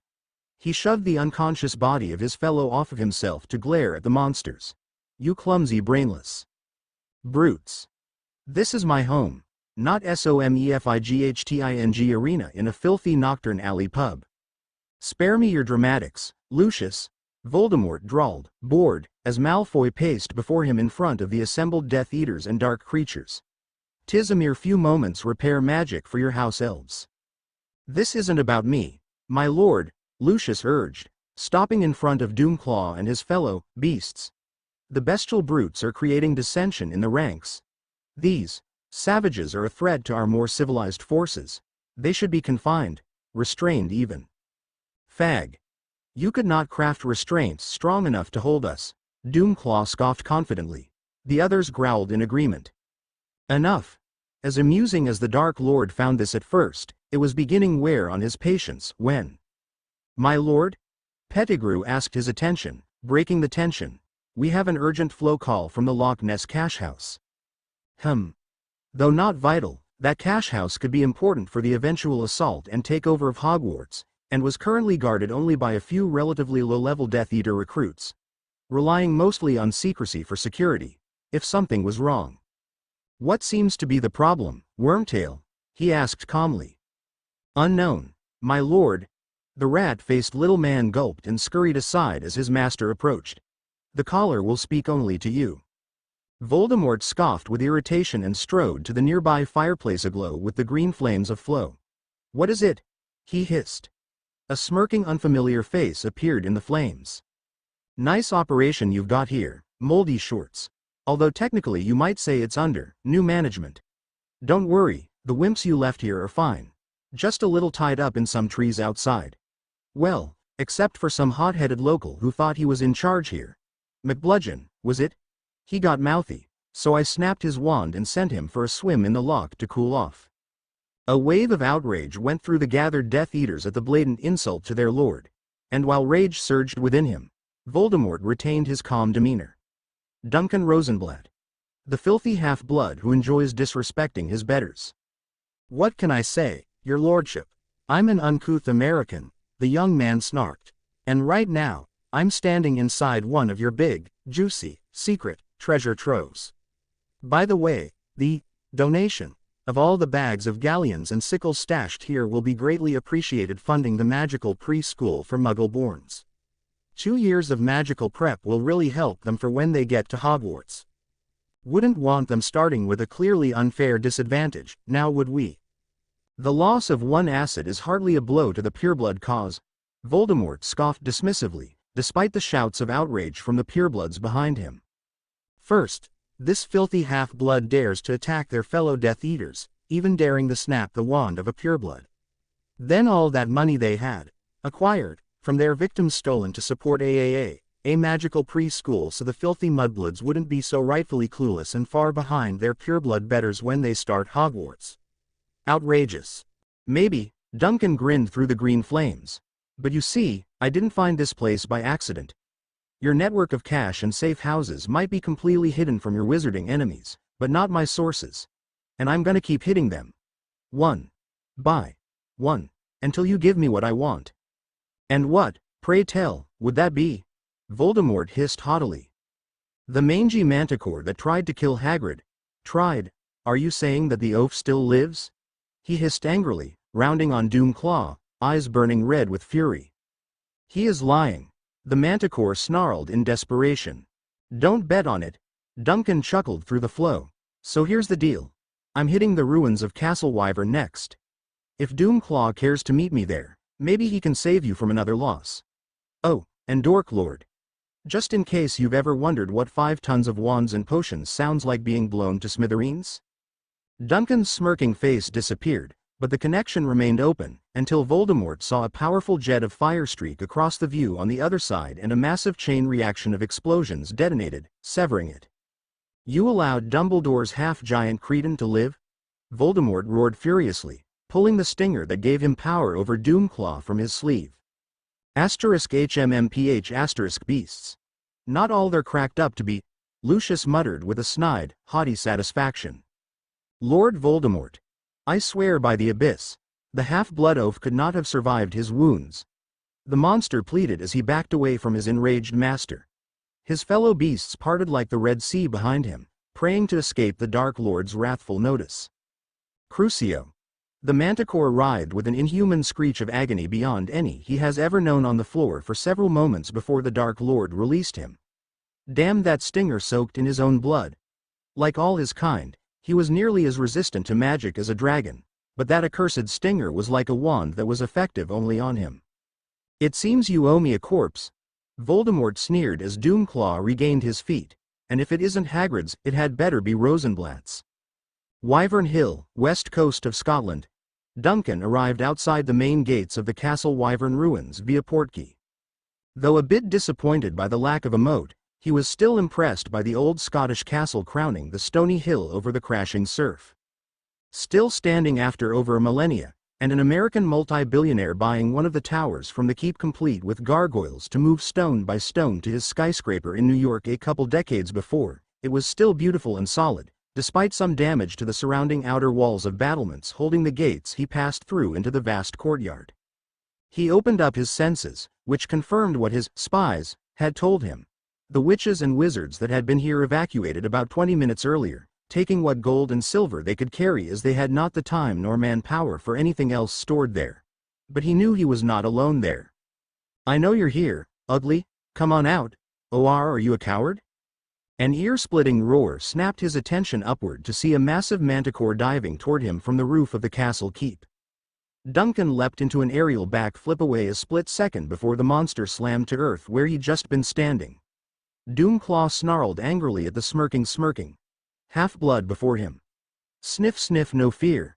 How dare this? Wait, his scent, what in the 9 hells is? Ha! You're big one, aren't ya? Duncan chuckled. And you are no wizard, half-blood. Doomclaw sneered. I know the scent of wizarding magic, and what you smell of is dragon. Sniff. Ha! A glamour. And you call me a coward? Show your true self? If you insist. The boy grinned, removing his ring and revealing the red-orange scales of his skin, his claws, abbreviated upper and lower double fangs, and the round pupils of his eyes became reptilian slits. Then Duncan brought forth his full kaiju aspect. He pocketed the ring and gave the snarling manticore a feral grin. "Let's dance." Doomclaw roared as he leapt forward, lunging for Duncan with both massive taloned paws. Duncan leapt straight up, dodging the pounce of the beast, then turning it into a backflip to kick Doomclaw in the face, followed by a tail strike to the torso. The stunned manticore tumbled backwards nearly 20 yards. Doomclaw stood to face his opponent, roaring with rage, to see Duncan charging toward him. The beast back-fisted Duncan, sending him flying against the old well, crumbling the stones. The half-blood sprang back up and flew, missile-like, claws forward, spinning like a drill bit. Doomclaw staggered back with multiple claw marks on his chest and forelimbs, then knocked back again when Duncan drop-kicked him. "What's the matter, Doomclaw?" Duncan taunted as the manticore regained his feet, growling savagely. "Can't handle an opponent that isn't peaceful by nature? One who was born and bred to fight. Graw. Talk during battle is a sign of weakness," Doomclaw snarled, sending a rapid fire of claw swipes at his infuriatingly smirking enemy, including jabs with the thumb claws of his wings. "Only if you're too primitive to do two things at once," Duncan laughed, blocking every blow until he caught both of Doomclaw's wrists in his hands and used them to block the wing claws. The manticore grunted with pain as he stabbed his own forearms.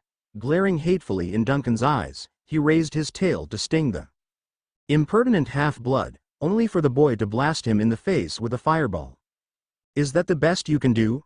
Duncan snarked. "Even though it will bum him out, I can't wait to tell Hagrid I put you down and sent you to hell." The pain of his injuries, his frustrating failure thus far to even harm this pest, and the half-blood's mocking tone, Doomclaw exploded in a feral, berserker rage that took Duncan by surprise in its ferocity. Roaring savagely, he tackled the hybrid and slammed him to the ground hard enough to send a shockwave that shook the ruined walls of the castle. "By command of Lord Voldemort, I will drop your broken corpse in Diagon Alley for all to see," Doomclaw sneered, readying his tail to impale his stunned opponent. "But first, I shall feast on your still-beating heart, you half-blood SCU, triple A. Duncan's fist hammered into his face with the force of a giant's club. The manticore was sent hurtling into the stone wall of the fortress with bone-shattering impact. The angry Duncan then proceeded to beat Doomclaw into a broken and bloody mess, then grab his tail to hurl him bodily to the middle of the courtyard. "Cast the dark mark," Duncan growled. "Spits blood and broken fangs what?" Doomclaw rasped. "I said cast the dark mark, you mangy animal," Duncan snarled. "You're the only one that could have done it on Mount Vesuvius after your fight with Hagrid, so cast it now." Mors Mordra. The pained manticore cast from his tail. The eerie, killing curse green image of the skull and serpent appeared in the sky above the castle. It hung there like a specter of death. Until Duncan shot a fireball from his mouth up to destroy it in a fiery explosion. "That ought to send a clear message," Duncan smiled. "You think you've won?" Doomclaw roared painfully. "Even if the half-giant Hagrid does not die, he will be crippled and suffer agony for the rest of his miserable life. My venom is unique. There is no cure." "Then I guess I'll need it so we can make an anti-venom, won't I?" Duncan smirked, seizing the stinger tip segment of his tail. Doomclaw roared in agony as Duncan literally tore it off, leaving the rest of the useless length to flop about, bleeding profusely. This isn't over. I'll heal, and when I do, I'll—" "No you won't," Duncan said with a finality that actually brought fear to the monster's heart. "Hogwarts, Madame Pomfrey?" Duncan called as he entered the hospital wing. "Professor," she replied, turning as did Dumbledore, Minerva, and Snape. Hagrid had been hanging on thus far, but was slowly losing ground. "Merlin's beard, what is that you're holding?" "This is the tail of the manticore that poisoned Hagrid," he said, setting it on a table. "It still contains the venom sacs. Make an anti-venom from this, and it should save Hagrid if you and Snape hurry." Malfoy Manor. "The filthy half-blood did this?" Voldemort snarled in rage and disbelief upon seeing the remains of Doomclaw. The mighty manticore that had been the deadliest creature in his monstrous arsenal. The beast's front half was little more than a charred skeleton, many bones of which were broken. The massive wings resembled the crumpled kite of a child that had crashed badly in a heavy wind, and the tail, the tip bearing all the venomous stingers, appeared to have been forcibly removed. There's more, my lord," the low-level Death Eater elected to speak by his fellows stammered. They had been the platoon stationed at the castle when ordered to evacuate until the all clear was given. When the dark mark was cast over the castle, giving us the signal to return, a large fireball flew up and exploded, destroying it. The fireball literally blew your dark mark out of the sky. Impossible, Lucius hissed. Even if true, how dare that? Silence, Lucius. And when you return to the castle? The Dark Lord prompted, his need for information keeping his anger in check for the moment. No spell or force had ever dispersed his mark from the sky before, he needed to know more. The castle interior was in flames, my lord, with explosions still going off in various places inside. What about Rosenblatt? What of him and those with him? Voldemort demanded, unwilling to accept a mere half-blood could have accomplished so much on his own. He was still there, my lord, alone, another fearfully volunteered, as the spokesman broke down in terror of revealing more. The half-blood was dusting himself off. Then he picked up the severed tip of Doomclaw's tail and finally noticed us at the gates. He smirked at us, then portkeyed away. Master, he didn't have a mark on him, no wounds at all. As for any others, there was no evidence that any others were with him at any time. He came alone, my lord. How is this possible? Voldemort raged. No mere half-blood could be so powerful, even if he were born of the Potter line. Because he is no ordinary half-blood, my lord, a guttural voice growled as it entered the room. Fenrir. Voldemort greeted the werewolf warmly. It seems you have awakened and regained your strength. Despite your new scars, you seem none the worse for your encounter with the Rosenblatt boy. Yes. The werewolf growled, well aware of the heavy burn scars he now bore on the left side of his face and over his left shoulder and chest. Please forgive the delay, but I have much to report, he said, kneeling before the Dark Lord. Speak. I no longer control the Forbidden Forest Pack. What?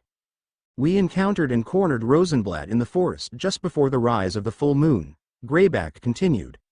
I ordered his death, but then he challenged me as the Alpha. By Lycan law I had no choice but to accept the one-on-one challenge for dominance and leadership. He beat me, my lord. Are you not the fiercest werewolf in the world? Voldemort snarled. And a wizard as well? Explain how you could have lost to a half-blood so many years your junior on the night of a full moon. He is no ordinary half-blood. Fenrir snarled in return, causing his master to arch an eyebrow. Not even Fenrir Greyback would dare speak to him in such a tone unless the information he had to impart were truly grave, so he would allow the werewolf to keep speaking. For now. Very well, Greyback, explain, Voldemort said, returning to his usual cold, calm demeanor, quickly. I don't think Rosenblatt is even a wizard. He never pulled a wand nor cast a single spell. But even in my wolf form he physically dominated me as if I were a mere pup in the hands of a giant. He beat me down and forced my surrender without breaking a sweat nor receiving a single wound. And he was impervious to fiendfire. That's not possible, Lucius said softly, fear creeping into his voice. I saw with my own eyes, Malfoy. The boy walked through it as if he were born in hell itself. We know his mother is a Potter blood traitor, but I think his father was a dragon. He smelled of human and dragon. Now we know you're lying. Bellatrix cackled wickedly. How do you think I got burned, you crazy bitch? Fenrir roared at her, to which she drew her wand with fury, but stopped with a gesture from her lord. He turned his back on me after I surrendered, and I had him. He would have been dead, if he had not turned and breathed fire in my face mid-leap. Your theory and the accumulated evidence are disturbingly interesting, Greyback, Voldemort said finally. Thus, you have earned a reprieve for your failure, this time. My lord, a human, dragon half-breed is simply not possible, McNair said after all but the inner circle left. As the resident expert on beasts, his word on the subject carried great weight. Is it, McNair? Lucius sneered.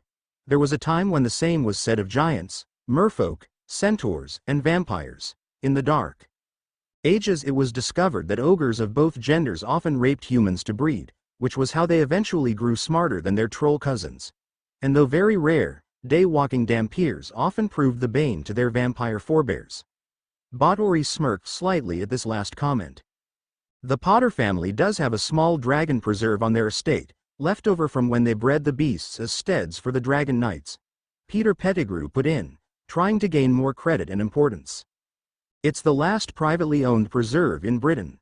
A Potter ancestor found a way to breed Ukrainian ironbellies with Hungarian horntails.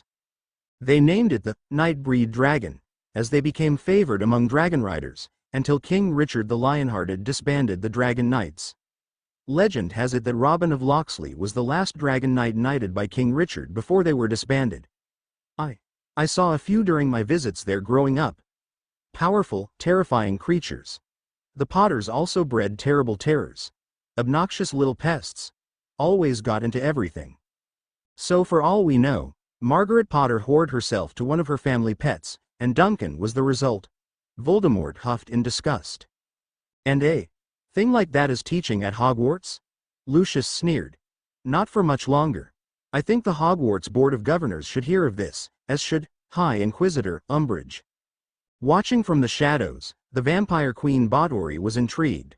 A hybrid of such power could be useful to her. She had already made a very beneficial agreement with this Lord Voldemort.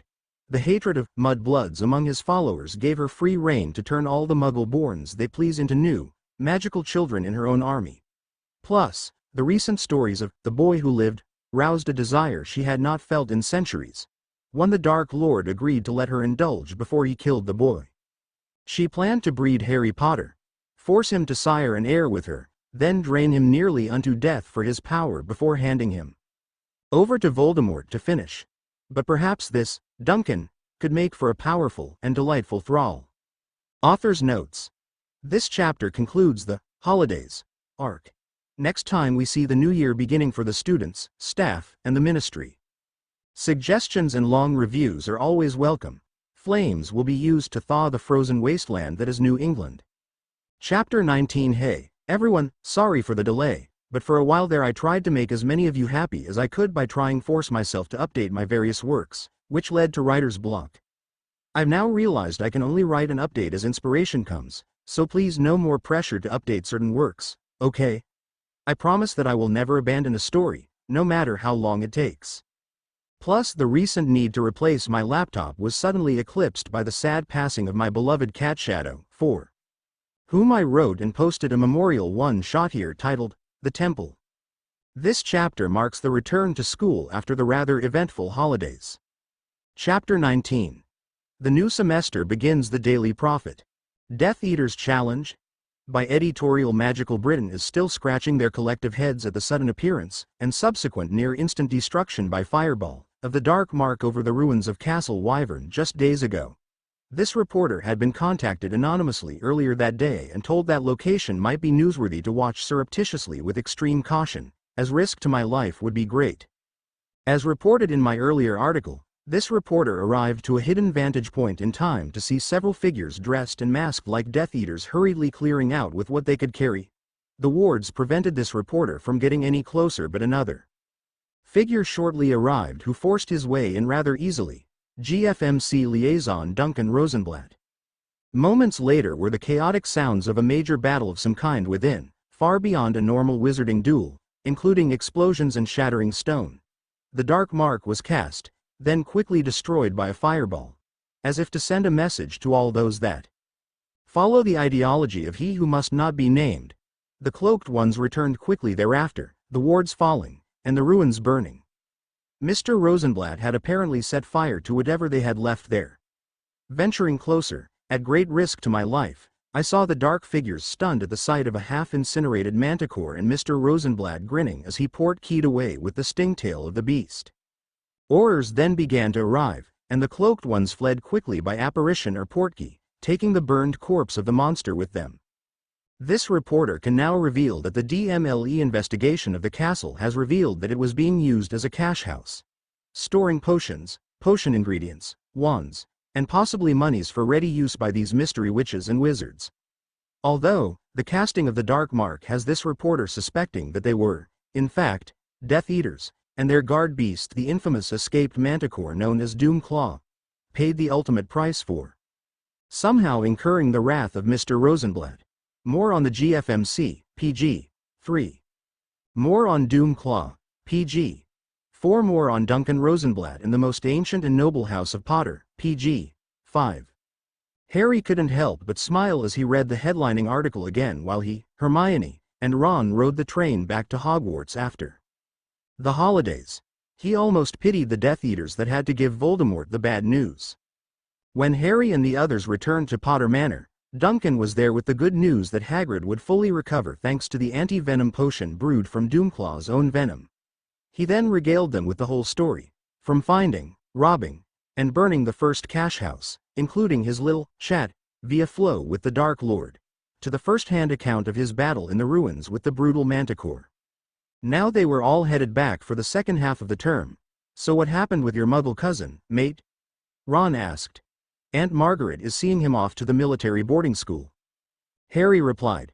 But Dudley and I have come to an understanding. He's come to some appreciation for magic. I'll say, Hermione giggled.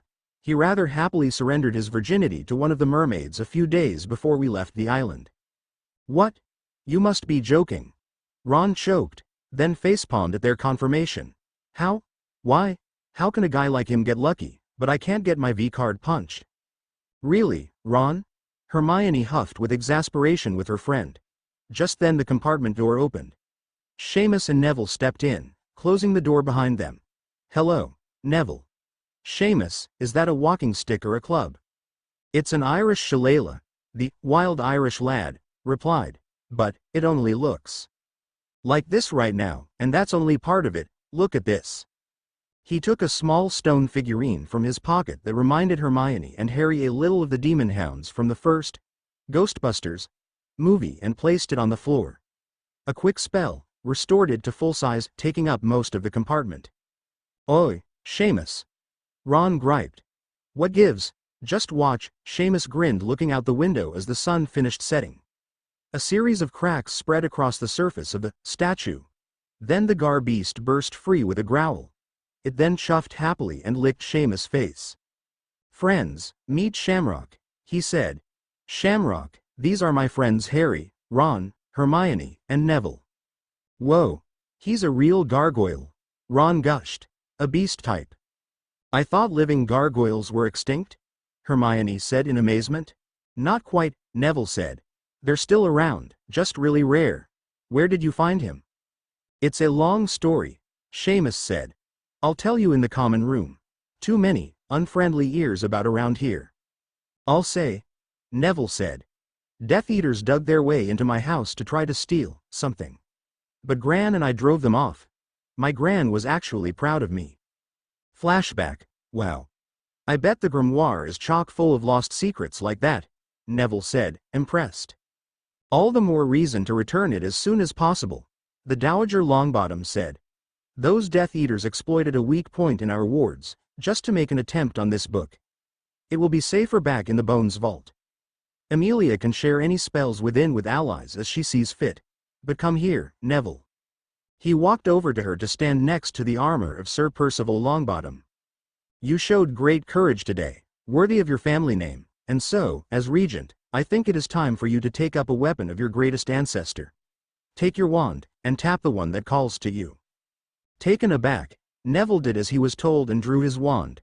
The family magic drew him to Percival's shield, so he tapped it. In a flash, it retracted into a bracer. End flashback.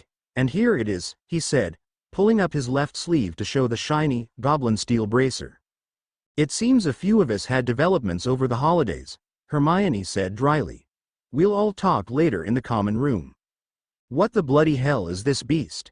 An unwelcome, familiar snarky voice said after opening the compartment door. Shamrock growled threateningly at Draco, Crabbe, and Goyle as they stood there. He's mine if you must know, Seamus sniped, his hand on the gar beast's shoulder, keeping him obediently back. Thing like that can't possibly be allowed at Hogwarts, my father. He's bonded to me, all the proper paperwork is already filed at the ministry, And I have permission from my head of house and the headmaster. Seamus cut in smugly. So you can shove off, Malfoy. Why are you even here, as if we didn't know, Harry said in a bored tone. We heard something bad happen to that half-blood oaf you all like so much, Draco smirked. Is that all? Hermione almost laughed, getting a confused look from the three Slytherins. You're a day late and a canoed short, thanks to Harry's cousin Duncan. Madame Pomfrey was able to treat Hagrid with an anti-venom potion. What? It'll take some time, but Hagrid will make a full recovery, Harry smirked. Like he'd never been attacked at all. So like Seamus said earlier, Malfoy, shove off, Ron grinned. Draco scoffed and left, followed by his trained gorillas, to return to their own compartment. Along the way they passed the one occupied by Susan Bones and her best friend Hannah Abbott. I still can't get over it, Hannah, Susan said. You just woke up from a weird dream and boom. You're as big as I am. I know, Hannah said, looking down and hefting her new assets. I don't get it. I'm just glad you could help me and my mum get me new clothes and robes that fit. Having my tops burst open at school would have been way too embarrassing. And let's not forget the bras, Susan reminded. Oh gods, yes, before this, I was always glad to get my bra off at the end of the day, but now, my back would be killing me without this wonder garment. I know, right? Susan giggled, then turned serious. A lot more boys are going to pay a lot more attention to you now, you know. Oh, well, too bad for them, Hannah blushed, then thought a moment. I wonder if Neville likes busty girls? Later that evening, a tall blonde figure was watching the carriages carry the students from Hogsmeade to Hogwarts. A female centaur, wearing buckskins over her human torso, stretched to straining by. Her massive breasts, a bow and quiver of arrows strapped to her back and a claymore sheathed on her left hip. Her long blonde hair was tied in a ponytail and her deep blue eyes watched intently. Here again, my love? A voice said as the taller, bulkier form of a dark-haired male centaur joined her. Bane, she replied politely, without looking at him. What is it that fascinates you so about the children of the human wizards, Centauria? He asked. As my wife and sister of Firenze, you know of our meeting with the representative from the GFMC. So you know we are now free of the wizards' dominating ways. So what is it? You have been coming here to watch them come and go for more than 4 years now. They are children, she answered simply. Innocent and defenseless. As my husband, you know I feel we should protect them. That very representative asked us to do that very thing. HMPH, wife, husband. He scoffed. Some marriage. I desire you more than anything in this or any world. This has been true since we were children. I was elated when we were betrothed. But you ran off to fight in that wizarding war rather than stay here with me. And when you finally returned and we were wed to unite the herds into one, you still refused to let me mate you, or even to touch you. Even now, that is so. We were asked to help protect the school if it was attacked, not stand guard over it. Your concerns should be with me and the herd, not these human spawn. My concerns are my own, she snapped, then her eyes softened as she saw a particular carriage rolling by. Or rather, who was in it. Bane scoffed angrily and galloped away. Centauria sighed as the carriage rolled out of sight. Another male approached at that moment. Bane is co-leader of the herd, sister, and your husband, Firenze said. You should not be so dismissive of him. Bane is a brute. She replied a little sharply. He confuses pride with honor. I could never love him. He may be a brute, but he is no fool. Should he ever learn the truth, your life would be in great danger. As would your daughter's. Mr. Finnegan. Umbridge practically shrieked as she descended upon the young Gryffindor. What is that beast with you? And what the devil is it doing in the Great Hall? Shamrock is my bonded guardian and familiar, Professor, the Irish boy told her, holding back the growling gar beast. He's a gargoyle, and all the required papers have been filed with. It must be removed from the school at once. Gargoyles in general fall under the purview of the GFMC, Madam Umbridge. Duncan cut her off. And beast types can bond with magical individuals or families as guardians if they choose of their own free will. And I personally granted a special exception to the rules in this case, Madam High Inquisitor, on the grounds that an additional guardian creature on school grounds would not be remiss, Dumbledore stated. Are you saying that the school and students should not be protected? Umbridge seethed. Outmaneuvered again. This was getting annoyingly tedious. Shamrock. No. Don't. Seamus admonished beside her amid giggles and laughter from surrounding students.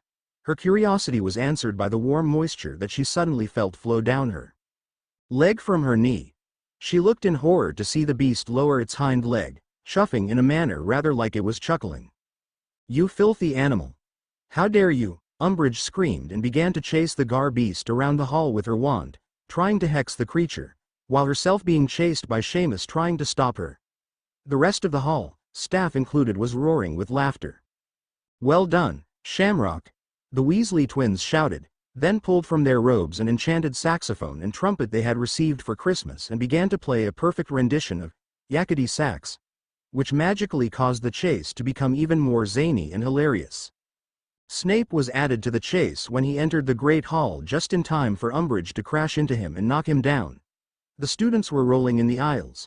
The teachers were laughing despite themselves. Even the usually stern and stoic Professor McGonagall and Professor Flitwick had actually fallen off his chair. Later that night, after the return to term feast, Dolores Umbridge was fuming in her quarters. She had recently heard of Lucius Malfoy's suspicions that Duncan Rosenblatt could in fact be half-dragon. It would certainly explain that so-called wandless magic. He used to destroy her precious blood quill and parchment of lines she'd bled from the Potter brat. Incendia Respiro, indeed. Unfortunately, as the GFMC rep, he was untouchable. She could not even accuse him, let alone have him removed from the school. Now, that filthy half-giant had returned as well, but that bloody healer refused to allow Umbridge to interrogate him on his whereabouts while he was still recovering from whatever happened to him. Bad enough that the oaf's creature blood placed him under Rosenblatt's protection. Her only choice was to continue her investigation into this subversive group of students Potter was obviously leading on Dumbledore's behalf. She would catch that boy and those delinquents following him, and then she would serve Dumbledore to the minister on a platter. In the Gryffindor common room, after most of their housemates had gone to bed, the Golden Trio and their friends shared all their unusual tales of the holidays. All were impressed. Then Ron hesitantly cleared his throat. I guess it's my turn then, he said, pulling a key that looked as if it were formed of copper bones on a chain around his neck from inside his shirt. The chain was threaded through the skull eyes of the grip tab. My dad gave this to me. A family secret he was keeping, even from Dumbledore, the skeleton key. This drew gasps and the full attention of everyone. The skeleton key was ancient and legendary, allowing the bearer to open any lock or pass through any ward, undetected. It was also on the list of artifacts that Voldemort was seeking. This has apparently been in the Weasley family for centuries, Ron explained. Explains why so many of us were such successful Aurors. With all that's going on, Dad figured Harry needs all the help he can get, so he passed the key on to me. That is so cool, mate, Seamus said, to which Shamrock barked in agreement. It's beautiful, in a creepy kind of way, Hermione said. What's it made of? Near as I can tell, orichalcum, Ron answered, having studied a little alchemy in his spare time. I suggest you all keep your treasures secret for now, even from the Order, Harry said. For safety reasons, what with Umbridge and her rats snooping about. I think we can trust my cousin Duncan, and I'll fill him in, but that's it for now, agreed? They all nodded in agreement, and went to bed, with Shamrock taking a guard position on the staircase landing where it splits for the girls' and boys' dorms. The following weeks and months passed normally. Hagrid made a full recovery and was able to take over care of magical creatures classes again. Umbridge did attempt to interrogate him on his whereabouts during his absence, but he would only say that he was exploring the lore of his giant ancestry, and Rosenblatt prevented her from pressing him further. Duncan met again with the centaurs, unicorns and werewolves. They all confirmed that the trolls were too stupid and violent to bother meeting with. However, he did speak to the giant squid in the lake. As a lesser kaiju, it recognized him as the prince, and agreed to help defend the school from attack. All that remained was the Acromantula nest. But as they were currently hibernating, he would have to wait to meet with Aragog. Malfoy Manor. How did this happen, Lucius? The Dark Lord hissed. I told you I wanted the truth will out, Bill defeated, struck down in the Wizengamot. I tried, my lord, Lucius said fearfully. All my influence in the Dark Alliance, the neutral families, and Fudge as well. But the Great Alliance has reformed around the Potter seat, proxied by Potter's aunt, with all the votes controlled by those families, especially the Potter seat with all the ancient families they absorbed through marriage over the centuries. The Great Alliance alone can make or break any vote in the Wizengamot they wish. Margaret Rosenblatt is already leading the charge to overturn measures suppressing mudbloods and others rightfully favoring purebloods. This is unacceptable. I want her dealt with. Find where she is staying, destroy it and make an example of her. Break the alliance and her son and nephew at the same time. My lord, she has made no secret of where she dwells. Malfoy gulped. Potter Manor. Other than going on holiday to a secret location, she only leaves the impenetrable wards to attend the Wizengamot. Then send Krugereth, Voldemort ordered. I'm afraid not, my lord, Malfoy said. In ancient times, when ogres still existed in the British Isles, the Potters added a layer of protective circle, mushrooms to the wards around their entire estate. While others allowed such measures to lapse once ogres became extinct here, they maintained that safeguard all these years. Voldemort seethed. Damn those Potters.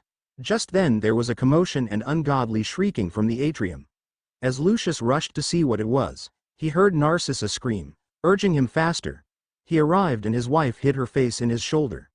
There in the atrium, amid a mess of blood and white feathers, was a grotesque figure about the size and shape of a prepubescent child, feasting on one of his white peas. Filthy little vermin, he hissed, pointing his wand. Avada. Stop. A bestial voice snarled, and Krugereth shouldered past him and his sobbing wife. My spawn has found me at last. You mean this thing is your? Lucius sputtered with disgust. My offspring, yes. The ogre chuckled, petting the horned head of the creature. Sired when I sated myself with Potter's muggle aunt on Halloween night, again and again and again, ha ha ha ha. So your progeny is blood cousin to the boy who lived? Voldemort concluded, having arrived on the scene. What delicious irony. And it just may provide unique opportunities to cause the boy pain. Name your child, Krugereth. He is Vindictus, the ogre announced proudly. Heh, father. Vindictus chuckled in a guttural voice. Just keep it away from my pets, Lucius hissed. It can feed from the livestock we keep for you beasts. April, Hermione, can we talk for a minute? Cho asked, catching Hermione and her study group coming out of the library before dinner. Then looking at the others, privately. Sure, Cho. Go ahead, girls. I'm meeting Harry and Ron for dinner in the hall anyway. The brainy Gryffindor told her friends. What's up, Cho? It's a Hogsmeade weekend coming up, and I want you to be busy with Weasley so I can have an actual date with Harry. The Chinese British witch said sharply.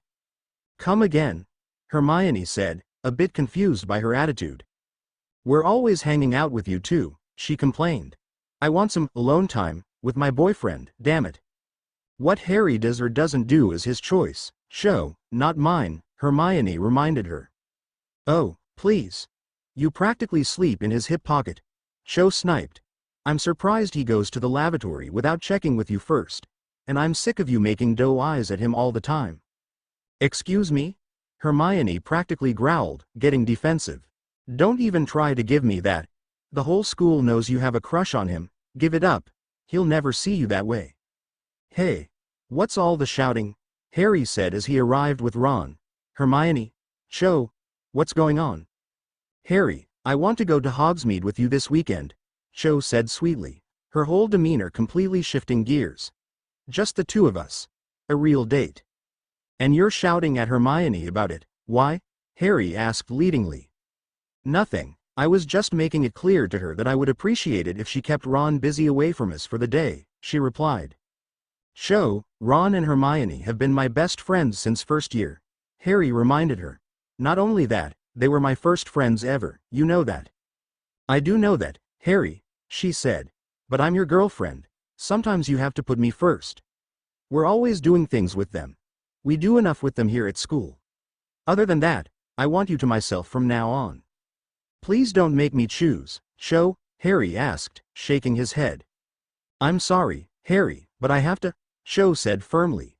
If I don't, we'll never get closer the way couples are supposed to. Then goodbye, Cho, Harry sighed after a few moments. See you at the next meeting. Then Harry walked away from the stunt show Chong with Hermione by his side. Ron paused a moment before catching up. "You shouldn't have made him choose," he told her, then hurried to join his best friends. "Well, if it isn't little loony Lovegood," Malfoy teased outside the Great Hall, his fellow Slytherins chuckling derisively. "Hello, Draco," the girl said in her normal, dreamy tone, completely nonplussed. "Just going to dinner. Aren't you hungry, too? Why don't you just get your food from all those imaginary creatures you're always blathering on about?" Draco sneered. "Leave her alone, Malfoy," Raven Thunderbird warned, towering over him as she arrived, "and step aside." "And just who the bloody hell do you think you are, you filthy half-blood?" Malfoy hissed up at her after taking an involuntary step back from her. "Are you really that stupid, Malfoy?" Harry said as he got there with Ron and Hermione. "Raven is half-giant, thus is incredibly strong even without her magic. If I broke your nose in third year, what do you think she could do to you?" Hermione giggled. "Shut your trap, Granger," Malfoy snarled, furious at the reminder of his humiliation at her hands. "How dare you even speak to me, you disgusting little mudblood." Scourgify. Draco suddenly found himself puking magically conjured soap as the cleansing charm scrubbed his mouth for several minutes, while his friends tried futilely to help him. Through his tear-flowing eyes, he saw Harry Potter lowering his wand and arm. Potter walked up to the still spluttering Malfoy. "I warned you about using that dirty word, Malfoy," Potter said sternly. "So have all the professors. Maybe washing your mouth out with soap will finally get the point across." Asterisk Peachluck. My father will asterisk Hawksbluetooth, asterisk hear of this. He choked as his friends and Pansy led him away to the hospital wing. "That will be 50 points from Gryffindor in detention for assaulting a fellow student, Potter," Snape snapped from behind Harry and his friends. "Which he will serve with me, Professor," Duncan piped up, turning the opposite corner. "I have a project that I need assistance with anyway, and Mr. Potter will serve nicely. Oh, and 60 points to Gryffindor for assisting a fellow student with a lesson in manners, Mr. Potter." "You," Snape snarled, actually marching right up into Duncan's face, "are deliberately undermining my authority, you. Professor. Authority that you are well known and documented to abuse, particularly against Gryffindors, especially my cousin. And to show blatant favoritism to your own house and godson." Duncan smirked. Then he leaned closer and whispered, "You're damn right I will keep doing everything in my power to undo your every effort in these regards, unless and until you start to deal with all four houses fairly and equally.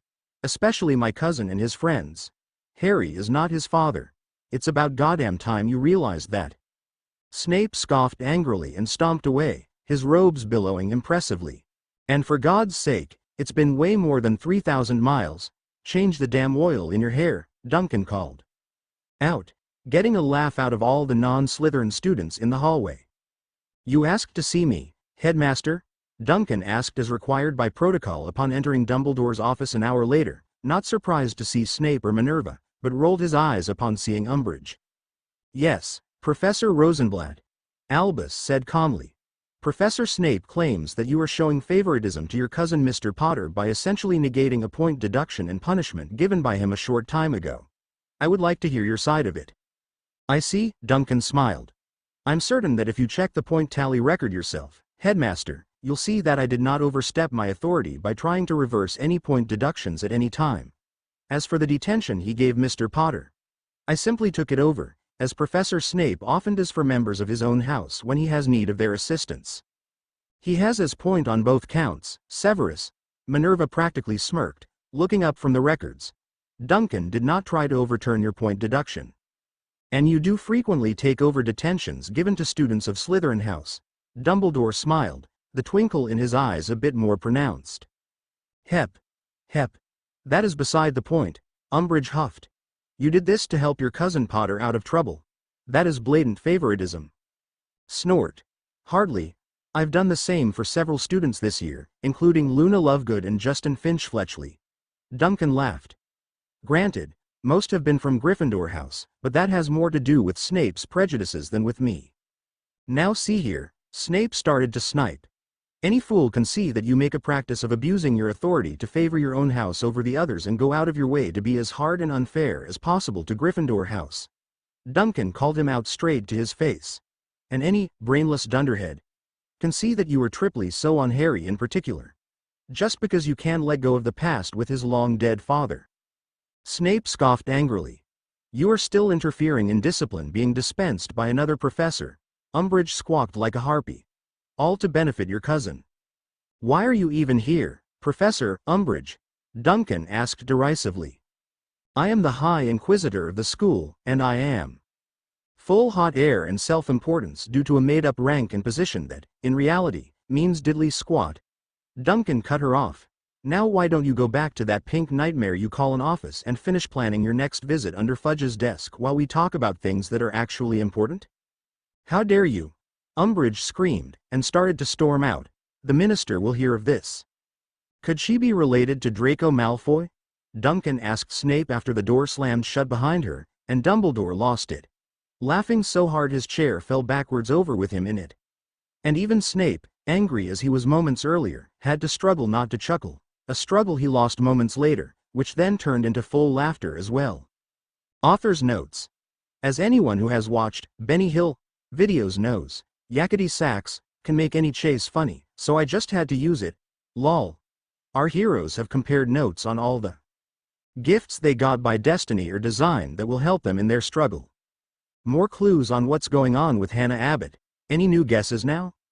I just had to put Umbridge in her place, plus it always bothered me when watching the films that nobody on the Hogwarts staff ever called out Snape for his obvious and blatant favoritism and prejudices, especially his treatment of Harry. So I let Duncan do it, and in a way that both Albus and Minerva had to agree and Snape couldn't argue. Suggestions and long reviews are always welcome. Flames will be used to light jack-o'-lanterns. Have a happy Halloween and a safe Samhain. Chapter 20. Hey, everyone, finally, inspiration. Sorry it took so long, but I've learned that trying to force updates does not produce my best work, while letting true inspiration lets my writing just flow does. And that's what I should give to myself and to you my readers. Believe me, as a reader of many stories here myself, I understand how frustrating it can get waiting for updates to your favorite stories. However, unless you are a writer yourself, you can't fully understand the creative process. Please have patience with us.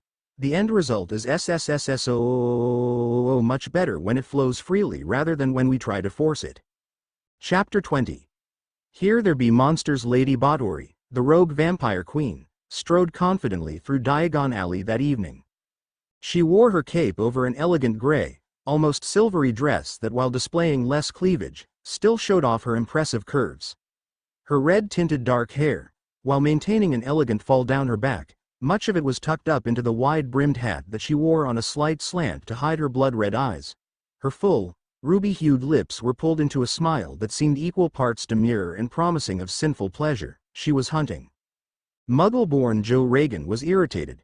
He was in his 5th year as an Auror with the DMLE, and had graduated at the top of his class at the academy, but here he was still pulling the graveyard shift for Diagon Alley.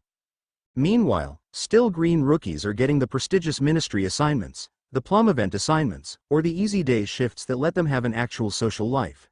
Just because of their blood status, Joe could give credit to Director Bones, as she was trying to change this trend, but it was the rank and file beneath her that kept it going.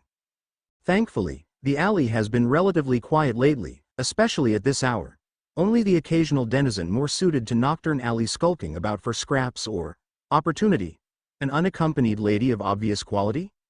I should make sure she's all right, and make her aware of my presence if she needs help, he thought to himself as he approached her. Damn, she's hot. But my duty is to ensure her safety. Excuse me, miss, he started, showing his badge. Auror Joseph Reagan. I don't mean to frighten you, but the alley isn't entirely safe at night these days, especially for a lady alone like yourself. Really, she drawled, her accent disguising her amusement. Then perhaps you'd be so kind as to escort me? Of course, he nodded, offering his arm. The next morning, Auror Joseph Reagan failed to report in at the end of his shift. There was no trace of him. Hannah walked to the Hufflepuff common room after lunch in the Great Hall with Neville. Apparently, the Longbottom heir did like her new assets, but was gentleman enough not to be obsessed nor too distracted by them. Unlike many of the boys in the school. In fact, he was keeping them at bay now that he was her boyfriend, as his vast improvement due to his new wand had made him quite formidable. The busty blonde was still giddy from Neville's recent confession and becoming a couple, and this morning, he gave her a special birthday gift. A charmed necklace that makes any boy, except him, that stares at her chest too long go cross-eyed and dizzy. She giggled and thanked him with a taste. "I'll see you later in non-magical studies, Neville," she smiled up at him just outside the entrance after lunch. "Happy birthday again, Hannah," he smiled back, giving her a quick taste. "See you in a bit." Surprise. "Happy birthday, Hannah," Professor Sprout and all. The Hufflepuffs not in classes yelled as she entered the common room, scaring the daylights out of her. "Susan Bones." Hannah gasped, her anger betrayed by her smile. "You set this up, didn't you?" "Wheel." Professor Sprout helped. Her ginger friend shrugged sheepishly while grinning with unapologetic mischief. "I'm gonna kill you," Hannah huffed, making to throttle her best friend, to the laughter and giggles of the others. "Well, you'll have to kill her later, Miss Abbott," Professor Sprout chuckled. "Right now, you have a party and presents to attend before your next class." And for the next hour they did, until only Hannah, Susan, and Professor Sprout remained. "Okay. That was fun," Hannah said with a smile. "Between that and this new etching kit you gave me for ancient runes, you're forgiven, Susan." "Gee thanks, bestie," Susan chortled. "Ahem, Miss Abbott," Professor Sprout gently interjected. "This wrapped bundle was found at the school entrance this morning, addressed to you. It has been checked out by the school staff as completely safe. We can only assume that it is another gift for you." Curious, Hannah accepted the buckskin bundle and undid the ties. Unwrapping it revealed a sheathed sword, a beautifully made bow and quiver of arrows. Susan whistled, impressed, while Sprout's breath hitched. What is this?" Hannah asked, confused. "That, my dear, is a centaur-made Forbidden Forest yew bow with a matching quiver of arrows," her head of house said with a touch of awe. "And unless I miss my guess, the sword is that of the champion of the ancient and noble family of Abbott." "What?" Hannah gasped. But that blade was given to a centaurus that fought beside your father in the last war," Sprout confirmed. "Before you born. It was while he was attending Hogwarts that he saved her life in the Forbidden Forest and they became friends. After the war with you-know-who ended, she returned to the Forbidden Forest." "Maybe this gift is from her, Hannah?" Susan suggested. "Let's see, there's a note," Hannah breathed, opening the folded parchment. "To the future Lady Abbott, please forgive my presumption in sending this gift for your 15th birthday. Your father and I have been very close since we were young ourselves. As such, though I have not beheld you up close since the day you were born, I feel a special kinship to you as well. Since you started Hogwarts, I have taken it upon myself to watch over the comings and goings of the students there, both to protect them all, and to glimpse you on occasion. The bow and the shafts of the arrows are made of Forbidden Forest yew wood. Very durable and flexible. The bow is charmed to grow as you do. The bowstring is finely braided acromantula silk and will never fray.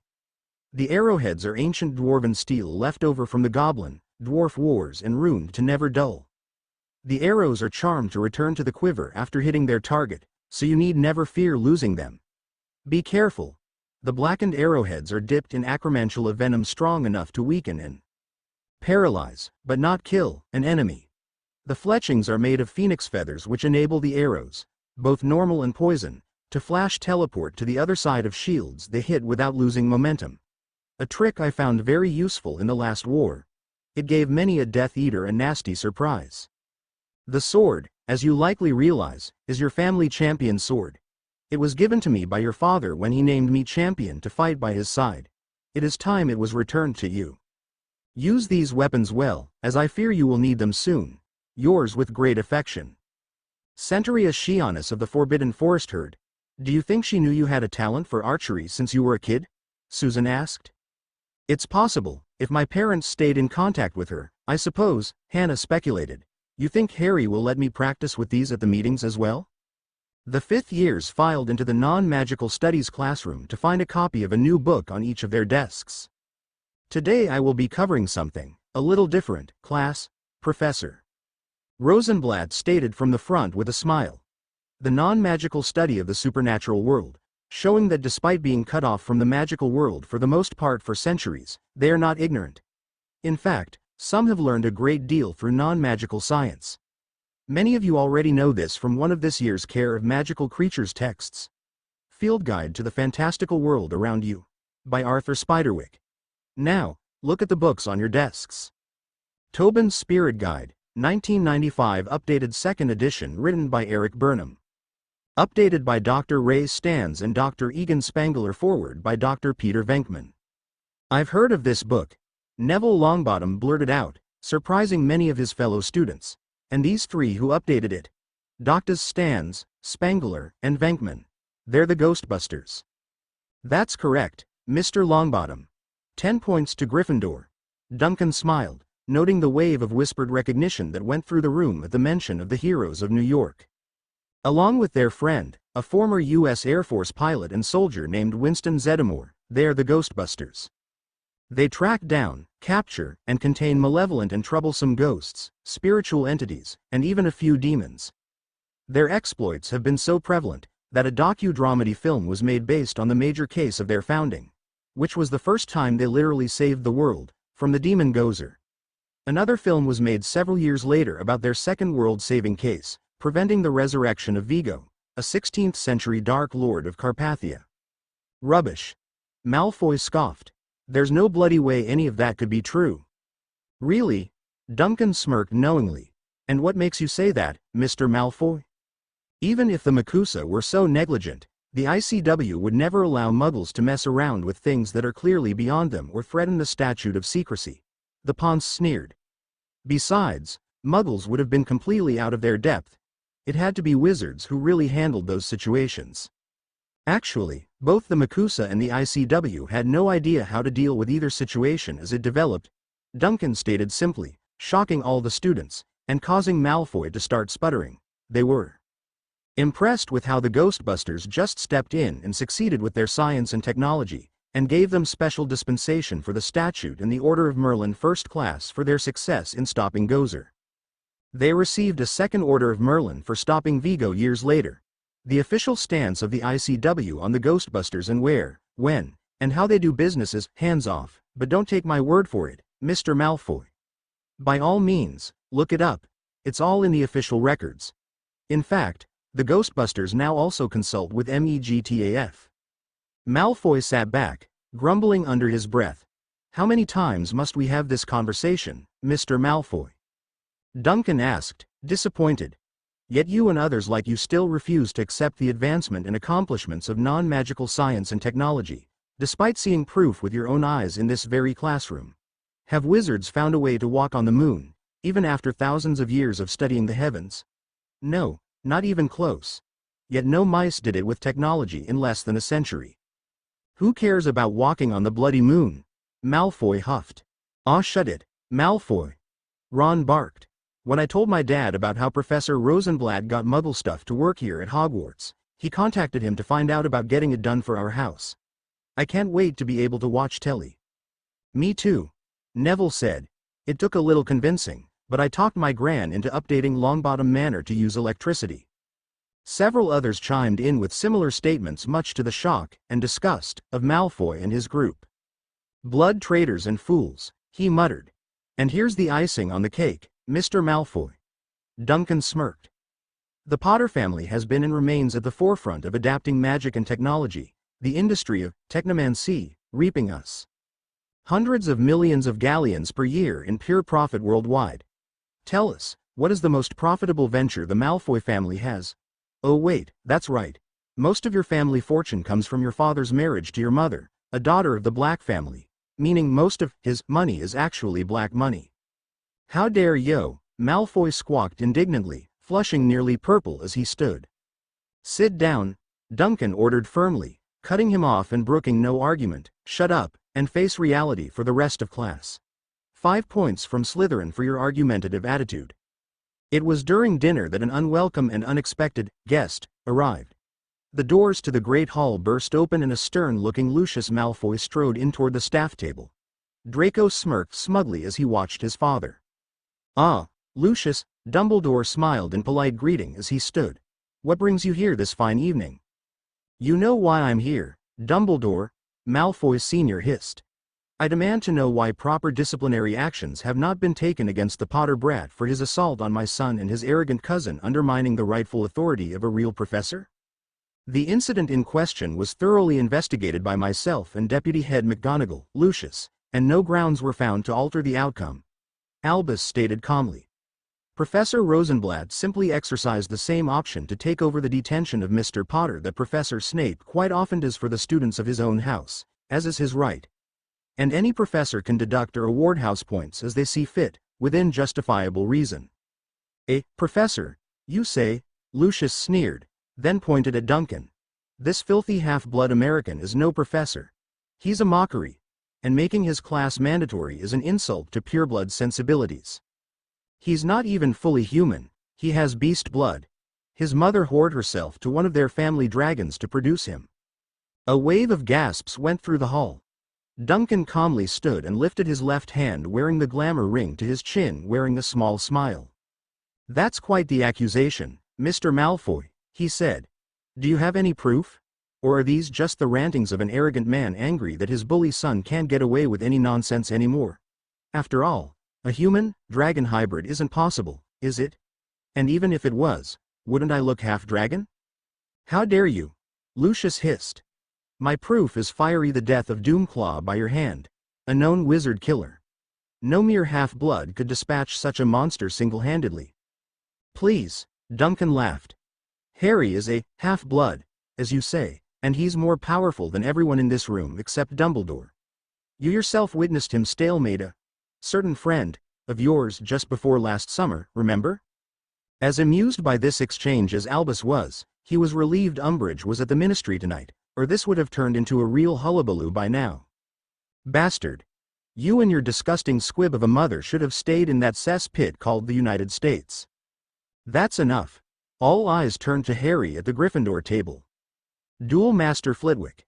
Harry Potter called loudly, standing from the Gryffindor table. Lord Malfoy has insulted my family.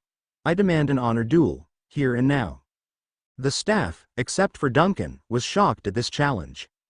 You must be joking, Potter, Lucius sneered. Only a head of house can declare an honor duel, you little. True, Mr. Malfoy. Duncan declared.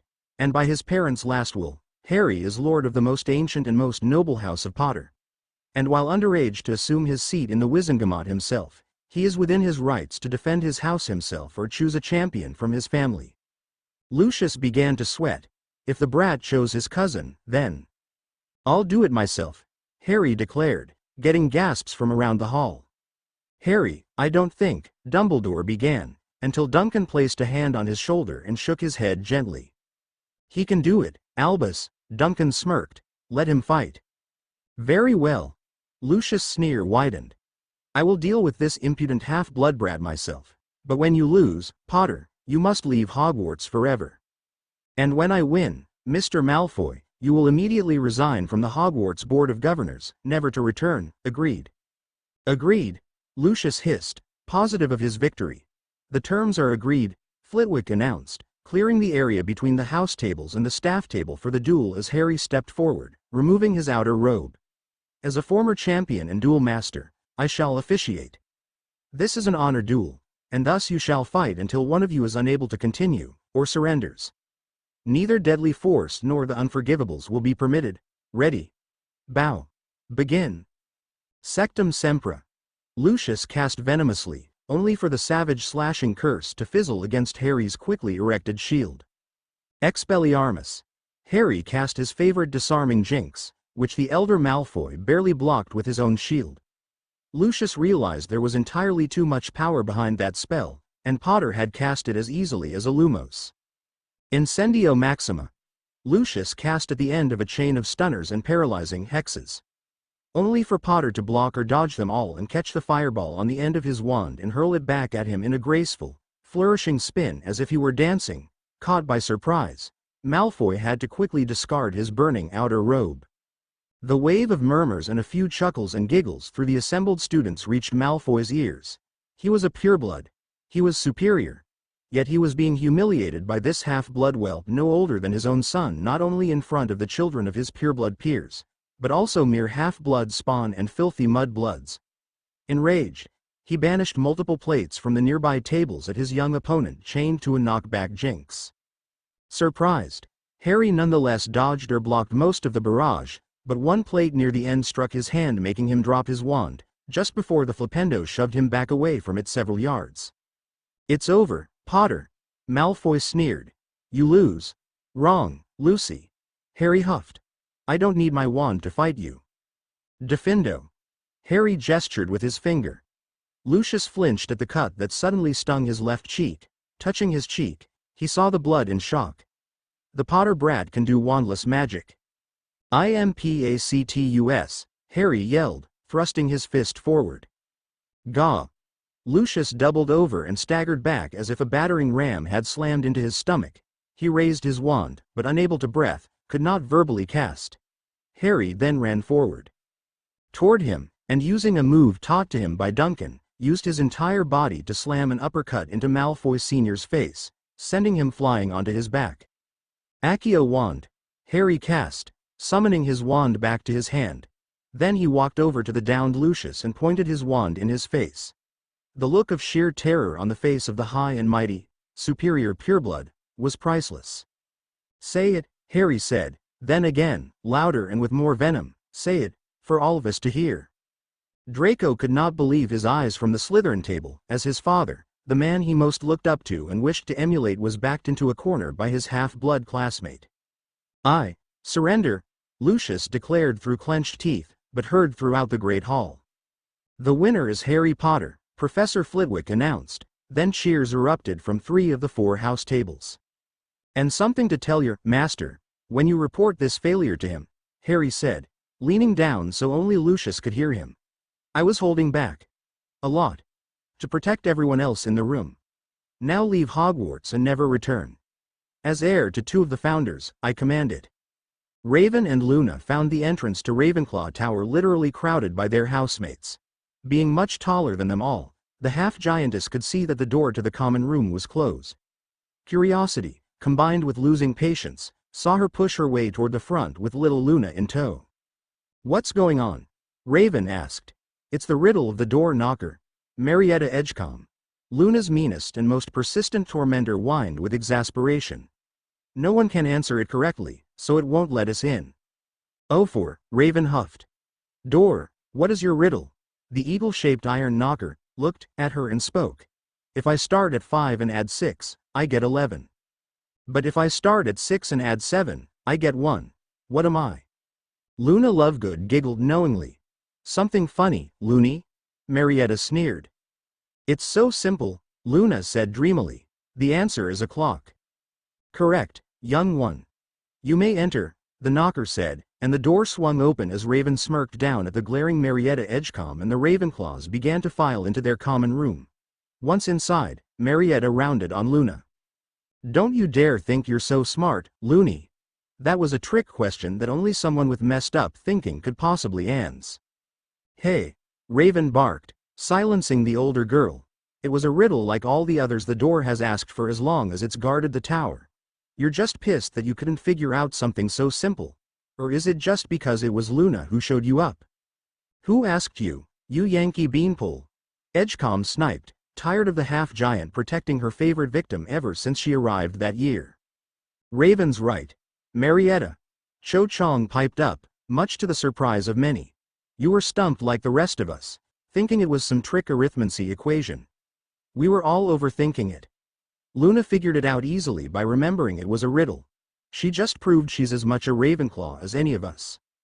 "Don't you dare go against me, Chong," Marietta growled threateningly, poking the Chinese British girl in the chest with each syllable. "Just one word from me to my mum and your mum loses her job at the ministry." Cho trembled with anger at the threat as the bully girl turned to walk away, smirking victoriously. This wasn't the first time Marietta had made that threat, especially whenever Cho dared to try reining in her fellow Ravenclaws. "Enough." "Hey, Mari!" Cho shouted at her. Marietta grimaced as she turned. Everyone knew she hated to be called that. She stomped back over, eye to eye with Cho. "What? You have something to say?" she hissed. "Just one thing," Cho said firmly. Then she quickly reached down into the waistband of Marietta's skirt and grabbed the front of her panties, then yanked upwards with all her might. The high-pitched scream of pain that squealed out of the girl would have deafened a banshee and could be heard all the way down in the Slytherin dungeons. All the other girls present winced just seeing the front wedgie Cho-Chong gave Marietta Edgecombe that literally lifted the girl off her feet. "Don't you ever threaten my mom again, bitch." Marietta fell to the floor when Cho released her, then she heard it. The laughs. Just a few at first, stifled, but it grew louder and spread. Tears of embarrassment as well as pain ran down her cheeks as she desperately stumbled for the stairs up to her dormitory. Her reign as Queen Bee of Ravenclaw was broken, as no one would ever forget that moment. Later that night, the eastern coast of Scotland. Most of the isolated fishing village was in flames, most of the residents dead by various cruel curses. The group of Death Eaters responsible had gathered on the docks with about a dozen or so imperious survivors who had, of course, been tortured extensively with the Cruciatus first, led by McNair and the Dark Lord himself. "Are you certain, McNair?" Voldemort hissed impatiently. "Yes, my lord," the ugly man said. "While I could not find the Isle of Dreyer myself, I was able to find someone who could take us there on their ship. The captain agreed to meet us here tonight. Here it comes."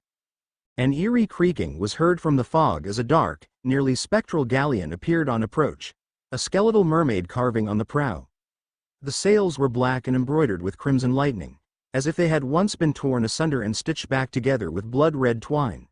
She flew a black flag emblazoned with the fanged skull of a Medusa over a crossed hatchet and rapier.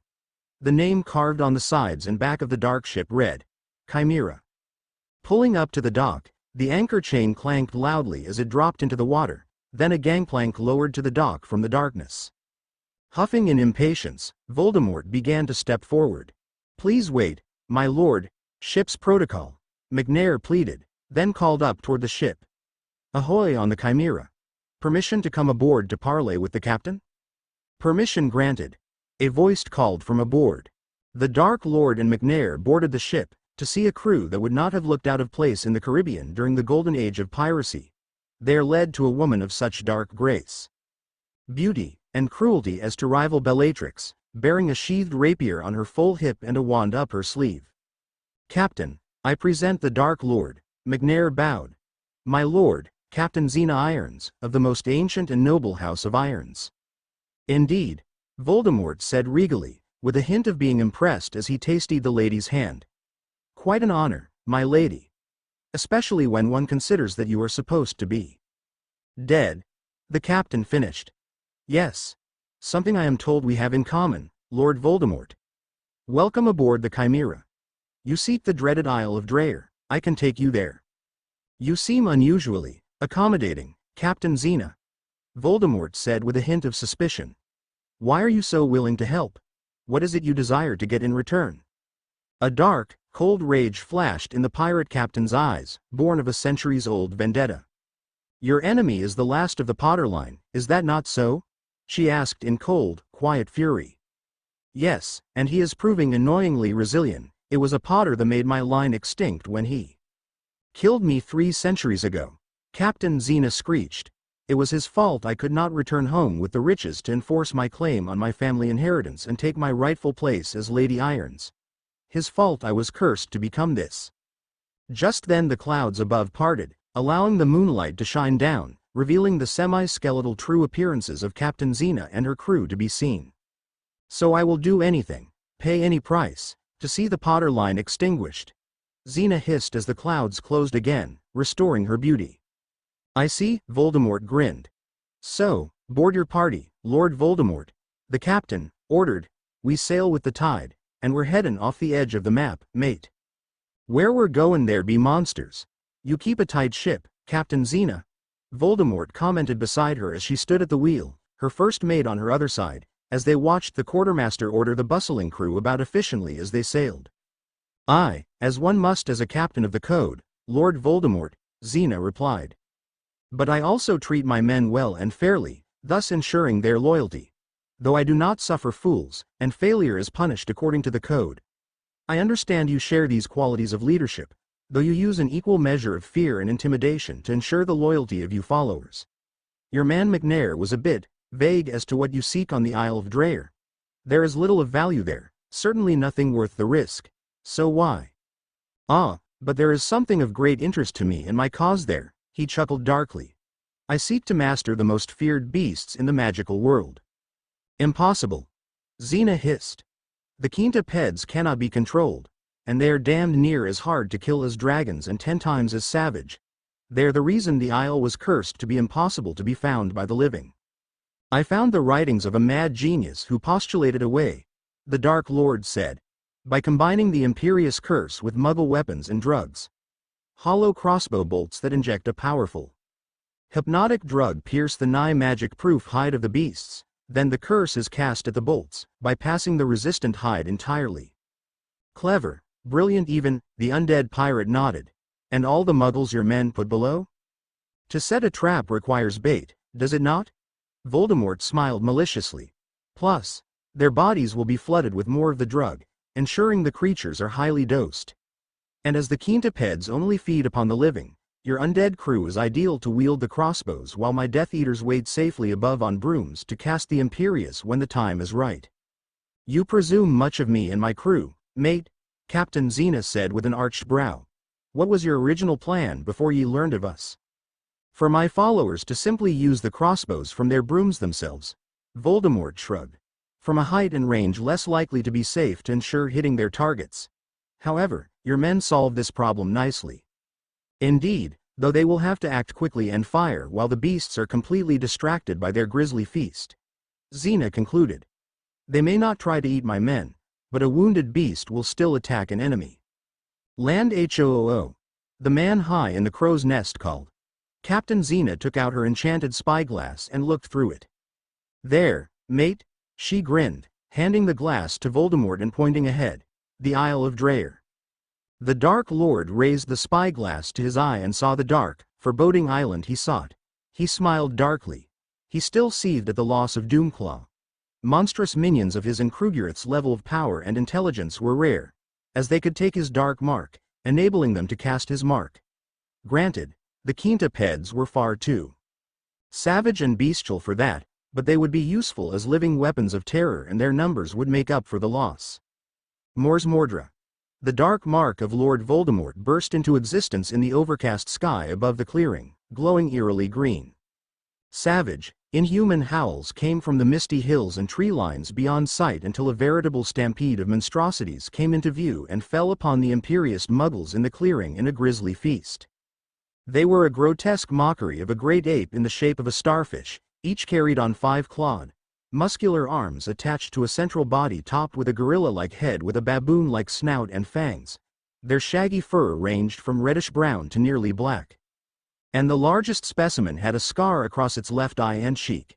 It had been years since they had last gorged themselves on human flesh, thus they were totally absorbed in their gory repast, not noticing the undead pirates aiming crossbows at them from cover, nor the bolts that pierced their hides. The pirates quickly and quietly withdrew while the broom-riding witches and wizards watched from above, waiting for the beasts to finish their meal, wands at the ready.